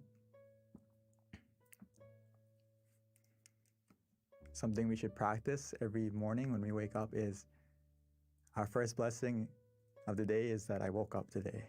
So instead of hurrying up to, you know, turn off the alarm clock and rushing to get ready to go to work or to start a day, start your day peacefully and calmly, and just sit up, and before you get out of bed, start your day in a positive note and reflect on how lucky you are to have another chance, another opportunity. So it's the first blessing to be grateful for, right? We have another day. And why is it so grateful? Because we have another opportunity to not only go through our life and do everything, but one of the things that we should love and take into consideration is to practice our mind and to cultivate our mind to become, as the Buddha would say, it's so important. And he would say that whatever precious jewel there is in the heavenly worlds, there is nothing comparable to one who is awakened. So we have this precious like jewel within us that we can attain, and it's not just a physical jewel. It's a happiness and something that's so precious that we can attain within ourselves. So every day that we have another chance to train ourselves and meditate, we can get to this precious treasure that's waiting for you inside, which is just being able to control your mind, be able to be in control and understand yourself. This is something that we need to focus more on in life, because the stillness of mind can become our miracle. We just need to look within. And a lot of times in life, we are always searching for something on the outside to help us to be our miracle, or depending on something or someone to come along to make our life better. But actually, if we practice the stillness of mind, we can become the miracle we need for ourselves and also for the people around us. We just need to look in the right place. So for all of us here, all like almost 300, 400 of us, you are looking in the right place. You are starting in the right place to meditate and to still your mind so you can find that unlimited potential that's waiting for you inside. So just like today, it's the full moon, right? The full moon we need to is a good example, because when we meditate, it's very important to do something, which is what? To adjust your body and adjust your mind. That is this foundation that we have to always do, and sometimes we kind of rush through it. So I can't emphasize enough that we need to always adjust our body, adjust our mind to be relaxed and comfortable, suitable to meditate further. So just like the full moon tonight, if you want to see it clearly, we can't focus on the moon and move it to get it clearer to us, right? We can't get the moon close to us so we can grab it and try to get close to it to see it clearly. We need to use the right tool and we need to adjust the telescope correctly so we can see the moon clearly. If we want to, look at the details and see it more clearly than we can see with our eyes. So the same thing is true in meditation, is we don't adjust the picture or we don't adjust the experience that we see. We adjust our body and our mind so that the picture we see or the experience that happens will become clearer not just visually, but also the feeling will become clearer. Does that make sense? So don't try to skip the steps. If you want to see the full moon, we need to use the right tool. Use the telescope to see it clearly and adjust the telescope to see it clearly. So every time we meditate, it's the same. We need to adjust our body and adjust our mind, not skip that step. Otherwise, the experience or what we see or what we feel is not going to get clear. The feeling and also the image isn't going to be clear. So we always have to adjust at the right place. Adjust your mind, adjust your body. So Paul would always say this, and I can't, if you understand this quote, you basically master meditation because this is the heart of it. Is Paul says that meditation practice is about finding the point where one feels just right, where one feels comfortable, where one feels content.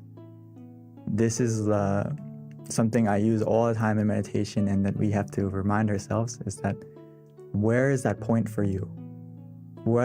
It doesn't necessarily have to be just a point, but also what is the method that works for you that helps you to feel comfortable and that you feel content with?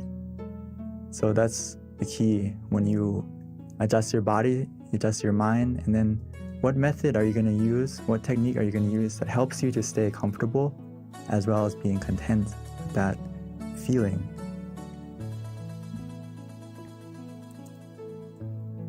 So as we find that point of where we feel comfortable, where we feel relaxed, where we feel physically and mentally comfortable, and we stay at that point contently, what's going to happen is your mind is going to slowly declutter itself. It's going to slowly delete all the clutter in your mind. And it's going to take some time, but as long as we stay there contently, calmly, patiently, and just enjoying the feeling of relaxation, every second that passes by, it's deleting the bad files. It's deleting the negative emotions in our mind, bit by bit. So just stay at that point calmly and contently, and your mind is actually healing itself every second that you stay at that point. It's actually doing two things at once. It's deleting the bad, removing the clutter, and also it's uninstalling all the bad emotions, all the negativity within us, the greed, the anger, the delusion, and also everything that is negative. It's going to slowly get deleted, as well as at the same time it's downloading a happiness within you and making your mind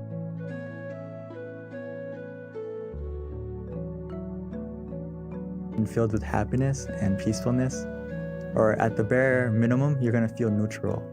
And even though you feel neutral, this process is already happening as well. As long as we stay content, stay patient, and embrace the meditation at that moment, and just trust that your mind is healing itself. As long as you feel calm, you feel comfortable, you feel relaxed. So like I said, we always need to check. We always need to check our body and our mind. What makes us ready to meditate? Always have to check every time you meditate. And how we do that is physically, we always have to make sure that we feel calm, relaxed, and comfortable. As you can see in the picture, she's sitting very nicely with the back straight, but this is the standard position. But if you don't feel comfortable in that position, it's okay. Start from what position works for you, and we can always adjust according to how you feel and just go with your own flow, go with how you feel. If you feel relaxed, you feel comfortable, you need to adjust, feel free, because it's the foundation of making your mind calm and relaxed as well. So physically, if you're not comfortable during the meditation, you can adjust, you can move, okay? Always go back to making sure physically you're as comfortable as you can be. And your mind, how can you adjust your mind?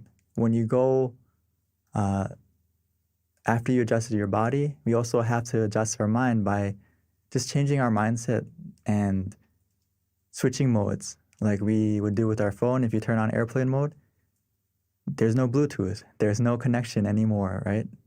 You turn everything off and no one can call you, no one can contact you if you have this on. So we should kind of get the same feeling when we meditate, is put your mind on airplane mode.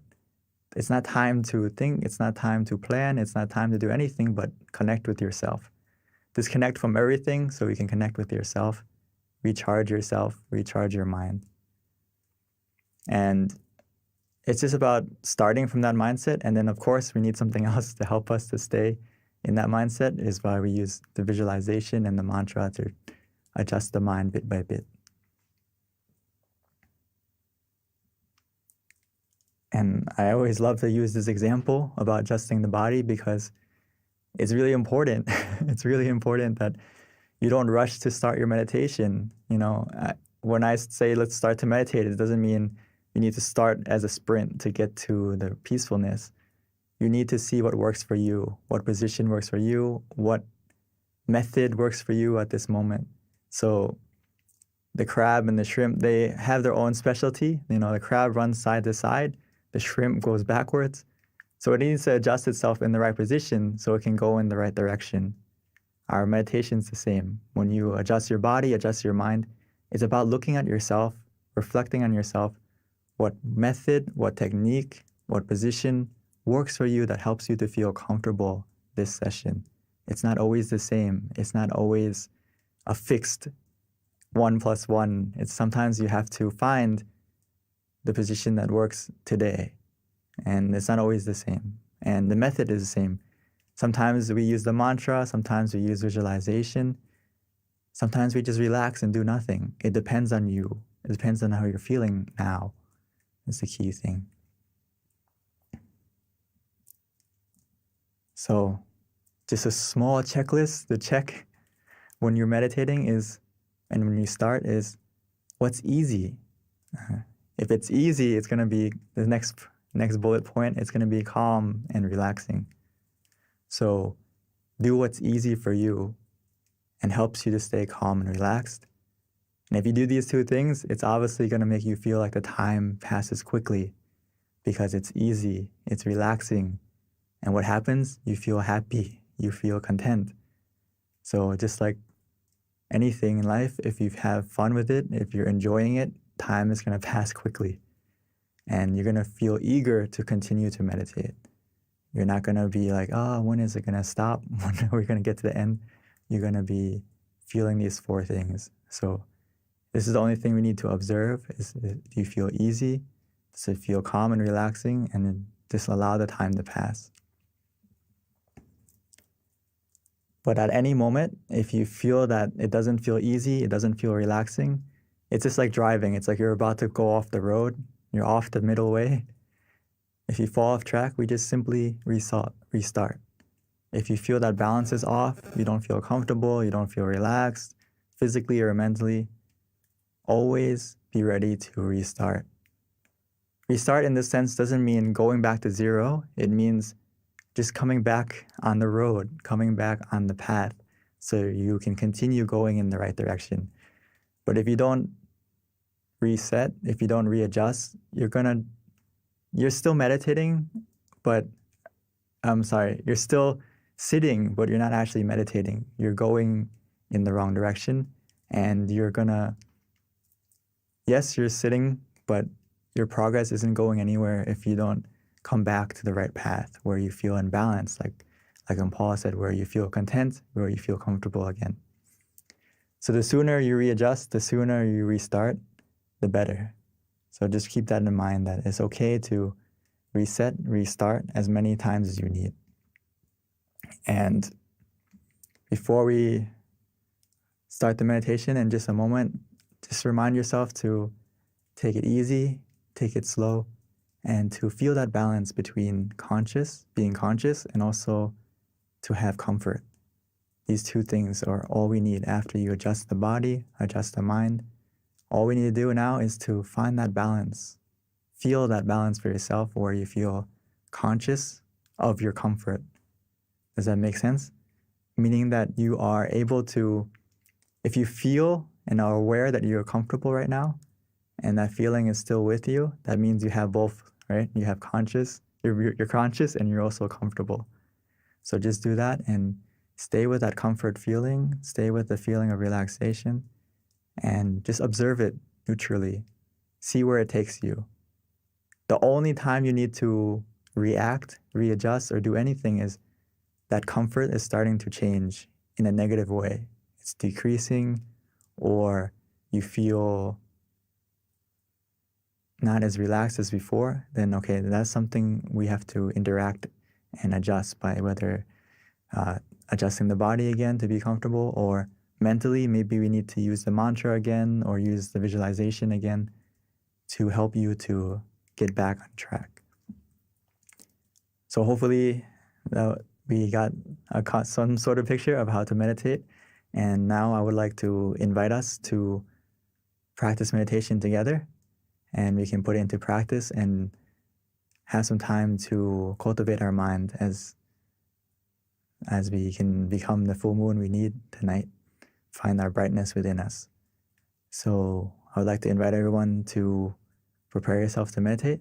And if you need to adjust your body, you need to take some water or freshen up, stretch a little bit, please feel free.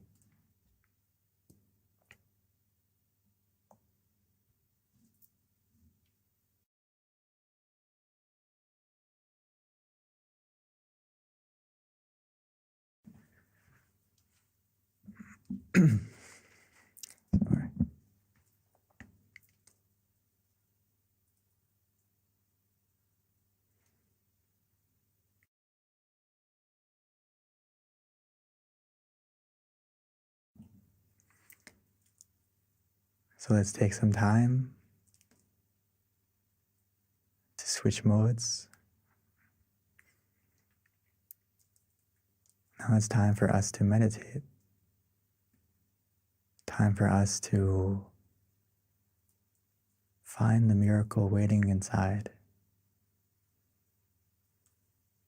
All we need to do now is to look within, easily and simply.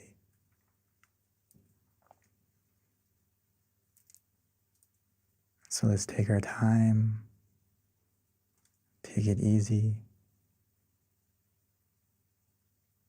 No need to rush. As we softly and gently, naturally close our eyes, the same way we would when we go to sleep.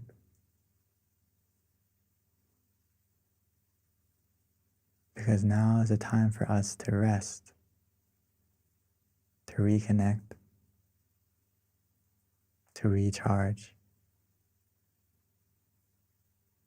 to rest our body, and to truly rest our mind.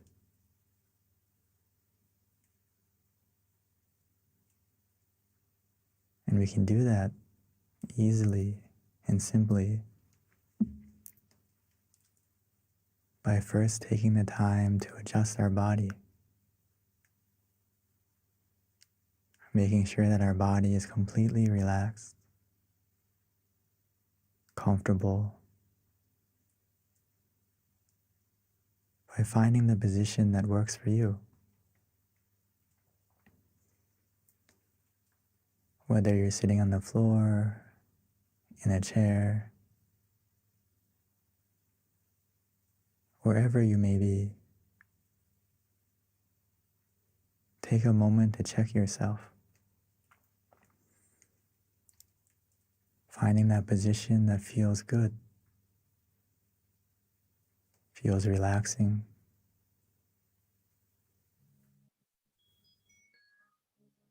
As you continue to relax and release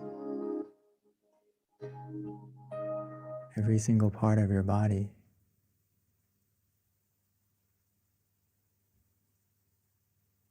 making sure that every single muscle from your eyes, your face, your shoulders, arms and hands is relaxed and released. Our back, our legs, all the way down to your toes.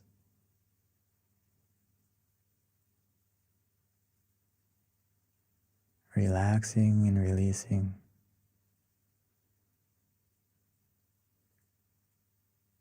Sometimes it's easy to relax and to let go by taking a deep breath, breathing in deeply, exhaling slowly, bringing your mind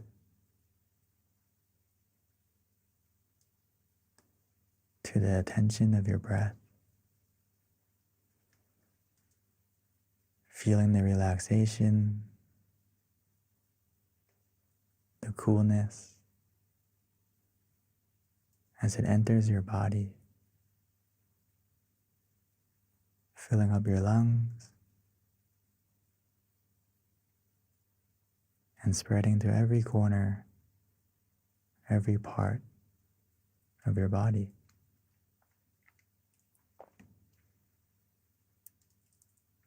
Even as we exhale, allow all the tension, all the tightness to leave, to melt away, to fade, leaving only relaxation and comfort within you, around you, as if we're embraced, surrounded in a cloud of comfort where we feel safe, where we feel free.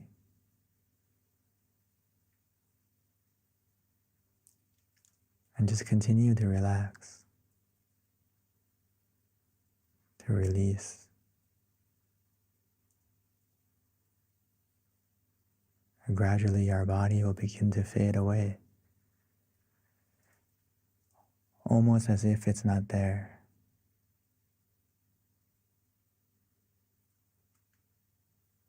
This is the power of simply relaxing, where we feel comfortable physically and mentally.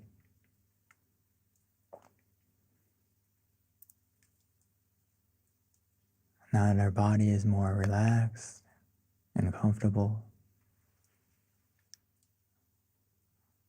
we just need to continue with this feeling,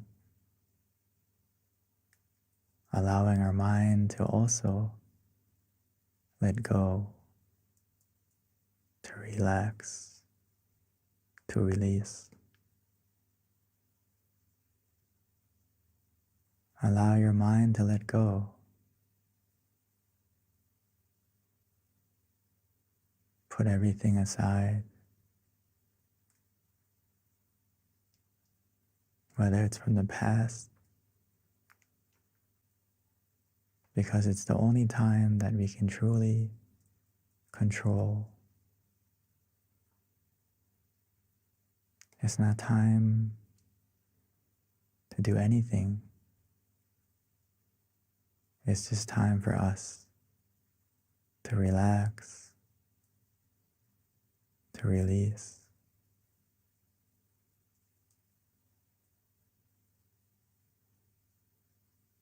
Allow your mind to be free.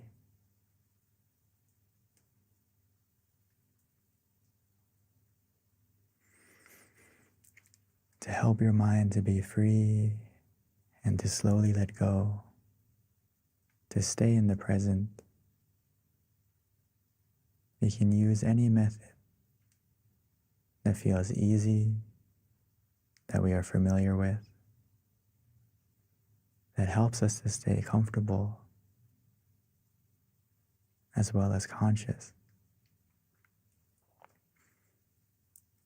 But the key is to use the method that helps you to be relaxed,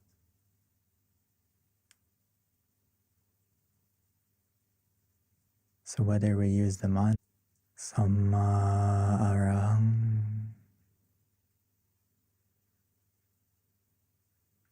Samma Arahang, Samma meaning purity, Arahang meaning freedom. So every time we repeat that mantra, allow it to resonate, allow it to help our mind to become more clear, more free from any distractions, as it helps our mind to be calm, comfortable, present.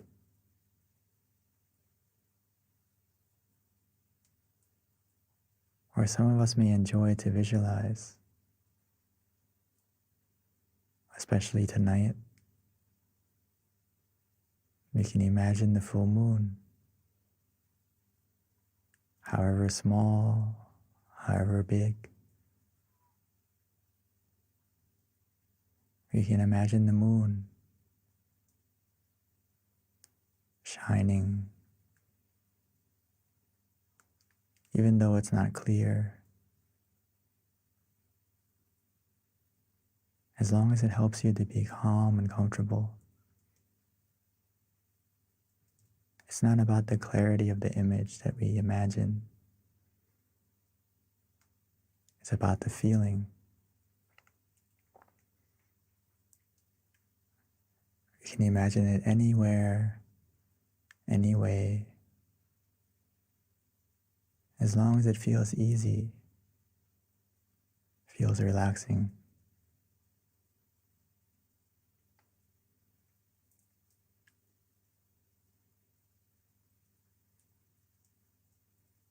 Or for some of us, we feel ready to just do nothing,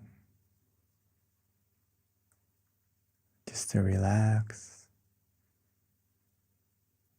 allowing that relaxation to take us inside,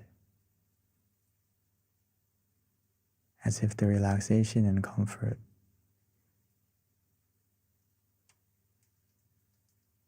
is carrying us like a wave, like a current, pulling us softly and gently to the point of peace within us.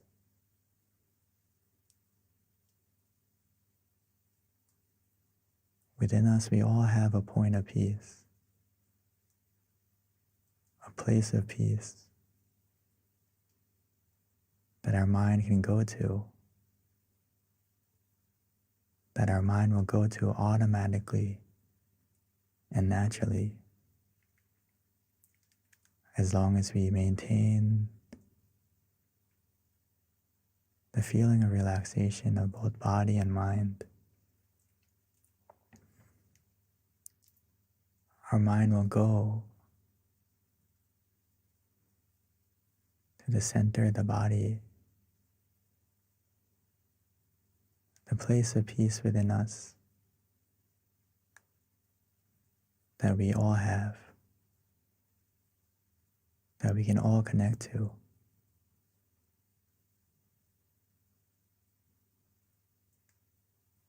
It's located within us.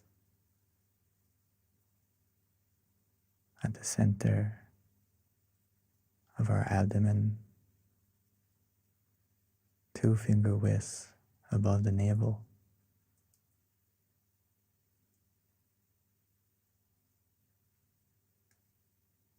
But we can connect to that point just by following the relaxation we feel.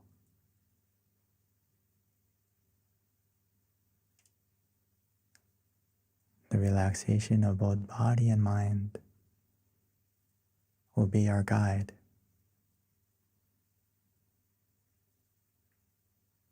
So just trust in your feeling, trust in yourself.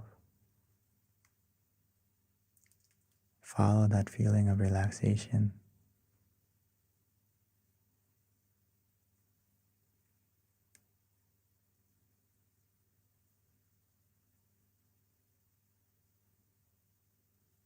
As long as we stay in balance, where we feel calm and content, comfortable and relaxed, our mind is becoming clearer. Our mind is becoming brighter. As bit by bit, gradually and naturally, our mind will heal itself. The negativity, the darkness of our mind, the clouds, they will begin to fade and disappear, leaving our mind full of happiness, full of brightness, full of positivity, as we'll be able to find our own full moon shining within us. It's always been there, waiting for you to look within, calmly, comfortably, relaxingly.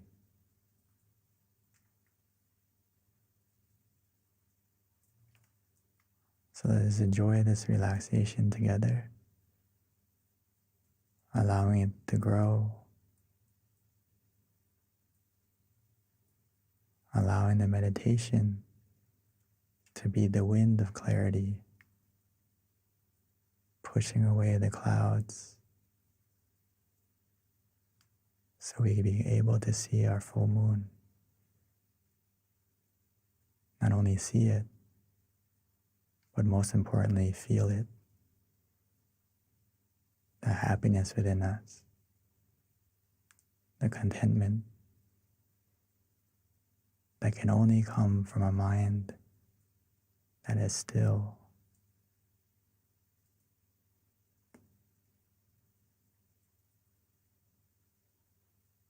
So let's enjoy the meditation together in silence.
Now that we have taken the time to illuminate our mind, to brighten our mind with relaxation, with comfort, now that our mind is bright, clear, let's take a moment to light our candle.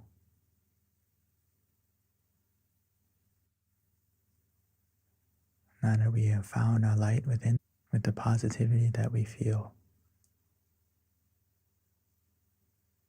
And once we've lit it, we can slowly and gently close our eyes and continue to meditate.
Now that our mind is more bright,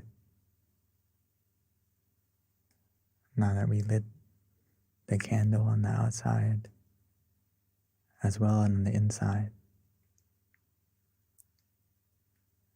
every moment that we feel calm, we feel relaxed, our mind becomes more pure, more positive. We have taken the time to fill our mind with the brightness of peace, of relaxation, of positivity. Every moment that our mind is still, it creates a brightness, a positivity within us.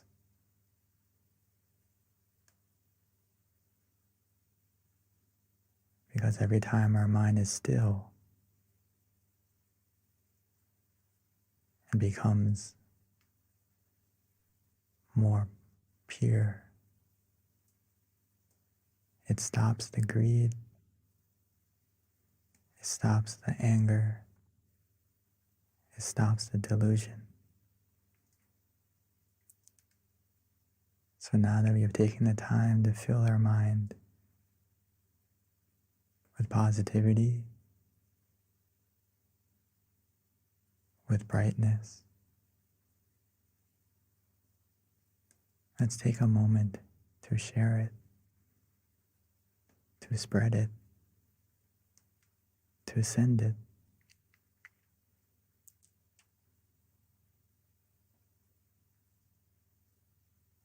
We can imagine our mind is shining like the candle we lit. And we can spread our positivity, our love and kindness, our good intentions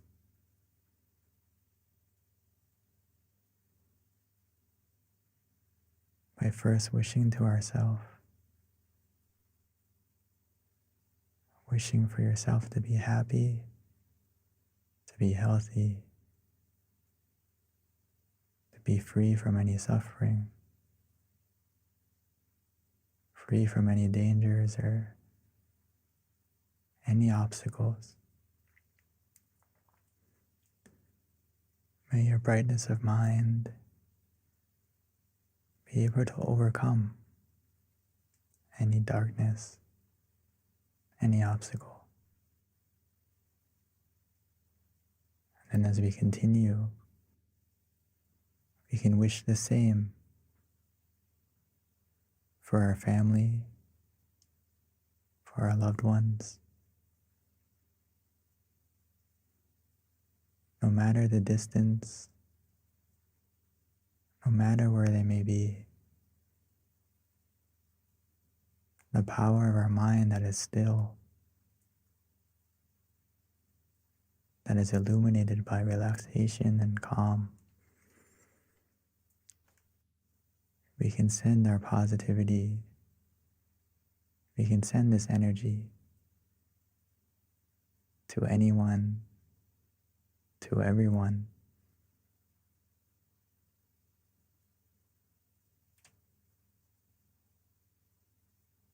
So take a moment to wish, to spread your love and kindness. Like the full moon shines its brightness to everything, to everyone.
Sapphe Buddha Balapada Pajeganang Chayang Balang Arahanta Nate Shirakang Pantami Sabaso Sabaputta Nupavena Sabadhamma Nupavena Sabasangha Nupavena Sathasoti Bhavantu Te.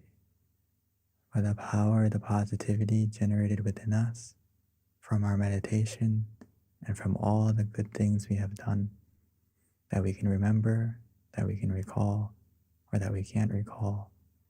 May all that positivity bless our life to be more bright, to be more positive in every way. And when we are ready, we can slowly and gently open our eyes.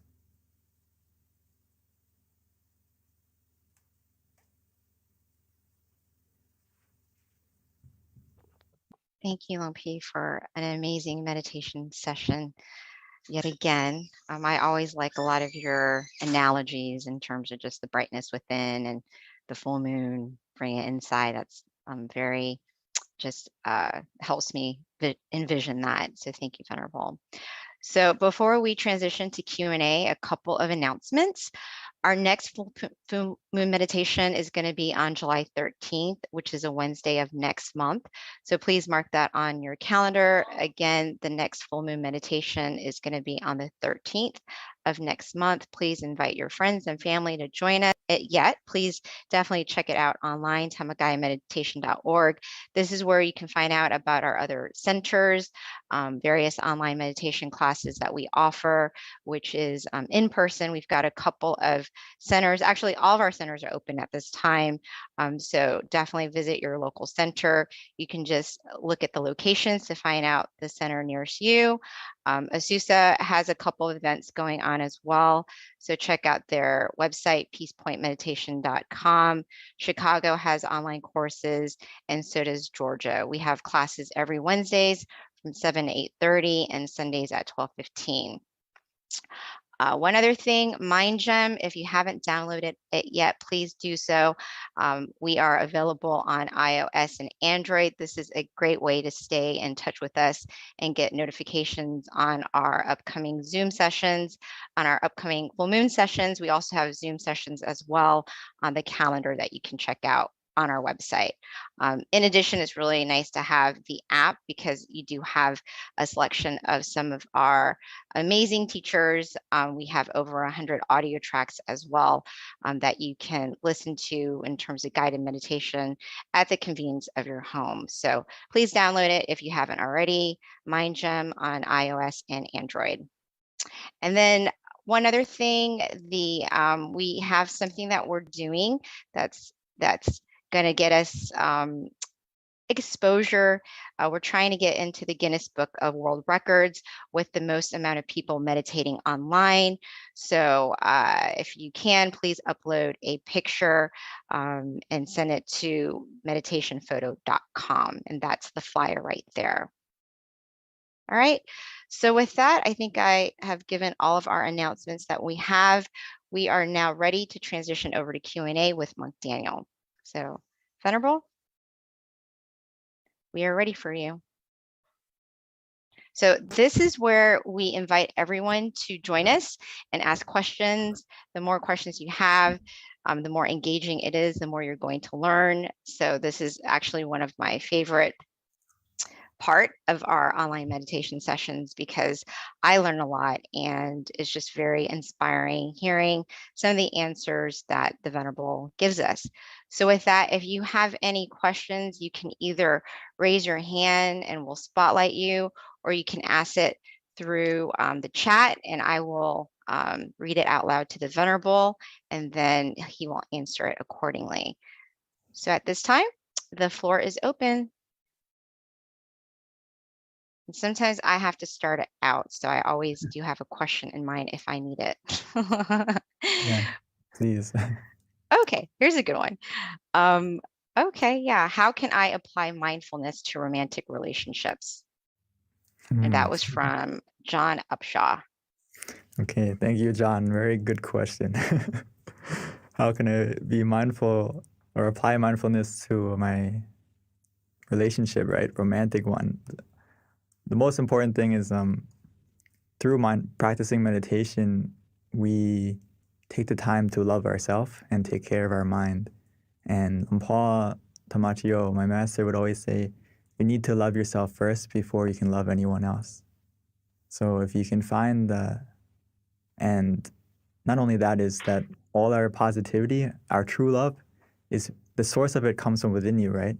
So if you meditate and apply mindfulness to find that happiness and positivity within you, it fills your heart, fills your mind with compassion and understanding, and you will be more present as well in your relationship. So by meditating, it's going to help everything, whether it's your romantic relationship, it's going to help you to be more peaceful, loving, and caring, and most importantly, understanding, which you need a lot of, right, in a relationship. And also, more than that is you're going to be more present, right? A lot of times when we don't practice meditation, we're not present and we as often as we want. And sometimes when we're not present, we miss the important things or even the small things, right? So if you practice meditation, practice mindfulness, it's going to help you. And how you can apply it is basically just meditate more often. And from meditation, it's going to automatically change the way you think, the way you act, and it's going to come out into your relationship automatically. So hopefully that you get some kind of idea how you can apply it. I think it will be applied naturally as from your practice of meditation, you're going to be more mindful. So hopefully that helps. Thank you, Venerable. Actually, Yes, the I next see a lot of questions question, coming up. yeah, I've been notating them so I can been keeping up with them. So the next question for you is from Shannon, which is how can we deal with the evil in the world? That's actually a very good question. How do you deal with the evil in the world? The first thing is to deal with the evil within yourself first. And we can't really, how do you say, get rid of or control the evil outside of us right away. But the thing that we can conquer and get rid of and control is the evil within us first. And you may say, we have evil inside of us. Think about it. We all have anger. We all have greed. We all have delusion, some more than others. And especially if we don't practice meditation, those seeds of evil that can be inside of us, they grow and they get stronger. And that's what happens is it controls our thoughts, our actions, our words, and we become the evil in this world. We become part of that evil in this world. But if we practice meditation, it helps to get rid of that within us. And by doing that, we do our part to make this world a better place, bit by bit. And how we're going to deal with the evil now is that once you have that purity within yourself, you have that positive mind, your brightness of mind can overcome and help to be that barrier or filter to deal with the evil in the world. And also, the positivity that as we generate collectively, as we come meditate here, it helps we're all putting our effort in to make ourselves more bright, more positive within us. So right now, we are doing exactly that, is we're helping to deal with the evil in this world by starting from within us, getting it out of us. And you will be that beacon of peace, that light of peace that can shine to other people and make this world a more bright place. Just like the sky right now, tonight, if there was no stars in the sky, right, it wouldn't be as bright and beautiful. But everyone here is like a star that is practicing your meditation, practicing your peacefulness. You're helping to make the darkness a brighter place. And it only takes a little bit of brightness to make the room bright, right? So keep that in mind. You're doing it right now. How do you overcome the evil? Thank you, Venerable. So the next question is, how does one overcome fear?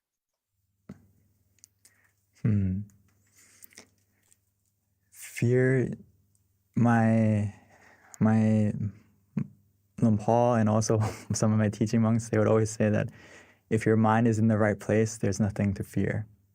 If you can bring your mind back to the center of the body and keep your mind there, you're not going to have any fear. So I think the first step is to conquer your mind and bring your mind back to that point of peace within you. And you're not going to be scared of anything because you have that peace of mind within you. It's kind of like you are the eye of the storm, right? You're the calm in the middle of the chaos, and you can connect to that. And if you continue to meditate, you can be able to harness that calm, and you can harness that peacefulness, because I like the quote I saw before that inner peace isn't about having everything to be, peaceful and calm, but it is being able to remain peaceful and calm in any situation. So we can attain that from meditation, and you're not going to be scared of anything anymore, because the scariest thing, you know what the scariest thing is? Your mind is your mind that's influenced by greed, anger, and delusion. That's more scary than anything in this world, because it will make you do things that you will regret. So if you can come back and take over your mind, control your mind, and be in control, you have nothing to fear anymore. Thank you, Lumpy. So the next question is by Ashtari, and the question is, how can meditation help us to take better care of the earth and all beings? It's actually so important, actually. It's weird, like, how can me meditating help to change the world? But if we don't deal with the root of, as you can think about it this way, it's hard for people to really consider the world and want to make the world a better place if their mind isn't clean and bright. If their mind isn't free from that greed, anger, and delusion, it's very hard to want to fix the world if people don't want to even fix themselves. So if, for example, if people in power or people who have the ability to, make policies, make change, we have to help each other to change ourselves first from within, so that they can get rid of the greed, anger, and delusion, and they can make the right decisions to make the world a better place, and it's also to make the world and the environment a better place, right?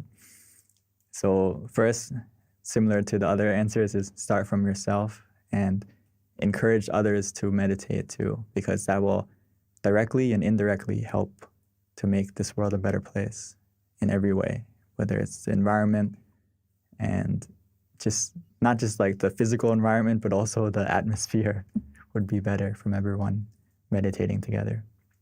Mm-hmm. Thank you, Venerable. And then here's a question from Sumana.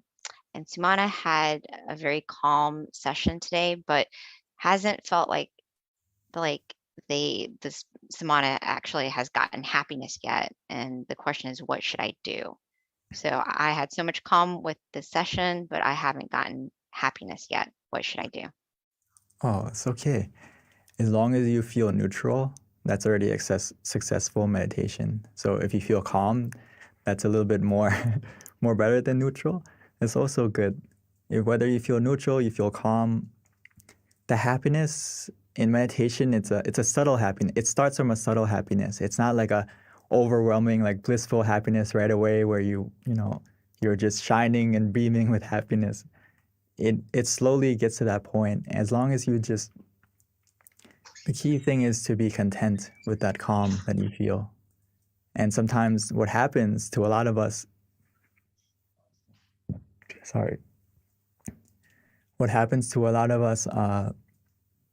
when we feel calm and we feel neutral, sometimes we have an expectation, or our mind isn't in the present, to put it simply.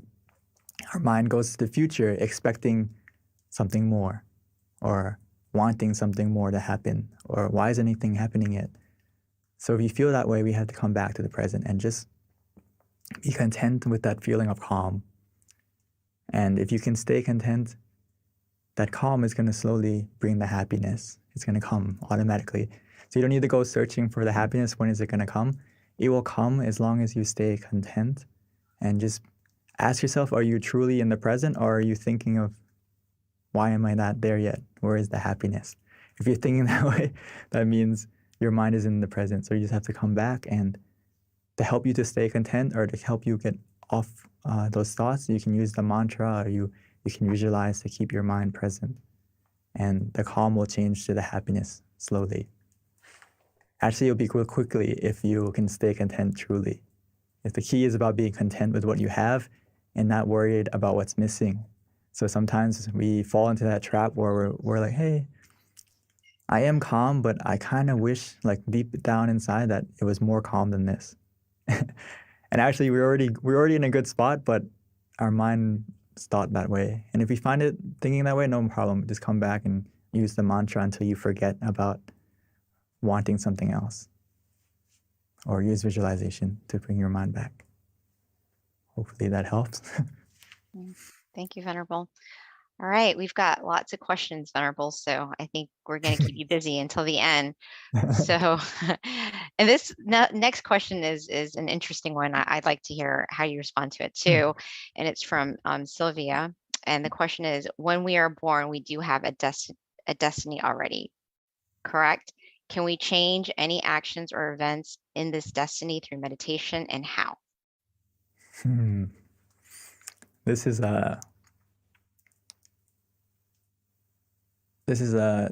very different angles to this question, but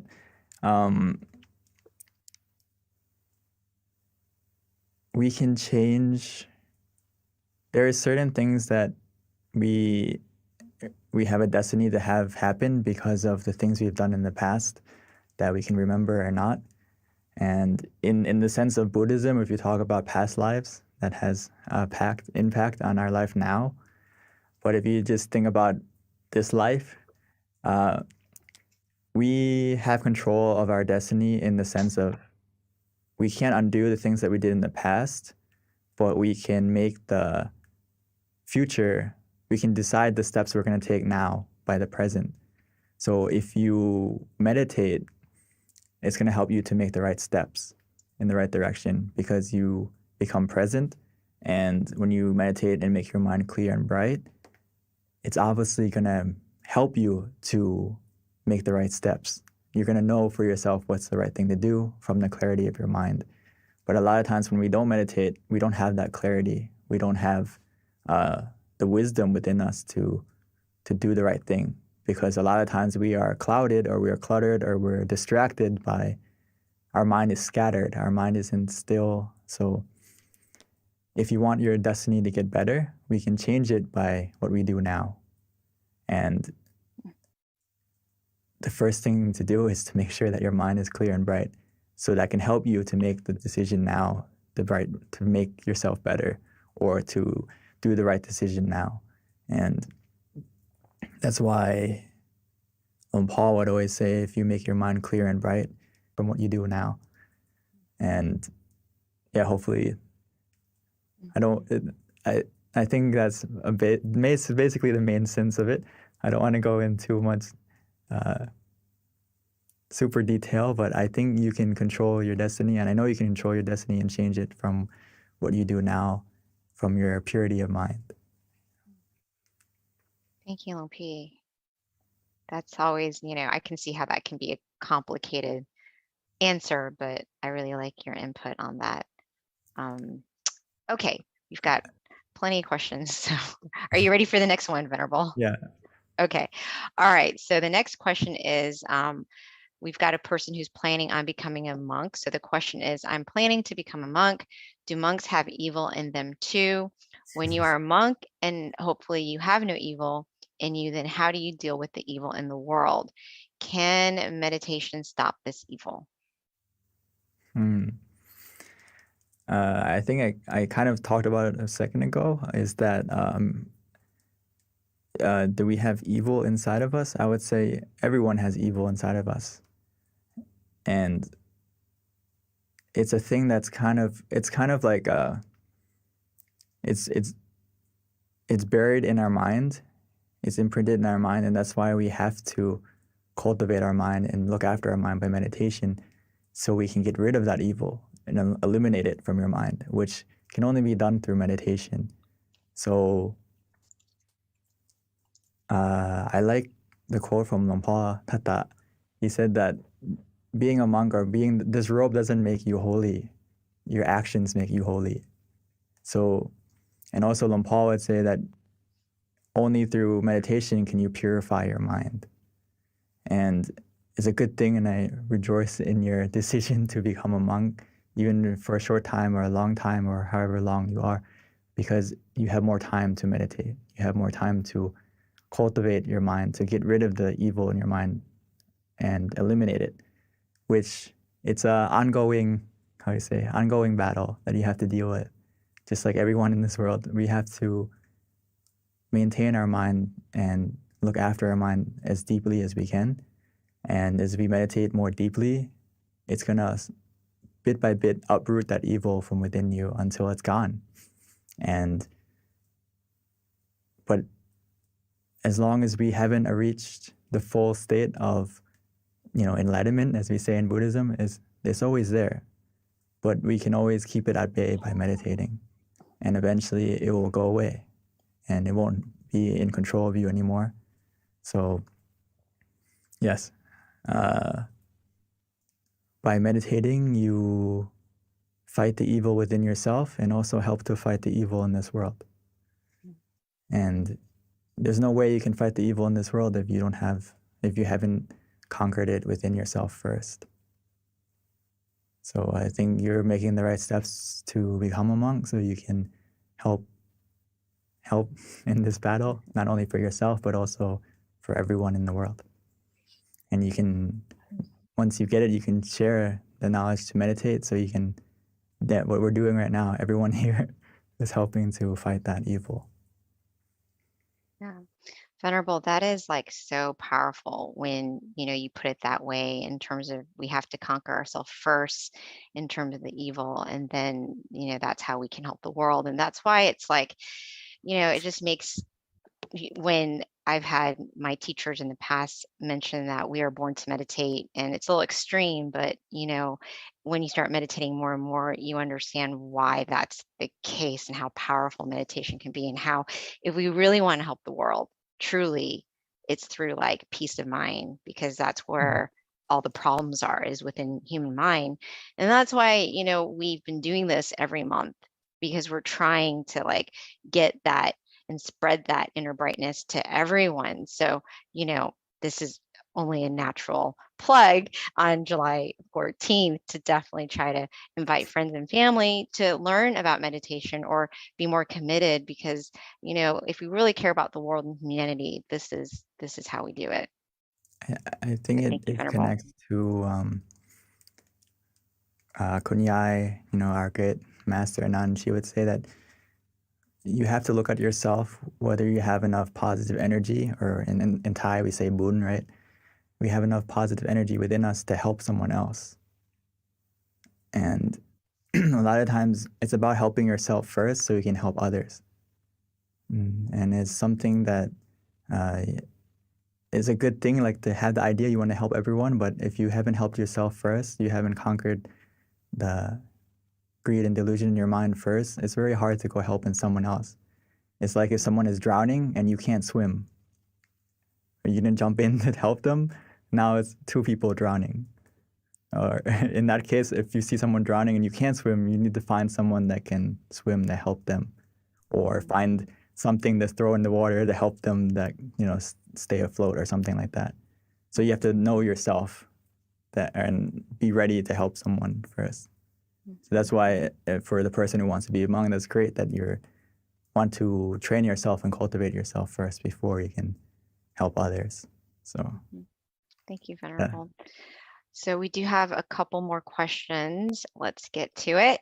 The next question is from Marcelo, and the question is, do you think children get anything from meditation practices, and have you seen any success stories, or do you think that there is a threshold age where meditation is best introduced? I think this is a great question, and I wish I could pull up a picture. I didn't prepare it, but Yes, introducing meditation to children is very important because actually children, they meditate very well because their mind is very innocent, their mind is very pure, and it's not as filled with clutter. But in this day of age, it may be a little bit difficult because, there's iPad and there's all this technology that kind of bombards children with more thoughts than they should have as a kid. But in general, meditation will be very beneficial for kids at a young age, even 5, 6, 7. Maybe they can't sit as long as we can, but even those brief moments of where they can still their mind, they meditate very well. Even just for a brief moment, it matters. And the reason why I'm sitting here now is because I was introduced to meditation as a kid.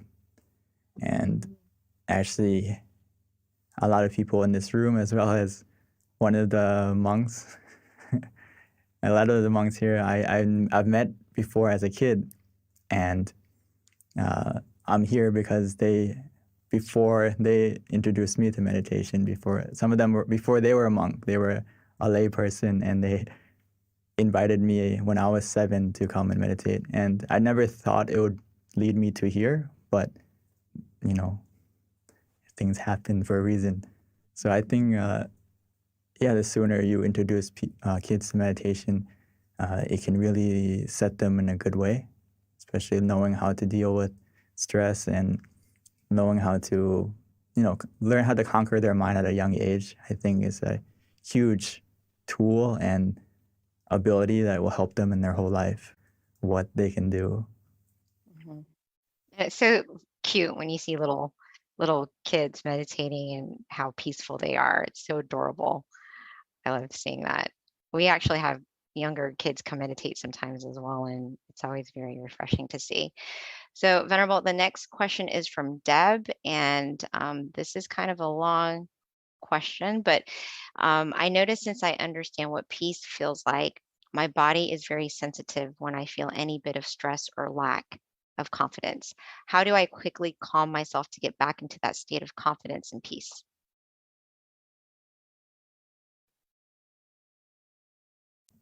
I think it's just, it's usually a side effect of when we start practicing meditation more and more that now that we're more present, we're kind of more aware of how we feel, more in tune with how we feel than before.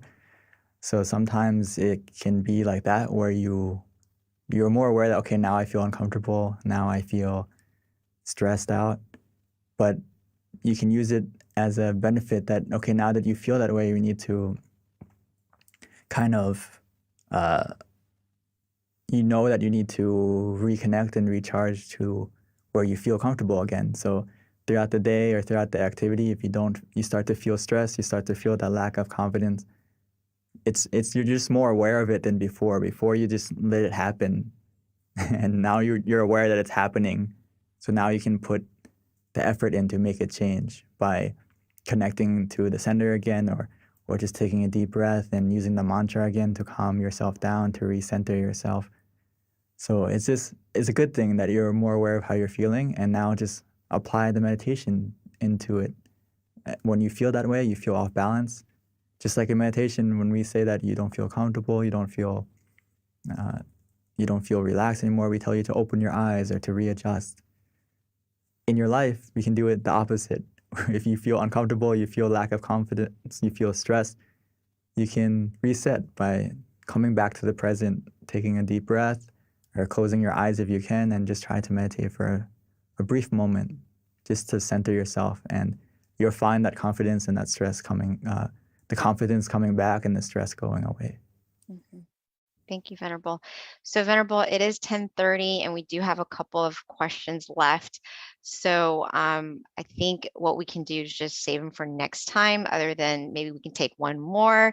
And if we don't get to your question today, I promise we will ask that question next full moon meditation. Especially, there's a really good question from Margaret that I think would be really nice to have answered as well. But the one that came before, this is one that they were looking forward to hearing your answer on this. So the question is, may I please ask, how do we deal with anger? I think it kind of connects to the other question about, when you realize that you're stressed or your lack of confidence. As you meditate more, you're more aware of when you feel angry. So a lot of the people who meditate, they feel that they become more calm, and also it's because you can feel the anger rising. Now that you're more in tune with your emotions, you can feel the anger rising, so you're more aware to stop it. You're more aware, okay, I feel it coming. Wait, let me take a deep breath and let it go.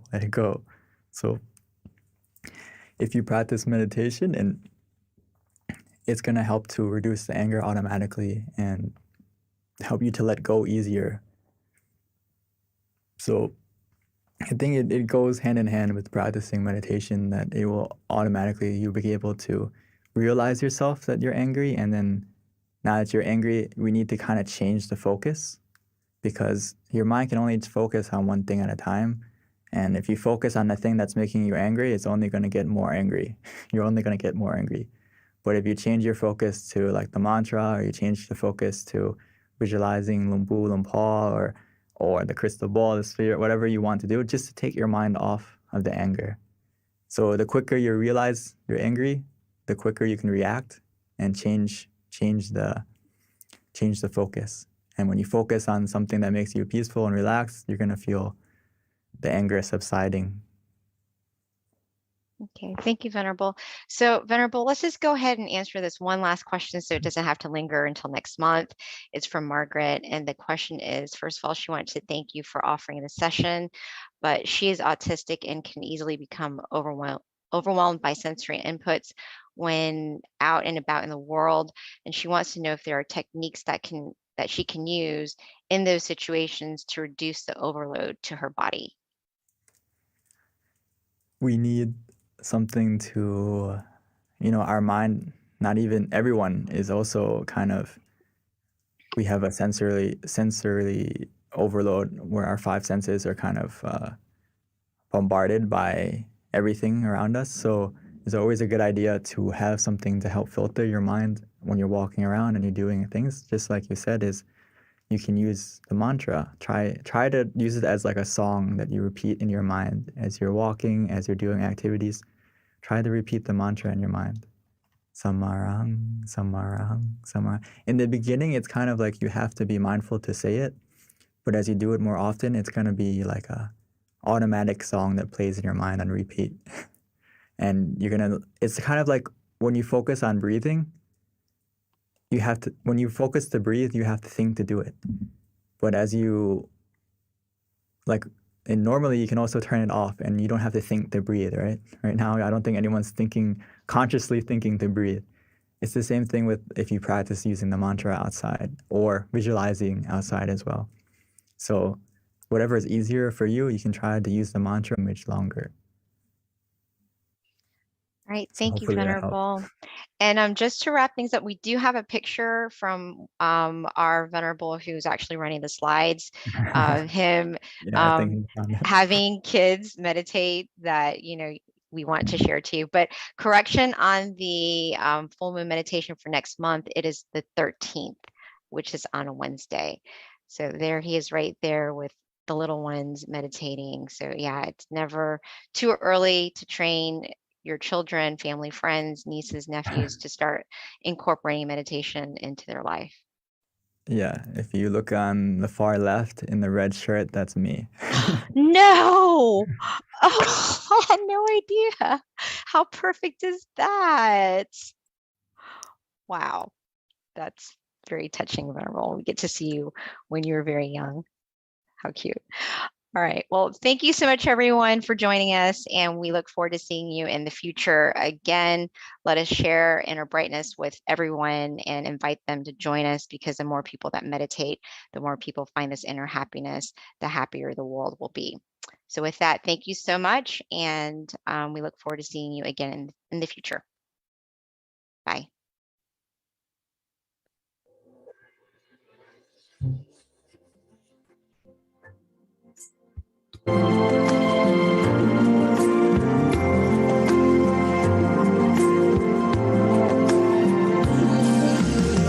Let's come together to open and do whatever to